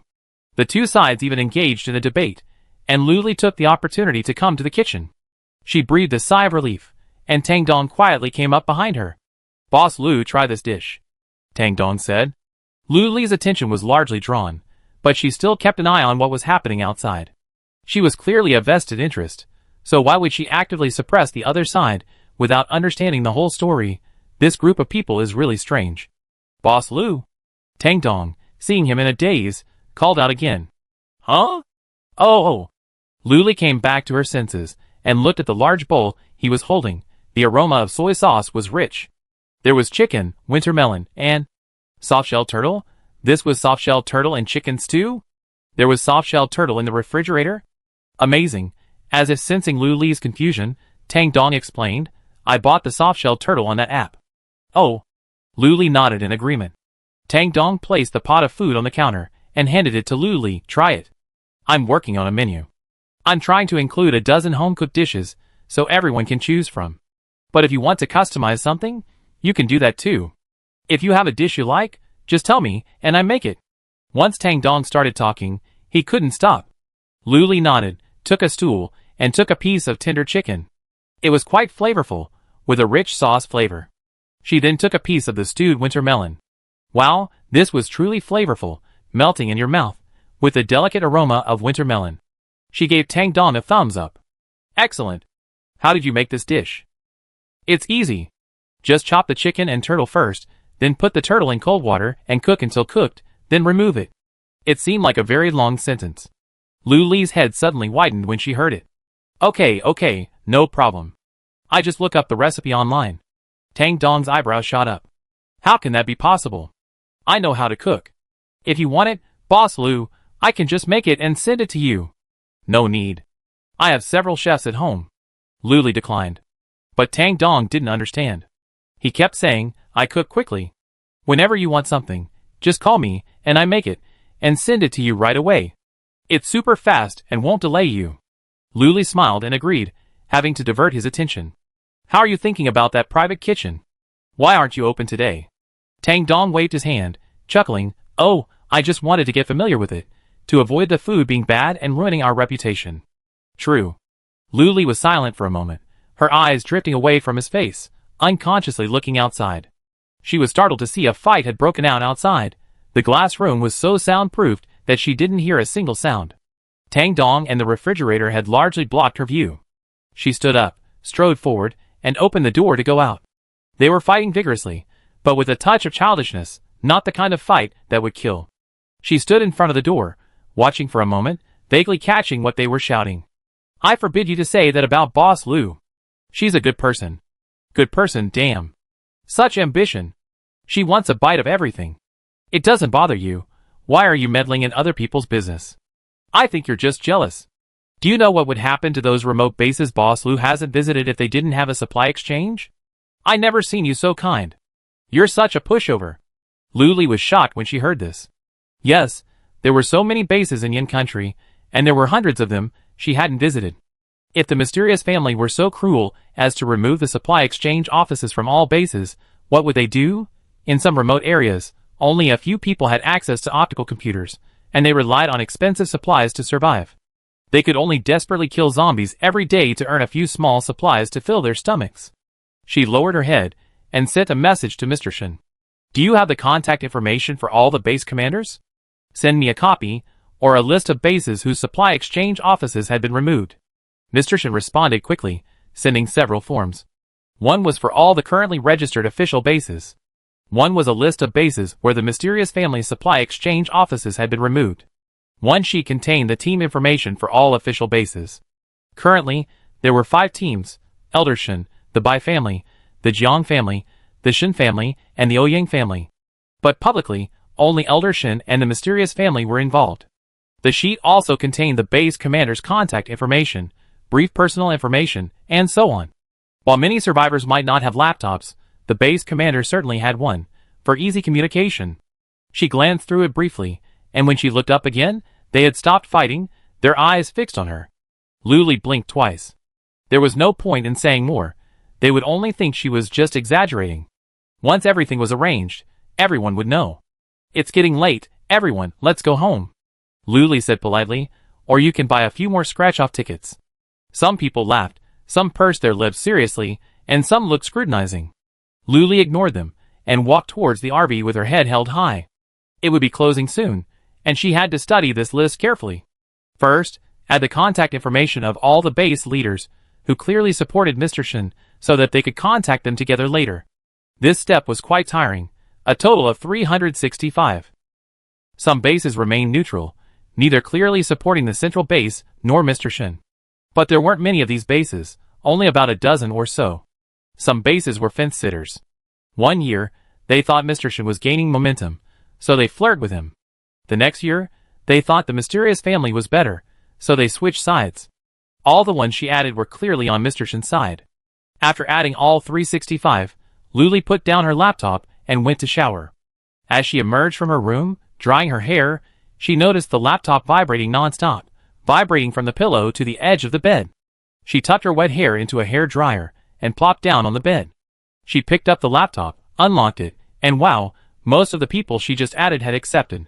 Because her WeChat username was Lu Li, it was very conspicuous, so it was hard not to know. Or perhaps Mr. Shen had said something to them, and she just casually flipped through the messages.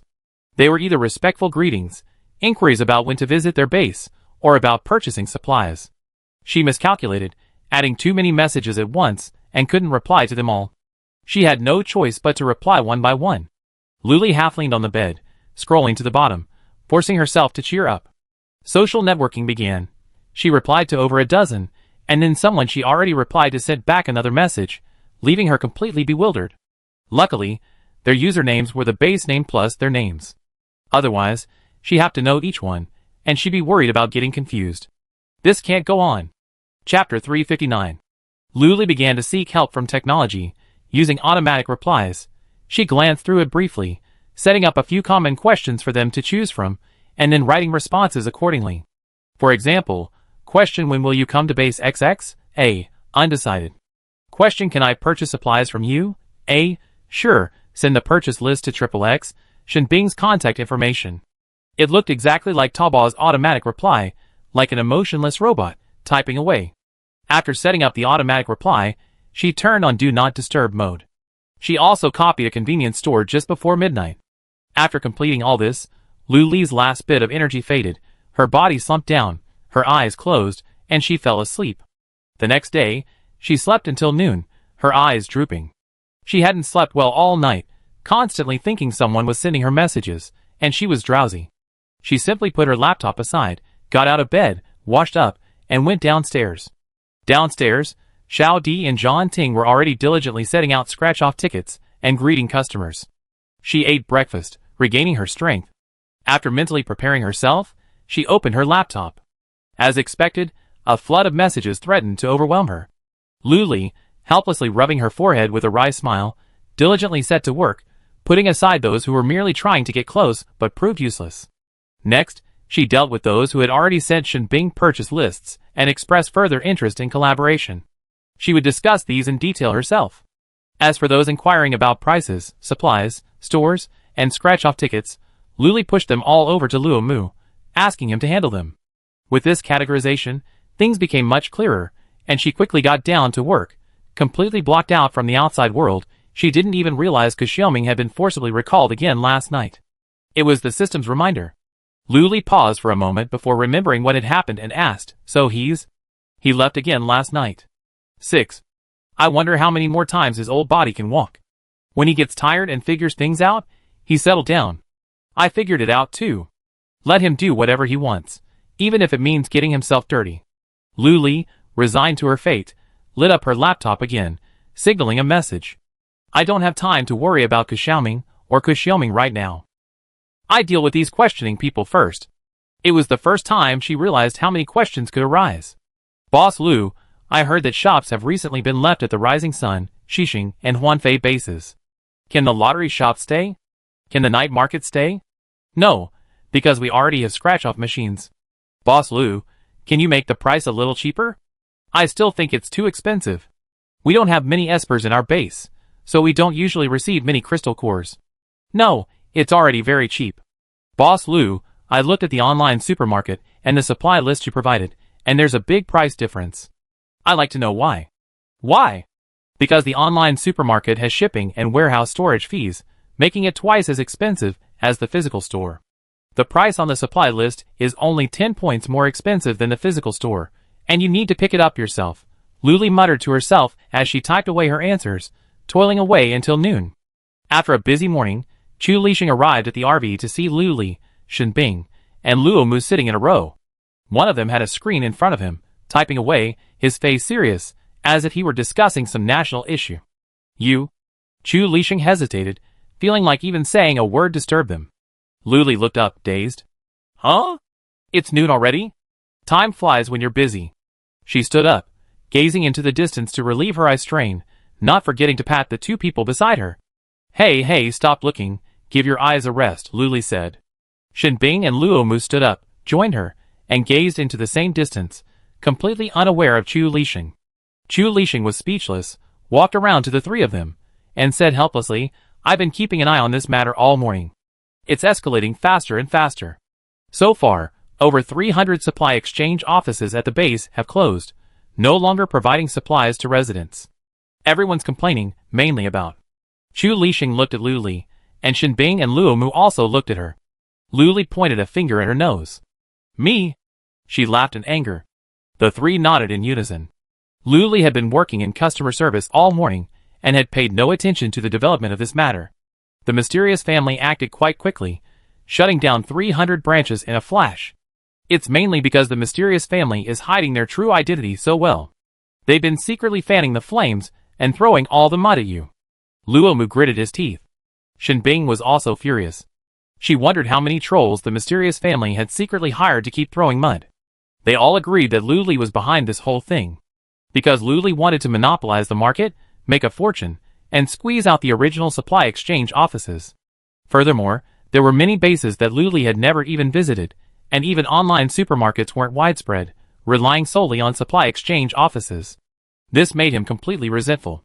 Good boy, he's just cursing. I was just worried he had nowhere to vent his anger. Luli felt this wasn't working. She couldn't take the blame anymore. Relying solely on the base commander to procure supplies was too slow. They had to pick them up in person, and that back and forth was a massive undertaking. Online supermarkets weren't very effective either. Some people didn't even have laptops. How could they possibly manage? A good cook can't cook without rice. Chu Lixing and the other two continued to chatter, all trying to figure out how to best resolve this situation. Luli rested her chin on her hand, thinking, and suddenly it occurred to her, since there were scratch-off machines, there could be vending machines too. They were common in civilized times, often used to sell drinks, fast food, chips, and so on. There shouldn't be any installation requirements for this. It shouldn't be like a scratch-off machine, where you have to earn 100,000 points at this base to unlock it. She searched for vending machines in the mall, and a ton of similar machines came up. She bought a machine similar to those from the civilized era, a whole metal box with a screen on the front, a slot for projecting crystal cores, and a large opening for dispensing merchandise. There were no physical items on display, as that would have been too limited. Instead, she connected the machine directly to a convenience store. On the screen, she could select all the convenience store items, pay directly, and the items would be immediately available. The price was only 2 points higher than in the store. This machine wasn't expensive, costing 5,000 points each, so she bought one to try. Luli tried installing the vending machine outside the RV, and it actually worked. She was instantly thrilled. Does this mean that even remote bases can enjoy the joy of abundant supplies? One was too few, so Luli bought 4 more and placed them alongside the scratch-off machine. Not to mention, at first glance, it looked quite dazzling and neat. Even though there was already a convenience store in the area, it didn't affect the vending machine's use. What if some people just don't like crowds, or if some people are socially anxious? Chapter 360. She breathed a sigh of relief. Once she installed vending machines in every base, who would dare to interfere? So what if she was just ambitious? That was all right. The fault lies with those self-righteous, mysterious families, who fan the flames, big brothers and sisters. Luli opened the map, then the form given by Eldershin. It was Eldershin's team. She pointed casually, her fingertips pointed directly at the washer base. After buying a vending machine, the command system said, "Here, place it." Ding dong, placement failed. The host must have visited the washer base before installing the vending machine. This immediately extinguished Luli's commanding aura. She was so angry that she was incoherent, not even speaking in her mind, but directly saying, You, why didn't you say so earlier?" She felt like the sky was falling again. It's okay, there's still hope. She immediately bought 20 vending machines, and placed one in each base she visited. With 10 left, she added another. She planned to compile photos of the vending machines and their instructions into a post and post it on social media. On second thought, wouldn't that be a sign of approval? A sign of my exclusion from the original supply exchange? I already installed a vending machine right after it closed. Life is so hard. Whatever, think whatever you want, there'll always be someone to support me. She decided to start her base tour tomorrow, spending a day at each base until she earned 100,000 points. After setting up the scratch-off machine and the vending machine, I leave, leaving without a second thought. Wouldn't buying this from the machine be cheaper than at the mysterious family's supply exchange? It'd be countless times cheaper. Hoping everyone would recognize this, she decided during lunch. Luli announced this bombshell, and no one expected things to change so quickly. Sheng Xian shared Luli's concerns, but now she figured it out. She waved her hand. It's okay.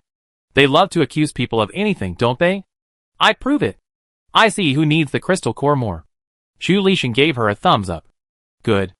Who knows who'd be desperate enough to make a move? Shenbing's thoughts turned more and more ambiguous. They were planning to use public opinion to force you to give up, but you'd be so determined to go all the way. Why did Luli feel something was amiss? But it didn't matter. Once we made the decision, we had to do it. There was no turning back. Today was also the last day at Huanfei base, and Luli had spoken to Elder Shen and the others about this. They all expressed their support. The mysterious family had been so busy smearing Luli lately that they hadn't had time to care about the central base, giving Elder Shen and the other for an opportunity.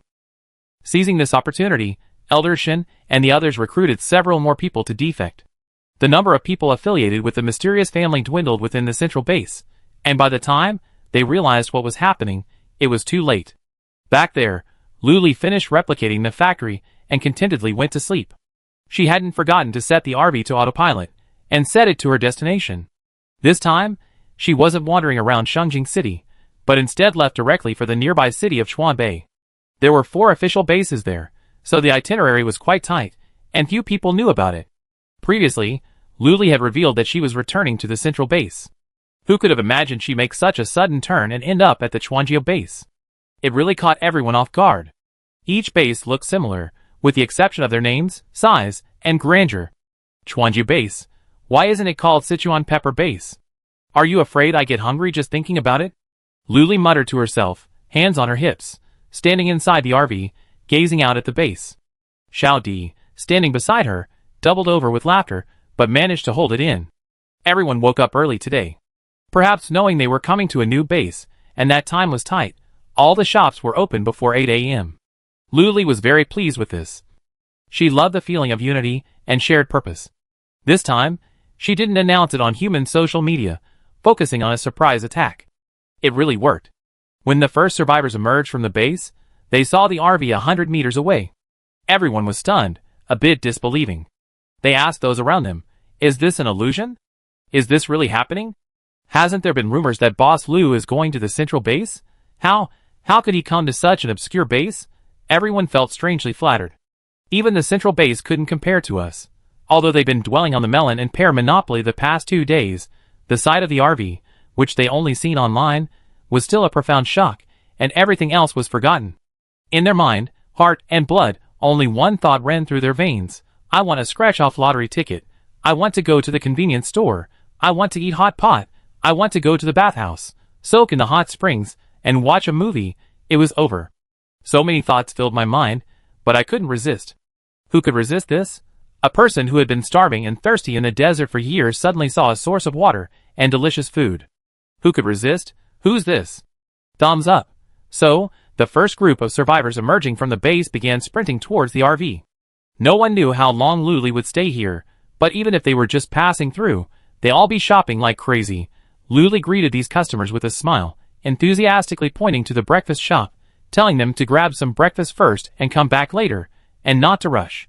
Seeing this, everyone felt even more honored and happy. The breakfast shop had a wide variety of items, all steaming hot, a sight that comforted everyone. They began lining up to buy breakfast. Those who arrived later, seeing the breakfast shop was too busy, headed to the convenience store first. The people ahead said that Boss Lu would only be here for 1 day, but would be open until 10 o'clock. We had to make the most of our limited time. Luli watched them bustling around, some emerging from the convenience store with bags and bags. Some headed to the factory and hot pot restaurant, others to the bathhouse. Time was limited, and no one cared about crystal cores. They couldn't afford to spend much more. This was a once-in-a-lifetime opportunity. If we missed it this time, we didn't know where we'd be next time. Inside the convenience store. Oh my god, there are so many options. I'm overwhelmed. Don't be dazzled yet. We have to go to the hot pot restaurant later. I heard there's something for everyone there too. Oh my god. So many instant noodles, I want a bucket of each. You need to check your crystal cores first. Oh my god, mineral water. I need dozens of buckets. Don't be impulsive. They have a purchase limit. If you keep buying like you do, they won't be able to restock in time. Inside the bathhouse. No wonder they call this a paradise on earth. They're right. I can't bear to leave. Don't talk. Enjoy it. You can't get hot, fragrant springs anywhere else. Chapter 361. This big screen, these soft seats, and all-you-can-eat fruit, I'm the happiest person in the world. Ah. So comfortable I want to sleep. What should I do? Don't sleep yet. Don't waste this right center viewing spot. This movie is so good. Someone's been murdered. Is it strange? Not strange at all? Then go eat some more fruit. What does a dead person have to do with you? Wang Yang, at the front desk of the Bath Center, keenly smelled a hint of blood. It was so foul, not even 1/10 as strong as a deer pear. But how could there be such a bloody smell in his shop? Wang Yang stood up, sniffing around, and searched. Finally, behind a screen on the second floor, in a small corner, he found a body. Wang Yang was speechless for a moment. Couldn't they have dumped the body somewhere better? Why did they have to dirty up my place? Angry. There were no surveillance cameras in his shop, and now he was regretting not listening to Boss Lu. But he could find it, though it would take some effort. He sniffed as he passed each customer. No matter how well someone had concealed their murder, there was always a lingering odor. Zombies have sharp noses, they could pick it up. After sniffing until his nose was tired, he finally found the murderer in the bathhouse. He was sprawled on the bed, letting the woman at the bathhouse leave marks on his body, rubbing long streaks of black mud. Wang Yang stood at the doorway, a little disgusted. He smelled the deathly body. After spending so much time around the living, he now found it pungent. He used to find it pleasant. Sure enough, people, no, corpses, can transform. After waiting for a long time, the man finally pulled himself up. He happened to meet Wang Yang's gaze, leaning against the doorway. He froze, then averted his eyes without a trace of guilt. He put on his bathrobe and calmly got out of bed. Wang Yang was mostly blocking the door, showing no sign of moving aside. He frowned and could only sidestep. But Wang Yang grabbed him by the collar and dragged him directly to the body dump. Unsure what was going on, the man was naturally furious. He struggled but couldn't, yet he didn't stop. Who are you? How dare you cause a scene in Boss Lu's shop? Wang Yang remained silent, finding it rather amusing. This man had come to him to order a package, and he hadn't recognized him? What a look! The man, seeing Wang Yang didn't dare to speak, became even more arrogant. Let me go now, or I tell Boss Lu about it. The customers around him watched him being dragged away, unmoved, anxious to get on with their next business. Every minute of watching the excitement is a minute less of enjoyment. But there were always gossipers, always eager to join in the fun, and they followed in groups of 2 or 3. They followed them to a small corner, where everyone finally noticed. So there was a body? It wasn't their fault they hadn't noticed, it was simply hidden, and they were immune to the smell of blood.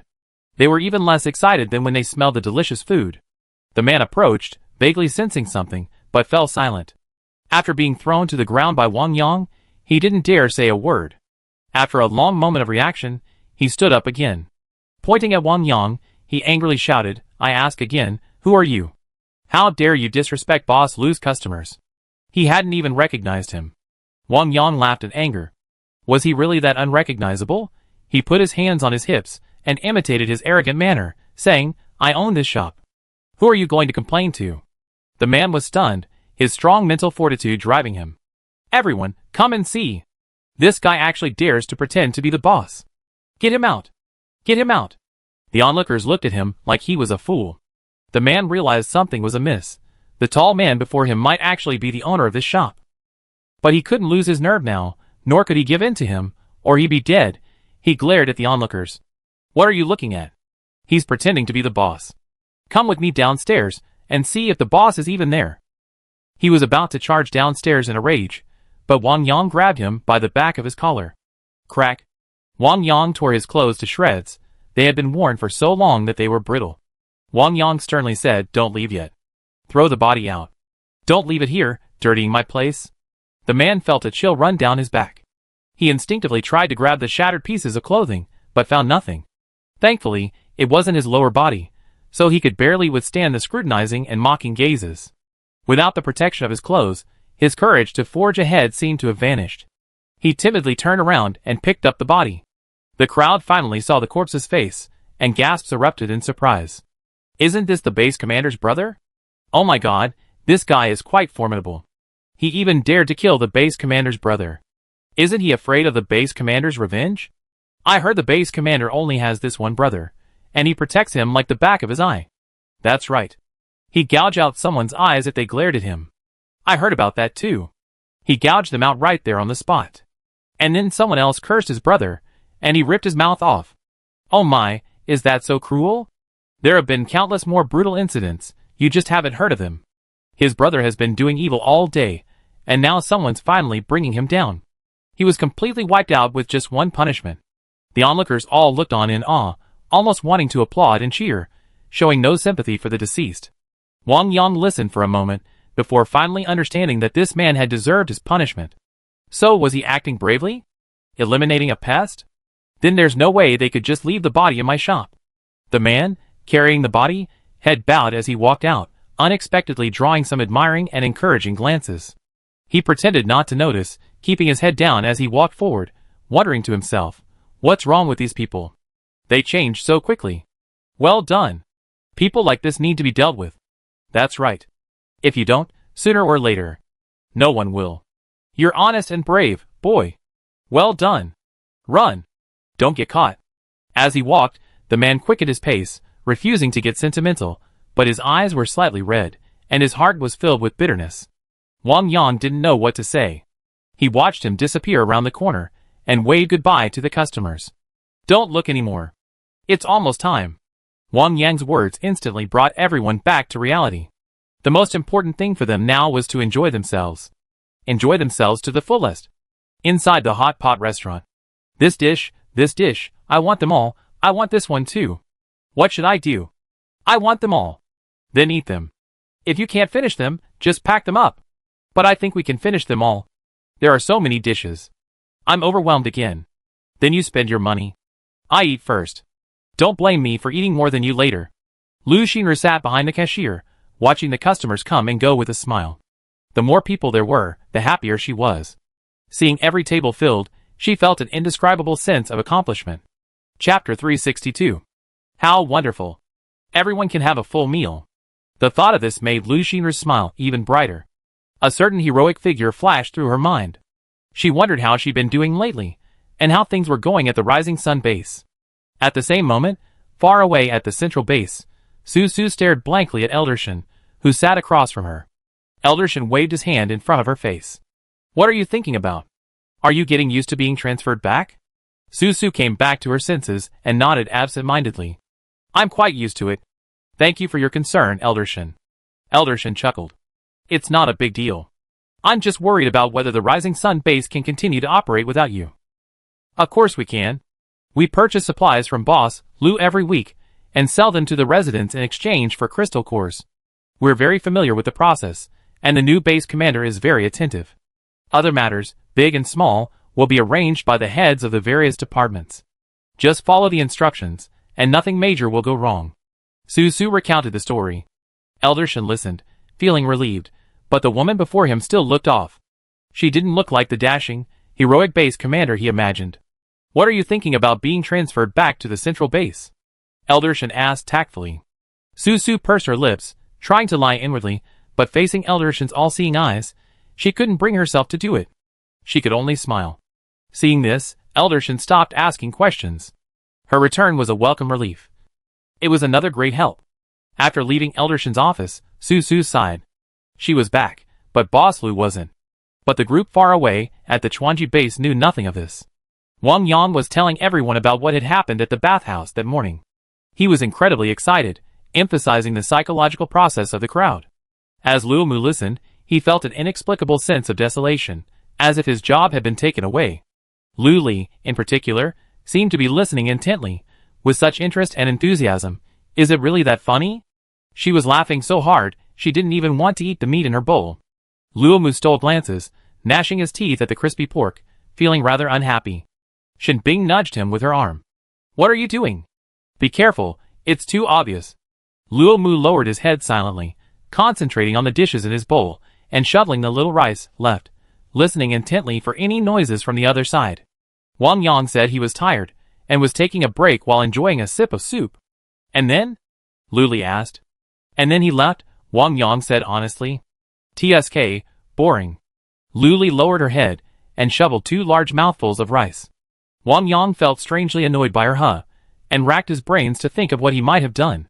He probably ran away, Wang Yang said seriously. Suddenly, his eyes flicked to where he saw the murderer outside the RV, scratching a lottery ticket. He instantly perked up, sitting up straight, and pointing with his chopsticks. There. Look there. Wang Yang exclaimed excitedly, drawing everyone's attention. They looked in the direction he pointed, but with so many customers outside, who knew what he was talking about, Wang Yang was specific. It's the guy in the black jacket, with a bald head, and a bit of a fierce look. The description was fairly accurate, and with the direction of the finger, they were able to find him. He's the murderer. How dare he? Why isn't he running away? He's not going to walk into a trap, is he? Lu Li exclaimed in amazement. Yeah, I was wondering that too. Wang Yang propped his chin up. I don't think he's a high-level esper, just a 4th-level one. Level 6 Luo Mu. I feel struck. The man outside the RV calmly scratched the ticket, redeemed his reward, stored it in his space, and left with his hands behind his back. There's a sense of indifference to the fleeting nature of life. Who cares if the base commander seeks revenge? Who cares if he starves to death on the road? Just live for the present. Wow, so cool. Lu Xinru suddenly sighed. She actually expressed everyone's thoughts. If this happened to anyone else, they'd probably panic and run away, definitely as far away as possible to avoid being spotted by the base commander's men. However, he had the courage to do this. He must have considered the consequences. Lu Li averted his gaze and said, Don't come over for dinner this afternoon. Make your own. We're open until 10 o'clock. I'd be sorry for your hard work. Shen Bing and the others nodded solemnly, all aware of the importance of the matter. After lunch, everyone returned to their seats and continued to work. Lu Li poured herself a glass of water and was sipping when she heard Xiao Di shouting something. She leaned in to listen. Don't push. Why are you pushing? Can't you just stand in line? Lu Li nodded in satisfaction. She was becoming more and more proficient. She had been timid when she first arrived, but now she could handle it on her own. There were so many customers outside that there was a constant squeeze. She wanted to scratch her lottery ticket sooner, so impatient she couldn't wait any longer. Lu Li glanced over and saw that she had already earned over 80,000 points at the Sichuan Pride base. She only needed a little over 10,000 points to unlock the automatic scratch-off machine. At least it could divert some traffic to the shop, so everyone wouldn't be so crowded. Thinking of this, Lu Li thought of the vending machine. Now that she was at the Chuanji base, she could install them. She quickly bought 5. She carried them out and placed them outside the RV, laying them out in a row. It was quite a sight. This new thing immediately attracted everyone's attention, and some people came to take a look. They were surprised to find that everything the convenience store had was available here. The price was only 2 points higher than at the store. Everyone began to speculate. If Boss Lu left, would these machines still be there? Everyone couldn't help but start shouting. This speculation was so exciting. No wonder some people online say Boss Lu wants to monopolize the market. He wants every base to be like this. Isn't that a monopoly? Isn't that good? Everyone can enjoy cheap supplies, and everyone can have enough to eat. Yeah, didn't you all have a lot of complaints about that supply exchange office before? Huh? They complain about the high prices, the small quantities, and the lack of freshness. That's right. Think about it from another perspective. Boss Lu is benefiting humanity. Those people online are just jealous of Boss Lu. That's right. Others are doing so well, yet they still attack him online all day long. No matter what, I always support Boss Lu. Add me in. Add me in. If I hear anyone mention Boss Lu again, I'd be furious. I'm going to die. I want to speak up for Boss Lu. Why do you say that about him? Whatever the case, the residents of the Sichuan Pride base were incredibly happy.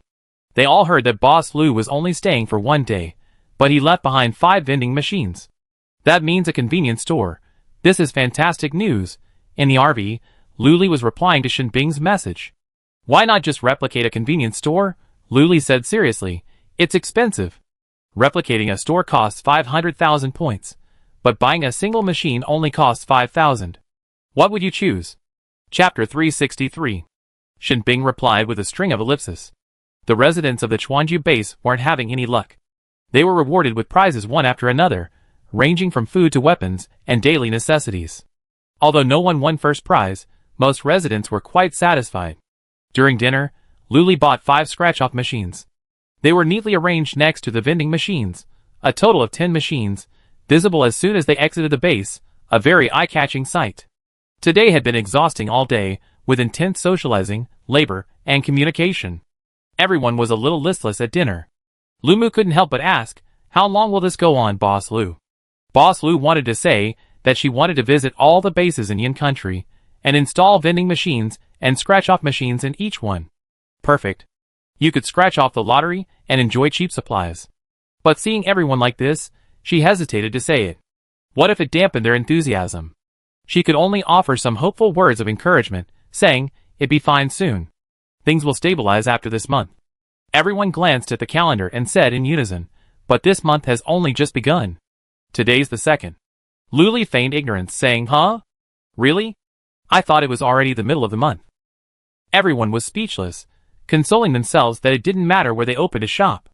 But the reality was quite different. After staying in one place for a long time, customers became familiar with the store's mechanics and the prices. Customers could get started right away and be self-sufficient, without much explanation on their part. But in a new place, it was different. Every customer had their own questions. They had to answer, explain, and do a lot of work, which was exhausting. They all silently pondered how many days remained until the end of this month. At least there was something to look forward to. After dinner, Luli clapped her hands. "Hurry up, get back to work. I clean up here." Luomu didn't want to go back and rushed to help her. Luli glared at him several times, but he didn't move. Only after the table was cleared, the dishes washed, and put away in the cupboard did Luomu reluctantly leave. He truly didn't want to go back and face those lifeless, injured people. But he also understood who could be in a good mood when injured or sick. Luomu grabbed a bunch of snacks at the convenience store, filled his arms, and finally left in a beaming mood. Shin Bing emerged from behind the shelves and saw this scene, and she burst into laughter. Never mind, this kid, let him be. The shop stayed open until 10 o'clock. Luli yawned, and as she was about to close the shop, she saw a familiar figure again. This time, he didn't sneak into the breakfast shop, but instead arrived in front of the lottery shop in a rage. Xiaoming pointed at Luli, stammering angrily, "What kind of magic did you cast? Why do I automatically return when the time comes?" He held up a few trembling fingers, barely able to remember how many times this had happened. But every day at this time, he would automatically return to the breakfast shop, no matter where it was. No matter where he went, it was useless. This was outrageous, a terrible sin. He couldn't understand it, and nearly collapsed from the thought. Luli covered her mouth with a hand and yawned, not wanting to pay any attention to Xiaoming. "Because you're tied to the breakfast shop, you can't leave for an extended period without my permission." Luli took a sip of water to moisten his throat. Xiaoming vaguely remembered these words, which Luli had said to him as they were leaving the breakfast shop. He heard them vaguely at the time, seemingly agreeing, but now he regretted it. "I want to leave." Xiaoming began to hesitate again, feeling a little embarrassed to share his regrets. Me? Then can I still leave?" "Sure, 5 million points, plus an heir, and you can leave." Luli nodded. "How much?" Xiaoming was shocked. 5 million. Luli said matter-of-factly. It was the system's rule, and there was nothing he could do about it. Xiaoming felt like he might work here till death and still not come up with 5 million points, but this woman said there was no other way. Did he really have to work here until death? It wasn't that he didn't want to, but showing his face was risky. He usually lived a secretive life, slovenly, never leaving the house unless necessary. Seeing his attitude soften, Luli couldn't help but persuade him. "If you don't want to show up, I won't force you, but could you at least clean yourself up?" At this, Luli paused. "Forget it. If you don't want to clean up, forget it. How about you get a hotel room and do whatever you want in there? No showers, no meals." Xiaoming's eyes lit up. That was a good idea. He could just stay in the room. Seeing this, Luli said again, "Don't hesitate. Just say it if it's okay or not." Xiaoming was torn. On one hand, there were 5 million points, and on the other, there were several attempts to run away from home with no results. Was he supposed to run away from home again every day when he came back? He would be exhausted if he kept repeating this cycle. Or perhaps, he could choose to pay 5 million to redeem himself. It was a good idea, but he had no money. Xiaoming began to dig into his cloth bag. He pulled out several handfuls of crystal cores and counted them carefully. Good, not even a fraction was enough. Disappointed, he returned the cores to the bag. It was completely insufficient. "Okay, you have to pay for the hotel." Xiaoming made one last small request. "No problem." Luli agreed immediately. It was just a matter of talking to Chu Lixing later. It wasn't a big deal. She knew this guy would get tired of running away so often. And he was tired, so she had no choice but to compromise. It was getting late, so Luli took him to the hotel to get a room. The door was already closed, and Chu Lixing was about to go upstairs to bed when he saw a figure outside and called out, "Closed. Come back tomorrow." Lu Li knocked on the door. "It's me." Chu Lixing immediately opened the door. Seeing it was Lu Li, his brows relaxed and he said softly, "What's wrong?" Lu Li stepped aside, revealing Old Man Ku behind him. "Get him a single room." Chu Lixing raised an eyebrow. The old man was back again? Seeing Lu Li's exhausted face, he nodded without further questioning, "Okay." Ku Xiaoming obediently stepped forward and followed Chu Lixing upstairs. "Be good," Lu Li instructed, then turned away without a second thought, heading home to bed. She quickly showered, got herself ready, and went to bed. Before bed, she set her next destination, aiming to arrive promptly at 6 o'clock tomorrow morning. While Lu Li was still halfway through her laptop, another wave of rumors surfaced. Since Lu Li didn't post anything today, no one initially knew which base she had gone to. But gradually, word spread that it was the Chuanjiao base. Many residents of the Chuanjiao base also posted online, posting pictures of the vending machines and the prices of the items. Chapter 364. Some people even took pictures of the prices at the convenience store, which were a world apart from the prices at the previous supply exchange. For example, a 50 milliliters bottle of mineral water, the largest capacity, cost 20 crystal cores at the supply exchange. A 350 milliliters bottle of mineral water at a convenience store costs less than 1 crystal core. You say that's absolutely ridiculous, but before, people had no choice but to accept the exorbitant prices for supplies. But now it's different. Boss Lu has arrived with the lottery shop. We're saved. The residents of the Sichuan Pride base enthusiastically supported Boss Lu. They even found the original, most popular post and argued with people below. You say Boss Lu is ambitious? So what? Who doesn't have ambition? You say Boss Lu wants to monopolize the market. Even killing zombies requires comparing prices to see which one is easier to kill. Everyone has eyes, and knows who's cheaper, and of better quality. Inferior products will naturally be eliminated by the market. There's no need for her to monopolize the market. Are you saying Boss Lu is crowding out the supply exchange offices? Or, as mentioned above, when there are better options, why bother going through the hardship? You're saying Boss Lu is causing remote bases to go hungry. They're running out of supplies? Are you kidding me? Didn't those supply exchange offices voluntarily exit the market? Is Boss Lu really that powerful enough to shut down most of them in just 2 days? The residents were excitedly talking on their microphones, and Lu Li felt drowsy. That morning, when everyone gathered for breakfast, Shen Bing suggested, "Boss Lu, since you want to install vending machines in every base, why don't we do the express version?" The others said in unison, "Extreme version?" Lu Li understood his point, and drove the RV around Yin country, installing the machines at every base. At most, it would take an hour per base, which was the fastest. It was fast, but Lu Li wanted to run both the scratch-off machines and the vending machines simultaneously, otherwise she'd have to do another round of inspections. If everyone had a stronger purchasing power, it could be reduced to half a day. Lu Li said honestly, "What you say is a good idea, but it means we can't install the scratch-off machines at the same time." Shen Bing had overlooked this point. It would have been much better if they could be installed simultaneously. He vaguely understood Boss Lu's goal, to open lottery shops throughout Yin country. To let everyone scratch a lottery ticket, he understood, even admired, that this goal wouldn't be easy to achieve. "Okay, we work hard," Shen Bing said firmly. Since there were no other shortcuts, they could only proceed step by step.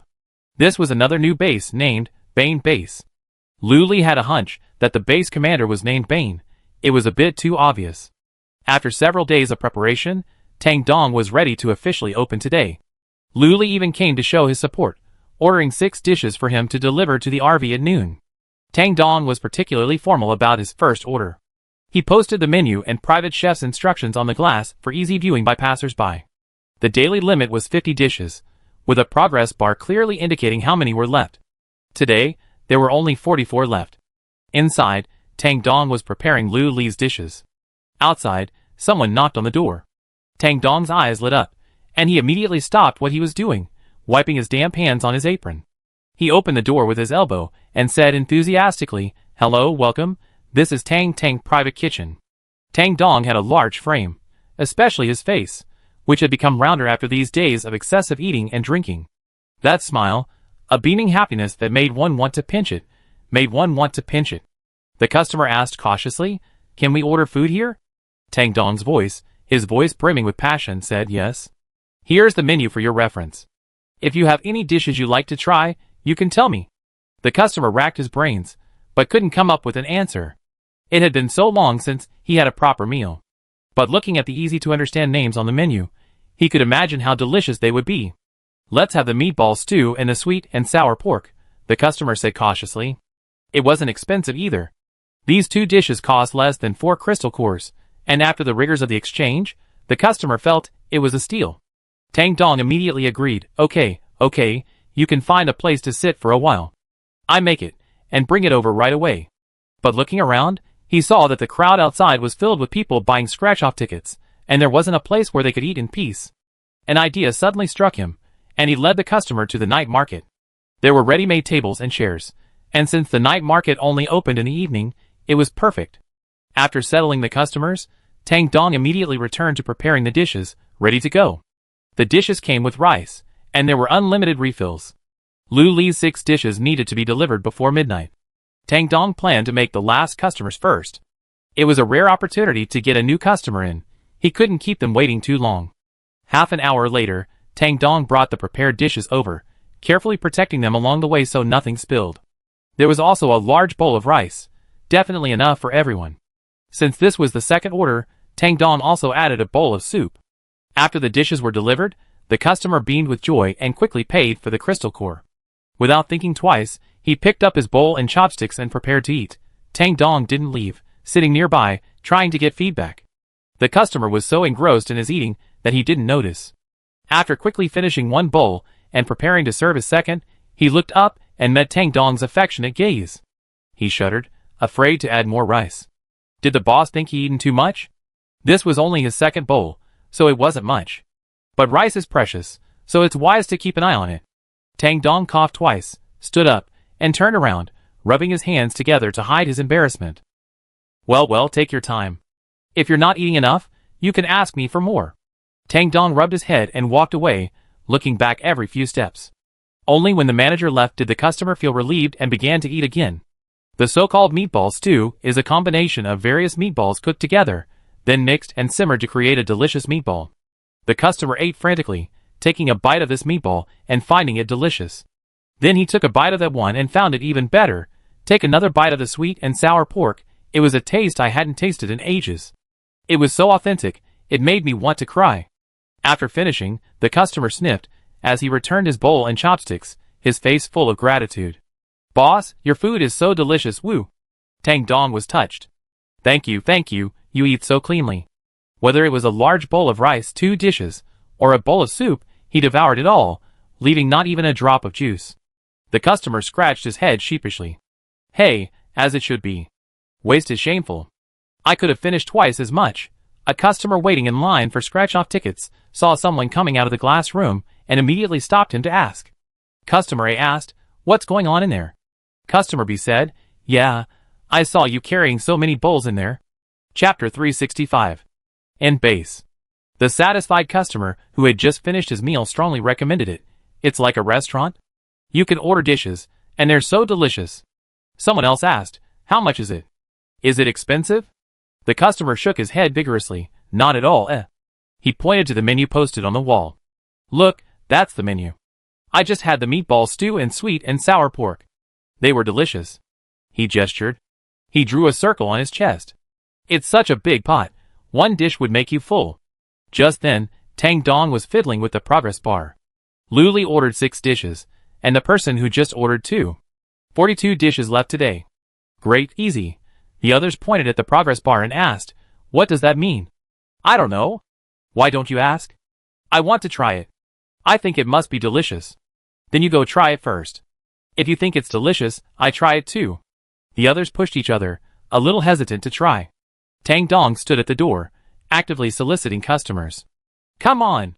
Today's grand opening. Get a free pork rib and corn soup with any purchase."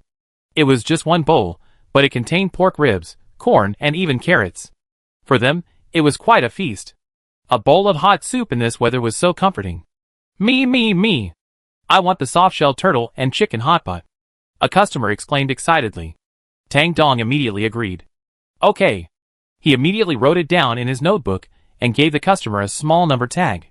He'd been mulling over these things for the past few days. The menu, the pricing, and all sorts of other details. The number tags corresponded to the dishes ordered, as he was worried he'd be overwhelmed if too many people came. Tang Dong said, "We're limited to 50 dishes a day. We have 41 left. First come, first served. Don't blame me if they run out, I'm limited." The other customers were still hesitant, but upon hearing this, they immediately responded enthusiastically. "Then I like a small stir-fried beef and tripe, extra spicy. I'd be fine with it even if it killed me." "How could you, a jerk, order 2 dishes? There's a limit. If you don't order now, you miss out." He took the number plate Tang Dong handed him, and followed his instructions to the night market. "Oh my god, that's right." The others stopped hesitating and began ordering dishes in a flurry. The noise was cacophony, and the crowds were numerous, but Tang Dong had a knack for writing down each dish, matching the dishes to the people, and then handing out number plates in the order they ordered. With just a few shouts, the 40 dishes were quickly divided up, and Tang Dong led them to the night market to sit down. Fortunately, there were only about 40 people, enough space. He informed them in advance, "Because there are so many, I'd be serving an order. Please be patient." Everyone agreed, and Tang Dong confidently returned to cooking. Luli watched Tang Dong walking back and forth, feeling reassured that business was doing well. The residents of Bane Base were also quite friendly, welcoming Luli with all their enthusiasm. When she said she would only stay for 1 day and would be leaving the next day, many people looked reluctant. But Luli knew they were just reluctant to leave the lottery shop, the hot pot restaurant, and other places. They weren't reluctant to leave her. At lunch, everyone ate quickly and tacitly, returning to their work as soon as they finished. They were very conscientious. Just after finishing his meal, Bane arrived. Yes, the commander of Bane Base.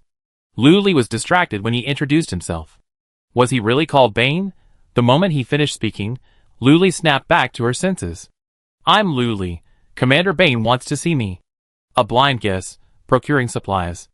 As expected, it was the same story. Luli readily agreed, but also said he would keep the vending machine. It was connected to a convenience store, with a wide selection and low prices. Bane said gratefully, "Of course I knew that. I heard Commander Chuanju talk about it a while ago. It's just that there are elderly, weak, and disabled people in the base who need care. Having supplies in the warehouse gives us peace of mind, right?" Luli smiled. "True. You're very thoughtful. I also heard that Boss Lu could keep one of the stores? And that there would be a daily vote for residents to choose?" Bane probed. He'd been coveting this for a long time, but until now, only the 4 bases in Shangjing City had it. Even the central base didn't offer such treatment, so he didn't dare to ask for it. "Ah, I've forgotten about that. I didn't stay at the Chuanjiu base.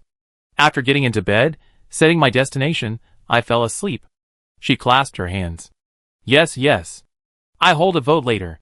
Just pick anyone." Bane's eyes lit up. He hadn't expected her to actually grant his tentative suggestion. This Boss Lu was simply divine. She specialized in fulfilling everyone's wishes. Okay, thank you, Boss Lu," Bane said repeatedly, rising to take his leave and returning to prepare his shopping list. Any store, as long as it existed, would do. Convenience stores could be ruled out for now, with vending machines as a good alternative. What he most wanted to keep was a clinic. This can reduce casualties, and maintaining a healthy population is also one of the base commander's responsibilities. She said any shop would do, but in her heart she secretly wished, "No, I better get all departments to promote it, and get everyone to come and apply for my clinic." After Bane left, Luli emerged from the conference room. She saw Tang Dong, carrying a tray, nimbly weaving through the crowd without spilling a drop of soup. That's quite a feat. It seems his customers have all gone to the night market. Not that it's impossible, but the kitchen is a bit far from the night market. Why not just move the kitchen to the side of the night market? It's not very big anyway, just a round glass house. She immediately got to work, opening her computer and going to the layout page.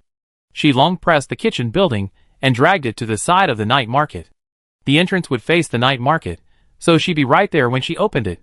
No need to go back and forth. Luli was inexplicably happy after completing this task, but she forgot to tell the kitchen's owner, Tang Dong. It wasn't until Tang Dong returned beaming with a tray that he saw the empty space, as if the kitchen had never existed. Tang Dong panicked, thinking he dreamed. In his dream, he won first prize, and it was a kitchen. He was taking orders and cooking, but then he woke up. That wasn't right. Where did the tray come from? Tang Dong turned around in circles, seeing no sign of the kitchen at all. He couldn't help but pull over a nearby customer. Excitedly, he asked, "Have you seen the glass house?" The customer was stunned. "Yes, it was just here." "Huh? How is it gone?"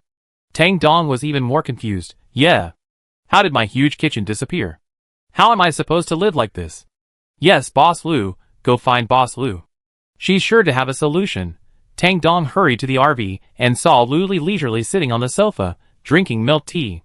She'd take a sip every now and then, always pairing it with a piece of intoxicatingly sweet cantaloupe. Chapter 366. Tang Dong was so envious of the sight that he almost forgot his purpose. Yes, purpose. Tang Dong slapped his forehead, remembering, and hurried over. "Boss Lu, you have to help me." Luli jumped up, nearly spitting out the milk tea in her mouth. She said anxiously, "What's wrong? Who bullied you?" "I definitely help you." "No one bullied me."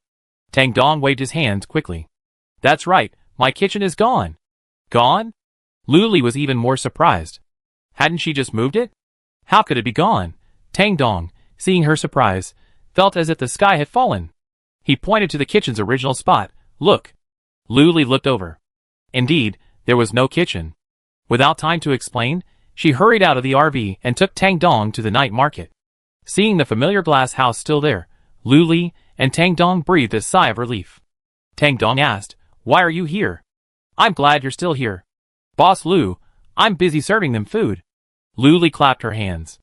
"Never mind. If he doesn't ask, I won't tell you." "Really?" He's so startled, it's frightening. In the afternoon, Luli was wandering around as usual, mainly checking out what prizes everyone had won. Suddenly, she saw someone holding a small card, examining it from side to side. The prizes associated with these small cards are usually quite impressive. She nimbly squeezed in next to the customer, a girl about her height. She was completely oblivious to her presence, still intently studying the contents of the small card. Due to the distance and angle, Luli could only see a tiny bit, but even that little bit was so captivating. What kind of shop was this? What exactly is a hardware store? Luli couldn't help but take a small step up, leaning her head closer, her hair successfully blocking the woman's view. "You?" The woman started to say something, but then she heard Luli excitedly say, "Hardware store. Hardware store." He even clapped her arm excitedly. The woman was puzzled. "Why are you so excited about my reward? Even if you're pretty, it wouldn't be." Luli was already asking, come on, do you want to redeem it?" The woman was stunned and instinctively stuffed the small card into her pocket, turned around and walked away, looking at her as if she were a scammer. "What's going on?" Luli gave chase. Previously, the rewards she won were mostly related to food and entertainment, with the only clinic being a different kind. Now a hardware store, how could she not be excited? Besides, based on her understanding of the system, this was definitely no ordinary hardware store. They sold hammers, tape, nails, and other items, and there might be pistols, grenades, and other weapons. It should be in the hardware category, right? Whatever, it's there. In that case, there are convenience stores, hot pot restaurants, factories, kitchens, and breakfast shops for food. There are hotels for accommodation. There are bathhouses for entertainment. There are clinics for treatment. There are hardware stores for weapons. That's it. Even though she hadn't seen the hardware store in person, it didn't stop Luli from fantasizing. She caught up with the woman, grabbed her, and introduced herself. "I'm Luli. Do you want to redeem your reward?" The woman was stunned at first, then angrily shook Luli's arm off. "Who are you? How dare you impersonate Boss Lu? Even though I look pretty close this time." "Luli, From the way it sounds, many people have impersonated me." She didn't explain much, just beckoning the woman, "Come with me." The woman wanted to see what tricks she had up her sleeve, so she could expose them directly. So Luli led her to the RV. "RV?" The woman was still confused even after getting in. What was going on? Why did she just come up like that? Is she really Boss Lu? Her attitude instantly brightened. "Oh, so you're Boss Lu. I was blind to my true worth." Luli waved her hand nonchalantly. "It's okay. Has anyone else impersonated me before?" The woman became excited at the mention of this. "Yes, there have been many. They were all beautiful women, and they even brought scratch-off tickets. They really fooled us base residents." Luli was curious. Then why did everyone believe it so quickly this time? The woman replied matter-of-factly, "Of course they did." "Why?" Luli asked. The woman looked at her as if she were idiot, but then, remembering she was Boss Lou, she looked away. She pointed at the breakfast shop, then the clinic, the convenience store, the bathhouse, and the hotel. After a round of activity, she said seriously, "Who do you think could impersonate someone so badly?" "That's right. So, are you going to redeem your reward now?" Luli, secretly pleased, brought the conversation back on track. "Yes, yes, yes." The woman nodded frantically. There were tutorials online for redeeming rewards, but not for the top prize. It's true that few people win. Luli explained the important points to her, like the 28% profit split and the fact that once you redeem your prize, you're tied to it and can't unbind it. The woman eagerly expressed her loyalty. "I wish I could be bound to you forever. I have food and drink, so why worry? It's better than being out here in the cold and starving." Aware, Luli gave her a thumbs up. Then, carrying the lucky cat, she got out of the RV and together they searched for a spot for the hardware store. Distant to the left and in front of the RV was a clinic, and diagonally to the right and in front of it was a breakfast shop. The breakfast shop had originally been directly opposite the RV, but Luli found it an eyesore and moved it. Where should they put it? Luli really thought the store layout was a bit messy now, a complete mess. She might as well just leave it alone. The two of them walked around, and the woman became anxious. She secretly wanted to go to the back, where she wouldn't notice and would be more discreet. So she offered, just behind the hot pot restaurant. This was already the very back. If Luli walked quickly from the lottery shop to here, it would take a minute or two. If she got delayed in between, it would be hard to say. She couldn't even be bothered to visit the hot pot restaurant now. But since it was the owner's choice, Luli naturally respected it. "Okay."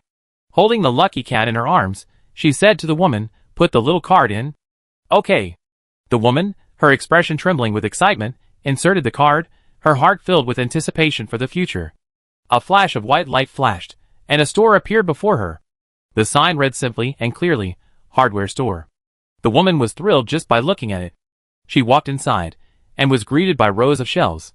The store was about the same size as a typical convenience store, neither big nor small, a bit crowded, yet warm and inviting. The shelves were neatly arranged, densely packed with goods, wire, shovels, spades, hammers, screws, axes, machetes. Everything was available. The woman, not caring that Boss Lou was still behind her, hurried inside to explore. The more she looked, the more she was amazed. She picked up a hammer and weighed it. It was heavy and felt good. She felt like it could blow someone in the head with one blow. There are also various types of nails, screws, and wrenches, which are all supplies needed by the base. Chapter 367. Things often break down in the base. Someone can fix them, but they lack the tools. After a complete tour, the woman felt dazzled. The sheer variety of items, including numerous gadgets, was yet organized within the chaos. Everything was even categorized, with brief information like the product name and price provided under each item. It was easy to understand at a glance. Otherwise, she wouldn't have been able to identify all the thousands of items, let alone figure out the prices. Luli was waiting for her at the checkout counter. Seeing her delighted face, he knew she was very satisfied. Without wasting time, he briefly explained the key points to her. For example, a level 1 crystal core could be exchanged for 100 points, and all items in the store were priced in points. For example, this lucky cat acted as a cash register and an exchange machine. When customers paid for their purchases, they deposited a crystal core, which was automatically converted into points. Any remaining points were deposited into their personal account. The points in this account were valid across all Luli stores. The woman nodded, indicating understanding. She had previously shopped at these shops, so she had a certain familiarity with them. Luli felt it was enough and said goodbye. "Okay, you can get familiar with them first. For meals, you can go to convenience stores, factories, hot pot restaurants, and you can get employee discounts." The woman nodded even more happily at this.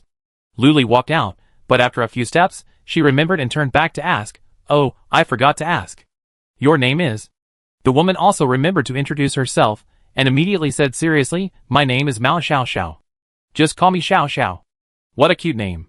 "Hello, Xiao Xiao. I'm Luli. Just call me Lily." Luli smiled. Mao Xiao Xiao was stunned, a flicker of emotion in her eyes, and she unconsciously clenched her hands. Her hair was shoulder length, but dry and tinged with an unhealthy yellow. Her bangs fell above her eyes, a bit uneven from not having been trimmed for a while. But paired with her beautiful eyes, she inexplicably had a hint of playfulness. Luli waved. I'm leaving now. Contact me if you need anything. After they added each other's contact information, Luli left, and Mao Xiaoxiao returned to the hardware store. She wanted to quickly familiarize herself with the placement and prices of the items, so she could find them easily when customers arrived without wasting time. Luli returned to the lottery shop and sat there bored. Although it wasn't dinner time yet, she felt a bit craving something and went to the convenience store to find some snacks. Dried tofu, konjac noodles, spicy chips, sausages, pistachios. She grabbed whatever she wanted, and she ended up taking so much that her arms couldn't hold it all, and she dropped everything on the floor. Shinbing saw this and hurried to get the shopping basket, helping her pick up the items from the floor. They were all small snacks, and Luli had grabbed handfuls of them, not even checking the quantity. He felt a bit annoyed as he picked them up. There were so many customers around, so busy shopping that they hadn't noticed the two people squatting on the ground. Shinbing had to watch out for the others around her, while also rushing to pick up the items, leaving her with no time to spare. She accidentally grabbed Luli's finger, thinking it was a sausage, and instinctively put it in the shopping cart. After putting it in, she realized something was wrong and looked down blankly. She met Luli's speechless gaze, then glanced down to see his thumb and index finger tightly gripping Luli's little finger. He quickly let go, trying to cover up, when out of the corner of his eye he saw someone slip from their direction. Shinbing didn't have time to apologize. Quickly, he grabbed her wrist and pulled her to her feet. His other hand reached out to protect her waist, resting lightly on it. For a moment, Shinbing felt enveloped by a faint fragrance, her eyes fixed on her jade-like earlobe. Then she saw the man fall heavily onto the shelf, knocking it over and sending the merchandise scattering across the floor. Luli was still squatting on the ground picking up snacks, when Shinbing unexpectedly pulled her up. She fell into his arms. Then, behind her, there was a loud bang and the sound of countless snacks scattering. Luli looked back at the mess. If Shinbing hadn't pulled her up in time, she would have been buried in the pile of snacks. Shinbing naturally took her behind him. He then led her to a safe area, away from the chaotic crowd, and placed the basket of snacks she had just picked next to her. Rest for a while. I go take care of it first, Shinbing said, turning and walking away. Luli, still a little dazed, looked at the basket of snacks beside her, then at his back. What a time it is, and you're still thinking about snacks. Shinbing first dispersed the onlookers, then had the person who slipped prop up the shelf. She picked up the scattered snacks, sorted them, and put them back in their place. That was it. It was simple enough, just a bit of work. Luli sat at the cashier counter, somewhat bored, occasionally replaying the scene of Shinbing pulling her back. Good strength, and a great atmosphere. She even knew to protect her waist. If only there was a slow-motion version, it would be perfect. After replaying it 2 or 3 times, Luli finally remembered her purpose. Oh, snacks. She grabbed a random snack from the nearby basket, tore open the package, and stuffed it into her mouth. Shinbing came over after making her arrangements. She saw that her eyes were lifeless, as if possessed by someone else, and she was slowly chewing on the sausage. The scene was hilarious. Shinbing stood there for a moment, watching before she decided to move on. He waved his hand in front of her eyes. Luli looked at him, his eyes lighting up. Are you all done? Yeah, I'm done. How was your day? Did everything go well? Just making small talk. Luli took another bite of his sausage and said, it went well. I even won a first prize hardware store. I have a feeling it'd be very useful later. Shinbing had been following Luli for quite some time, and hearing her words filled her with anticipation, meeting her bright eyes again. An idea struck them both, and they said in unison, weapons. Luli chuckled and nodded repeatedly. That's right. Shinbing chuckled too. If that were the case, that would be fantastic. Not only would we be able to eat, but we could also defeat the zombies. There was no need to worry about humanity having no future. Luli checked the time. It was almost 5 o'clock. He patted his head and stood up. I go back first. Come over for dinner later, Luli said, strolling off with her shopping basket. Okay. Shinbing leaned against the doorway, watching her enter the lottery shop. Across the shop, Shinbing's eyes met Luo Mu's at the clinic's entrance. They were too far away to see each other's expressions, but both felt they were glaring at each other. As dinner was about to start, Luo Mu's first act upon entering the RV was to look for Shinbing. Upon finding her, he glared fiercely at her. Sure enough, he glared back, and Luo Mu knew it wasn't a good look, although Shinbing was a little puzzled. That didn't stop him from glaring back. The two stared at each other for a long moment, and Luomu suddenly asked, "What did Boss Lu do at your convenience store?" "When I was at the convenience store before, Luli never came. But now that she's gone, she's been there more often." Shinbing had a mysterious expression on her face. "I won't tell you." "Humph." Luomu's eyes nearly rolled up. "If you don't tell me, I ask Boss Lu." Chapter 368. Shinbing was speechless. This guy only knew how to complain. And Luli was so willing to listen to him. What a sin. Okay. Shinbing grabbed Luomu's wrist and pinned him down. "Boss Lu, just come get some snacks." For authenticity, Shinbing pointed to the shopping basket beside the sofa, overflowing with snacks. Luomu took a look and saw it was indeed there. He reached out and rummaged through it, silently memorizing it. Humph. Although he knew, Luomu still hummed. "What's so shameful about this? Why are you hiding it and making others curious? What are you two doing?" Lu Li's voice suddenly appeared, startling Luomu, who jumped up from the sofa. Luomu was horrified. Lu, Boss Lu, when did you get here?" "Just now." "What are you panicking about? What shameful things are you saying? Tell me what you're saying." Lu Li was curious. "You said it was shameful, so how could I tell you that?" Luomu, after making sure she hadn't heard him threaten Shinbing, breathed a sigh of relief and began to crack jokes. "Tsk." Lu Li scoffed. Zhong Xia emerged from the kitchen carrying dishes and shouted, "Come and eat." Whenever Lu Li heard that call, she felt like she was at the zoo, the director carrying feed, banging on the iron basin, and shouting. Then, all the animals darted over. Just like now, the 6 little ones were the fastest, leading the way to the kitchen, grabbing their own small bowls and lining up to get their food. Since there were so many people and everyone had big appetites, they always cooked 2 pots at a time. Next came Luomu, who also ate quite enthusiastically, and then Wang Yang. Who would have thought he'd fallen in love with human food? The others waited until the others had finished before serving their rice. Lu Li never had to go to the kitchen. Her rice and chopsticks were usually handled by Luomu and Shinbing. The others were somewhat aware of their thoughts, but they pretended not to know. After all, they had their own thoughts, didn't they? They even tried to sabotage them. Wang Yang couldn't stand Shinbing. Just because he knew Boss Lu first, did that mean he had the best relationship with him? He thought to himself, I want to be the best friend of Boss Lu too. For example, right now, Shinbing was walking towards the table, holding her own rice in one hand and Boss Lu's in the other. Wang Yang brushed past him, and with a subtle flick of his finger, he added some seasoning to the rice.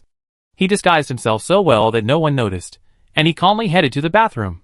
Shinbing held 2 bowls of rice, placing one in front of Lu Li and one in front of herself. Across from him, Wang Yang quietly sat down, holding his own bowl to conceal his expression, then openly observed. Shinbing picked up his bowl, picked up his chopsticks, and began to scoop rice. But he paused again, even putting his bowl down. Oh, he went to get Lu Li some dipping sauce. Wang Yang paused too, thinking to himself, eat, eat. As he wished, Shinbing returned, picked up his bowl again, and started to scoop rice, but paused again. Oh, he was peeling shrimp for Lu Li. Wang Yang, He watched him expertly peel a bowl of shrimp for Lu Li, leaving none for himself. After peeling the shrimp, he wiped his hands with a tissue, then picked up his bowl again, ready to scoop rice. And paused again. Wang Yang wondered what he was going to do this time. Oh, he was going to get Lu Li a drink. He picked up the cup and handed it over, shamelessly saying, give me one, too. Shinbing glanced at him, poured him a full cup, and then poured one for the 2 little girls, Xiao Di and Zhan Ting. Then she placed the drinks on the table. If you want a drink, pour it yourself. After doing all this, Shinbing sat down again, picked up her bowl, and started to eat again, this time without stopping. But Wang Yang understood. Shinbing's perceptiveness and attention to detail truly made her the closest friend to Lu Li. Then I'd be second best, okay? He immediately felt a little regretful. But it seemed too late. Oh my god! What's that? Shinbing hurriedly put down the bowl, pulled out a piece of paper, and spat it out. Lu Li looked over and saw that besides the rice on top, the bottom was all sand. He had just taken a big mouthful, a big, unwavering mouthful. Lu Li felt sorry for him, and offered him a glass of water. Shinbing instinctively took it, her cold hand brushing against the back of her hand. After drinking water and rinsing his mouth several times, the sandy taste in his mouth finally vanished. Shinbing wanted to know, where did the sand come from? Is there any in your bowls? While he was fetching the dipping sauce, peeling the shrimp, and pouring the drinks, everyone else had already finished a bowl of rice. They all shook their heads in confusion. What? Sand? No! How could there be sand in here? He was puzzled. How could there be sand out of nowhere? Luli glanced around and met Wang Yang's slightly guilty look, which made her understand. She tugged at Shen Bing's shirt, and he instinctively looked down, meeting her sly gaze. She glanced in Wang Yang's direction with a quick glance, and Shen Bing looked over as well, instantly noticing something different about him. Normally, Wang Yang was carefree when eating, eager to fill two people's table. He was quite generous. But now, he seemed a little reserved, not even daring to look over. Something was definitely wrong. Never mind, we're all family. We settle the bill after dinner. Shen Bing poured out the sand, washed the bowl, and filled another bowl from the rice cooker. The rice was now perfectly clean, but Shen Bing still felt a sandy taste. She couldn't tell if it was an illusion, or if Wang Yang was playing tricks again. As they were almost done, Luli put down her bowl and said, "By the way, there's another first prize today. It's from a hardware store. Chu Lixing, get her a room." Boss Lu was used to having people shoved into his room, so he agreed as usual. "Okay, man or woman?" "A girl." Luli said, "Don't put her with old Manku. It won't make a good impression on us when she first arrives." Chu Lixing understood, but the thought of this reminded him of something. That old man has been staying in his room the whole time since he arrived. I don't think he even needs to eat. He won't starve to death, will he? Chu Lixing was mainly worried about someone dying in his hotel. Luli waved her hand nonchalantly. "Don't worry, he's like that. He can stay out for a month. He won't starve to death." Hearing her words, Chu Lixing felt relieved. As long as he didn't die in his hotel, it was fine. As soon as the meal was over, Wang Yang slipped away at breakneck speed. Shen Bing couldn't find a chance to settle the score with him. She was really impressed by this guy, even throwing sand in his food. What a waste! He's full and has nothing to do. After dinner, closing time was approaching 10 o'clock. Customers seemed to realize this, and quickly bought a few more tickets to scratch off. Luli glanced at the progress bar. It had just reached 100,000 yuan. She immediately bought a scratch-off machine and a vending machine, and set them up outside, completing her mission. With this done, Luli could completely relax and enjoy her fun. Chapter 369. It's not advisable to drink milk tea at night, fearing she missed sleep. So Luli went and cut a cantaloupe. It was incredibly sweet, especially the center, which was incredibly sweet. Eating cantaloupe and chocolate cookies together, that's what a happy life is. Happy times always pass quickly. Before the customers could scratch off their tickets, it was time to close. They all knew Boss Lu was leaving the next day, and they were a little reluctant. But a glance at the scratch-off machines and vending machines lifted their spirits. At least they had left something behind. After closing, Luli held a vote. Before going to bed, she saw the clinic was first, so she copied it and set the next base as her destination. She fell asleep peacefully. When the residents of Bain Base woke up, they discovered that Boss Lu had indeed left, but a clinic had been added. Their moods instantly brightened. They immediately and happily lined up to buy scratch-off tickets. Over here, Luli was also happily selling scratch-off tickets. This was another new base, called the Mingzhu base, and Luli was starting to predict things again. The base's leader's name contained the character Ming or Zhu, or perhaps simply Mingzhu, a choice based on previous experience. Luli sorted out the scratch-off tickets that hadn't been sold yesterday, then took out dozens more, unsealed them, and arranged them. This was a daily routine. It wasn't tiring at all, and I could even relax and daydream during the process. Not to mention, it was quite relaxing. Soon, the residents of the Mingzhu base arrived. Seeing her, they were first shocked, then scrutinized, and finally delighted. Luli had guessed that the next step would be for Kwang Kwang to buy a scratch-off ticket, but instead, Chi-Chi took out his laptop and took photos of her and the lottery shop. Fortunately, Luli managed her expression well, unconsciously flashing her signature professional smile, capturing every angle. After photographing the lottery shop and Luli, the group didn't buy scratch-off tickets and started snapping photos of the breakfast shop, then the convenience store, the clinic, the bathhouse. They didn't miss any place. Luli suspected they weren't just ordinary residents, but bloggers specializing in self-media. No, it's the end of the world. Is there still such a profession? Since it was so early, only the convenience store was open, so they filmed outside, capturing every angle and every detail. Luli felt they were incredibly professional. When they finally finished filming, the group reappeared in Luli's sight, each beaming with joy. They were discussing something. What do you think of this photo of mine? That's it? Absolutely not. You didn't even capture the bustle of the hot pot restaurant. Brother, there are only a few tables inside. How did you manage to capture that? I did, the man said proudly, showing off the photo. Everyone gathered around to take a look. It felt quite lively. Although there were only a few tables of people eating, his angle was so good that it looked like the entire place was full. This is a complete photo scam. A complete scam. The man scoffed. TSK. Stop competing, both of you. Are you going to scratch it off or not? If you don't, there will be more people waiting. Scratch it, the two said in unison. Seeing they had finally finished their conversation, Luli asked, Why are you taking these photos?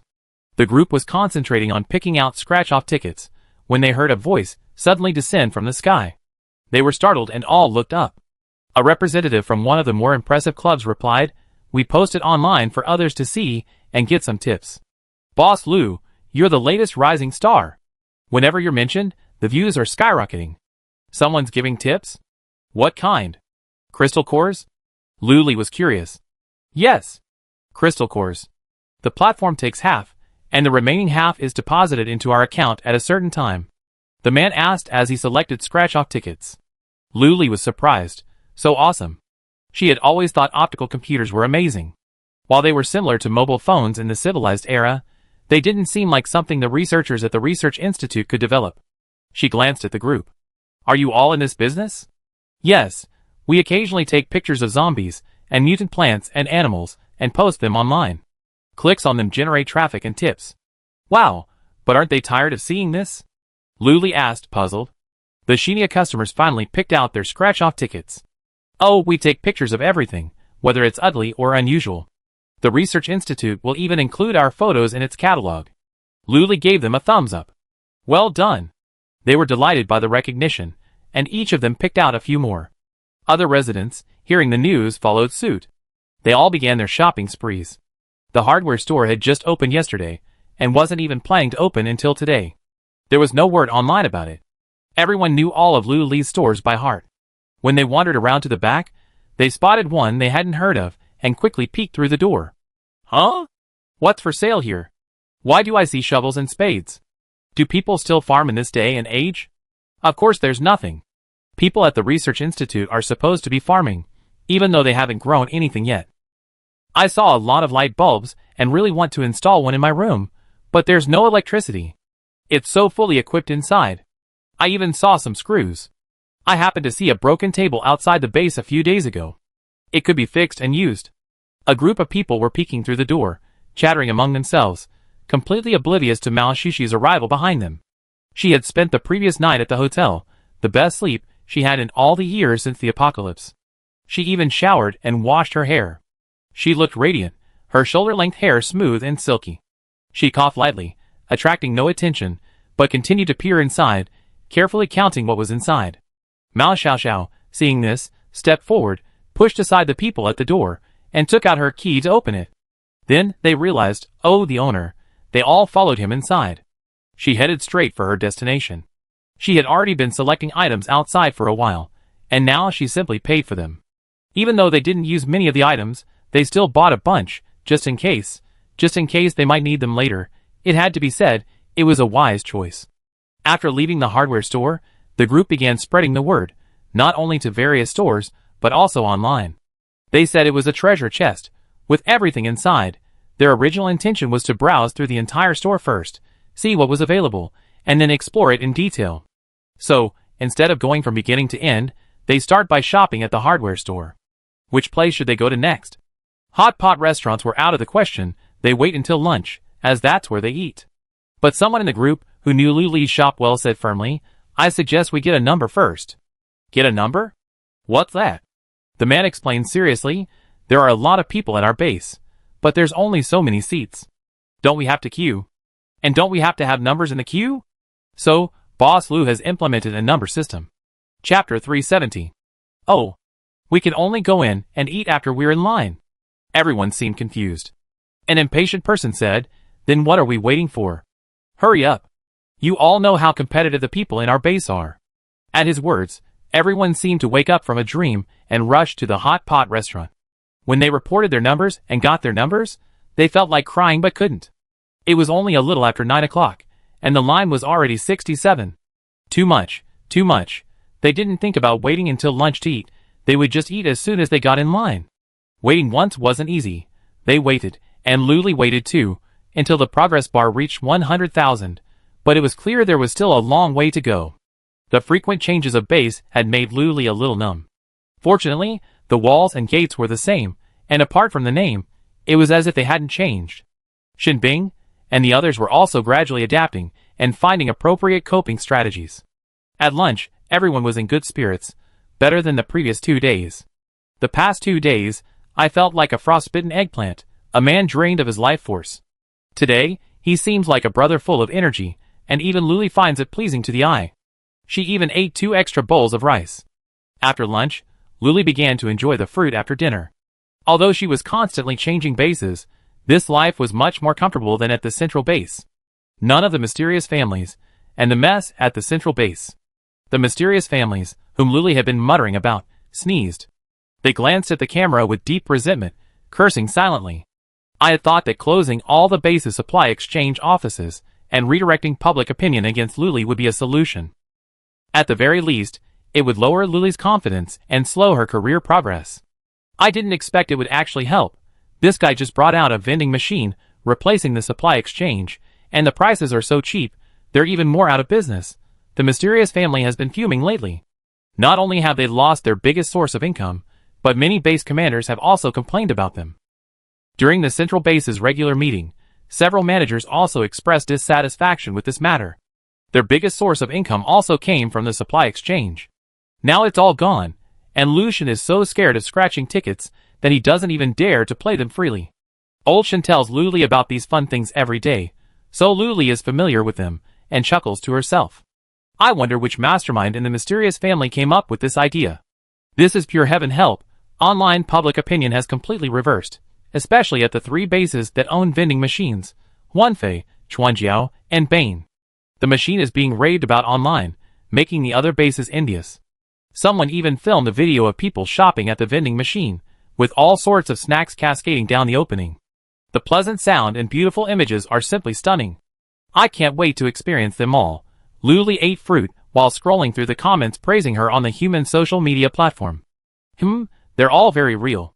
For example, this one. Oh my god, who took this photo? Boss Lu looks so good in it. That bright, sunny smile, that soft, smooth hair. Is there Boss Lu shampoo in the vending machine? I'd like to ask someone to buy it for me. Luli shuddered. Buying on behalf of others? Buying on behalf of others who profit from the difference? That can't be allowed. Mainly, there's no express delivery in this apocalypse. Even if I buy something through an agent, how will it be delivered to me? Even online supermarkets aren't widely available in many places. I really want a shop that offers both takeout and express delivery. That would solve this urgent problem. She wants everyone to enjoy her shop, not just a base. And this one.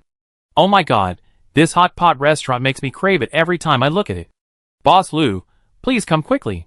I want to eat hot pot, this one. Boss Lu is so beautiful, so perfect for everyone's taste, so bright and elegant. I want to look like her in my next life. Then you have to wait in line at the back, there are so many people ahead of you. Luli's eyes lit up at the sight. For these looks fans, she decided to take good care of her skin and cherish her face. She was wondering if her desire to open a delivery station was so strong. It would be ideal if it could be a delivery and takeout station, capable of long-distance delivery of both packages and takeout. But with online supermarkets now available, delivery probably wouldn't be very useful, but it could solve many transportation problems caused by transportation difficulties.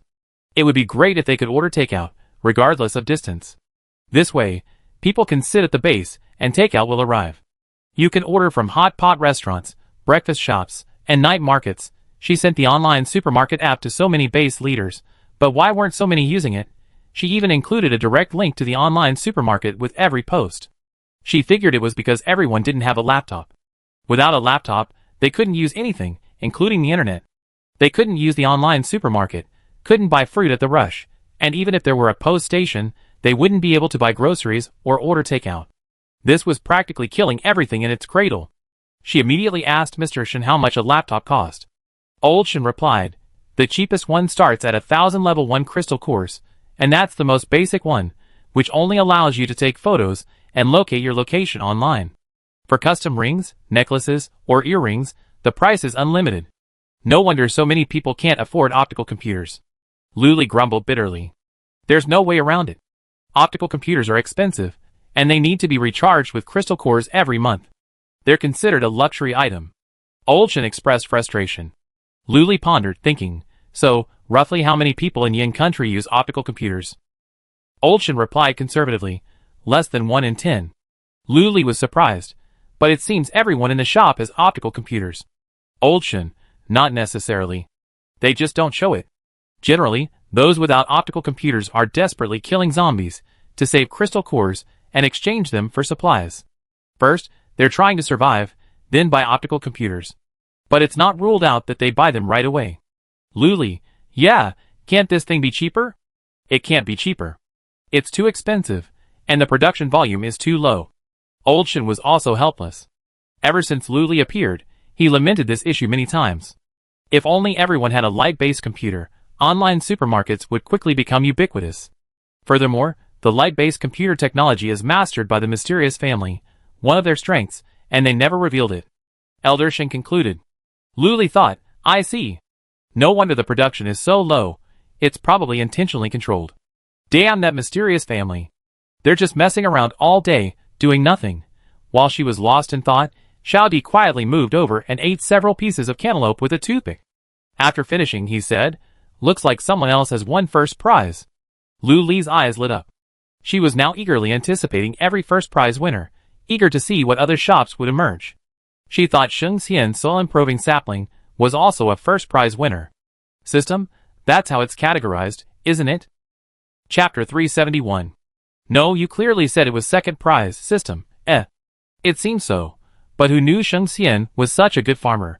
Luli hurried outside and easily found the first prize winner.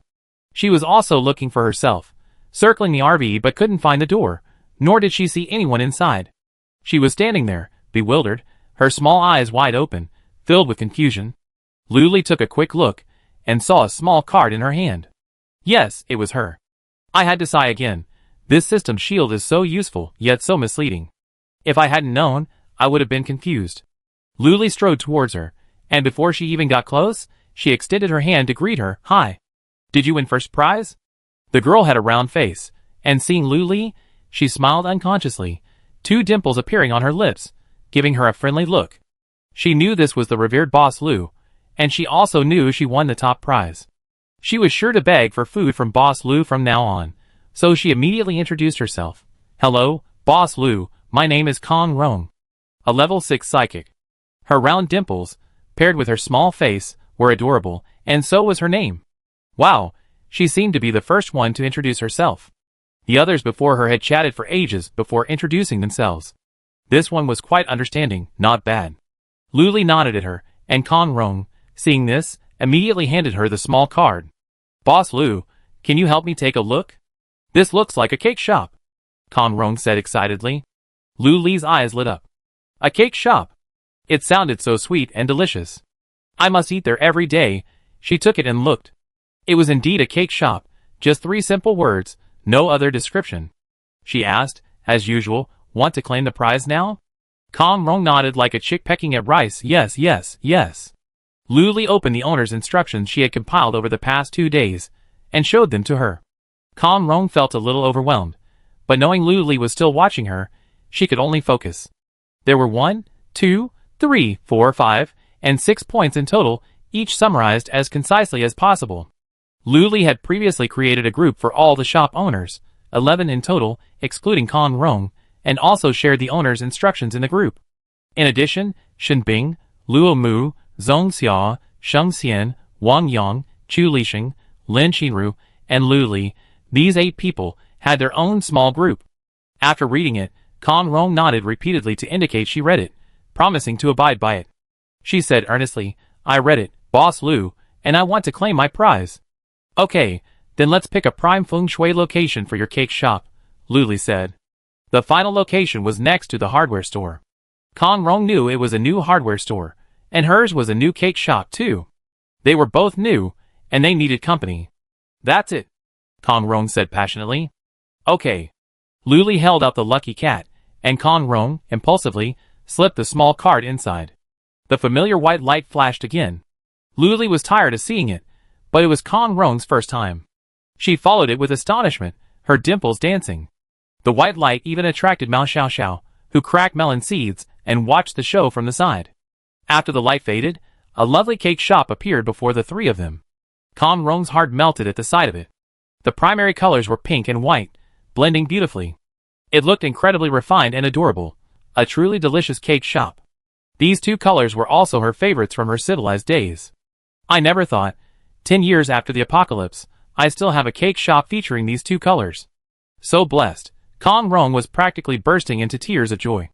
Not that she wanted to, but she was already crying. She was sobbing uncontrollably, hugging the pink and white pillars at the doorway and sobbing. Luli and Mao Xiaoxiao were stunned, unsure whether to try to persuade her or not. Mao Xiaoxiao wondered, should I cry too, to express my love for the hardware store? Luli stood there, watching for a long moment, offering no words of advice. It's not exhaustion for a woman to cry. Life in the apocalypse is so painful and agonizing. What's wrong with letting loose a little? It's perfectly normal. When Kong Rong had finished crying, she wiped away her tears and made a silent decision. I'm going to work in this cake shop until I die. No one's stopping me. Kong Rong sniffed and said to Luli, Boss Lu, shall we go in and take a look? Luli had been waiting for this. Hearing this, he immediately took a few steps forward, one hand on the doorknob. Okay, you open the door. Okay. Kong Rong placed her hand on the other door, and together with Luli, pushed both doors open. The main colors inside were also pink and white. Against the wall stood a row of white shelves. They could hold short-shelf items like cookies. In the middle was a freezer for refrigerated desserts and cream cakes. The transparent top slides open for easy selection. Next to it was a large display case with 3 layers of display boards. The 4-sided, transparent sliding door offers dust-proof convenience and is used to sell freshly baked breads, pizzas, egg tarts, and more. This is the lobby. It's clean and tidy, with brand new equipment that gleams like the silver of stainless steel. The walls feature some exquisite, minimalist decorations, offering a touch of elegance. Further along the lobby is a partitioned cash register, and behind it is the workroom. It has an oven, a worktop, a sink, and a refrigerator. It's all professionally appointed and fully equipped. But, can Kong Rong do it? You can't judge a person by appearance. Tang Dong can cook, so what if Kong Rong can bake too? So she stepped forward, grabbed Kong Rong, and, holding her arm, asked as they toured her, Hey? Can you bake? Kong Rong shook her head, bewildered. No. Do I even need to know how to bake? She panicked. What then? Will the cake shop close? Luli consoled her. Not really. The first place prize from this system couldn't be this low end. It should have fully automatic baking, right? Come on, turn on the computer, Luli said. Kong Rong was stunned. Computer? I haven't bought one yet. She was completely overwhelmed. It's all over. I can't bake, and I don't have a computer. Boss Lu won't kick her out, will he? Ah, it's okay. Luli continued to console her. She immediately bought a computer at the mall. The price was about the same as in real life. What's the problem? Is this thing also controlled by a mysterious family in the future? Nervous. She handed her the laptop. Here. Kong Rong was so moved she burst into tears, even taking a slurred tone. Boss Lu. Whoa.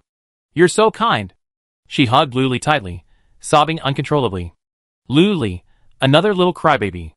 There was nothing she could do but pat her back and squeeze her arms to offer comfort. After all, she was the boss. Chapter 372. After a while, Mao Xiaoxiao, who was following behind on the tour, began to cry again. So many tears, but Kong Rong didn't care about others' opinions, only about Boss Lu's. After crying for a while, she even looked up to check her expression. Once she was sure she wasn't impatient, she continued crying without hesitation. When Kong Rong finished crying, Luli's hands were sore from patting her back, so she fetched her a bottle of mineral water from the spaceship. Take a break. Crying too much hurts your eyes. Come on, hydrate. Better days are still ahead. Do you really want to cry all the time? Luli chuckled. Kong Rong took the water, carefully sipping it as if it were a treasure. Seeing this, Luli smiled and said, Don't be reluctant to drink it. If you want to eat anything, go to the shops up ahead. We all have employee discounts. Mao Xiaoxiao echoed, yeah, it's a great deal after all. Hurry up, drink up. Kong Rong felt tears welling up again as she listened, but she fought to hold them back. Afraid of being exposed, she nodded frantically. It was great that no one disliked her. After getting her laptop, Kong Rong registered an account and added Lu Li's contact information. Lu Li added her to the shop owner group, and Kong Rong immediately burst into laughter. Joining the group, she inexplicably felt like an insider. Like one of us. I fit in. She felt incredibly satisfied. Then Lu Li taught her how to use the Lu Li app, which allowed her to adjust the position of the freezers and shelves. She could also change the decor to her liking. As she expected, it had a fully automatic baking function. She simply set the type and quantity of desserts and breads in advance. Pour the appropriate amount of flour, eggs, and other ingredients into the appropriate areas, and the machine would prepare them. Lu Li thought this was already quite intelligent. All she had to do was add the ingredients and wait. The machine would handle everything else. She then thought, could a machine create decorations and designs like those on cakes? Kong Rong looked at these things with a smile, eager to try them out. She rubbed her hands together and asked, Boss Lu, can I try? Of course. Lu Li shrugged. Go ahead, you can do whatever you want. Kong Rong first activated the fully automatic baking mode on her computer, and the machine changed accordingly, becoming completely different from before, with a groove for adding ingredients. Clicking on a dessert in the software would bring up the recipe and the required ingredients, such as XX grams of flour. And then, there were the order of ingredients and whipping cream. All of these things sounded so complicated that Kong Rong was overwhelmed. But fully automatic baking was different. Just throw in the ingredients, no need to even weigh them, the machine would take care of it, leaving any excess in the groove for next time. She selected and prepared to make a mango millefeuille. Her favorite fruit back in the civilized era was mango malafal. Whenever she felt down, she'd buy one. But because it was too expensive, she could only afford the triangular ones. She still hasn't achieved mango malafal freedom. Kong Rong lingered on the picture of mango malafal for so long that Lu Li, looking over, felt a craving for it. She offered, want to make this? Kong Rong pulled her mind out of her memories and nodded repeatedly, yes, yes. Then hurry up and make it. What are you hesitating about? Lu Li urged, but she really wanted to eat it herself. Kong Rong found the fully automatic baking machine, a large, square iron box with 10 recesses on top for the ingredients. Following the instructions on the computer, she bought mangoes, sugar, salt, cake flour, cornstarch, eggs, whole milk, and butter. She placed each ingredient in the respective slots, and then searched for mango millefeuille on the machine's screen. She clicked the make button. The next second, the ingredients in the slots dwindled, and the machine began to work. For safety reasons, the machine was not allowed to be operated during the cooking process. The three of them stared at each other. Thankfully, the awkward atmosphere didn't last long, as the red light on the machine turned green. Ding dong. The mango millefeuille was ready. Kong Rong opened the small door from the front of the machine. Like a microwave oven, the interior was spacious. On the turntable in the center of the bottom, a mango millefeuille appeared. It was a perfectly round shape. It was a pale yellow, with cream and mango sandwiched between the millefeuilles. Kong Rong couldn't wait to bring it out. Placing it directly on the counter, Lu Li exclaimed, Wow! This machine is so practical. Not only is it fast, but it also looks amazing. It's the best looking mango crepe she's ever seen. It's textbook quality. While Lu Li and Mao Xiaoxiao admired the mango crepe from every angle, Kong Rong searched the world for a knife and plate. Finally, she found one in the cupboard, a disposable one, the kind used to accompany birthday cakes. Come on, come on! Kong Rong happily approached the counter, clutching a package of knives and forks. She deftly tore open the package and handed each person a disposable paper plate. She fiddled with the knife, moving it back and forth, but still couldn't figure out how to cut. Lu Li, watching with a smile, grasped her slightly rough wrist and sliced it right down the middle. Cut the standard mango crepe in half. Lu Li watched as he made 2 more cuts, splitting it into 8 uneven pieces. Kong Rong didn't mind at all. With a chuckle, she took the knife and plate and followed the recipe from memory. She scooped up the largest piece of mango crepe, carefully placed it on the plate, and handed it to Lu Li. Boss Lu, the first piece is yours. Eat it, and see how well this machine does. Kong Rong smiled, her dimples radiating. Okay, you guys try too. Lu Li took it, picked up the fork, and scooped it from top to bottom, creating a ragged circle. Afraid of dropping it, She stuffed it into her mouth incredibly quickly. The creamy sweetness melted in her mouth, while the mango had a hint of tartness, a perfect balance. After just one bite, she felt the machine was quite skilled. It was so much better than the 20 yuan cake she'd bought at the bakery. She held the plate with one hand, and used her other hand to give a thumbs up. Very good, very delicious. Mao Xiaoxiao was so engrossed in the deliciousness, she couldn't speak. She could only slurp it down. Hearing Boss Lu's words, she nodded vigorously.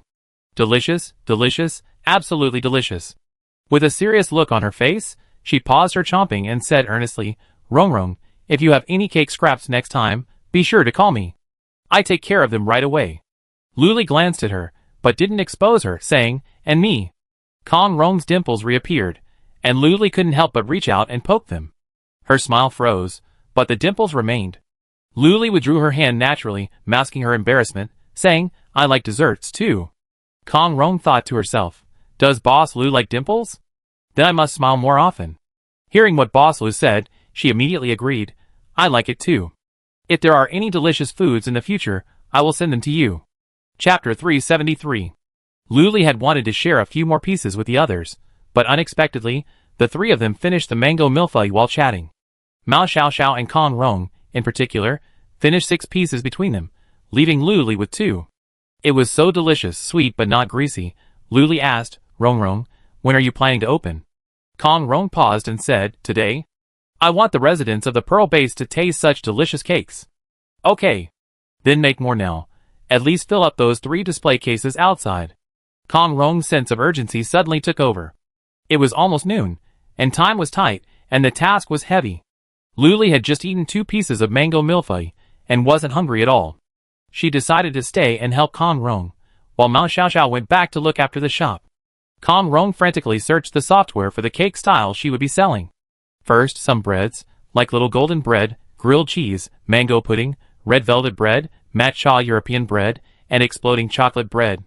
Although the names are mysterious, and you can't imagine what they actually look like, Kong Rong has no doubt that these breads are delicious. How could they be bad if they were made by Boss Lu? 10 of each of these breads to start with. After deciding the quantity, Kong Rong immediately went to find other options. There are also cookies, like dried sweet potatoes, milk slices, egg yolk pastries, peach blossom pastries, tiger skin dorayaki, and chocolate cookies. These are small and easy to store, so I start with 100 of each. Next, there are desserts, like black forest, tiramisu, mango millefeuille, various millefeuille varieties, soy milk cake, and taro paste boxes. These don't store well, so I start with 10 of each. After finishing all that, the machine began to churn furiously. Luckily, the space inside was ample, allowing it to prepare one type of bread or biscuit at a time. This saved Kong Rong a lot of work. But now, Kong Rong and Luli needed to bring out the finished desserts and arrange them. This alone was enough to keep Kong Rong and Luli busy. This was their first time, completely inexperienced, and they had no idea how to arrange the cakes. Wouldn't it just get dirty if they just arranged them, putting them on a plate? That seemed a bit unsightly. Luli frantically searched online to find out how cake shops operated in the past. The two of them put their heads together, looking at a bunch of pictures, and finally understood. Oh, they had to use suitable plastic boxes or nice, hard cardboard as padding. That way, when customers chose their desserts, they could just take them away whole without getting their hands dirty. For bread, they simply placed a piece of clean brown paper on the shelf and stacked the loaves one by one. Cookies were even simpler. Take a flat bamboo basket and line it with a large piece of craft paper. Arrange the cookies roughly, not too neatly. A little messiness looks better. After the two of them looked at it for a while, they started shopping. Craft paper, bamboo baskets, plastic boxes suitable for each dessert, and attractive cardboard. For example, millefeuilles are sold cut into triangles, so a triangular plastic box would definitely be a good place to store them. With everything in place, the two of them began frantically arranging them. It looked simple, but it was actually quite tedious. Be careful not to rub the cream, don't crush the crispy cookies, and be careful with everything. Kong Rong also had to be careful not to scramble and eat anything. After everything was ready, it looked quite presentable, and the items, arranged one by one, looked particularly attractive. The freezer, the 3-tiered display case, and the shelves were all barely full. This was, of course, the result of Lu Li's intentional loosening of the shelves. If they were too densely packed, It would seem a bit sparse, making the cake shop seem a bit stingy. Luli placed her hands on her hips and surveyed the cake shop. She thought it was quite good, a well-established one. Small desserts like these always have cardboard underneath for easy packing later. But a well-established cake shop should still need tastings. She glanced at the several loaves of bread on the counter, leftovers from a shortage of space. Luli walked over, picked up one, and slashed it into small pieces with a knife. She then placed the pieces on a small plate, with some forks nearby. Kan Rong moved over and quietly fed herself several pieces with her fork. She chewed them, and they were delicious. Luli glanced at her. This is for everyone to taste. Taste? Why give them a taste? Kan Rong was shocked. Such a delicious and beautiful cake, the first sight of which made her want to eat it. Did she even need a taste? She saw there were a few pieces of bread left, thinking she saved them for dinner, but she hadn't expected Boss Lu to snatch them up. Luli said matter-of-factly, after the taste test, if everyone thinks it's delicious, they definitely buy more. Kan Rong muttered softly, even if they don't taste it, everyone will buy more. It's so delicious, how could anyone refuse? Look at you, you're so stingy. There's so much cake, you can eat as much as you want. If you want something else, the machine can do it all. There's a ton of software in there. Don't be so hard on yourself. Luli pinched her dry little face, shook it up and down, and said generously. Kan Rong's eyes lit up. Really? Boss Lu, you don't mind me eating too much? Luli smiled and shook her head. Why would I mind? It's not my crystal core, anyway. Earning your own money and spending it yourself makes perfect sense. Kan Rong felt relieved, deeply relieved, with Luli's agreement. She was now full of fighting spirit. Hurry, open now. It was now 2 p.m., and before lunch, Luli had sent a message in the group chat. She said she was helping out at the newly opened cake shop and wouldn't be back for dinner. Now that they were preparing to open again, Luli sent another message in the group chat. The cake shop is open, come try it. Kan Rong opened the door, ready to welcome customers. Customers had already been lingering by the door, peering in, curious at the bustle of activity. Now, with the door open, she felt a little embarrassed. Luli greeted them. What are you still standing outside for? Come on in, it's a cake shop. Wow. Cheers and cries of surprise followed. A cake shop, another new one. Boss Lu is really opening up fast. The customers, who had been watching from the outside, rushed in, and as soon as they entered, they could smell the aroma of bread. It was mingled with a light, creamy aroma, a wonderful aroma. Then, there were these lovely, delicate cakes. I'm so tempted. Kan Rong was putting up price tags. They weren't expensive, just moderately priced.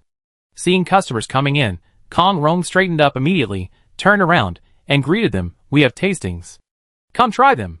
The fact that they knew the tastings were free made them rush over. Some didn't even use forks, just grabbed the bread with their hands, stuffing handfuls into their mouths. Kan Rong watched, trying to stop them, but before she could say anything, the tasting bread on the plate had been devoured. Some even brazenly asked, Boss, are there any samples left? They're gone before I even get a taste. Chapter 374. Kan Rong glared back, hands on her hips, and said, no more. The man immediately looked away. TSK stingy. The others were already browsing the cake shop. It had a wide selection. Small desserts, cookies, and bread, there were all sorts, quite a few, at least 30 or 40. There were trays and tongs at the entrance. Some impatient people were already selecting, using tongs to pick up bread and desserts from their trays. After making their selections, they took their trays to the checkout counter. There was a scanner. Simply scan the items on the tray, and they would identify them all, eliminating the need to enter each one individually. After identification, the product information, including price and name, would be displayed on the computer. Next, the items would be packaged for the customers. Luckily, Boss Lu had just mentioned customizing some bags with the cake shop's name printed on them. Yes, Kan Rong had just chosen the name, Rong Rong Cake Shop. You can change it directly in the software, and the sign will instantly change. For example, the milk-flavored slices this customer had chosen needed to be placed in a plastic bag and sealed. There was also a mango millefeuille and a durian millefeuille, both in plastic containers, so they could just be placed directly in the bag. There were also 6 small golden breads, each in a special paper box, just enough for 6. She remained calm as she placed the items one by one into the bag. Kan Rong handed the bag of goods to the customer and quoted a price, and the customer then threw the crystal core into the lucky cat. That completed the order. There were many other customers waiting to check out, and Kong Rong didn't dare to relax for a moment. Over here, Luli was patrolling the store, looking for areas for improvement. Shin Bing and the others hurried over, greeted Luli, and began selecting items. Shin Bing stood at the doorway, scanning the area, his gaze fixed squarely on Luli. She was walking with her hands behind her back, strutting around like she owned the shop, as if nothing was wrong. He walked over and handed her the insulated lunch box. Here, I brought you some food. Eat it while it's hot. Luli raised an eyebrow, took it, and opened it. It was still warm. Oh, you still remember me, Luli teased, taking the lunchbox outside to eat so as not to disturb the cake shop's aroma. Shin Bing followed her out, squatting on the ground with her, watching her chomp on her rice. What? You weren't full at the cake shop? Oh, you're right. No matter how delicious the cake is, it can't be eaten as a meal, right? Luli said, taking a moment to think. The cake is delicious, the cream is delicious, and the rice is even better. She ate 2 more mouthfuls of rice, chewing and chewing. The more it tasted, the sweeter it became. Shin Bing squatted on the ground, propping up her head to look at her. Her cheeks puffed up, so cute he wanted to poke them. He reached out and poked them. A little hard full of rice. Luli was halfway through chewing when she tilted her head to look at him helplessly and speechlessly. She shook her head and shook his hand away. Shin Bing withdrew her hand, tucked it into her arms, and said with a flattering chuckle, "You keep eating? I go in and take a look." Luli snorted softly. Shin Bing stood up and walked behind her into the cake shop. She watched the people coming in and out of the crowded cake shop, quickly ate a few bites, and then went in to help. In just an hour and a half, the cake shop was completely sold out. Everyone was very interested in this new cake shop. Everything seemed delicious, and they wanted to buy it, but their crystal cores were limited, and so were the cakes on the display. Kong Rong hadn't expected business to be so brisk. Her initial preparations were far from sufficient, and customers were already asking for more. But now she was stuck at the cashier, unable to leave. Boss Lu, where is Boss Lu? Kong Rong's gaze searched the store anxiously, finally settling on Luli, who was wandering around. She paused, raised her hand, and waved vigorously at Luli. Boss Lu! Boss Lu! Luli, hearing the call, immediately tiptoed to find the source. Oh, it was Kong Rong. She trotted over, met her pleading gaze, and instantly understood. Okay, go ahead. I take care of this. Luli sighed, and calmly took on the heavy workload. Kong Rong thanked her repeatedly, giving her a grateful look. Then I begin. Entering the operation room, Kong Rong immediately set to work, repeating the same variety and quantity as before. Kong Rong was alone now, and she had a lot to do. Some small cakes needed to be arranged on cardboard, while others needed to be packaged in plastic boxes. Cookies and bread were relatively easy to stack directly on top. Lu Xinru, invited by Luli, came to the operation room to help. Kong Rong, upon hearing this, didn't hesitate. She was told to wear gloves while helping. Lu Xinru was also very efficient. She had learned from Kong Rong's methods. The women worked together, making the work less tiring. After finishing half of the work, Kong Rong asked Lu Xinru to take a tray out first, so as not to keep the customers waiting. As soon as Lu Xinru left the cashier counter, the items were already sold out before they were even put on the shelves. She quickly called out to Luo Mu, who was wandering around. Come on, help. Luo Mu, bewildered, followed her into the operation room. Then, bewildered, he followed suit. Before he knew it, he was already wearing gloves and holding a cake. 3 people are always faster than 2, and the hungry customers outside were finally able to eat their fill. After nearly another hour of work, Luli came in and said, "That's enough for today." Kong Rong finally checked the clock. Oh my god, time flies when you're busy. She glanced at the counter again. It was overflowing. The freezer, display racks, and shelves outside were also full. It was definitely enough for today. Kong Rong waved her hands, smiled friendly, her dimple showing, and said, "Thank you all for today." Luo Mu waved his hands weakly.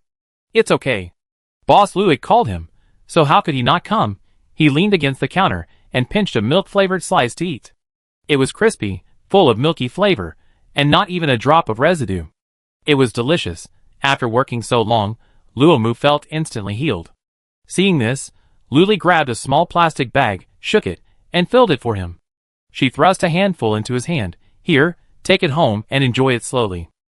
Luo Mu instantly perked up, straightening himself, and happily scooped the bag into his arms, looking as if he were protecting his food. Luli checked the time. It was almost 5 o'clock, so she decided to go back to the lottery shop.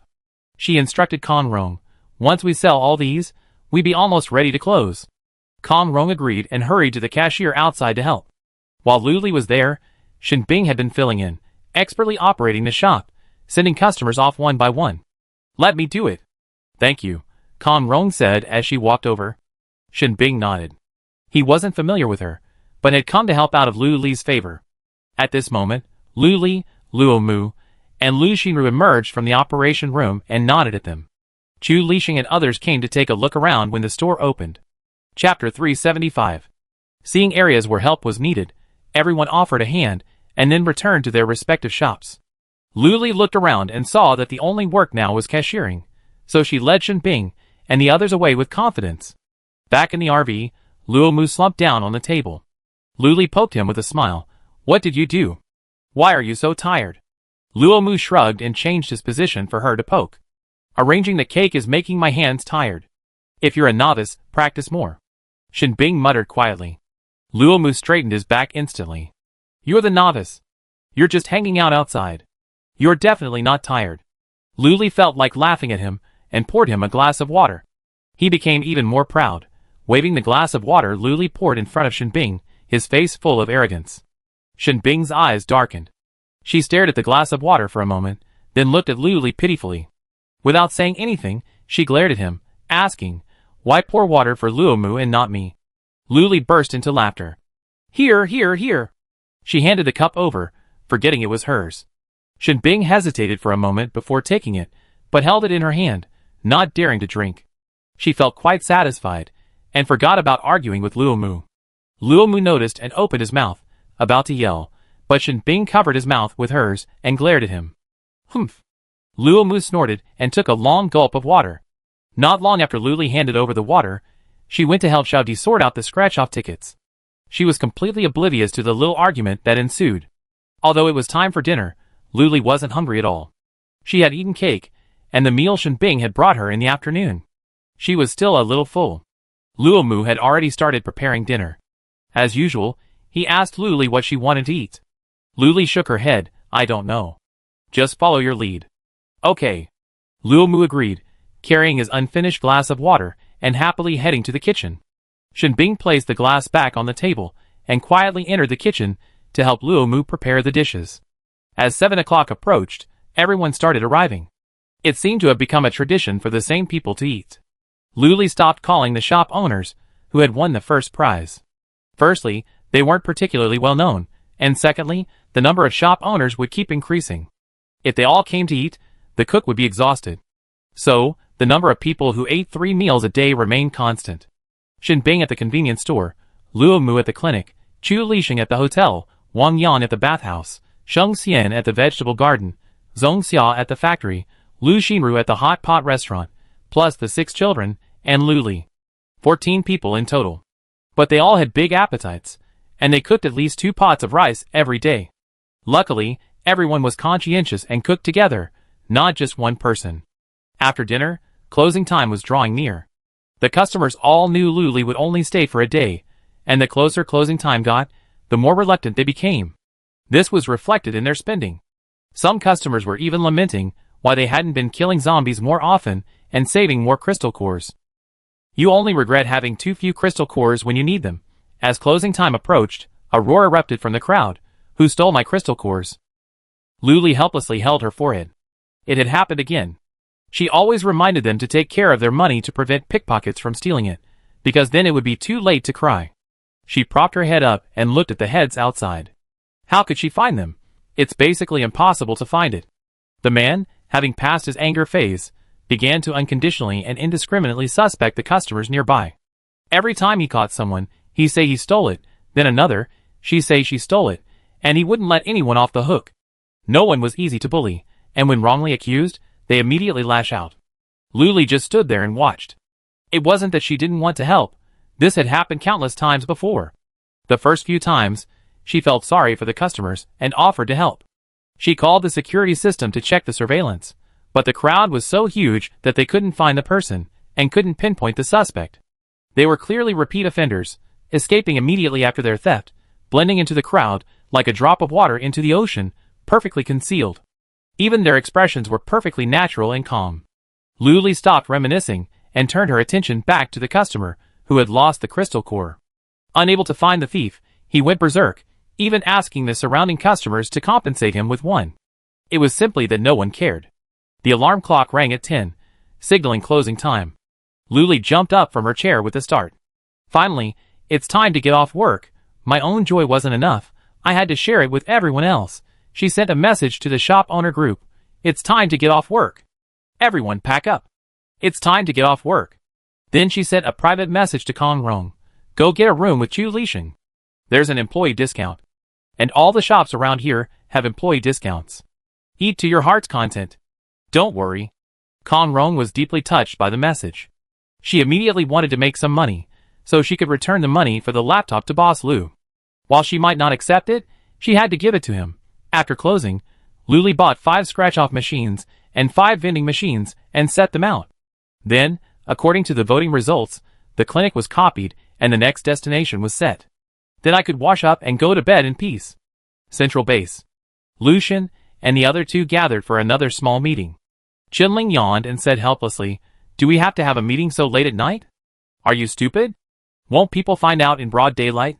Lucian rolled his eyes, also helpless. Thinking he wanted to stay up late at night to hold a meeting, Zhu Yang slammed the table.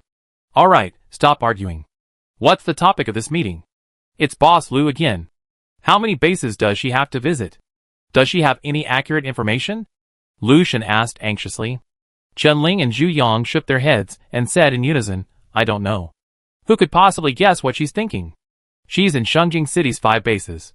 Now, she's probably planning to visit all 4 in Chuanbei City? Chenling speculated. Upon hearing this, Lucian's hope was immediately piqued, and he began counting on his fingers. Chuanju Base, Bane Base, and today we're at Mingzhu Base, right? That only leaves the last one. Jinli Base, Lucian said excitedly. The 3 of them exchanged glances. Possibly. Lucian began to imagine the days of Lu Li's return, when he could start scratching off his favorite lottery tickets. What do the mysterious family say? Zhu Yang asked. Lucian shrugged. What else can I say? They naturally hope Lu Li never comes back, and preferably dies out there. The Ouyang family feels the same way. They don't really want to see Lu Li, mainly because they lost so much last time. Zhu Yang said helplessly. The Bai family not only wants Lu Li dead, they want everything she has. Chenling said sarcastically. Speaking of the Bai family, one must not only mention the new head of the Bai family. Yes, the 3rd head of the Bai family after Chen Qing. 2 of them weren't very sensible, and were immediately slapped. Chapter 376. Lucian was speechless. How many more managers will the Bai family have to change? How many have they actually trained? I don't know. 2 more unanimous, I don't know left Lucian speechless again. With Lu Li's departure, she drew most of the attention of the mysterious family. Old Shen and his 3 companions didn't slack off at all, seizing this opportunity to secretly recruit talent and expand their team. They also secretly transferred those bases that were swingers to their side. After all, Lu Li had tipped off Old Shen that if a base was clearly on their side, the prices for supplies would be the lowest, and they would even have priority access to the base, not to mention other benefits. Once this little news got out, everyone knew and joined their side. With Boss Lu as their backer, what was there to fear from the mysterious family? While the mysterious family was still keeping an eye on Lu Li's whereabouts, Old Shen and his companions were quietly working on something significant. Lu Li, who was being discussed by Lucian and his 3 companions, was sleeping soundly. The sky gradually turned pale, and as the sun rose, Lu Li's alarm clock rang. Before she could reach out to turn it off, Nana swooped over and immediately shut it off. The 2nd floor returned to calm. Lu Li turned over and continued to sleep, and Nana snuggled into her arms and continued to sleep. She slept until 9:30. Fortunately, Xiaodi and the others were allowed to enter the RV freely. The 2 of them were already on the 1st floor, having a self-sufficient breakfast and sorting out their scratch-off tickets. Xiaodi whispered, every day, waking up to a new base is fun. John Ting yawned. What's fun? I'm so tired. He didn't slow down his movements at all. It had become a habit. Xiaodi glanced at her and asked with concern, didn't you sleep well? It's okay, not bad, but the hours have been a bit long lately, John Ting said. It's basically from 8 in the morning to 10 at night, with a break for lunch, but as soon as we're done, we have to go back to work. That's true. Xiaodi sighed. But think about it from another perspective. Now we have food, drink, and a place to stay. We don't have to worry about what to eat next, or whether Brother Shenbing is in danger. How wonderful. Not to mention the long hours. Before, there wasn't even any work to do. We could only wait at home. How boring, dangerous, and exhausting. Xiaodi spoke in a flurry, instantly convincing John Ting. Isn't our life now what we once dreamed of? John Ting awkwardly bumped into Xiaodi. I just say it, but I'm actually very satisfied. Then don't let Boss Lu hear this. She's the one who gave us this good life. What's the point of complaining behind our backs? Xiaodi said softly. You're right. John Ting began to reflect on herself. Luli came down from the second floor, one hand on her hip, and yawned loudly. She saw Xiaodi and John Ting huddled together, mumbling something. She didn't ask, but simply poured herself a glass of warm water and gulped it down in a few gulps. It was almost 10 o'clock, peak time for breakfast shops, with more customers than at a lottery shop. They must have read travel guides and learned to avoid crowding into one shop. Not only did the customers go to the breakfast shop for breakfast, but Luli had to go too. She lined up behind them, and some customers, quite perceptive, kept calling out, Boss Lu, are you here for breakfast too? Luli nodded, tilted her head, and yawned, still a little sleepy. Seeing the customer's expression, the perceptive customer exclaimed, Hey, why are you still queuing? Just shout, and someone will buy it for you. No need. Luli waved her hand in refusal. She had nothing better to do, so she just queued up. Luli had only said 2 words, but the man acted as if he hadn't heard her. He tilted his head and shouted to the front. Boss Lu is here to buy breakfast himself. Everyone, get out of the way. He then stepped aside a bit. Some customers had initially tried to ignore the situation and continue queuing. What if Boss Lu just wanted to experience being a customer? This guy. How nosy. Now, whether they had seen it or not, everyone knew. Everyone shuddered and instinctively stepped aside. They successfully made way for Luli. Luli, look at what they done. Just buying breakfast, and they made it like a welcoming party, like they were about to give a speech. She was stuck there, helpless, and walked forward, facing the gazes of expectant, scrutinizing, and curious people. Surrounded by people on both sides, Luli subconsciously assumed a certain air of superiority, her walk a breeze, her gaze fixed firmly on the road ahead. Wow, Boss Lu is so cool. Yeah, the way she walks is like, what, a model, right? Is anyone a fan of Boss Lu's walks? She's got such an aura. Yes, but when you see Boss Lu online, she's usually either standing or sitting. What do you know? Do others need to walk? You mean, she gets carried when she goes out? Everyone around them rolled their eyes. Boss Lu, don't go out that often, okay? Besides, she has such a big RV, so it only takes a minute to get anywhere. Boss Lu walked with a faint smile on his face. He found their nonsense quite amusing. What a mess. A little person was laughing wildly in Luli's heart, but she maintained a calm expression. She successfully reached the breakfast stall, quickly bought 2 buns and a cup of soy milk, and left quickly. She also thanked the customers, who had made way for her. The words of thanks instantly made everyone feel better. It was just a little late breakfast, no big deal. Luli returned to the RV and sighed before sitting down. She consoled herself by telling herself that we all seen a lot, so this was nothing. She finished her breakfast in a few bites and returned to idleness, hoping to win the first prize at the Jinli base. Yes, this was the last base in Chuanbei City. She began to look at the map of Yin Country. Chuanbei City was right next to Shangjing City, so that was why she had come. Next up, Lanhui City, next to Chuanbei City. It also has 4 official bases. After making her decision, Luli closed the Yin Kingdom map. Whenever she had nothing else to do, she'd do a shop inspection. One shop after another, and the day flew by. Since that was the case, let's go to the clinic first. It seems I haven't been since we started going to 1 base a day. Of course, I couldn't go empty-handed. Luli planned to go to the cake shop first, and buy some treats for everyone. Also, it would satisfy her own little cravings. Pushing open the door, Kong Rong was busy working alone inside. At the sound of someone speaking, she didn't even turn around, and instinctively said, It's closed this morning. Come back at 1 p.m. Ronro. Luli called out. Kong Rong turned immediately, tongs in one hand, a plate in the other, arranging bread on the shelf. Seeing Luli, she smiled unconsciously, her dimple showing. Why are you here, Boss Lu? Chapter 377. Then she thought about what she had just said and explained, I was just thinking I'd be too busy on my own, so I planned to make more in the morning, arrange everything, and then open in the afternoon. It's not that I'm trying to be lazy. Kong Rong tightened her grip on the tongs, fearing Luli would misunderstand. Luli had helped out at a cake shop before, and knew it was a bit difficult to run the business alone. She had to plate the desserts in the operation room, put them on the display shelves, and then handle the cash register. It was a bit of a dilemma. She looked around. The shelves against the wall were for cookies. They were now occupied by flat bamboo baskets, filled with neatly stacked cookies of all kinds, freshly baked and still crispy. The three-tiered display shelf was more than half full. Kong Rong had just been putting bread on top. The freezer was still empty. Seeing Lu Li's eyes flickering to the freezer, Kong Rong quickly explained, I was thinking the butter would melt faster, so I planned to do it last. Lu Li's expression softened when he heard the slight nervousness in her voice. He smiled, Why are you so nervous? I don't blame you. Don't be so cautious. He slapped her arm. Stay with me. Relax. Luckily, Kong Rong held the tongs and plate steady, otherwise they would have fallen. But it did ease her nerves a bit. She put down the tongs and plate and rubbed her hands. She was just afraid that Boss Lu would be upset and stop her from opening the shop. But Boss Lu was actually quite easygoing, and his smile was particularly charming. Okay. I'm relaxed now. Kong Rong stood at attention, serious. Okay, relax. Luli burst into laughter.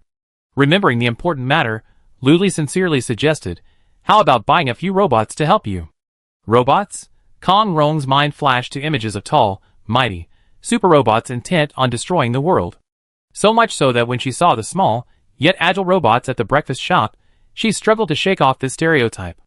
How's that? They can help you with the cash register, arrange the desserts, and so on. All you have to do is operate the fully automatic bakery. Luli said, arms folded across her chest. Seeing is believing. She even brought Kong Rong to the breakfast shop to check it out. Kong Rong nodded blankly. Okay, let's try two. So Luli quickly ordered 2 robots for her, one for the cash register, and one for stocking the shelves. Luli helped Kong Rong set up the 2 robots, and watched them work for a while before leaving with 2 large bags. Once again, she went to the clinic first, then wandered through several shops, refusing the calls of several shopkeepers without entering. Bang! Luli placed the 2 large bags of bread on the cash register with a clang.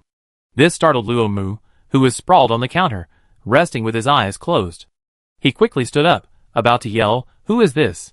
Can't you see I'm sleeping? But then he met Lu Li's smiling eyes, and his anger instantly died down. He immediately slumped and sat back down. Sensing something was wrong, he quickly stood up, walked around to the cashier, pulled Lu Li over, and pushed her into a chair. Why are you here? Luo Mu asked, leaning against the counter like a scoundrel, his head propped up on one hand as he faced her. Lu Li looked at the 2 large bags on the counter. Here, I brought you food. Lu Mu's eyes lit up like flashlights. Wow, are they all mine? With that, he immediately hugged the 2 bags, fiercely protecting them. Lu Li was just about to try out his new executive chair, and was about to lean back when she saw him making bandit-like movements. She stood up speechlessly, and pushed him away. No! Then she rummaged through 2 bags, and found a palm-sized strawberry tart, and a mango millefeuille. There was also a box of 2 egg tarts, and a box of 6 small golden cakes. These are yours. Lu Li said, then tied the 2 bags together, and pushed them aside. Luo Mu, humph. He put the 4 items away one by one, planning to have them for afternoon tea. Although it wasn't 2 big bags, 4 was enough, and this strawberry tart was so beautiful, Luo Mu held it in his palm, admiring it over and over again, almost reluctant to eat it. Lu Li tied the bags together, and sat back in the executive chair, feeling it. It was quite good, fitting perfectly around his waist. Looking up, she saw him gazing at the cake with fondness. If you want to eat it, just eat it. Why are you staring at it? Don't you think it's beautiful? These strawberries are so big and red, I can't bear to eat them. Luo Mu said seriously. Then you can keep it as a mascot.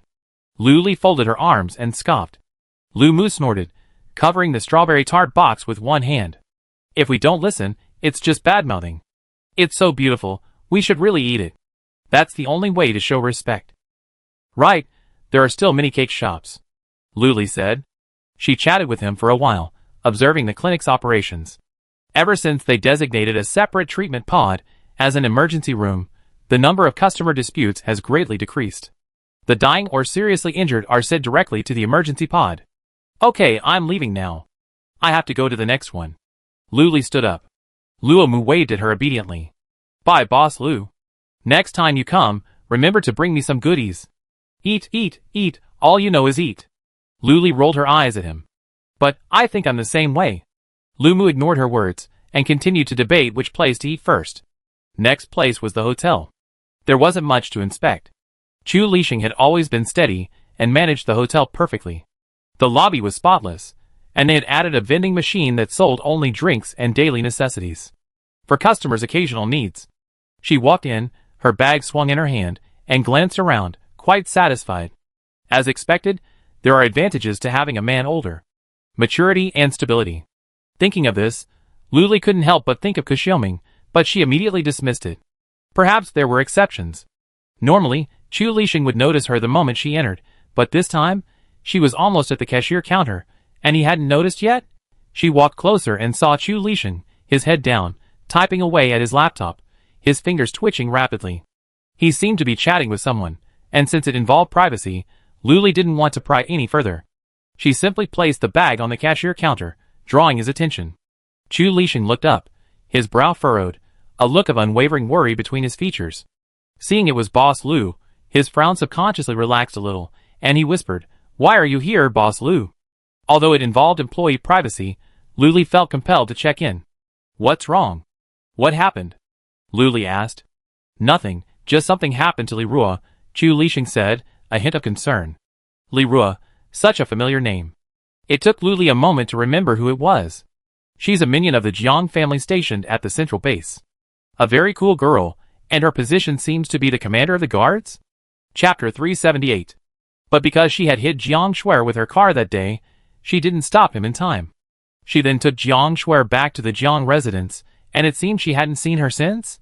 Given the nature of the mysterious family, she assumed Li Ruo had been dealt with. But from what Chu Lixing said, she was still alive. What happened? Lu asked curiously. She noticed something strange between Chu Lixing and Li Ruo before. There must be something going on between them. She didn't want to stay at the Jiang residence, so she faked her own death and escaped. Chu Lixing muttered. Lu guided him, and then what? She said she wanted to come and join me, Boss Lu. She was a member of the mysterious family before. Would you mind? Chu Lixing asked. Out of sight, his hands slowly clenched, and he didn't know what answer he was expecting. Of course I would mind. She's a member of the mysterious family, after all. What if she has bad intentions? Lu spoke frankly. Then he asked, so you agree? Otherwise, why would he ask so cautiously? Of course not. Chu Lixing breathed a sigh of relief after he finished speaking. He had indeed refused, recommending her a base whose commander was a longtime friend. He also sided with Elder Shen. He asked Li Ruo to enter as a normal person, hiding for a while, waiting for time to heal the situation. Lu also breathed a sigh of relief. If Chu Lixing had truly agreed, she didn't know what to do, a firm refusal or a subtle one. It seemed like either option would damage their relationship. Fortunately, he knew his limits. That's good. Lu smiled, pulling a treat out of her bag. Since he had reported the matter truthfully and done a good job, she even gave him one from her own share. Here you go, delicious. Lu pushed the 5 cakes forward. Thank you, Boss Lu. Chu Lixing took the cakes down one by one and arranged them against the table. Lu asked the question she had always been curious about, you and Li Ruo? Chu Lixing's smile faltered, and after a moment's hesitation, he told the truth. She and I used to be on the same team, with 3 other people. We went on missions together, killing zombies, mutant plants and animals. We were close friends, practically for life and death. We even fought against the mysterious family together. But I had no idea she was actually a member of the mysterious family. Lu suddenly realized that Li Ruo had deceived him. That was why the atmosphere was so strange. They had once been close friends, but because of their positions, they were forced to part ways. So much had happened, and Chu Lixing could only summarize it briefly. Oh, it's okay. My condolences. Lu offered a rambling reassurance. You done your best. Chu Lixing nodded slightly. Yes, you done your best. It took a moment to register that Lu was referring to her condolences. Chu Lixing couldn't help but laugh. Lu looked at him suspiciously, wondering what she was laughing about. Unexpectedly, Chu Lixing's wide-eyed expression, combined with the 2 words she had just said, was even funnier. It was baffling. I go upstairs to see old man Ku. Luli was baffled and decided to give up. Chu Lixing nodded repeatedly and waved at her.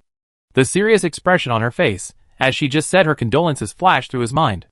It was obvious she was trying very hard to comfort him, but she was at a loss for words. After a long pause, she managed to come up with my condolences. The more Chu Lixing thought about it, the funnier it became. There was also a touch of warmth. He watched her disappear around the corner, his frown slowly softening as he looked at the 5 desserts or breads placed on the table. Luli successfully found Ku Xiaoming's room and knocked twice, symbolically. Is anyone there? Ku Xiaoming's voice swore, followed by the clattering of footsteps. Luli waited patiently. The next second, the door opened. Still with his signature messy hair, unkempt clothes, and slightly dark circles under his eyes, old man Ku opened the door, turned back, and slumped down on the bed. From the doorway, Luli could smell the faint stench wafting from the room, and immediately didn't want to go in. This old man is truly a polluter, no matter where he goes. I had originally considered giving him some cake, but now, the thought had vanished. Old man Ku, unfazed, returned to his bed, mumbling, "Sit anywhere." Luli stood at the doorway, scanning the area for any area untouched by the scourge. The worst affected area was the bed. The quilt was disheveled, as if it had been carelessly tossed aside. The sheets, originally white, had yellowed from prolonged use. The pillows, not to mention the grime, were unbearable to look at. There was also a single sofa and coffee table in the room, some distance from the bed. Fortunately, old man Ku had left it alone, so it still looked clean.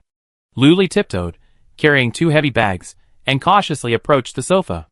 There were empty cans of soda, plastic bottles, and bread wrappers on the floor. She had really thought this person didn't need to eat or drink, that he was cultivating immortality. But it looked like he'd still be hungry. After much difficulty, Luli reached the sofa and inspected it again. It was relatively clean, but she remained vigilant and sat down carefully.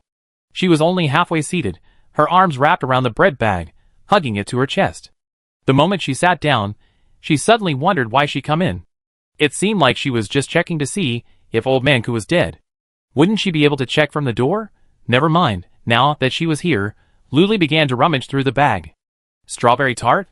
No, there's only one left. Leave it to Shenbing. Durian milfei? No, Zhongxiao loves this. After rummaging through the bag, she only managed to pull out a box of 2 egg tarts. She took 10 boxes of these, and since she didn't feel bad about giving them to Ku Xiaoming, she generously placed them on the coffee table. As she brushed her hand across the tabletop, she noticed a layer of dust, sticky and slightly yellowed. You wouldn't have noticed it without looking closely, but Luli, so terribly grimy, jumped to her feet. Looking at Ku Xiaoming, still peacefully sprawled on the bed, a surge of inexplicable anger welled up in her. Forget it, forget it. Let's not argue. We said at the time that as long as he didn't leave, we could build this house any way we wanted. Luli was in a good mood. She put down the egg tarts and left, though the door was a little heavy when she closed it. After she left, Ku Xiaoming rolled over and stared at the ceiling. She couldn't help but fall into deep thought. He was such a scoundrel, so untidy, and so disregarding of her. How could this woman still tolerate this? Sure enough, those who achieve great things don't pay attention to small matters, and endure things that ordinary people can't. Ku Xiaoming stood up, opened the curtains a little, and watched Luli's back as she entered the bathhouse. Although the air here isn't as good, it smells better than old man Ku's room, Luli muttered. After entering the bathhouse, she looked around and remembered that what Wang Yang had said at dinner last night had escalated. Could there be a 3rd floor? She first looked at the 1st floor. The area had expanded significantly. The 1st floor only has the most basic shower area and rest area, which is popular with survivors who just want to take a shower. Chapter 379. Wang Yang had also adjusted the prices once, but he hadn't explained it to her in detail, and she hadn't asked. Other shops can adjust prices if they want. They must have their own reasons.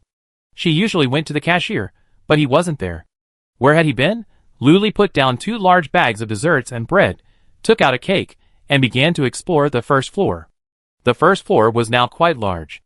The shower area alone, with 500 cubicles each for men and women, could accommodate 1,000 people bathing simultaneously. This scene, well, Luli couldn't imagine. Before, there were no cubicles, only showers overhead, all open and private. Besides the shower area, the 1st floor also had a rest area next to it, still serving fruit and simple meals. Judging from the prices, it seemed like they were limited. After a round of searching, she didn't see Wang Yang on the first floor, so she went up to the second floor without hesitation. She visited the bathhouse quite often, stopping by every now and then to check it out. The second floor was even more crowded and larger than before, with no new areas added. There was already an entertainment area, massage area, bathing area, scrubbing area, and movie area. Luli couldn't imagine what new features it could offer. There were already enough. If one wanted to enjoy themselves, they could spend a whole day here. She leaned against the staircase, surveying the bustling second floor. She had a hunch that Wang Yang wasn't there. She looked towards the staircase leading to the third floor. It hadn't been there before. Luli didn't hesitate and immediately ascended. After a flight of stairs, she reached the third floor, still empty. The layout was remarkably similar to the second floor, as if copied and pasted. She saw Wang Yang right in front of her, his back straight, one hand on his hip. "Wang Yang," Luli called out, stepping forward. When he turned to look, she raised the cake in her hand. "Luli," Wang Yang responded, standing still and waiting. As she drew closer, her eyes lit up. "I brought you a cake. Didn't you say it was delicious yesterday?" Luli said. "It was a tiramisu." Luli held it out, and Wang Yang took it, subconsciously taunting, "When did you become so good?" Luli rolled her eyes. "You're crazy. I always been fine." She didn't bother to discuss this with him.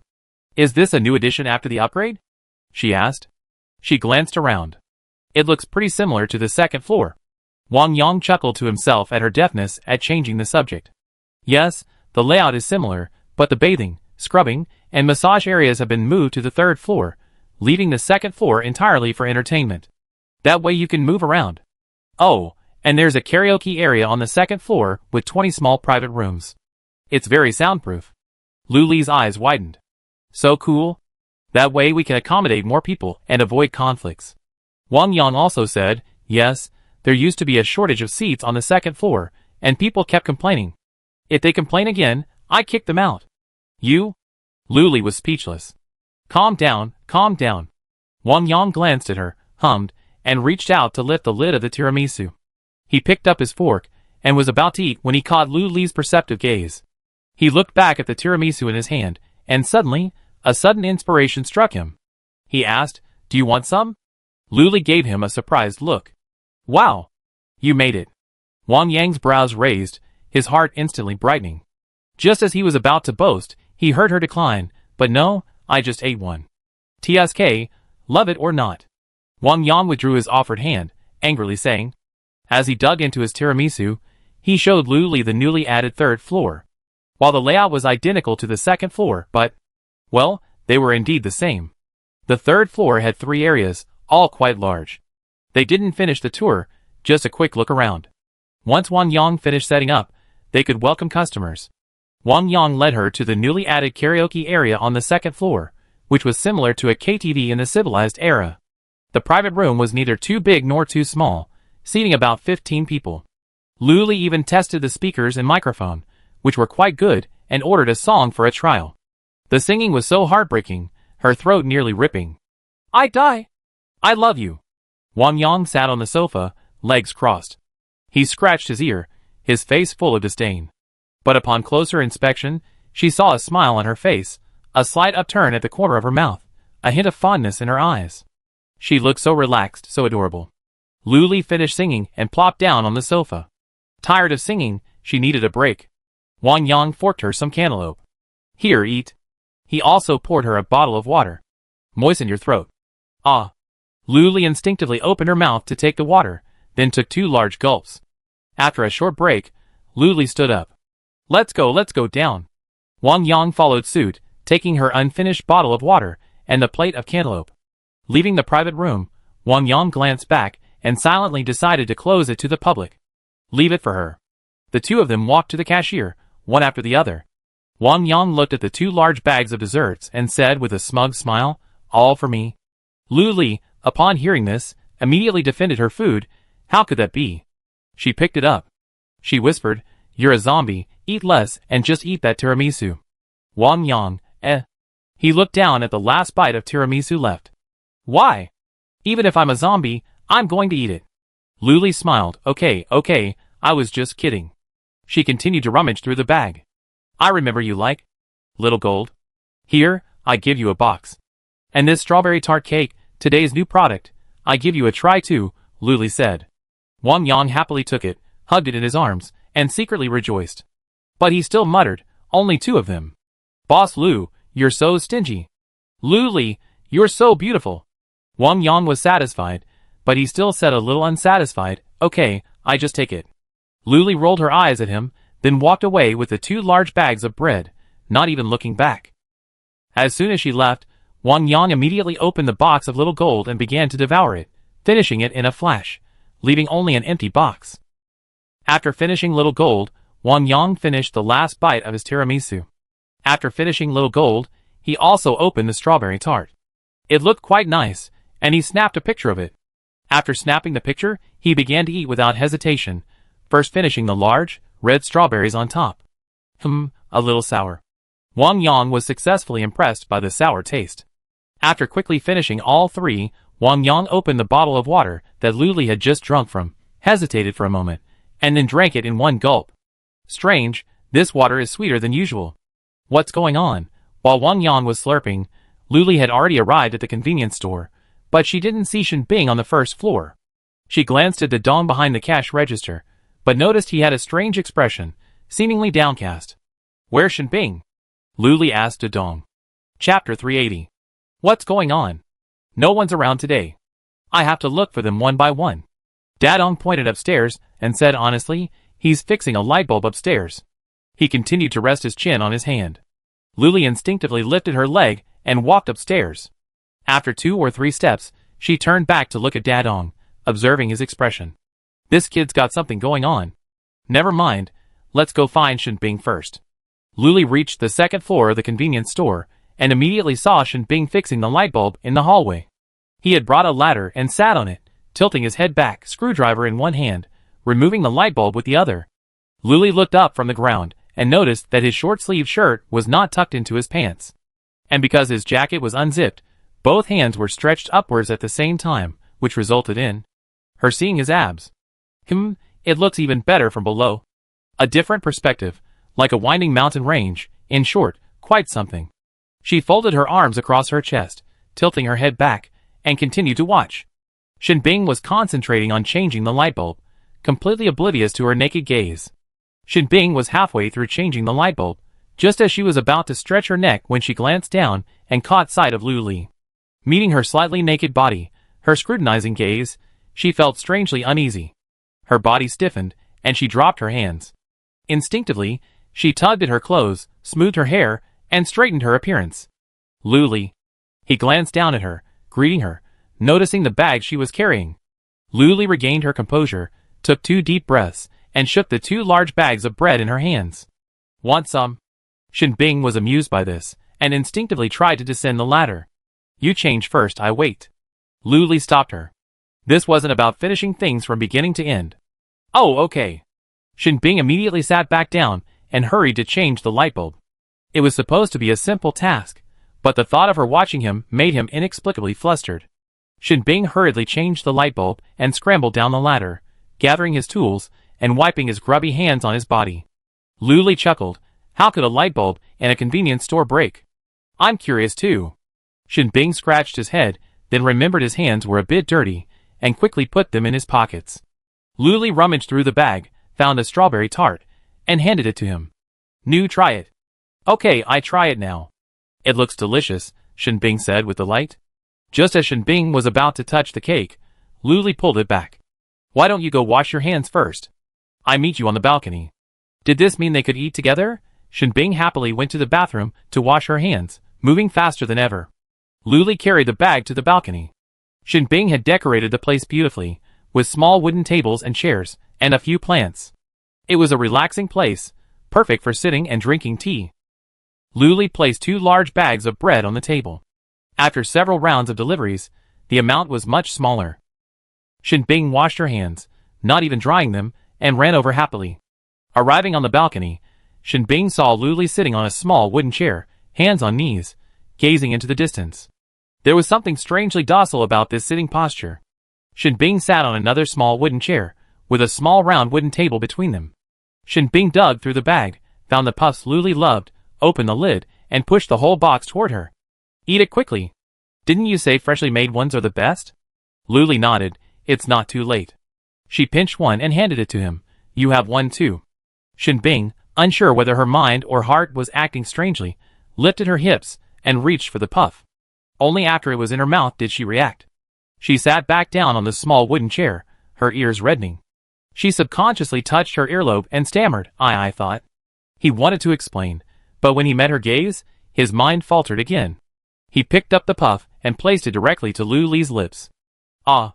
Luli felt a familiar feeling, but he instinctively opened his mouth to take it. The puff was a bit large, and his tongue accidentally brushed against Shinbing's fingertips. Shinbing, as if scalded by boiling water, hastily withdrew her hand, covering her fingertips with her other hand with a subtle smile. You eat too. Her fingertips felt like they were burning. Eat all, eat all. Luli seemed to sense something, but didn't dwell on it, continuing to pluck delicious treats from the bag. Until the small round wooden table was filled, Shinbing couldn't help but smile, looking at the gradually deflated bag without stopping. She probably came from another store, and had already given away quite a bit, but Shinbing felt inexplicably confident that she definitely had the most. Just thinking about it, Shinbing's smile grew wider. Desserts, like that, are not good to overeat, they can get a bit greasy, and Luli happened to have eaten a lot today. So she didn't eat, and just kept asking Shinbing to eat more.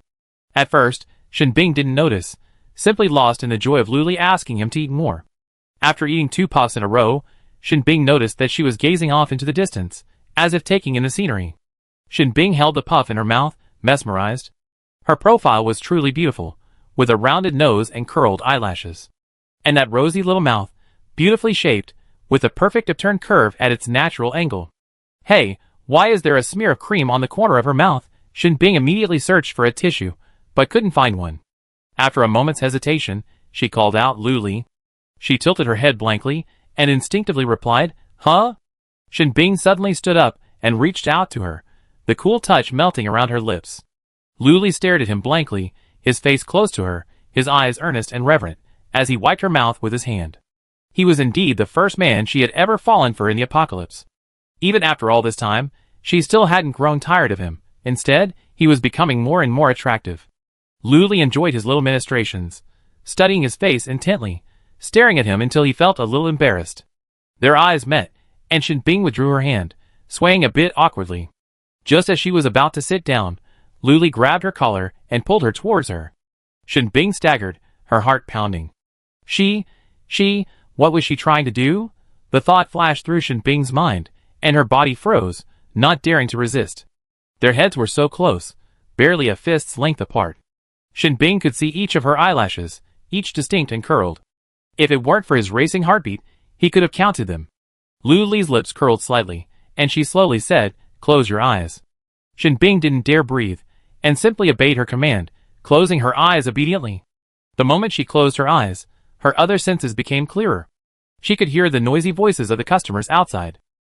She could even feel her breath approaching, her soft, warm lips pressing against hers, then releasing them instantly.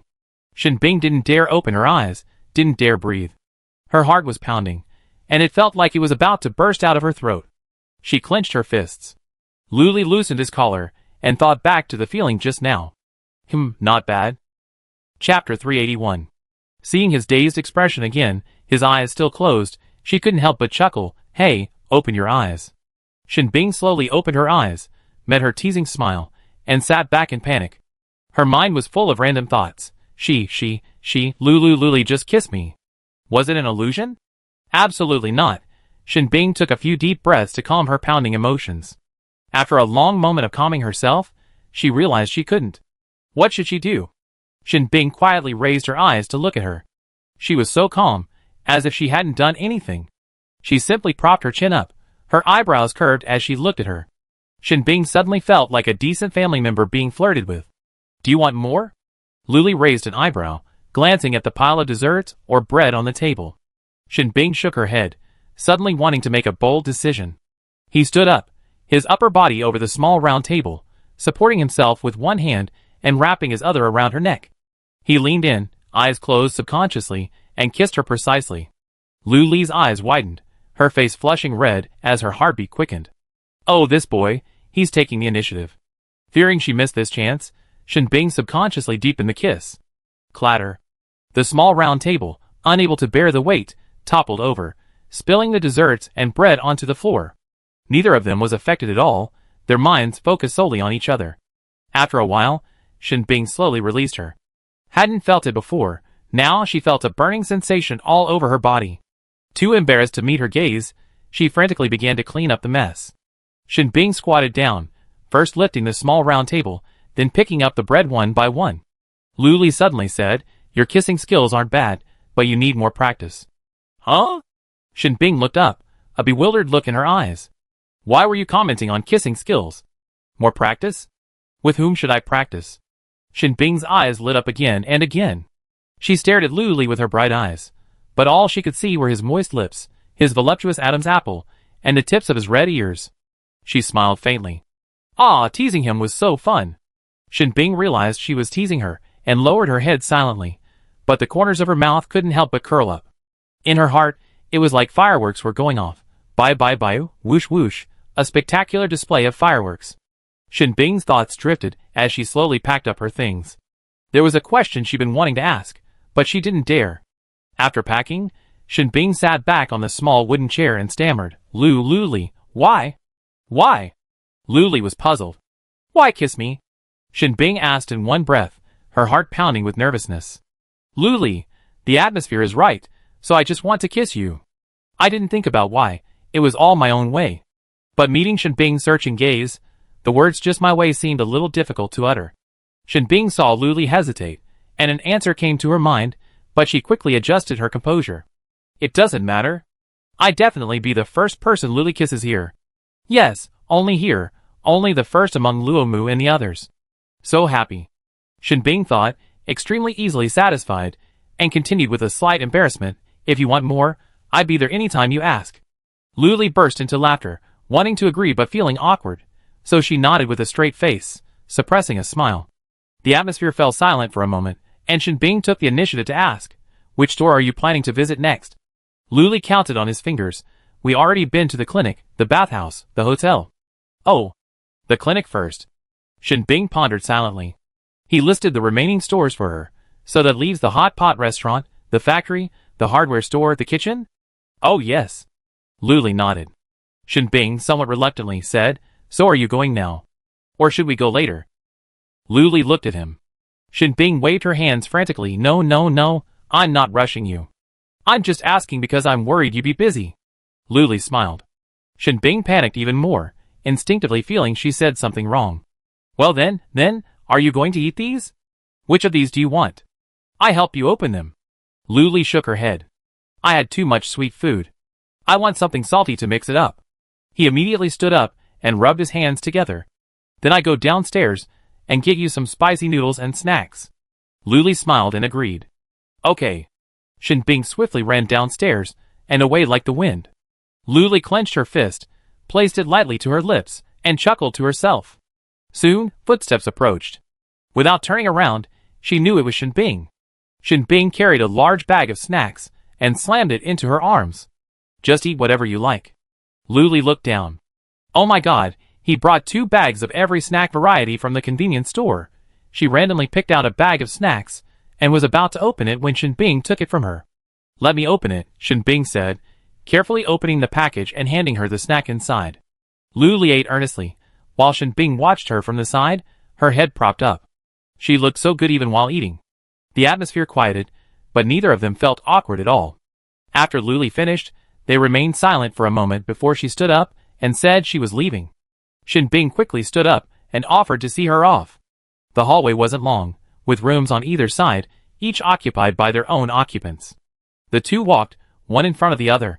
Shinbing was slightly ahead when he suddenly paused. Luli almost bumped into him, staring blankly at him as he turned. What?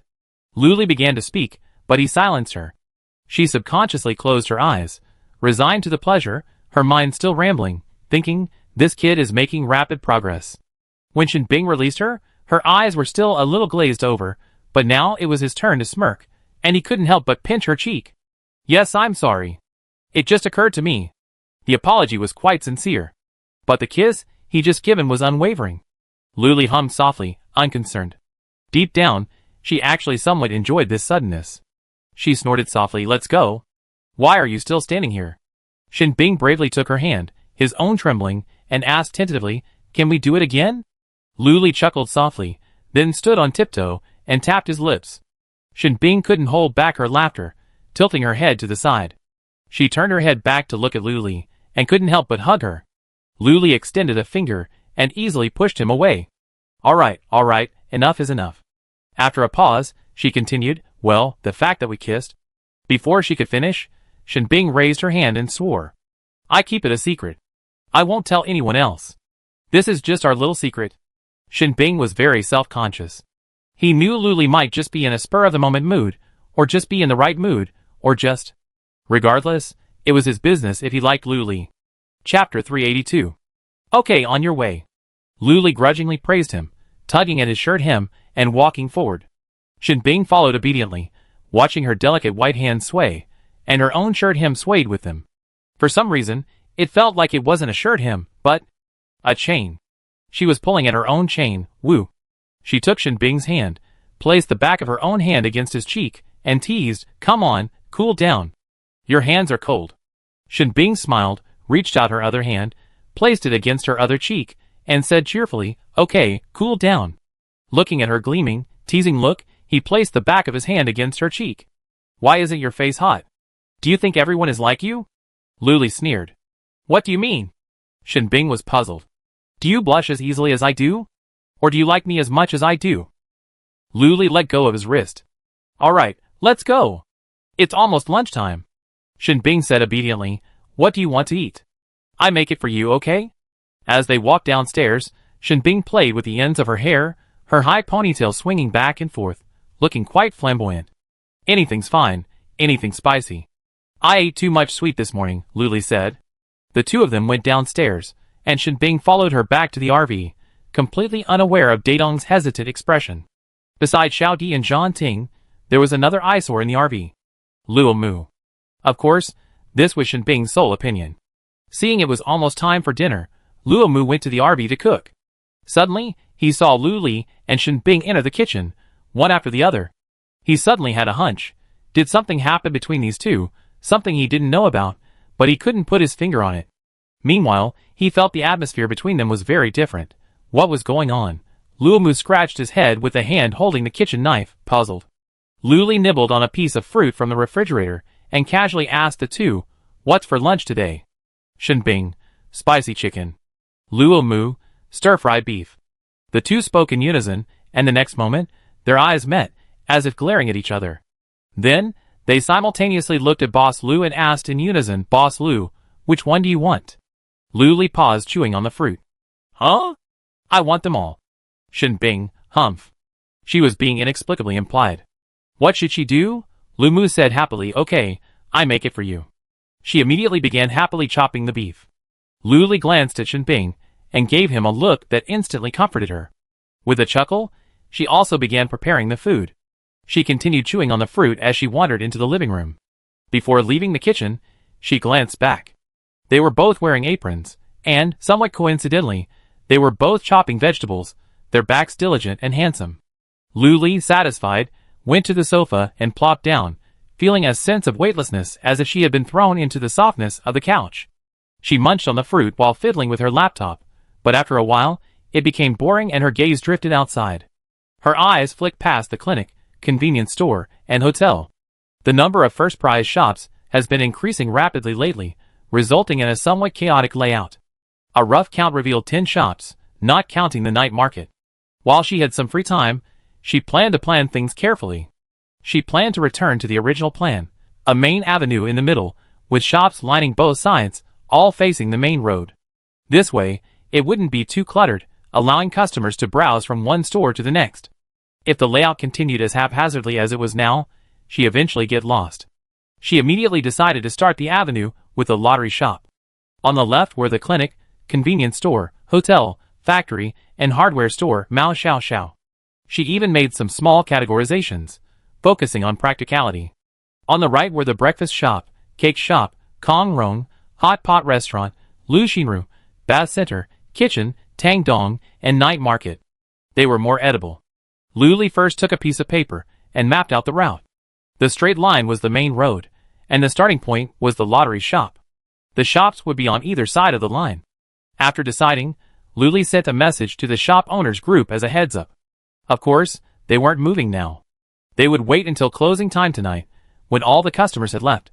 After finishing all that, lunch was almost ready, and Shinbing and Luomu took turns bringing out the dishes. As if they were competing, they would glare at each other from time to time and compare the dishes in their hands. Not only did they compare themselves, but they also asked Lu Li, who was sitting on the sofa, dazed. Lu Li, ?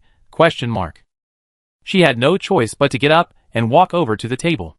Touching her chin, she commented, "They're all pretty good. They all smell delicious." Upon hearing this, Luomu looked at Shinbing with a haughty expression. "See? Boss Lu is praising me." Shinbing rolled her eyes at him and cursed softly, "Silly. You? Boss Lu. He scolded me." Luomu complained to Lu Li, secretly winking at Shinbing. While spoiled children get candy, Lu Li didn't have that much candy. Shinbing ignored him and returned to the kitchen to continue working. Soon, she brought out a plate of dumplings and a bowl of rice. He asked Lu Li, "Do you want dumplings or rice?" Lu Li was torn both. She simply placed both bowls in front of her and ate both. No hesitation. Shinbing smiled and went back to the kitchen to get her chopsticks. No one else had arrived yet, and Luomu had gone to the bathroom. Shinbing quickly returned with chopsticks and sat down next to Lu Li. Lu Li reached for the chopsticks, but Shinbing ignored her, picked up a dumpling, and held it to her mouth.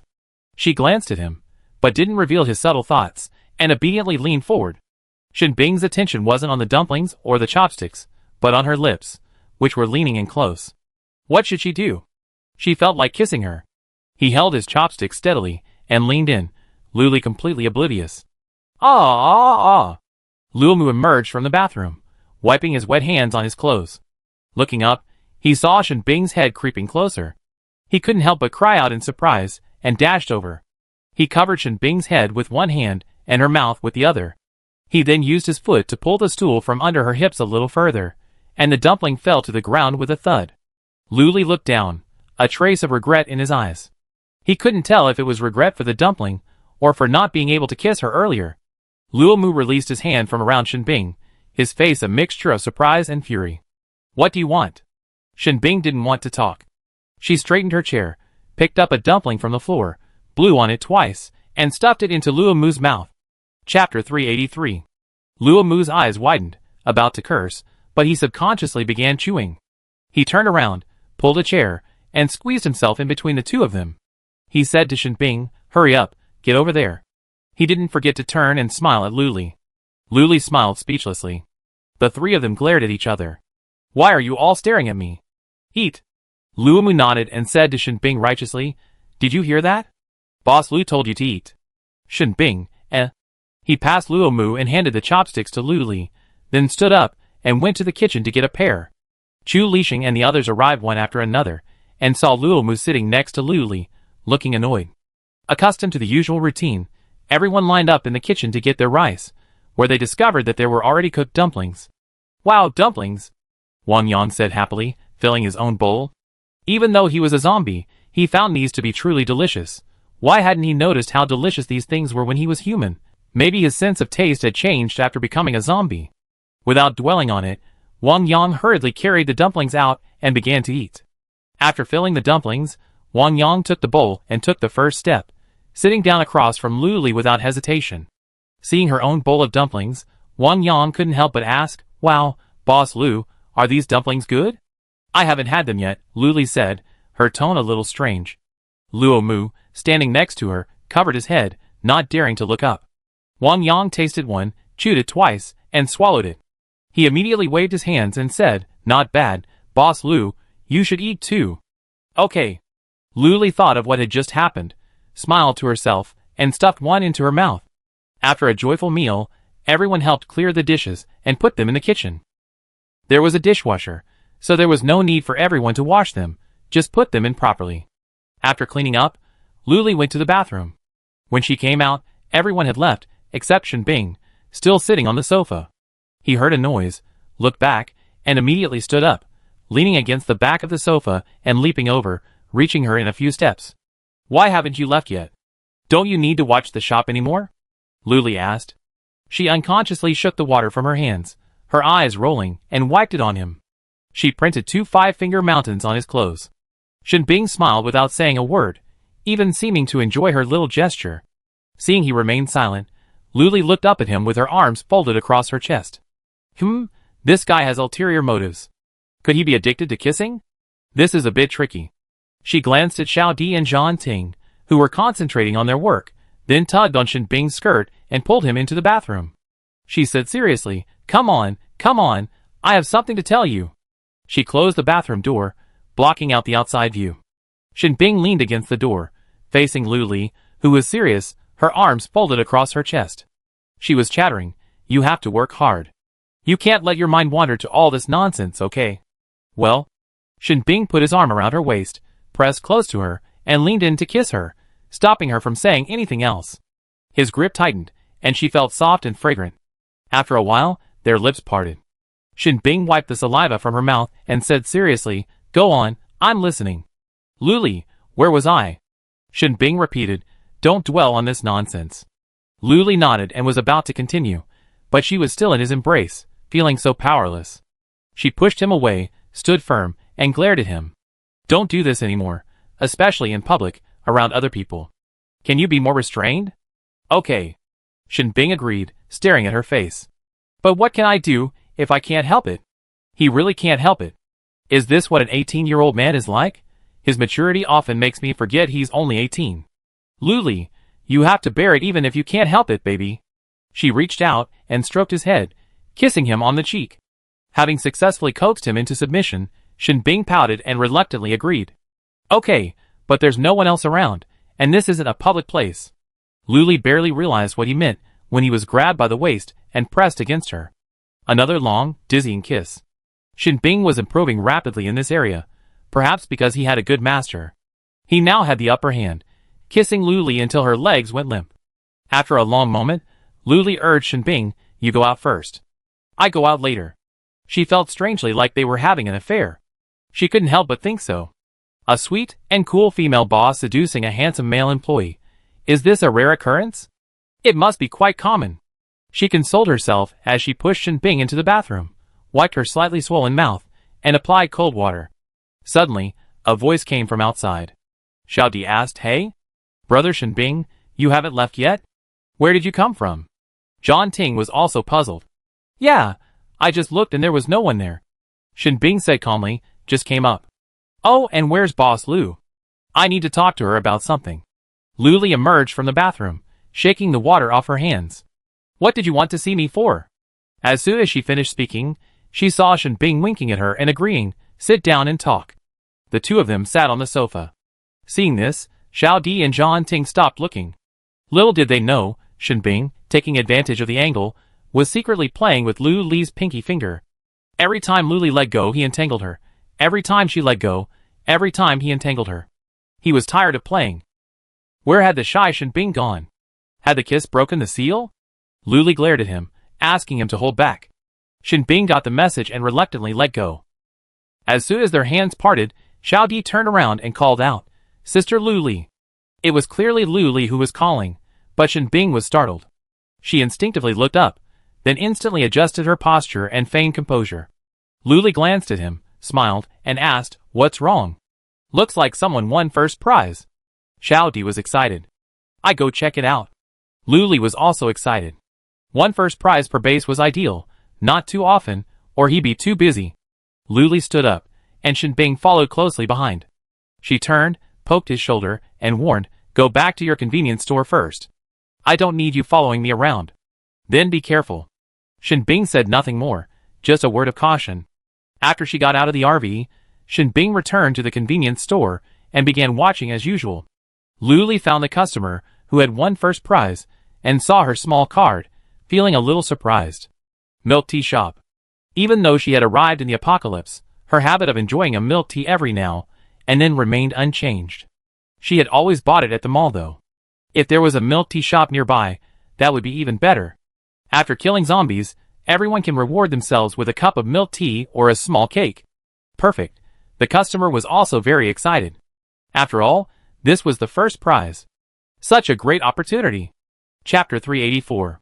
After reading the small card, Luli looked at the customer. She was a little shorter than her almond-shaped eyes blinking at her. Wow, what a sweet girl. Even without smiling, she looked so sweet. She suddenly realized that all the people who had won prizes lately were girls. Great. Sweet, soft little girls. Luli asked as usual, do you want to claim your prize now? Yes, I absolutely must. She immediately nodded excitedly. Hello, Boss Lu. My name is Su Sheng, as in Shinga. She took the initiative to shake Luli's hands. Her hands were shaking, and so were Luli's. Luli took hers in return. Okay, Su Sheng, let's not rush. Su Sheng feigned composure, but he was still reluctant to let go. Luli calmly pulled out the ticket and pointed to a clearing nearby. Come on, let's pick a spot. Su Sheng had chosen the prize the moment he saw it. She immediately pointed to the vacant lot closest to the lottery shop. Okay, we're moving tomorrow anyway. Luli agreed with a smile. Huh? Su Sheng asked, confused, her round almond eyes gazing at her. Luli patiently explained, I'm planning to reorganize these shops tonight. This is just a temporary arrangement. Oh, no problem. I take this for now. Su Sheng said quickly. Okay. Luli brought the lucky cat over and asked her to insert the small card. Everyone saw a flash of white light and looked over curiously. What would happen after the light faded? Wow! Luli exclaimed in admiration. This shop is actually shaped like a milk tea cup. It's so tempting to hold it in your hands. It's round and plump, its diameter increasing as it goes up, and there's a straw stuck on the top, just like a larger milk tea cup. Luli always loved watching SpongeBob SquarePants and was envious of his house, a giant pineapple. Come on, let's go inside and take a look. Luli exclaimed in surprise. The outside was so impressive. What must it be like inside? Everyone was curious. Su Sheng was still marveling at the unique exterior when Luli pulled him inside. The interior was incredibly spacious, with several sets of white tables and chairs in the lobby, matching the decor perfectly. Next was a cash register where orders and payments could be made. Behind the cash register was an open operation room, allowing customers outside to clearly observe the entire process. It was clean and hygienic. Wow! Su Sheng exclaimed in amazement. It looked very much like the milk tea shops of the civilized era. Luli looked at the menu at the cash register. It was 3 large acrylic panels, with the names and prices of the milk teas displayed. It was beautifully crafted, making it easy to understand at a glance. There were pure teas, fruit teas, and milk teas with lots of ingredients, hundreds of varieties to suit every taste. Su Sheng began to worry. Boss Lu, what if I don't know how to make milk tea? Luli wasn't worried about the shop owner's abilities at all. She was only concerned about whether the mall had a suitable robot. As long as there was one, it wouldn't be a problem. She consoled him with a reassuring, it's okay. Then she searched for robots on the computer. There were indeed robots suitable for milk tea shops. All they had to do was input the milk tea recipe and perform daily tasks. For example, boiling pearls, brewing tea, cutting fruit, washing various equipment, and so on. The robots could do everything, and they weren't afraid of hard work or fatigue. They just had to be fed the right amount of crystal cores on time. Su Sheng looked at the robots that appeared out of thin air and was pleasantly surprised. Boss Lu was so thoughtful. Luli simply thought the robots were easy to use. If it were a human, she'd have to be retrained, worried about mistakes, and she'd have to deal with them. Robots are so great. There's no need to worry at all. There's a QR code on the wall for ordering. After placing an order and paying, the robot receives the instructions and begins making the food. After finishing, press the pickup code to pick up the food to avoid mixing it with someone else's. After taking a look around, they both thought the process was perfect, and Su Sheng also wanted to open the shop today. So, she and Boss Lu went shopping for the necessary supplies. Fruit tea requires fresh fruit, various teas, pearls, grass jelly, pudding, red beans, and other toppings. The sheer volume of supplies completely filled the floor of the operation room, leaving Luli speechless. She realized that she was always there during the store's opening preparations, which was also the busiest time. There was no other way. They were all new shop owners. What else could she do if she didn't help out? Robots weren't yet capable of these tasks. They weren't programmed for them. The two of them could only accept their fate and work hard. They first unpacked all the necessary supplies and arranged them in the most convenient locations. There were several different types of straws alone: 3-grade straws, large straws, small straws, and disposable spoons. These were all packed in boxes and placed at the checkout counter for customers to help themselves. There were also disposable cups for milk tea, along with cup sleeves and lids. There were more than one type of cups too: large, small, tall, short, fat, thin, transparent, to suit every type of milk tea. Su-sheng felt dizzy just watching. Fortunately, there were robots. They could just input the information and they would do the work. She couldn't remember so much. It was now 3 o'clock in the afternoon. Luli asked, "Are you really going to open today?" "There's still a lot of preparation to do. Brew tea, boiled pearls, boiled pudding, boiled grass jelly. There's nothing left right now." Su-sheng also thought about this and hesitated, but she knew Boss Lu would be gone tomorrow. The residents of Jinli Base wouldn't be able to drink milk tea anymore. She didn't know many people here, but she wanted them to try it. Most importantly, it was a chance to show off. Those people who used to look down on her, come and see. "I'm the woman who won first prize." The thought of getting so much pride filled Su-sheng's heart. "Open! Even if it's just for 2 hours." "Okay. Then don't make too much, just enough for today. I suggest you open at 10 o'clock every day. Preparing all this takes time." "Okay." Su-sheng agreed. The 2 men and 2 robots began to work, and by 4 p.m., the first cup of finished product was ready.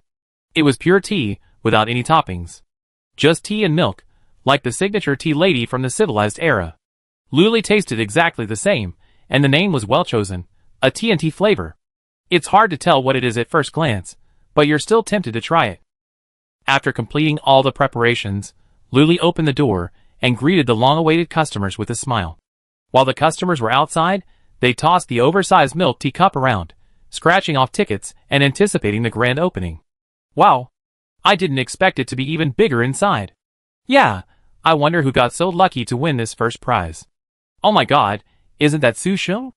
Su-sheng? Where is she? Isn't it normal to see her? We're all customers. What's so strange about that? No, why is she right next to Boss Lu, chatting and laughing with him? Huh?" They both looked over and saw Su-sheng and Luli standing behind the cash register, laughing and chatting about something. Chapter 385. Impossible. Could that bitch have won first prize? Very, very likely. Hey, don't be so impulsive. He grabbed his friend, who was about to rush forward. He advised, if she really did win this, she'd have a bright future. We can't afford to offend her. The friend, furious, slammed his hand away. "Let's go! We're not buying." After taking a few steps, he realized he hadn't caught up. His eyes widened, and he urged, "Let's go. I'm not giving money to that bitch." He said weakly, "I want a drink. Since we're here, let's have a drink before we leave." The 2 of them quietly lined up, trying to keep their heads down so Su-sheng wouldn't notice. Unexpectedly, Su-sheng was so busy that he didn't even notice them. It wasn't until they came out with their hot milk teas, took a sip, and both exclaimed, "It's delicious." Inside the milk tea shop, Su-sheng stood behind the cashier, busy and bustling about. Her hands were practically flaming with sparks as she handed out milk tea to customers, preventing them from taking too much or the wrong kind. As she worked, she kept muttering, "Here's your bubble tea, don't forget the straw.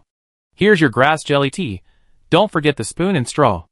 Luli assisted, arranging the orders neatly by the last digit of the pickup code for easy access. Luckily, the cash register was large enough, otherwise it wouldn't have been able to accommodate so many milk teas. The 2 robots behind her were also quite busy, but thankfully, everyone was doing their job well, and no mistakes were made. They worked until 7 o'clock, using up all the ingredients they had prepared, and business was booming. Even before lunchtime, when Luli didn't go back for dinner, Shenbing came over and unknowingly joined in the work. Su-sheng repeated, "We're sold out today. Come back tomorrow." After hearing this several times, the customers finally accepted it, and left one after another, the 3 of them shaking their broken hands. But they were all psychics after all, so they felt better after a while. Concerned that she was tired, Shenbing took her hand and rubbed her wrist and fingers to loosen up her muscles. Although Luli thought this was useless, and clearly suspected he had ulterior motives, she simply smiled and didn't stop him. Su-sheng saw this and smiled, then tacitly looked away and began to clean up with the robots. For example, mopping the floor, cleaning the equipment, and cleaning the stainless steel basin for small ingredients. After all, They would be needed tomorrow. Thankfully, the robots could do all of this. She only had to put it away. The hall sanitation was also worrying. Too many people carelessly threw away the straw packaging. The floor was covered in garbage, and now it was being trampled on. It was even more messy. Su Sheng resigned herself to her fate and picked up the broom. Lu Li used her free hand, which was not being held by Shen Bing, to operate the laptop. Su Sheng's long, straight black hair had become a little frizzy after a tiring day, and she was about to tie it up before sweeping. A flash of white light flashed before her eyes, and the floor was suddenly spotless, exactly as it had been when she redeemed her prize, as if it had never been disturbed by a customer.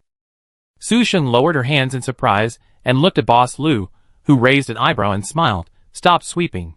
Let's go eat." She didn't bother to eat, and hurried over to Boss Lu, grabbed both of her hands, and shook them excitedly. "Shen Bing?" ?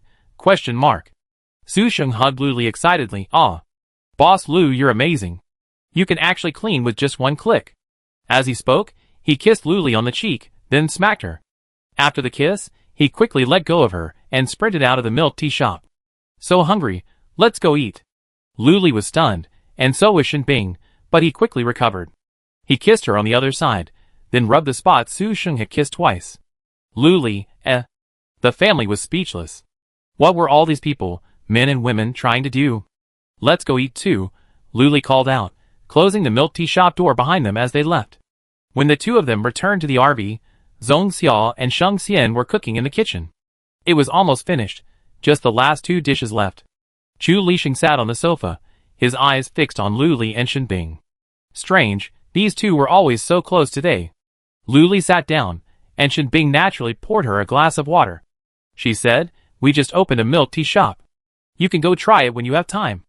Then she took the water, drank it in one gulp, and then naturally put it into Shen Bing's hand. The boys weren't very interested in milk tea, and only Lu Xiru enthusiastically agreed, "Great. I haven't had it in ages. Let's have it tomorrow. We employees should have priority, since there aren't many of us, after all." Lu Li smiled. Wang Yang was also curious. "What does milk tea taste like? I really want to try it." Lu Li phrased, "Sweet? I have to try that. Sweet ones are better. I remember there used to be a bitter drink, but that wasn't good," Wang Yang said with disdain. "Isn't that called coffee?" Lu Li added. "Yeah. It's coffee. It's so unpalatable," Wang Yang cursed. Shen Bing's head turned slightly, from Lu Li to Wang Yang, her eyes darkening. Not far away, Chu Lixing watched with interest, a hint of amusement in his eyes. Everyone was busy, so they quickly finished their meal. After dinner, it was almost closing time. After closing, Lu Li held a vote on which shop would remain, and then began the shop relocation. Just as planned that morning, he even took out the paper and followed the instructions. In less than 5 minutes, it was done. After finishing, Lu Li rested his hands on the table and looked forward. On both sides were shops, each of different shapes, but they fit together quite harmoniously. Although it was completely dark, each shop was still lit, and Lu Li took a photo from this angle. Though the shop owners had been prepared, they were still surprised when their shops were actually relocated. Originally, the clinic and the convenience store were separated by a breakfast shop, but now they were neighbors. Shen Bing and Luo Mu were both leaning against their respective shop doors, extending their hands in greeting. They greeted not only their neighbors, but also the shop owner across the street. Everyone was quite satisfied with the current layout. Clear and easy to see. After finishing everything, Lu Li closed the 4 doors on the first floor and went upstairs to wash up. After washing up, Lu Li checked the voting results. The competition between the clinic and the hardware store was fierce. But the clinic won by a narrow margin. Lu Li felt that the clinic was the ultimate cheat. No matter what the illness, as long as the money was in, just lie down inside and it could be cured. Who wouldn't want that? Besides, with vending machines and scratch-off machines now available, the clinic would definitely be the first choice. Lu Li finished copying the clinic, tucked herself in, and prepared for bed. It was now 11:30. She used to fall asleep in a flash, but today, despite tossing and turning, she couldn't fall asleep. Desperate, she got up and went to the bathroom, even adjusting her posture 2 or 3 times, to no avail. Chapter 386. My body is exhausted, but my mind is clear. Why is that? Lu Li is irritable. It was almost midnight when Lu Li finally remembered the pure tea she drank that day. She remembered that every time she drank that pure tea, she couldn't sleep. Damn it, she'd forgotten. Luli resigned herself to her fate and turned over again. After turning over countless times, she still couldn't fall asleep. She picked up her laptop and called Shinbing.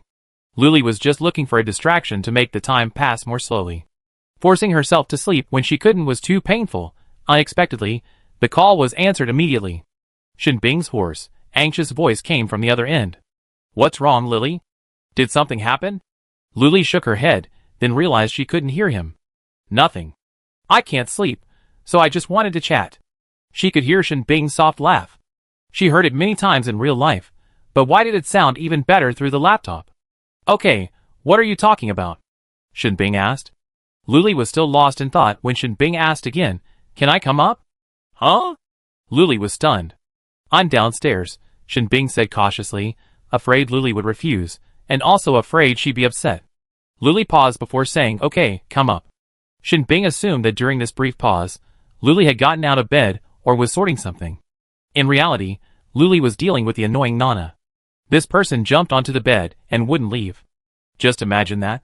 When Shinbing reached the second floor, Luli was still lying in bed, holding Nana in her arms.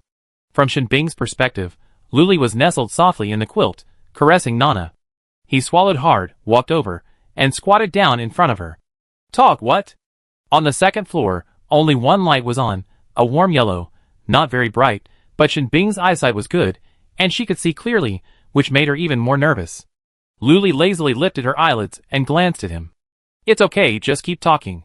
Before the apocalypse, she had experienced a period of extreme stress and couldn't sleep at night. She found a particularly effective sleep aid, playing a TV show next to her. Having someone talking helped her fall asleep faster. Huh? Shinbing was a little confused, but she obeyed. She racked her brains for a topic, figuring this was going to be a long battle. She grabbed a cushion and sat down cross-legged. She folded her hands on the edge of the bed and began to speak. He couldn't remember what she said, but she remembered Luli's beautiful face, eyes closed, sleeping peacefully. On the second floor of the convenience store, Luomu rubbed his eyes and drowsily went to the bathroom. When he returned, he found Shinbing's door ajar. He tried to close it, but unconsciously glanced inside. Hey, why is the quilt on the floor? Luomu regained consciousness and peeked inside. No one's there. Where could this person have gone so late at night? Suddenly, a bold thought flashed through his mind. Could Shinbing have gone to see Boss Lu? That shouldn't be possible. Boss Lu should be asleep so late. Although it was just a guess, Luomu couldn't sleep either. He tossed and turned in bed. Shinbing had no recollection of leaving. She only remembered a faint light on the horizon as she emerged from the RV. At 9 o'clock in the morning, Luli woke up refreshed and stared at the laptop on the bedside table. Why were there two laptops? This one seemed to be Shinbing's. He been here? Last night? Luli was a bit dazed. She searched through the call logs on her laptop and realized, oh, he called him a little after midnight. Oh, someone came to help her sleep. I remember. Luli finished washing up and went downstairs with her two laptops. She ran into Luomu busy in the kitchen and asked casually, Where's Shinbing? Luomu turned to look at her in disbelief. He was holding a white porcelain plate with a freshly made chicken sandwich on it, about to serve it to her. You? Shinbing. Luomu's expression was filled with grief and disgrace. Huh? Luli was stunned. Seeing his hands trembling, she took the sandwich over to him, afraid it might fall, and without a word, she began to eat. Shinbing happened to come in, and saw the two of them standing face to face, seemingly talking. All she could see was Luomu's expression. He pretended to be careless, and walked around in front of them. Luli handed his laptop back to him. Your laptop was left at my place last night. With that, she stuffed it into his pocket, and left the kitchen, sandwich in hand. Shinbing, as if she had installed a one-click follow button, automatically tried to follow, but Luomu grabbed her. He said in disbelief, You? Huh? What's wrong? Shinbing was confused, frowning at him. Luomu got straight to the point. You went to see Luli last night? Shinbing scratched her head, and replied a little embarrassedly, Yes. She said she couldn't sleep and asked me to chat with her. A very honest young man. Luomu felt like the sky had fallen. While he was minding the shop, Shinbing had progressed so quickly, unknowingly, and had won Boss Lu's favor so quickly. Did they kiss again? Or hug? Just thinking about it made Luomu feel uncomfortable. Shinbing saw Luomu lost in thought and ignored him, stepping around to make breakfast.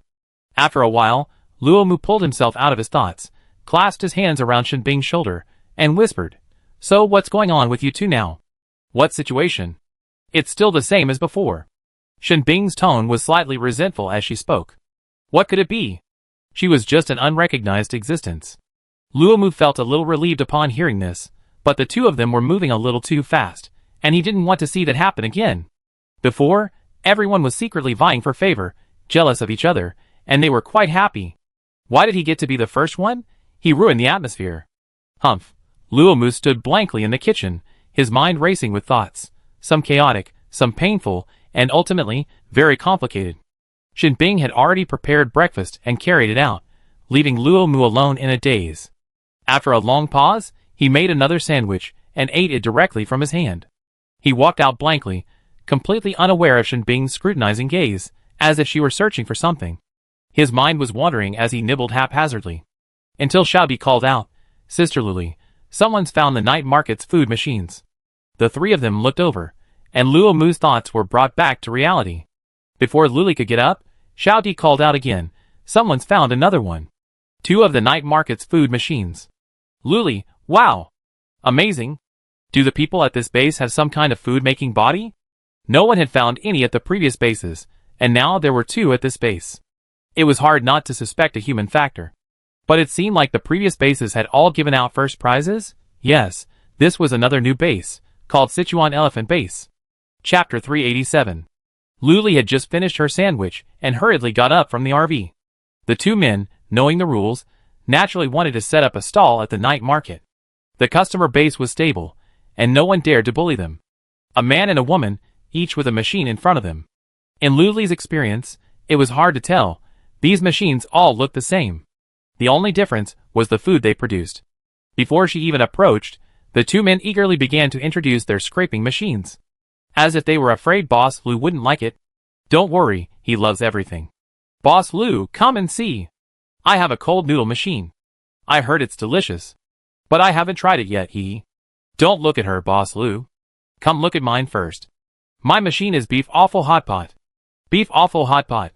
It's meat." Boss Lu paused and stood a short distance away, feeling a little torn. What should she do? She really wanted to try it. But she still went to the girl's machine first. After all, she had asked first. "Have you tried it?" Luli asked. "Not yet. I'm a little hesitant. I want to wait for you, Boss Lu, to come over." The girl hesitated slightly. Luli gave her an encouraging look. "It's okay. This machine won't break. Go ahead and try it." He spoke with great enthusiasm. Encouraged, the girl followed Luli's instructions and turned on the machine. The machine was a rectangular iron box, about 1.3 meters high, with an iron plate directly above it and a tool storage area next to it. Luli measured it with her eyes. She needed to stretch her arms wide to completely cover the iron plate. It looked quite large, probably enough to make quite a few servings of cold noodles at once. After flipping the switch, 2 yellow noodles appeared out of thin air on the iron plate, loosely touching each other. Then, the noodles were lifted to one side, as if a pair of invisible hands, holding a Pocari Sweat bottle, were stirring oil and water beneath them. The noodles began to sizzle, attracting the attention of many customers, including the owner of the nearby beef offal stew machine. The residents of the Sichuan Elephant Base had never seen such a spectacle before, and they couldn't help but exclaim in amazement, gathering around to watch. After simmering the oil, both noodles were simultaneously coated with beaten eggs.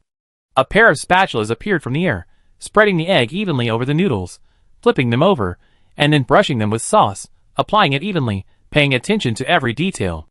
After both noodles were coated with sauce, it was time to add the toppings, such as onions, ham, ketchup, and chicken fillets.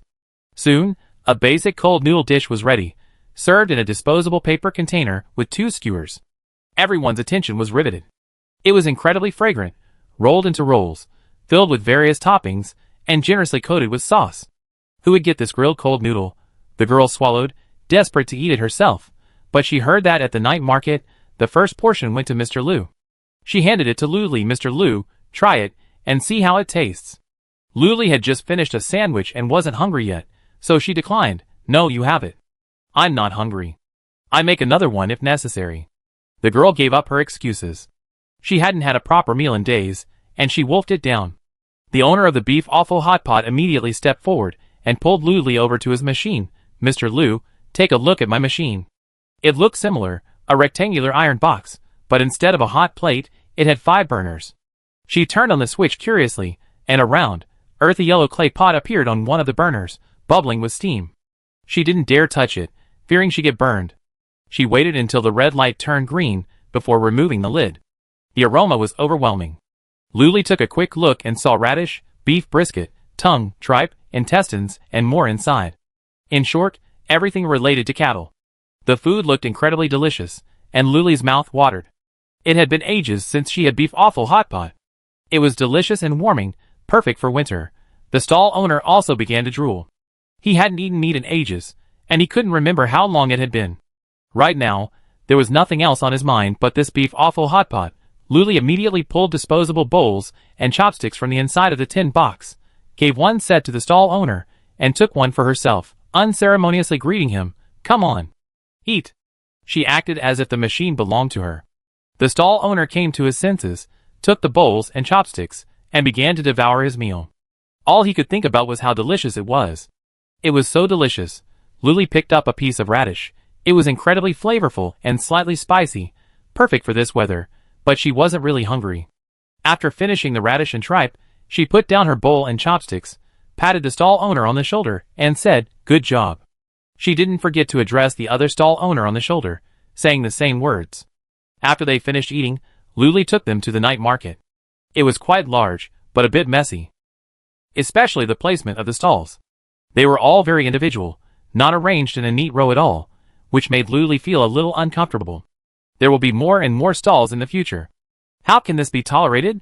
She remembered the night markets of the civilized era. They were quite large, with each stall having a square shed and rows of stalls. There were hundreds of them, perhaps.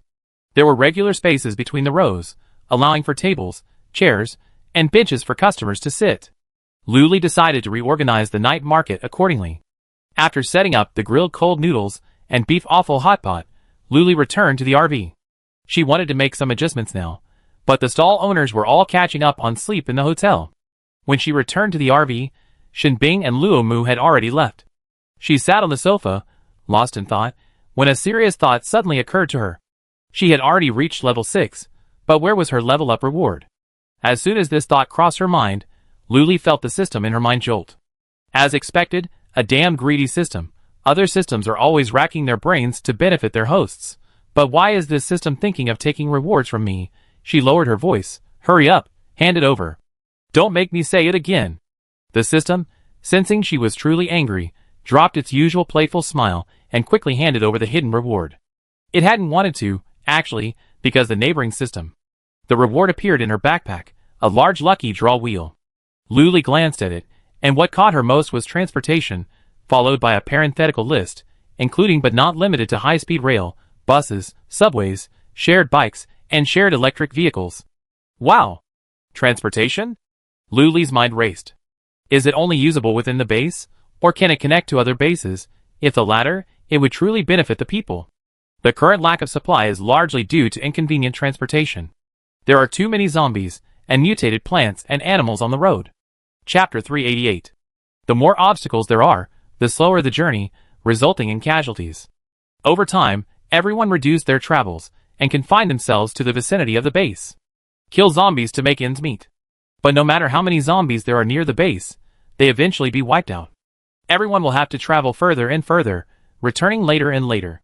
If there were a means of transportation like a high-speed train, that would be fantastic. She couldn't even imagine what that would be like. The wheel had 5 prizes, one of which was a vehicle. Next to it was a first prize shop, random. Next to it were weapons, random. Food, random. Plants, random. It sounded so far-fetched. Luli only wanted the vehicle now. It would be fun, if it were all as she envisioned. With her past luck, it was hard to get what she wanted. But it didn't matter. She could cheat. She crossed her arms, frowned, and feigned anger as she asked, "You've been hoarding my reward for so long, and now you're just holding on to a huge lump? I won't accept it. How many more can you give me?" System, You think I don't know your little motives? You clearly really want that transportation. It negotiated. How about eliminating 2 options? Choose from the remaining 3? That's quite nice, right? No, eliminate 3. Luli put her hands on her hips and said with a powerful voice. In reality, she was worried that she might be unlucky and still not get the transportation even if there were only 3 left. The system hesitated, but finally agreed. All right, 3 is 3. The wheel shifted from the original 5 prizes to 2, 1 red, 1 yellow, each occupying half. Luli frowned and stared at them for a long time. No, I need to top up. 1 point will enlarge the red area, Luli said arrogantly, making anyone who didn't know think he was spending lavishly.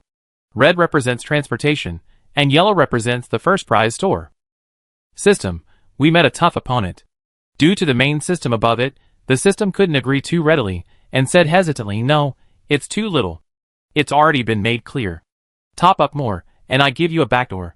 After spending so much time with the system, Luli had figured out its temperament, so he reluctantly said 10 points will do. TSK, okay? You forced me to do this. The system spoke rapidly. The next second, the turntable shifted again, with red occupying 80% of the area, squeezing out just a tiny bit of yellow. Luli blew on his hands.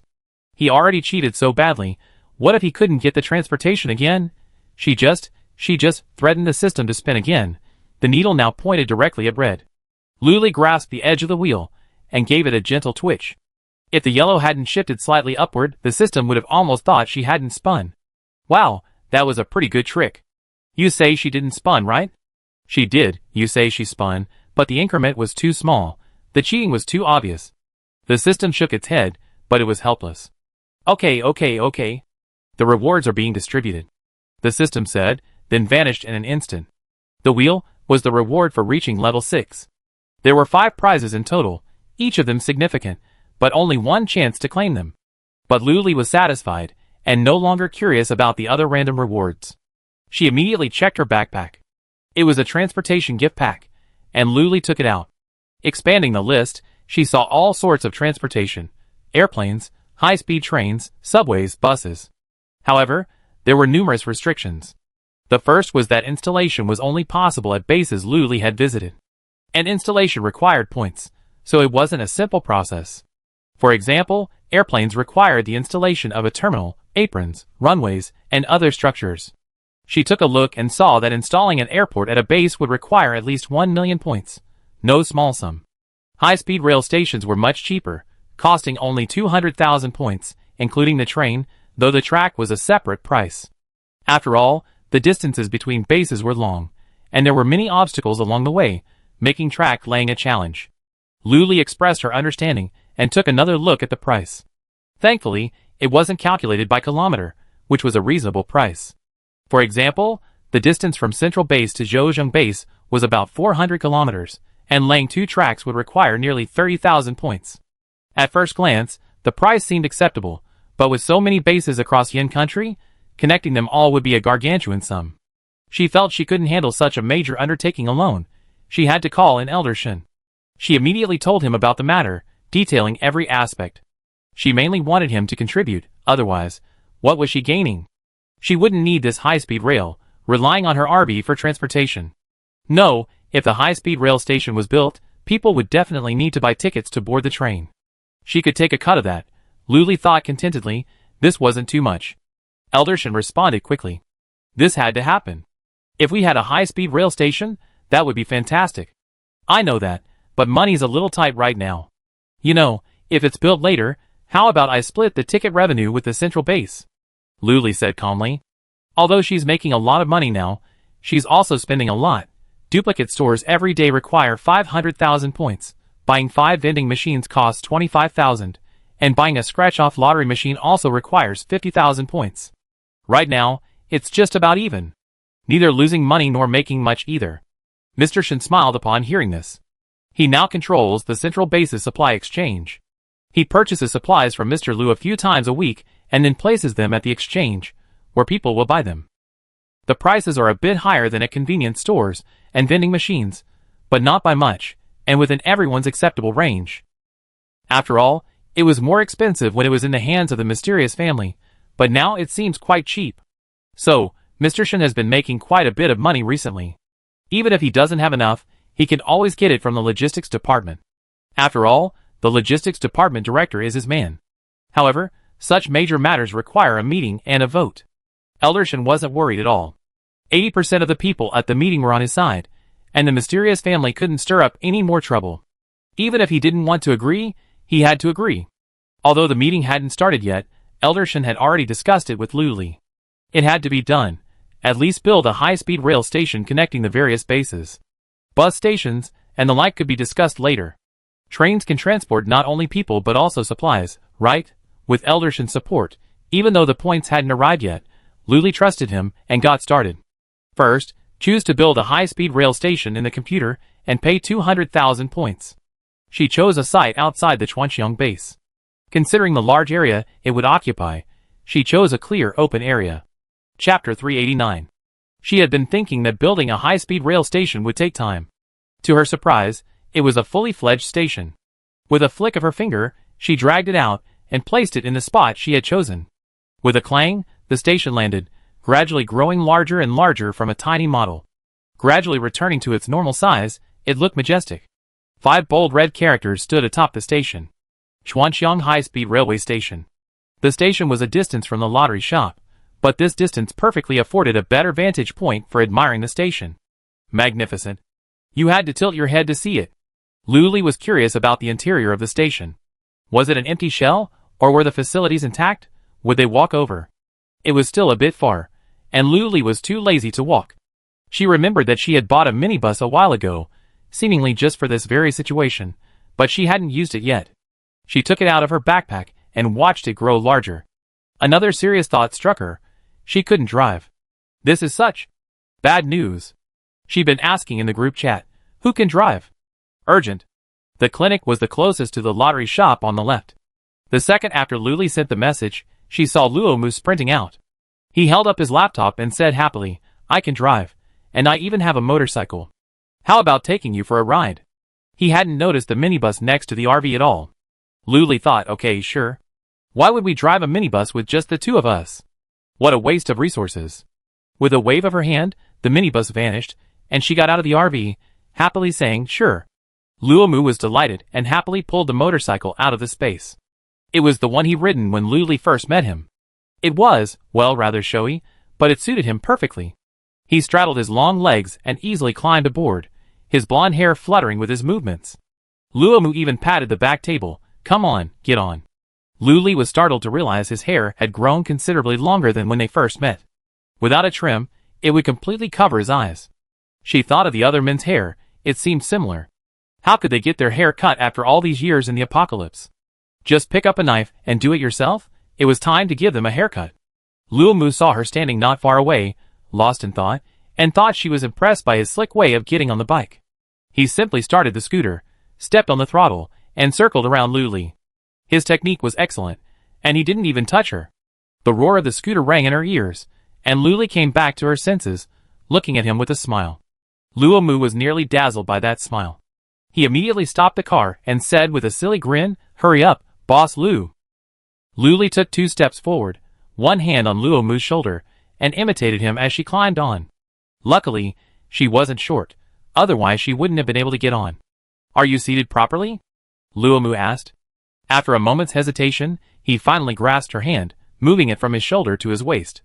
Luomu said, hold on here, it's more stable. Luli grabbed his waistband. He wasn't wearing thick clothes, and it was constricting his waist. He was quite thin. Let's go. I hold on, Luli said. All right. Luomu responded, and with a twist of the accelerator, the motorcycle launched off like a cannonball. She had expected to go fast, but not this fast. Luomu must have modified it. The immense push on her back caused her to lean back, nearly falling off the scooter, but luckily she managed to hold on tight. The initial push was particularly strong, but once the speed had subsided, Luli bounced back like a tumbler. She landed squarely on Luomu's back, her arms wrapped around his waist, her chin clacking against his shoulder. Luli was just thankful she hadn't bitten her tongue. Luomu slowed down even further, his body a little stiff. Boss Lu is hugging him. Could she be interested? Otherwise, why would she be hugging him so tightly? It can't be helped. That's just how we self-motivated people are. Forgive me. Luomu drove on, lost in thought, forgetting to ask Luli where he was going.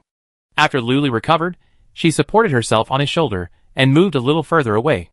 The wind was a bit strong, and Luli wanted to say something, so she leaned in closer, her lips against his ear, and said, "Go to the high-speed rail station, that one." Luomu heard and saw it clearly, but he was too focused to think much. Now all he could think about was Boss Lu's beautiful voice. I wonder what kind of candy he ate, it smelled so good. Inside the convenience store, Shinbing, after replying, "I can drive, what's wrong?" had been waiting for a reply. When she didn't get one, she went to look for Boss Lu, but all she saw was a plume of exhaust. Lu Mu and Lu Li were very close on the scooter, even though he knew it was a special situation. But he just wasn't happy. He circled a few times and returned to the convenience store. Back there, Luo Mu was driving Lu Li to the high-speed rail station. He looked up in surprise. "Wow. Don't wow, let's get off first." Lu Li patted his shoulder. Luo Mu, upon hearing this, lowered his footrests, landed on his long legs, and easily dismounted. He then offered Lu Li a hand, offering her assistance. Lu Li naturally placed her hand on his, and then dismounted. "Let's go inside and take a look," Lu Li said. Lu Mu followed closely behind. The high-speed rail station has 3 gates, one for the entrance, one for the exit, and one leading to the ticket hall. At the entrance, a row of ticket gates cordoned off the entrance, requiring a computer or ticket scan to enter. After the ticket gates, there was a row of security checkpoints, requiring you to inspect your belongings to ensure they contain no illegal items. There were 2 checkpoints in total. After passing through all of them, the waiting hall was enormous. It was divided into 5 different halls to distinguish between different trains. Besides that, there was nothing else. It was simple and sophisticated. At least Luo Mu was amazed. Lu Li thought this was just basic training, enough to get by. The two of them walked through the ticket gate and security checkpoint, wandered through several waiting rooms, and finally arrived at the platform. Of course, there were no tracks on the platform. They still needed to be laid. Lu Li figured that since the high-speed rail station was already there, the tracks couldn't be left behind. Without waiting for Mr. Shin to transfer the money, he installed them himself. Installing 3 tracks would be enough. After all, there were only 2 platforms. 2 tracks cost 30,000 points, and 3 tracks cost 35,000 points. That was the price Lu Li had negotiated. A flash of white light, and the tracks appeared, stretching off into the distance, with no end in sight. Product of the system, naturally a fine product. The tracks automatically cleared obstacles in their path, and found a suitable location for installation. Very intelligent, that's all. These 3 tracks led all the way to the central base. The system said, regardless of distance, all 3 tracks cost 35,000 points. Since the system said so, of course the longer the pairs, the better. They're all the same price anyway. Wow!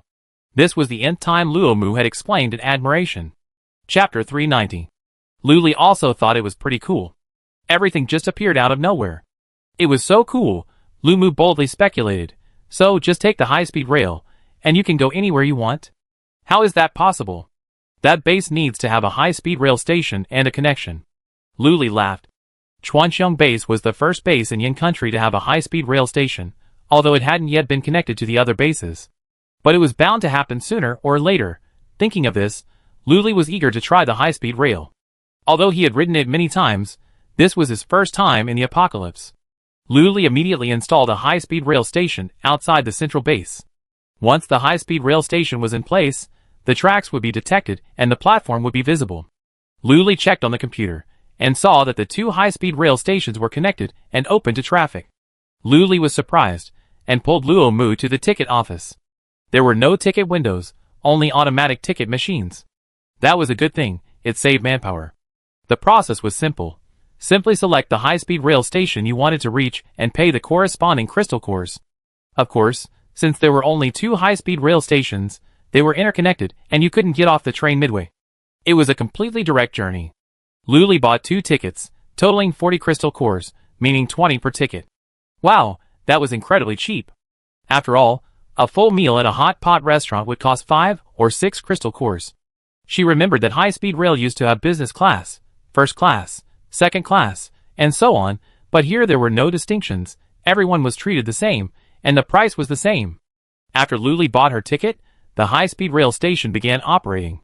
The electronic screen in the waiting hall displayed information such as the train number and departure time, arrival time, starting and ending stations, the waiting hall, and the platform. At first glance, it was simple and easy to understand. Anyone with literacy skills could grasp it.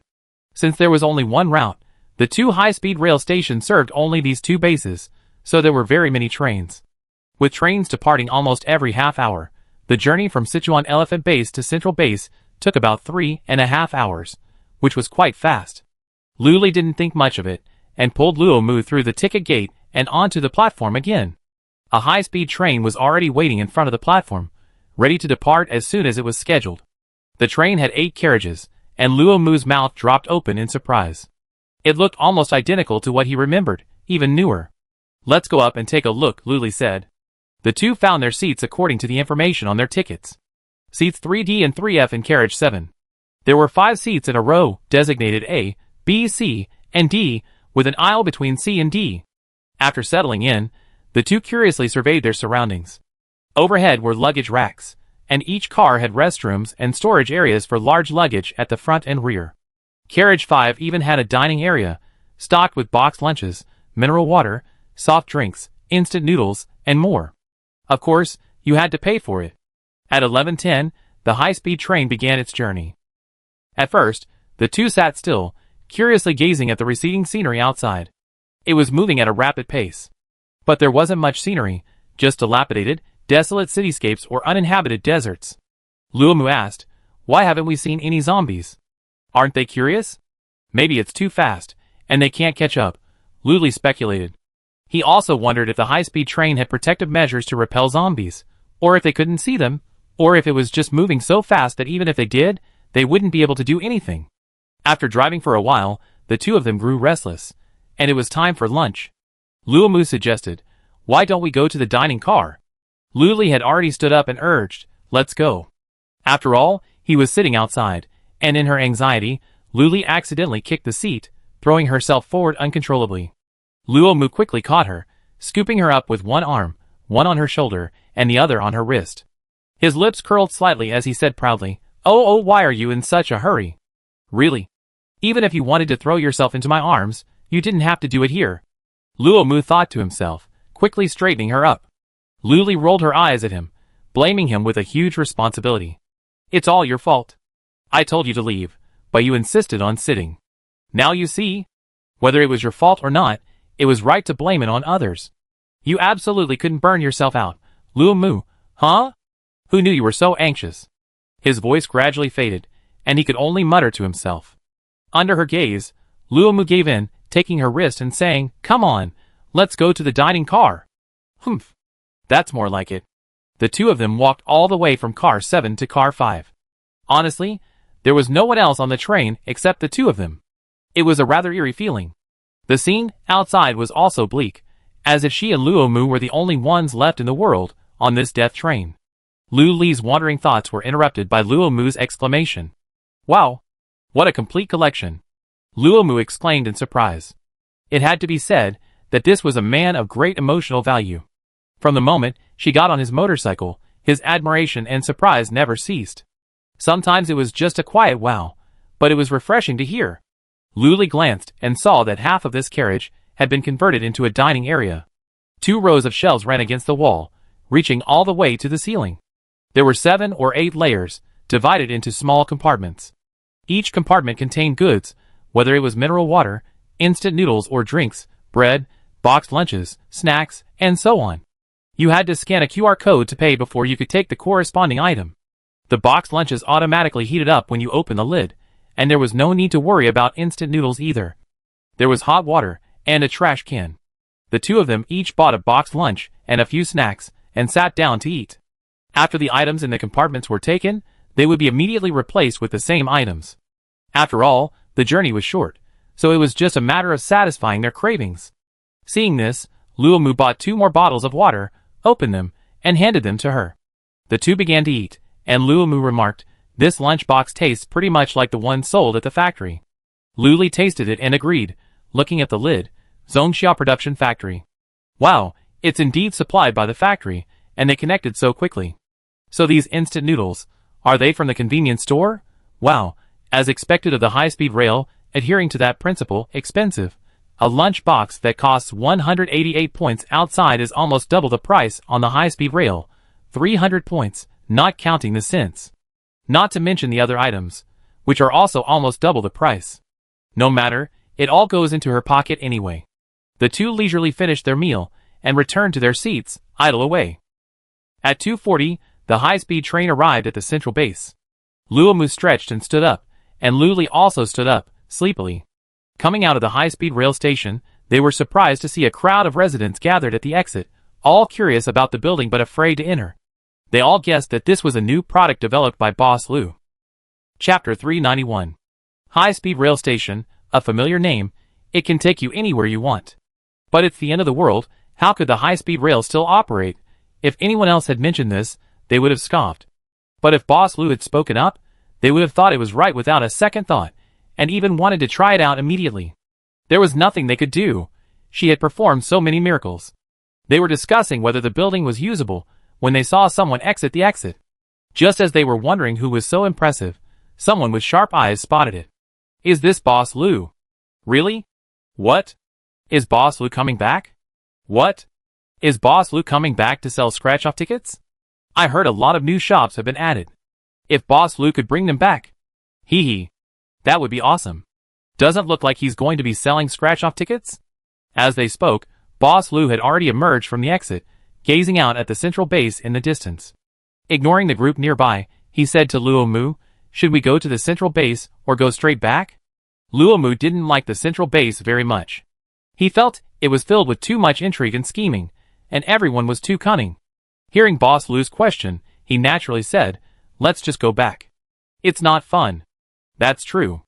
Luli agreed, and the two of them went to the ticket office again to buy tickets. The brief stop had caused a stir in the central base. Rumors were already circulating that Boss Lu was returning, and even included photos of the two of them from the front and side. In the corner of the photo, a small glimpse of the central base's wall was indeed visible. There was also a photo of the high-speed rail station from the front. It was a comprehensive list, and they even listed Lu Li's existing shops, saying they would all be coming over. The residents of the central base were overjoyed upon hearing this. The crystal cores they'd been saving for so long were finally being put to good use. Old Shin was nearly overcome with excitement. But then he calmed down and realized that if Luli was coming, she would have definitely informed them in advance. But the central base is indeed visible in the photo. And this high-speed rail station, she built it so quickly? The regular meeting hasn't even taken place, and the payment hasn't even been made. She's moving so fast that Old Shin is worried about whether she still get her share of the profits. So, is Luli coming to the central base? Not only Old Shin was pondering this question, but also the other managers, department heads, residents of the central base, and even the mysterious family. Although Luli left, the mysterious family didn't reclaim control of the central base. Because Luli had gone straight to the point, contacted many base leaders, proactively requested supplies, and effectively promoted the online supermarket's mini program. Now, 50% of the bases with access to optical computers are using them. The other bases are either too remote or severely isolated from information. Or perhaps a mysterious family was behind it, strictly forbidding them from using it. But regardless, the mysterious family's status was declining day by day. Luli didn't care whether they wanted to or not and bought a return ticket. They boarded the high-speed train back home, arriving at the Sichuan Elephant Base a little after 5 a.m. Luli's butt was sore from the ride. After exiting the high-speed train station, Luli boarded Luomu's scooter again. She specifically requested, "Take a couple more turns to get some fresh air and wake up. I almost fell asleep the first time." Luomu received the command, stepped on the accelerator, and the scooter launched like a cannonball. Although the speed was fast, it was remarkably stable. This time, Luli was prepared and simply hugged his slender waist. "Mom, you don't have to worry about me getting thrown out anymore." The wind was so strong that Luli couldn't open her eyes, so she simply buried her head in his shoulder. Using his broad shoulders to shield her from the wind, Luomu watched the scene from the rearview mirror. She felt like a furry tail tickling the tip of her heart, making it itch. When she lowered her head, all she could see was a small, furry, black bump, which was incredibly cute. The hand on her waist was tight, and Luomu inexplicably liked it. It gave him a sense of security. Luomu slowed down, wanting to spend more time with her. As soon as they got back to the RV, Shinbing clung to Boss Lu like a stink bug. Humph. Just looking at him is annoying. She only cares about Boss Lu. Luli felt the wind weaken and her speed slow. She slowly raised her head, leaned forward, and rested her chin on his shoulder. She closed her eyes, quietly feeling the gentle, soft breeze. Luo Mu's heart felt soft and limp, like a soft, boiled yam that would burst with a poke, its interior soft and invulnerable. It was just delicious. Luo Mu remained in this position, not daring to move, letting her hold him and cradle him. All his strength rested on him, and he felt so content and comfortable. He wanted to stay like this forever. The wind grew weaker, until it seemed to stop. Luli opened her eyes. She saw Luo Mu driving as if he were cruising, extremely slowly, even using his feet for support. Lu Mu had been watching Luli through the rearview mirror. When she opened her eyes, he asked, "Do you want to turn around again?"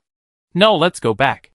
Luli's head rested on his shoulder, too lazy to lift it, so she simply rubbed against it, shaking it. Her head wasn't heavy, so it tingled under his weight, a gentle pressure. Luo Mu somewhat enjoyed her touch. He remained in her arms, starting the scooter, turning with deft strokes, and heading towards the lottery shop. As the scooter started, Luli closed her eyes, feeling the wind whistling in her ears. Before she knew it, her head was resting on Luo Mu's shoulder, a perfect fit. Her face was pressed against his exposed skin, and he nearly slammed on the brakes. Her face was warm and soft, and even now it felt rough from showering, and he was afraid it would rub against her. He didn't want to go back. What could he do? But even if he didn't want to, they had already arrived. Feeling the scooter stop, Luli opened her eyes, straightened up, and stopped pressing against her. After Luo Mu had put his footrests in place, she helped himself down with his hand. In a flash, it was already 6 o'clock, time for dinner. This scene was witnessed by several people in the RV. Their inner thoughts aside, everyone's expressions were filled with amusement. Shinbing, with a slightly gloomy look, stared intently at the two's interactions, as if she could stare through Luo Mu's hand. Chu Lixing, crossing his legs, looked from Luo Mu to Shinbing, shaking his head secretly. Wang Yang's eyes were fixed on no one else. The moment Luli appeared, he locked onto her, his gaze as intense as ever. Zhong Xia and Sheng Xian were busy in the kitchen. Shinbing had been there too, but he heard the roar of the scooter and came out of nowhere. The two of them came up one after the other, meeting the three different gazes. Luli chose to ignore them all, patting her butt before sitting down, feeling like she was about to get ripped. Luo Mu had already put away his scooter and sat beside Luli, beaming with energy, oblivious to their gazes. Chapter 392. He excitedly said to Luli, "If you need me in the future, I'd be there whenever you call. I always have the seat in the back for you." Luli smiled and agreed, poured herself a glass of water, and looked at the three people busy in the kitchen. He waited silently for dinner. Wang Yang asked, "Where did you two go this afternoon?" Luli was texting with Mr. Shen, and didn't quite hear. Luo Mu excitedly said, "We took the high-speed rail, directly to the central base. It only takes 3.5 hours and costs 20 crystal cores, quite cheap. If we walk to the central base, it would probably take several days, and there's no guarantee we even get there. But the high-speed rail absolutely guarantees your safety and speed." "High-speed rail?" Chu Lixing and Wang Yang said in unison. "Hey, you guys don't know yet. Boss Lu just built a new high-speed rail station right outside the Sichuan Elephant Base." Luo Mu was excited, as if he had built it himself. After Luli finished speaking to Mr. Shen about this, he looked up, and was met with several admiring gazes. "Huh?" Still a little dazed by Mr. Shen's praise and encouragement, he asked, "What's wrong?" Chu Lixing and Wang Yang both gave Luli a thumbs up. Even though Wang Yang was a zombie, he thought this was a good thing and asked expectantly, "Can zombies ride the high-speed rail?" The other three glanced at him strangely. Luli chose his words carefully. "Then wouldn't the zombies just start the feast?" "That's quite subtle, huh?" Luo Mu suddenly realized something and collapsed on the sofa, laughing, repeating the words, "Let's start the feast, ha ha ha, let's start the feast, Luli, you're so funny." Chu Lixing couldn't hold back his laughter, patting Wang Yang's shoulder. Wang Yang was still a little confused. "What does a feast mean?" Chu Lixing said, "It's just eating. If you throw zombies into the crowd, wouldn't that be a feast?" Wang Yang thought about it, and it was true. If he were thrown into a sea of Boss Lu, he'd be so happy. "One a day, he. He started to giggle, his voice so silly that everyone looked at him. Wang Yang laughed to himself for a long time before gradually fading. Meeting the quizzical glances, he snorted softly and ignored them. He just silently moved his hips a few times toward Luli. Get closer, so we can have a good time when the feast begins." Soon, the meal was ready. Shinbing and the other two came out with the dishes, setting them out. Everyone was seated. Luli's gaze unconsciously fell onto Dong. I feel like I've forgotten something." When I went to see Shinbing that day, I noticed something wasn't right with Dadong, but I've forgotten about it. Looking at it again now, it still felt off. Luli picked up her food and asked, Dadong? What's wrong with you? Did something happen? As a qualified boss, it's important to care for your employees' physical and mental well-being, especially since they're your first hires. Those who've been with you all this time deserve even more care. Dadong frantically looked up, met Lu Li's concerned gaze, then quickly lowered it again, tucking into his food in an attempt to hide his guilt. Shinbing also looked at him. Lately, she'd been so preoccupied with Lu Li that she'd forgotten to care about them. Everyone looked over, and Dadong felt a little overwhelmed by the attention. He stammered, I think I have parents. Huh? We all have them. We didn't just pop out of nowhere. Lu Li laughed. She tried to break the gloomy atmosphere with a light-hearted tone. Dadong was sullen, even resentful, saying, I know, but they abandoned me, and now they want to take me back. Lu Li was confused. Why would this happen? She thought the child was missing his parents. What about you? She pondered. I don't want to go back. They just saw how well I was doing at the convenience store online and wanted to take advantage of me. They were so decisive when they abandoned me, Dadong said firmly. His words were filled with disgust for his parents. After being abandoned by them, it was brother Shinbing who gave him a second home. At first, he believed his parents would definitely come back for him, and he waited for 6 months. Finally, he gave up hope. He settled down to live with brother Shinbing. Later, Xiao Di, John Ting, Qin Shi, and Qin Jiu joined them, and the 6 of them lived happily. Later, he met sister Lu Li, and living together became even happier and more fulfilled. He didn't want to go back at all, Lu Li agreed. Exactly. Why go back to such crappy parents? You're not going to suffer like this? They abandoned you, never thinking you'd survive. It was harsh, but it made sense. In a city overrun by zombies, how could a child without superpowers survive? Isn't it just let him die?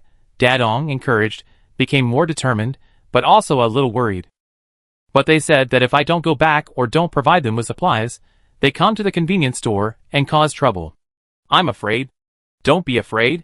You have so many brothers. When the time comes, just call any one of them, and we beat them off, Lu Li said arrogantly. Coming to his senses, he asked, puzzled, how did they know you were at the convenience store? Lu Mu explained, don't people often take photos and post them online? Dadong's frequent appearances probably got him noticed. Nowadays, several children have laptops, making it easy to contact and locate them. For fun, they all registered accounts on the human social network, each prefixed with the name of the convenience store. After Dadong's parents discovered he worked at the convenience store, they easily found his account. They started sending private messages frantically. The lottery shop's itinerary is no secret now. Every time they arrive at a new base, countless residents voluntarily post their photos online, hoping to draw envy. But Lu Li felt they couldn't keep up with the lottery shop's speed. After all, they change bases every day. Unless you're a speedster or have a means of transportation, how can you catch up? Don't be afraid. Lu Li soothed him. She even gave him a large chicken drumstick as a token of encouragement. Dadong took a big bite, tears welling in his eyes. Normally, Qin Shi would argue with him, but now, feeling a bit sorry for him, he offered to help him. Seeing this, Shen Fufling also helped him, saying eat more. He looked very mature. The others also helped Dadong with food, and soon, the small plate in front of them was full. Dadong smiled through his tears. That's enough, that's enough. You guys eat quickly too. It's great to have such a family. Lu Li helped herself to a chicken wing. She didn't like chicken legs. After dinner, Lu Li pulled out her laptop and began to think about the high-speed rail station. She had discussed this with Mr. Shen before dinner. They had also held a regular meeting and agreed to fully support her in building the high-speed rail station. The ticket price and the fees for goods sold on the high-speed rail would be split 30% and 70%. Lu Li would take 70%, and they would take 30%. After all, the high-speed rail station was Lu Li's creation, and the boxed lunches, snacks, and instant noodles on the train were all supplied by factories and convenience stores. Chapter 393. The central base had no objection to the 70% per 30% split. A small group did have objections, but it was useless. The minority obeyed the majority. So Lu Li received a large sum of money, 1 million points. Old Shen exchanged it for the lucky cat at the central base's material exchange office. 1 million points could build 5 high-speed rail stations, not counting the rails. Old Shen's idea was to first connect the cities near Shengjing City. Because of their proximity to the central base, these cities were the most developed. But Luli felt that blindly promoting the best bases while neglecting the more remote ones would only widen the gap. The remote bases were already remote, normally receiving no benefits, and now they were even further behind. The two of them hadn't reached a conclusion on this matter, so Luli was now pondering it. She wanted to build a high-speed rail station directly in the most remote base, but the rules didn't allow it. You have to have been there yourself. What a sin! She discovered that almost every building or reward has this restriction. Luli consoled herself, saying, I'm definitely afraid I take a big step and get sidetracked. There was no other way, so she had to start building the high-speed rail station from the bases she already visited. First, she would connect the 5 bases in Shangjing City: Central Base, Zhouzheng Base, Rising Sun Base, Jixing Base, and Huanfei Base. Great, that would almost use up the 1 million points. All 5 bases in Shangjing City now have high-speed rail stations. Luli informed Mr. Shen of this news. At this moment, some residents, who had just returned from killing zombies outside, happened to see the high-speed rail station and were startled. But they had all seen Boss Lu's ups and downs. They quickly regained their composure and jogged to get a closer look. Some with vivid memories immediately exclaimed, "This is a high-speed rail station." It's actually a high-speed rail station. Some younger people asked, "What is a high-speed rail station? What's it used for? Can you eat there?" The man glanced at his age, swallowed his words, and patiently explained, "High-speed rail is a very fast train. As long as you buy a ticket, you can go anywhere." Wow! Everyone exclaimed in amazement. This must have been created by Boss Lu. Apart from her, who else could have such a talent? Is it open now? Can we ride? I really want to try it. Can you go abroad? The man choked. Not necessarily.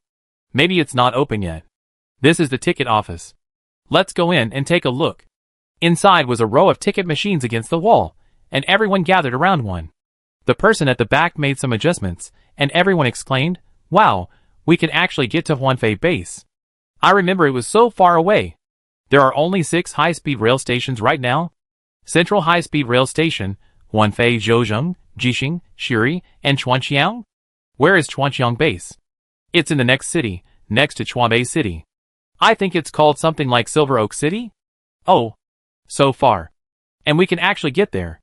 After looking at the high-speed rail stations, they looked at the ticket prices and exclaimed again. It's only 20 crystal cores from Central Base to Chuanxiang Base. And only 15 to Zhouzheng Base. How can that be so cheap? Everyone discussed it, thinking Luli was being charitable. In fact, Luli had calculated that the journey from Central Base to Chuanxiang Base would cost 20 crystal cores, or 2,000 points, which wasn't cheap. The high-speed rail station, appearing out of nowhere, once again sparked a wave of online excitement. Everyone had nothing else to do now. They were just watching what new tricks Boss Lu was up to. Every new trick she pulled was a new source of fun. Everyone knew Boss Lu was touring the bases, and they all knew that one day it would be their turn. Many had been anticipating this for a long time. Luli was also working hard to develop this area. She arrived at the night market and said to the disorganized vendors, "Set up your stalls in a row against the wall. Stand behind the stalls for easier operation, so customers coming in can see them all. Don't mess around with them all here and there, it's unsightly." After hearing Luli's instructions, the 10 vendors sprang into action. Everyone's machine was different. For example, the Candied Haws vendor used a single handheld stick. Now, they upgraded to 2, each holding one. Most of the stalls, however, were complete machines with wheels for rolling. Soon, they lined up in a single row, just as Luli had instructed. It was indeed much better than before, but someone had a complaint again. Before he could open his mouth, Luli said, "Let's stand in a first-come, first-served order. That's the rule. To prevent anyone from complaining that they were standing too far back and getting upset." Luli had a hard time doing this, had she? She watched everyone get back into position, and only returned to the lottery shop when customers trickled in. It had been a tiring day, having spent the entire afternoon in the car. Even though it was just sitting, my butt was a little sore. When Luli returned, she found that Shen Bing and Luomu hadn't left yet. As soon as she entered the RV, her eyes met theirs. You could tell they had their own thoughts, but what were they? "I don't know, I don't want to know, I just want to sit down." She followed her heart, found an empty spot, and collapsed onto the sofa to rest. Next to her was Luomu, who chuckled twice, his mind still reminiscing about that afternoon when he given Boss Lu a motorcycle ride. "Well, Luli felt a little relieved at the sound of that silly chuckle. On the other single sofa sat Shinbing, who silently moved over, effectively sandwiching her between them. She asked, "What's wrong?" She was asking both of them. Luomu chuckled, "Nothing, I just felt like laughing, hee hee hee." Luli knew what he was laughing at, and even Shinbing had a clue. Luomu's silly state was a stark resemblance to the state he'd been in after kissing Luli that day, a memory that would flash back to him from time to time. He clenched his fists involuntarily. It couldn't be what he thought. But Luomu was a man who could never keep secrets. He really wanted to know what had happened between them that afternoon. Seeing Shinbing remain silent, Luli knew she had some emotions to process on her own. She slowly stood up and brushed the non-existent dust off her shoulders. "I'm a little tired today. I'm going upstairs to shower." As soon as Luli left, Shinbing dropped her pretense, her expression darkening as she quickly approached Luomu. He lowered his voice and asked, "What did you and Boss Lu do this afternoon?" Luomu, still a little embarrassed, rubbed his nose. "I took 2 high-speed trains with Boss Lu, back and forth."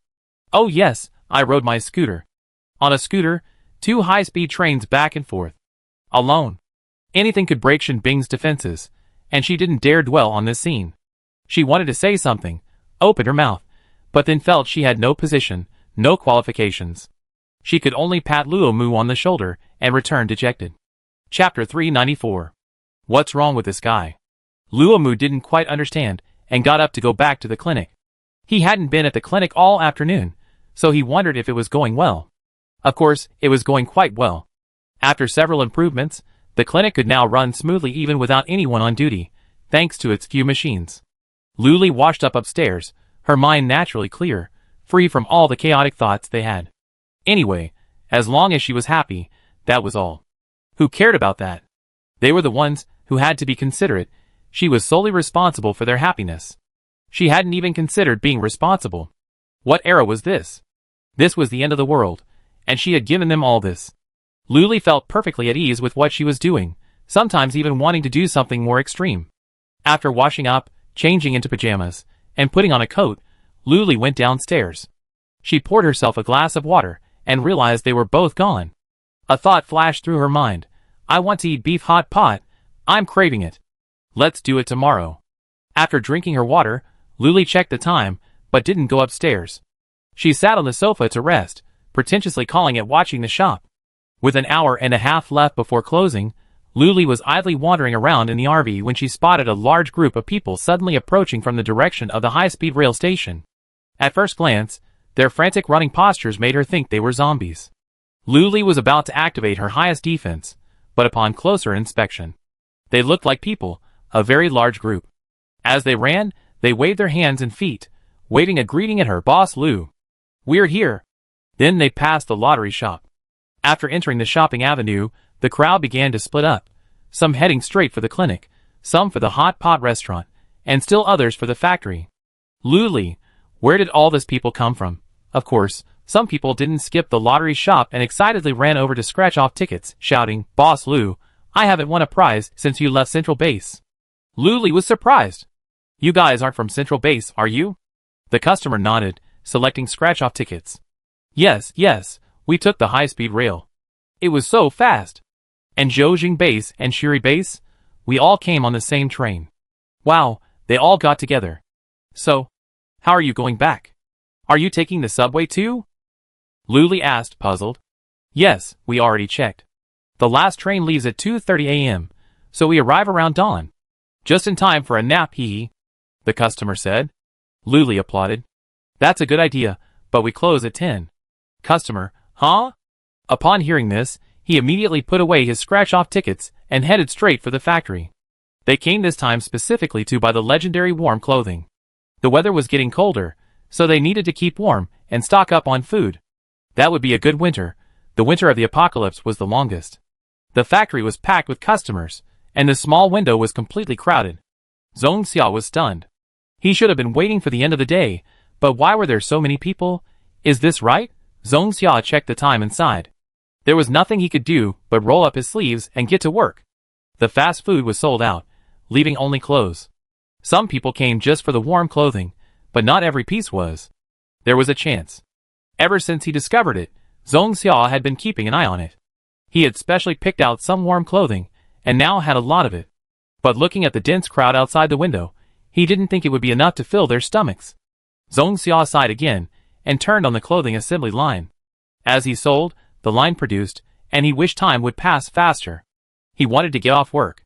Some people were lining up at the factory, others at the convenience store, so he wanted to stock up on food. After all, it was the cheapest here. It was much cheaper than online supermarkets, and since the central base didn't have any vending machines yet, he had to take advantage of this opportunity to buy more. The clinic was also crowded. Everyone knew it was a new place, and since they had finally come, a scan was always a good idea. I heard online that even chronic illnesses could be cured, as long as you had enough crystal cores in your pocket. For everyone, it was a miracle. You have to remember that this is the end of the world, and medical supplies are non-renewable. No matter how much you had before, they will eventually run out. If you were injured, you could either rely on yourself to heal or wait for death. If you were lucky, you wouldn't die, but you would still be left with various injuries. I finally got this opportunity. I have to treat him properly. Crystal cores are nothing. Killing zombies is all about earning them. Earning so many crystal cores is just for spending. Everyone was very open-minded about this, but Luo Mu was a little more naive. What's going on? All these customers are coming in when it's almost time to get off work. Do you still want me to get off work? Do you know I'm just waiting for closing time at 10 so I can go chat with Boss Lu? Otherwise, she'd say I'm not doing my job properly. But he just sighed and continued to work, even though he was just a mascot. Don't say anything. Watching customers enter the treatment cabin one by one, and then leave with faces full of surprise, he felt a sense of accomplishment. It was as if he had cured all these people. Not only convenience stores, factories, and clinics were bombed. Even milk tea shops, cake shops, kitchens, and night markets were affected. Inside the milk tea shop, Su Sheng was stunned by the sudden influx of customers. She checked the time. Something was wrong. It was almost 9 o'clock, and the ingredients she prepared for the day had already sold out. They were just cleaning up now. Su Sheng, from the milk tea shop, quickly explained, waving her hand, "We're sold out today. Come back another day." The customers glanced at the operation room behind her, and saw that it was indeed sold out. The countertops were wiped clean, spotless, with no sign of milk tea. Go, go, go, next one. They didn't linger much, rushing off. Su Sheng breathed a sigh of relief, and quickly opened her laptop. She saw a flood of messages in the group chat. The top one was from Lu Li. "Brothers, get ready. The main force is coming." Then came everyone's complaints. Luo Mu, "Oh my god, these people are crazy. They came all this way here. I skip 100 words of rants." Shen Bing, "I'm exhausted." Zhong Xia, +1, more than we sold all day today. Don't you agree? Su Shen felt the same way. When she looked up just now, she saw the crowds of people outside. She was so scared that she thought they were coming to smash the store. Chu Lixing and Wang Yang said, "Where did they come from? We didn't see them at all. Are you hallucinating from exhaustion?" Shen Bing, "Hee. These people are just here for food and clothing. Bathhouses and hotels? Forget about those who need a long-term experience. Let's just enjoy ourselves for now." Closing time has arrived, but the customers remain unfazed and continue to do their jobs. Chapter 395. Closing time had arrived, but the customers remained unmoved, continuing to go about their business. The shop owners had repeatedly told the customers they were closing, but they remained unmoved, seemingly oblivious, until Luli sent a message in the group chat. "Due to special circumstances today, we will be closing at 12 p.m. Please understand, everyone, please be patient." The shop owners had no choice but to obey the order and continue to operate their shops. It wasn't until 12 p.m., when Luli forced the shops to close, that the residents from the various bases reluctantly left, some even wanting to come back tomorrow. Luli didn't understand their thoughts and simply said, "Everyone, stay at your bases. If you don't have anything to do, don't come here. It's too much trouble." She didn't know if the customers listened or not. She only knew she really needed to go to bed. She usually went to bed around 12 p.m., but today's unexpected situation forced her to postpone it. Thankfully, she had already showered, so she just needed to wipe her hands and face before she could go to bed. Luli cleaned herself up and went to bed. Although she was practically drowsy, she didn't forget to set up her next base. The next morning, the shopkeepers woke up late, but at least they all managed to open their doors before 9 to welcome the residents of Xianji Base. Well, it's said that the head of Xianji Base loved oranges. Of course, this was before the apocalypse, so it's not certain whether oranges are still available now. Because they loved oranges, they named it Shinji Base. It's clear they love them. This was all Luli had heard from the residents. After breakfast, she sat on a high stool, swaying, listening to gossip and conversation, and occasionally checking to see if anyone had won a prize or something. It wasn't until noon, and Luli figured it was because she'd been watching closely. In the past, whenever she scratched off a first prize, or something from a night market machine, she hadn't paid much attention, only being informed by Xiao Di or Zhang Ting. Thinking this way, she could eat with peace of mind. Sure enough, while she was eating, good news arrived. A customer outside called out, "Boss Lu, I scratched off a machine that makes roasted chestnuts." Luli suddenly stood up and quickly took 2 mouthfuls of rice. The others followed her gaze. Shinbing took her bowl, placed it on the table, and watched her leave the RV with everyone else. Roasted chestnuts? Luli started shouting as she got out of the RV, trying to find the stall owner as quickly as possible. Sure enough, the stall owner emerged from the crowd, a simple smile on his face.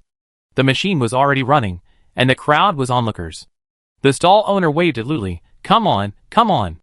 Luli followed the stall owner into the crowd, and saw the chestnut roasting machine. It was still a large iron box, but the side facing Luli had a large round opening. It gurgled inside, stirring and churning hundreds of chestnuts. The aroma of chestnuts wafted out. Soon, the pot of chestnuts was ready. The round opening stopped churning, and the chestnuts poured out like bees leaving their nest, landing in a square iron basin just outside the opening. The iron pan was padded with thick cloth to keep the chestnuts warm, preventing them from cooling too quickly. But that wasn't necessary. The chestnuts, after a price agreed upon between Luli and the stall owner, were quickly sold out.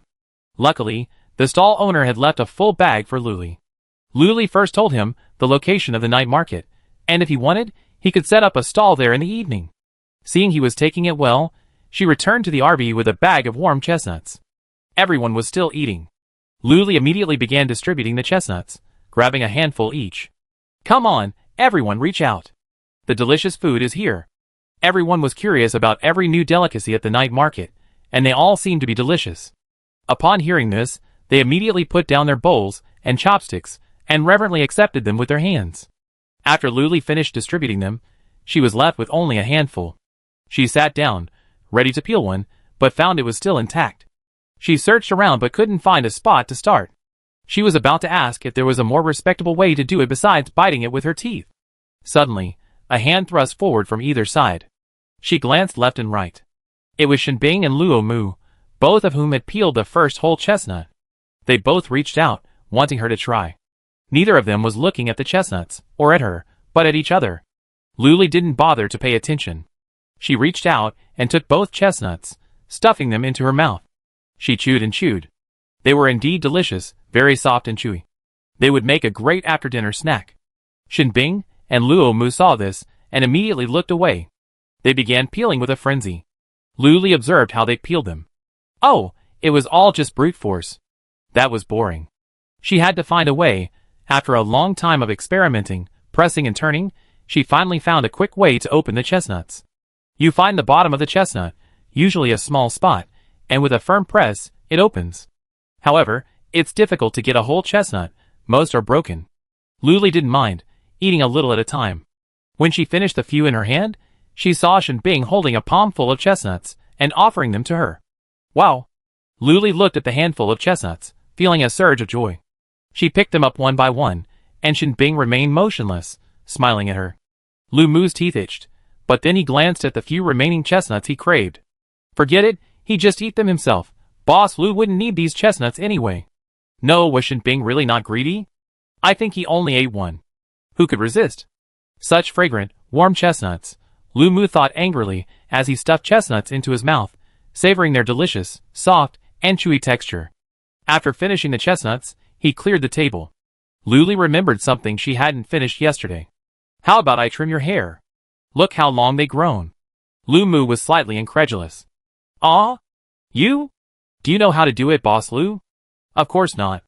It's okay. There are tutorials online. Just search and you find them. Luli said confidently. I don't know where this confidence comes from though. Luo Mu, is that right? You're not going to use us as a training ground, are you?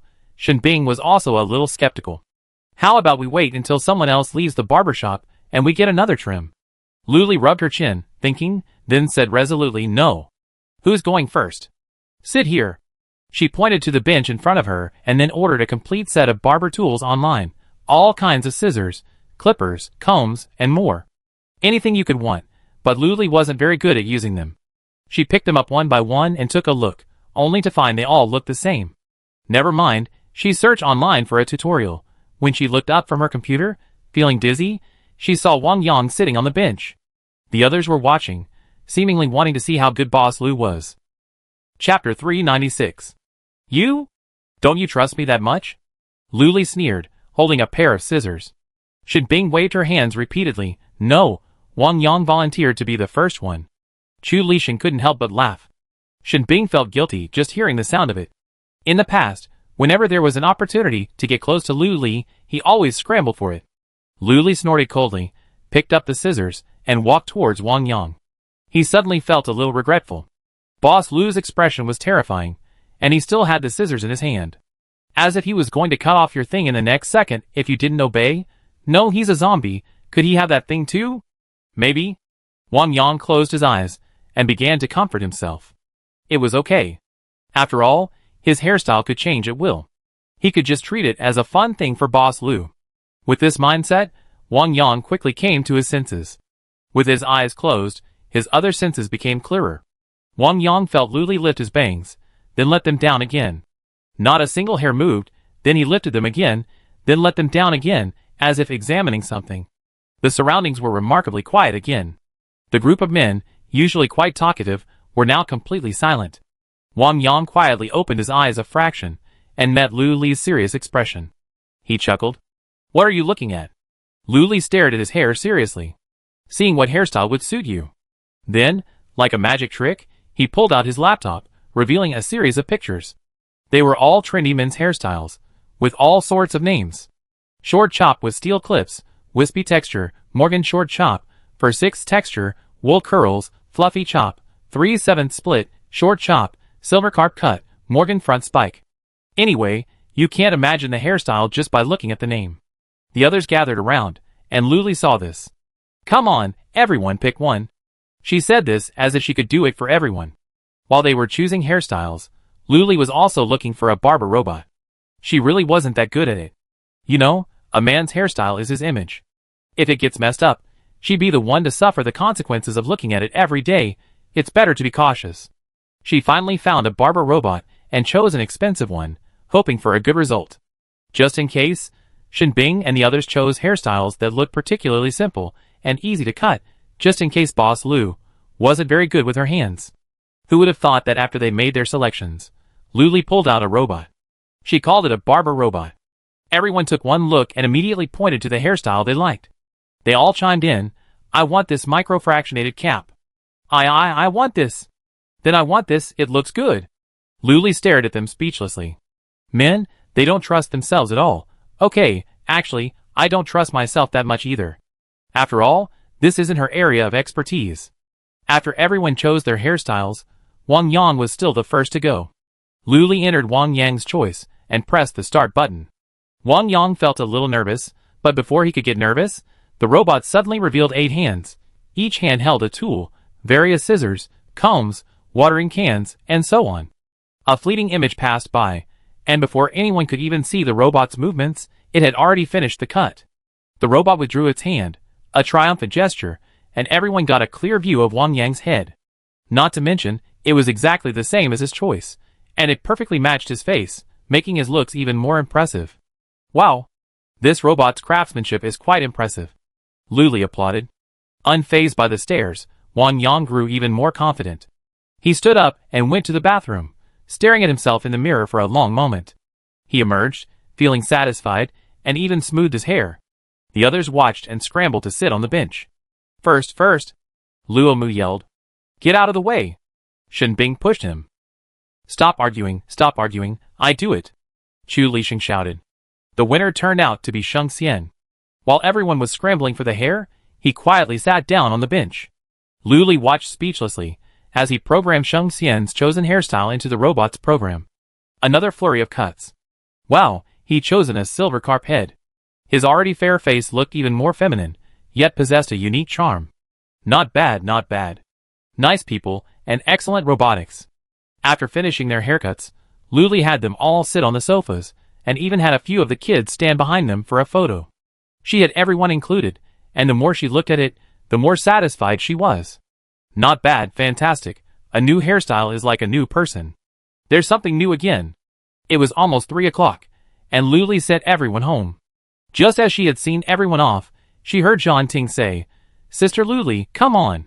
Someone's found a night market machine." Luli was about to sit down, but was halfway down when she stood up and sighed softly. Let me see what this time is. After getting out of the RV, she was faced with 4 large characters. Xingxin chicken steak. Isn't that a night market machine? This looks like the first prize shop, and it's already been redeemed. Customers these days are incredibly hands-on. Luli approached the shop owner, who was wandering around the shop. Seeing her approach, he excitedly said, "Your boss Lu. I'm the one who scratched out the first prize this time. My name is Feng Zhuan, like brick." "Hello, Feng Zhuan." Luli smiled and greeted him. "Come on, this place can't hold a shop. I take you somewhere." "Okay." Feng Zhuan responded immediately, just as he was about to ask how to move the shop. Then he saw his shop levitate in the air, following Luli's rear end, keeping a comfortable distance. Seeing this, Feng Zhuan immediately followed, marveling at the wonder and imagining a better life in the future. Walking through the shops, Feng Zhuan looked left and right, his hands itching to eat. So many delicious things. Cakes, milk tea, hot pot. I was starving. Luli finally stopped at the end. Feng Zhuan looked around and realized he was the last one, next to the night market. But it didn't matter. If he were a customer, he'd come no matter how far he went. Besides, it wasn't that far. His usual route out of the base to kill zombies was much farther. Feng Zhuan was already quite satisfied. After putting the Xingxin chicken cutlet away, Luli looked around, clapped his hands with satisfaction, and said, "Come on, let's go in and take a look." "Okay." Feng Zhuan nodded and happily followed. The shop itself was simple and not very large, but it was well equipped. The entrance is a 2-story display case filled with a selection of fried foods, such as French fries, sweet potato sticks with plum sauce, spicy sesame chicken, spicy chicken fork bones, black pepper chicken nuggets, salt and pepper chicken popcorn, and Xingxin chicken tenders. Further inside, there are 3 brand new deep fryers, as well as freezers and other equipment. Chapter 397. There's a small warehouse in the back, perfect for storing miscellaneous items. How about giving it a try? Luli said. Okay. Feng Zhuan was eager to try, but a little unsure where to start. Luli first showed Feng Zhuan how to buy the ingredients and tools at the mall, and then pile them in the freezer. She instructed, and Feng Zhuan followed suit, his movements quite skillfully. The chicken cutlets were also semi-finished, so they could just be fried in the wheel. "Come on, let's use tongs to pick up a chicken cutlet and place it in the wheel." Luli instructed, and Feng Zhuan followed suit. The oil was already boiling, and as soon as the chicken cutlet was placed in, it sizzled and the aroma immediately emanated. Feng Zhuan's eyes were filled with anticipation. He hadn't expected to fry chicken cutlets in the apocalypse. There was a timer on the oil pan. After the countdown ended, Luli removed the chicken cutlet and placed it on a nearby iron plate to dry. On the side of the iron plate were condiments, like cumin powder and sweet plum powder. Sprinkle them on the chicken cutlet as desired. Feng Zhuan understood perfectly, but right now, what he wanted most was to eat this chicken cutlet. Luli wanted to eat it too. Cutting their hair was a bit exhausting. Although she hadn't done it herself, it was no less tiring. So, she picked up the knife nearby and, with a few clicks, cut it in half. Then, she took out the paper bag that came with the chicken cutlet and packed half for each of them. "Here." She handed it to Feng Zhuan. The 2 of them squatted by the display case, near the entrance, and began to eat, oblivious to the others. Next to Xingxin chicken cutlet was a night market, and next to that was a milk tea shop. A customer, having just bought milk tea, came out and saw the 2 conspicuous people. The aroma of the chicken cutlet in the air drew them in, and they asked hesitantly, "Are they for sale?" Luli glanced at Feng Zhuan. "You can open today if you want." The prices were already set, so they could just start selling right away. Feng Zhuan nodded hurriedly. "Okay, then, let's open today. I think it's a good day." Although Luli had no idea how he figured it out, it didn't stop her from supporting him. "Okay, I wish you all the best." She stood up and was about to leave, with no intention of staying to help, but out of conscience, she stood by the door and watched for a while. Today, they were only selling chicken cutlets. All they had to do was open the bag, put it in the fryer, and when the countdown was over, fish it out, place it on a plate, and sprinkle it with seasoning. Feng Zhuan's movements were pretty skillful, and he managed just enough. Luli observed for a while, then left satisfied. She liked shop owners, who didn't need to worry about anything. From Jingxin chicken cutlets, she walked past every shop, and she looked in at each one. Everyone was busy. No one noticed her presence, and Luli didn't care. She looked in and left, relieved to see everyone busy. Arriving at the factory, she took a look inside, and noticed a new assembly line. She approached the bustling Zhongxia. Another upgrade? Zhongxia was scrambling, but upon seeing Luli, she said, "Yes, it seems to be producing medical supplies. But I couldn't sell these too, so I closed it for now." Luli frowned. "Why don't you buy a few robots? They're quite useful. Keeping busy like this isn't a good idea. More and more assembly lines will be added, and you'd definitely be overwhelmed." Zhongxia looked up. He had thought about it, but hadn't found the time to look for a suitable robot. He also knew that Sheng Xian and Shen Bing both used robots, and that Luli had installed them for them. Never mind. Luli was busy too, so she definitely didn't have time to help him. He thought, a robot would be nice. "Okay, I take a look when I have time." Luli saw how busy he was. "No problem. I'm free now, so I help you." She found a stool and sat down to take a closer look. She just get one similar to the ones at the breakfast shop. As long as it could help Zhongxia sell boxed lunches and clothes, she decided to buy 2 robots just like the ones at the breakfast shop. After placing her order, Luli took the robots out. She then entered the operating instructions, started them up, and the 2 robots headed to separate production lines. One stopped in front of the fast food line, picked up each item as it came out, and piled them on a small cart nearby. When the cart was full, she pushed it to the window for Zhongxia, who could just take them out one by one, saving him a lot of work. Another robot stood in front of the clothing assembly line, picking up each item, and quickly folding them into a large plastic basket nearby. Luli clapped his hands in satisfaction, then walked over to the medical supply line and turned on the machine. After it started, Luli stood by the line, waiting quietly. The first one was ibuprofen sustained release capsules. Not bad, they're useful for pain relief. The second one was Gonmaoling granules. Not bad either. A cold is a minor issue, but in the apocalypse, a cold can be fatal. The third one was gauze. Also useful for bandaging injuries. After all, clinics aren't yet available in every base. They're all quite practical. Luli picked up a basket and collected them below the assembly line. "Okay, I discussed this with Mr. Shen later. It's another way to make money." Once the robots arrived, Zhongxia felt much more relaxed. He even said to Luli, "Since we already bought 2 robots, why not just get another and have it stand by the window?" "Yeah, that's fine. That make things easier for you. But you have to feed the crystal cores regularly, or it run out of power," Luli instructed, casually placing an order for another robot. Zhongxia felt completely relieved and watched Luli leave the factory. Luli returned to the lottery shop and had just sat down when she was told someone had scratched out a machine. She was puzzled, thinking, just scratch it out, so be it. But she resigned herself to her fate and stood up. Usually, situations like this aren't simple. Xiao Di and Zhang Ting would have to be surprised too before they told her. She got out of the RV again and saw a 2-meter-tall machine, resembling a vending machine, but it didn't sell food. It was a light-based computer? She had been thinking about it for a while, and she didn't expect someone to actually scratch it out, but she was thinking of a store that sold light-based computers, and this was a machine? No matter, as long as it sold light-based computers, that was fine. As she approached, she saw a man milling around the machine, his face brimming with excitement. Seeing Luli, the man smiled. "Boss Lu, you're here too. This is a PC rental machine." "Rental?" "Not for sale." Luli approached curiously, standing in front of the machine to examine it. Inside was a transparent glass panel, revealing 5 rows of 7 PCs, each one resting on a support frame. They came in various shapes, some shaped like watches, others like rings, necklaces, and bracelets. Next to them was a small screen where one could choose which PC to rent. The number of days and model would directly affect the price. Luli tried the basic, watch-style model. A single day's rental cost only 100 points. The longer the rental, the cheaper it was. Chapter 398. She checked again. A 30-day rental only costs 888 points. Not bad, that's half the price. A 60-day rental only costs 1888 points, which is about 19 crystal cores. She had long wondered if everyone had a laptop, online supermarkets, and fruit rush shopping would become widespread. At least life would be better than before. Luli patted the man on the shoulder. Work hard, you'd definitely make a fortune.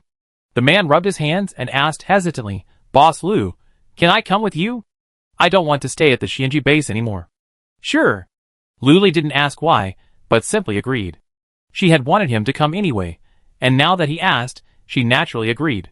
If the Xianji base treated its residents well, he wouldn't have thought of leaving. Luli glanced around, his eyes fixed on a vacant lot next to the clinic.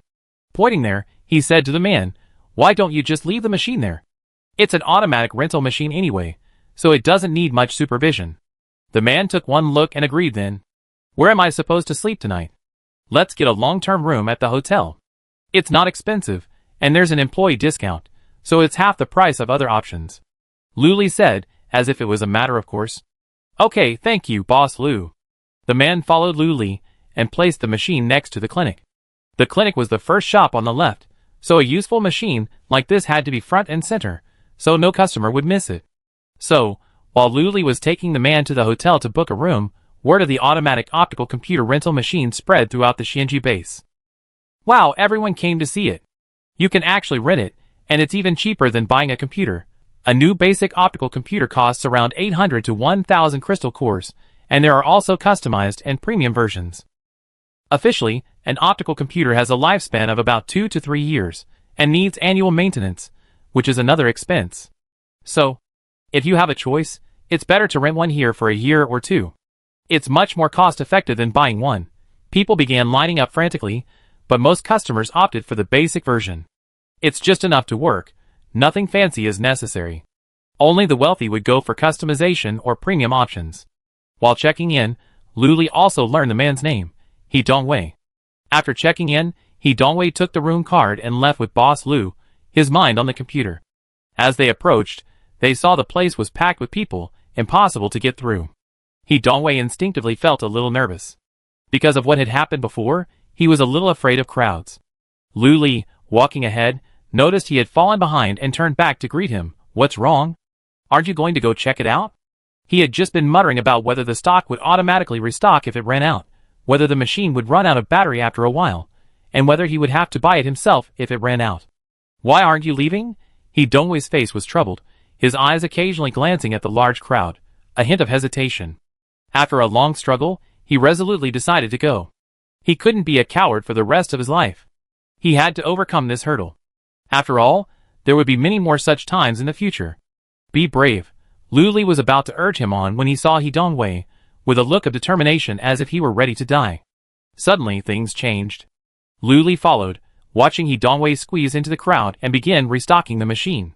He could restock 350 at a time, enough to empty the machine 10 times. After restocking, He Dongwei, sweating profusely, squeezed back in. Unlike the nervousness he shown when he first entered, a smile now adorned his face. Seeing this, Luli returned to the RV satisfied, as if she let go of something. Today, she won a roasted chestnut machine, a first-prize Jingxin chicken cutlet shop, and a rental computer. Okay, pretty good. The Xianji base still has good lottery luck. Much better than the other bases. But it's also a bit tiring.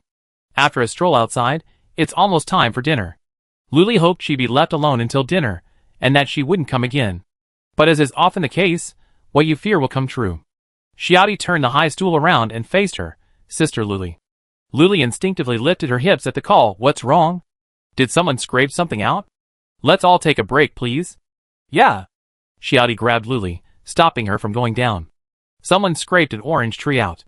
I just asked you to come and see. Oh, you scared me. Luli patted her chest, trying to console herself. Looking out, she saw a massive orange tree, almost reaching the second floor of the RV. Luli took a closer look and realized something was wrong. This orange tree looked a bit hybrid. It had everything on it. Sugar oranges, mandarin oranges, jelly oranges. Practically every variety of orange. Is this right? Is this the kind of thing a tree should bear? Besides, will they be able to survive? Luli wondered. After a moment's thought, she finally walked down to the orange tree. Looking up, she saw the tree was covered in fruit, so densely packed that the branches were bent by the weight of the fruit. There was a tangerine hanging right above Luli's shoulder, emitting an alluring fragrance. Without a second thought, she plucked it. There were others watching from under the tree, each a little amazed, but no one dared to pick. How could there be so many varieties of oranges on one tree? Is this some kind of mutant plant? Luli pondered this question too, but her hands naturally peeled the oranges. The tree's crown was large, its leaves dense, and its fruit abundant. Standing beneath it was somewhat shady, with no sunlight visible. "Are you Boss Lu?" A female voice echoed nearby. Luli's heart tightened, and she instinctively glanced at the tangerine she had just peeled. She'd been caught by the tree's owner. She looked back. It was a girl with yellow hair, just like the orange's skin. Her already fair face was made even paler by her yellow hair, but her eyes held a resolute look. "I'm Luli, and you are?" she asked, regaining her composure. "I'm Huang Chung, the head of the Xian Tangerine Base," Huang Chung said. This man's name, hair color, and the name of the base all spoke to Luli. She loved oranges. Could it be that this same determination had given her the chance to grow an orange tree? Luli suddenly realized something, placed the peeled tangerines in her hand, and extended her right hand, saying, "Hello, hello." Huang Chung smiled. "Hello, Boss Lu. I heard a lot about you." He then extended his right hand and shook hers. After just 2 or 3 seconds, they separated, and Luli's gaze drifted unconsciously to the branch of the tangerine she had just plucked. Unexpectedly, another identical tangerine appeared. The restocking was remarkably rapid. Chapter 399. Huang Chung was the first to discover it, so she was pleasantly surprised. She didn't mind some people bravely stealing one. After all, new ones would appear after she picked them. She had never seen such a magical plant before, with so many different varieties of oranges on one tree. And after she picked one, a new one would immediately appear, exactly the same, as if she had never picked one before. She was worried about what would happen if she ran out of them, or if she couldn't keep the tree alive. Luli led Huang Chung to the RV. She was amazed at the size of the space inside. After sitting down, she got straight to the point. "Boss Lu, has anyone won a similar prize by scratching off a lottery ticket before?" Luli shook his head honestly. As far as she knew, no. Huang Chung was a little disappointed and muttered, "I'm also wondering how to care for this tree and how to grow it. What if it dies?" Luli didn't know much about tree planting, but with her knowledge of lottery shops, she could. "Don't worry, this tree won't die. Just find some soil and plant it. As long as you don't harm it, it'd be fine," Luli advised confidently. Huang Chung felt a little relieved after hearing her words. "That's good. Can I ask what you were thinking before you scratched the lottery?" Luli was curious. Huang Chung was confused, but still answered truthfully, "I was just thinking to myself, I must win, I must win, I must win." What a simple wish. Perhaps the lottery god saw it and came to bless it. After chatting, Huang Chung talked about Luli's stores, which clearly put a lot of effort into it. From the convenience store, he praised the newly scratched Jingxing chicken cutlet. Not a single one was left out, and at the end, Huang Chung sighed, "It would be great if all these shops could be found at the base every day." Luli nodded in agreement, secretly delighted. She truly thought this base commander was quite articulate. Even her last sigh, she'd been thinking about it, and was working towards that goal. Hopefully, after the next upgrade, there'd be a one-click feature to copy all shops, instead of just one per day. Luli mentally shouted at the system, "Hear me? Hurry and improve. I got plenty of money, and it's just these lousy rules of yours that are holding me back." The system remained silent. When this feature becomes available, she copy every base, clicking away. "That's great. One a day, who's looking down on me?" Just thinking about it made Luli feel refreshed. After her shouting at the system, she resumed her conversation with Huang Chung. The two of them seemed to be getting along quite well, and Luli, impulsively, invited Huang Chung to stay for dinner. Huang Chung readily agreed. He'd seen online rumors about the excellent food at Boss Lu's place, saying he never regret having tried it once. When the plates of delicious food were brought to the table, Huang Chung couldn't help but gape. Dinner was beef hot pot. Luli had casually mentioned it the previous night, and someone had taken it to heart. It was almost dinner time, and they started clamoring to prepare ingredients. Because there were so many people, Luli bought about 10 pounds of freshly cut beef, as well as tripe, beef balls, vegetables, and so on. The table was completely filled, definitely enough for everyone. Wang Chung was stunned, but as the base commander, he tried his best to conceal it, trying to appear worldly wise. But people kept bringing dishes out of the kitchen, and Wang Chung finally couldn't help himself.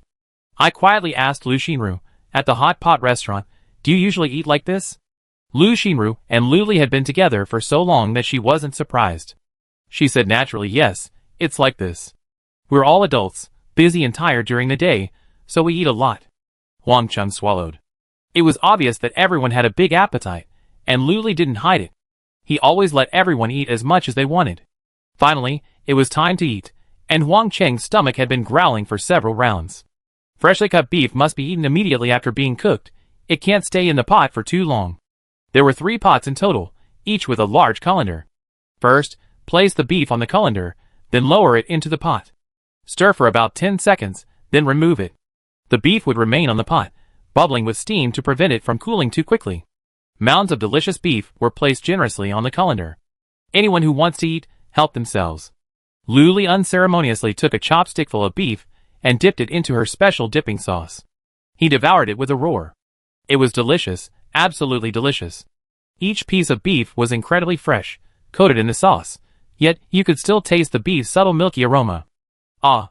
Lu Li sighed, taking another chopstickful, dipping it in the sauce, and stuffing it into his mouth, all in one go. After the beef, he added baby cabbage to the pot, which was also incredibly sweet.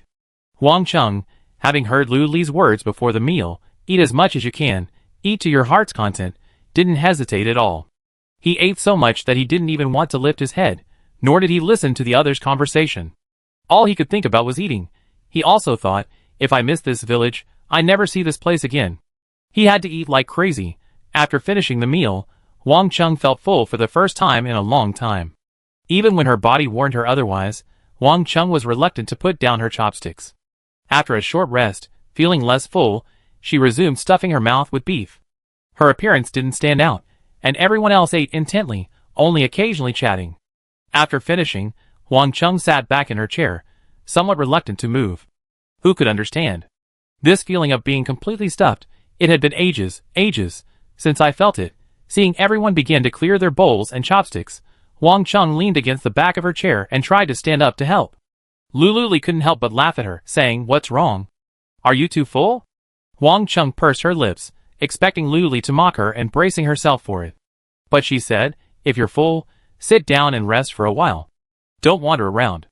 Wait until you're less full before getting up to digest the food." Wang Chung, deeply moved, sat back down and began chatting with Lu Li. People came and went, and in just a few minutes, the table was cleared. Wang Chung checked the time and decided it was time to return to base, so she added Lu Li's contact information. She walked to the orange tree and caressed its trunk with great care. She whispered to herself, "My dear, let's go home." Suddenly, 2 options appeared before her, move or shrink. Wang Chung instinctively chose shrink, and the orange tree shrank to the size of a palm, as if by magic. She was delighted. She had just been wondering how to carry it back home. Now easy, just put it in her pocket. Wang Chung returned to base, contented, and enlarged the orange tree and planted it in the yard. She watched it for a long time, worried it might wither from the unfamiliar environment. Then she would have to hurry and pick all the fruit. Half an hour later, the orange tree was still intact. A gust of wind blew, and the leaves swayed slightly. It seemed to be responding to Wang Chung. As if sensing something, Wang Chung smiled happily and touched the trunk before returning to the house. In the lottery shop, Lu Li was very satisfied with her meal and didn't even get up and walk around to help digest her food as she had promised. Chapter 400. She just sat there until Luomu pulled her up. He righteously declared, "Boss Lu, you can't sit down after dinner. It's bad for your health." So he took her hand and wandered around the RV, making her look like an 80-year-old woman who couldn't walk anymore. He even whispered, "There's a table up ahead. Let's go over there." Lu Li said speechlessly, "Thank you. I can see." Luomu didn't seem embarrassed at all. He chuckled foolishly and continued to help her digest her food. He was quite happy. Shinbing, who had just come out of the kitchen busy, wasn't very happy. He shook the water off his hands. He had just made purple sweet potato porridge for Lu Li to drink the next morning. As soon as they emerged, they saw this scene. Luomu happily dragging Lu Li along, the 2 of them strolling around the RV? Was that even right? Does a stroll have to be done in the RV? The space is so small, how can one understand? Shinbing felt a little sullen, wanting to go back to the convenience store, but reluctantly. He also wanted to walk hand in hand with Luli, but never mind, he could wait. After waiting for so long, Luli grew tired, so Luomu took the initiative to say goodbye and hurried back to the clinic, paying no attention to Shinbing, who was sitting in the corner. After Luomu left the RV, Luli sat on the sofa, resting quietly. Just then, Shinbing came over. Luli felt the space next to her sink, opened her eyes, and was met with Shinbing's pitiful, aggrieved expression. "Excuse me, how can you keep a bowl of water level?" Luli was about to speak when Shinbing leaned in and kissed her. She closed her eyes subconsciously. His kissing skills were getting better and better. He held the back of her neck with one hand and gently stroked her earlobe. Her earlobes were sensitive, and this position made her feel a little uncomfortable. She unconsciously twisted her body, bringing her closer to him. Shinbing, daringly, put his arm around her waist and pulled her forward. She almost fell into his arms. After a while, Shinbing reluctantly let her go, but she didn't move away, staying close. Shinbing reached out and took her hand, stroking the back of it, whispering Lili. She wanted to say something, but didn't know where to begin. What should he say? Say he didn't want to see her and Luomu in close proximity? But who had the right to say that? Luli waited for a long time, but she didn't hear anything else. Instead, she thought his Lili sounded pleasant. What's wrong? She leaned back on the sofa, her head resting on one hand, letting him play with her hand, and staring at his newly cut hair. After a while, Shinbing pulled Luli's hand and placed it on his neck. The tip of her thumb rested against Shinbing's Adam's apple. Curious, Luli pressed it. He groaned. Luli, is this some kind of mechanism? Finding it amusing, Luli pressed it a few more times, gently rubbing it. Shinbing's eyes darkened, his Adam's apple rolling. He felt her hand was hot, as if she were playing with it. And yet, he seemed quite pleased. Luli chuckled softly, feeling a bit tired, and tried to withdraw her hand, but he held her wrist tightly. She couldn't. Luli tugged again, intending to reclaim her hand, but instead pulled him in. He pounced on her. A barrage of kisses followed, and her vision, obscured by his large body, was partially obscured by the outside world. Luli simply closed her eyes, and reached out to push his chest twice, urging him to be less aggressive. Perhaps their brainwaves weren't connecting, and Shinbing had misjudged her. He stood up, a stern face on his face, lifted Luli horizontally, and strode upstairs. Luli, huh? Is that right? His face flushed, and his usually cool body felt a little warm. She was a little stunned. Xiao Di and Zhang Ting heard the noise, and turned to see only the back of Princess Shinbing, carrying Luli up the stairs, all the way to the second floor. Shinbing threw Luli onto the bed, and leaned over to continue what she had left unfinished. Luli was so disoriented from being thrown, that he ran up the stairs, so quickly that she didn't have time to ask a single question. But now that they were kissing, Luli couldn't ask any more questions. Her legs were a little weak. After the kiss, Luli asked, "Why did you come up here?" Shinbing pushed herself up, also a little confused. "Didn't you tell me to come up here?" What a beautiful misunderstanding, Luli thought, her eyes falling on his face. His lips, fresh from the passionate kiss, were slightly red and swollen, moist and shiny. His hair was messy, as if she had accidentally messed it up. Luli's arms wrapped around his neck, his chin tilted up. Shinbing, delighted, kissed him again. She bit her legs slightly, and Shinbing laid down to her side, not daring to lie on top of her. Another long kiss. After the kiss, Shinbing buried her head in Luli's shoulder, gently wrapping her arms around her waist, inhaling her fragrance. She asked in a muffled voice, "Lili, do you like me?" Huh? Why ask such a disappointing question out of the blue? Luli's hand touched the back of his head, caressing his soft hair, pulling a strand in circles. But without further hesitation, she said, "I like it." Shinbing's body stiffened, and she asked in disbelief, "Really? Really? Of course it's fake, silly child." Luli hummed softly, and as soon as she finished speaking, he pecked her cheek like a woodpecker. After the kiss, he scurried off, his back like a victor. Luli lay on the bed, savoring the taste. Her progress was remarkable. From the initial naivete, not knowing where to put her face, their noses often butting heads, to the proficiency she has now. I'm so satisfied. I taught her myself. The training system is awesome. It's not that she doesn't like him at all, but her heart is so big that she has to pretend to be so old. Shinbing, Luomu, Zhongxia, Sheng Xian, Wang Yang, Chu Lisheng. And Lin Jun, whom she had only met once or twice at the central base, was also a beauty. Luli counted them all, they were all good, and she kept them all in her heart. But that was only half of it, the other half was the lottery shop, and making money was paramount. It was almost closing time, and Luli was too lazy to go down, so she simply went to shower. Shenbing didn't return to the convenience store. Instead, he ran around the area 2 or 3 times, his excitement finally subsiding. But when he remembered Lily's words, "I love it," he felt so happy. He was so happy he wanted to fly, to kill tens of thousands of zombies, to kiss Luli hundreds more times. Shenbing urged himself to calm down and stop acting like a complete novice. So he feigned composure and returned to the convenience store, a smug expression on his face.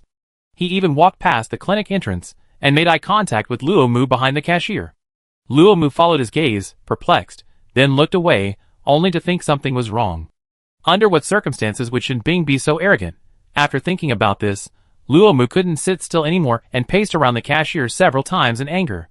In the lottery shop, Luli took a shower, changed into comfortable pajamas, and lay on the bed.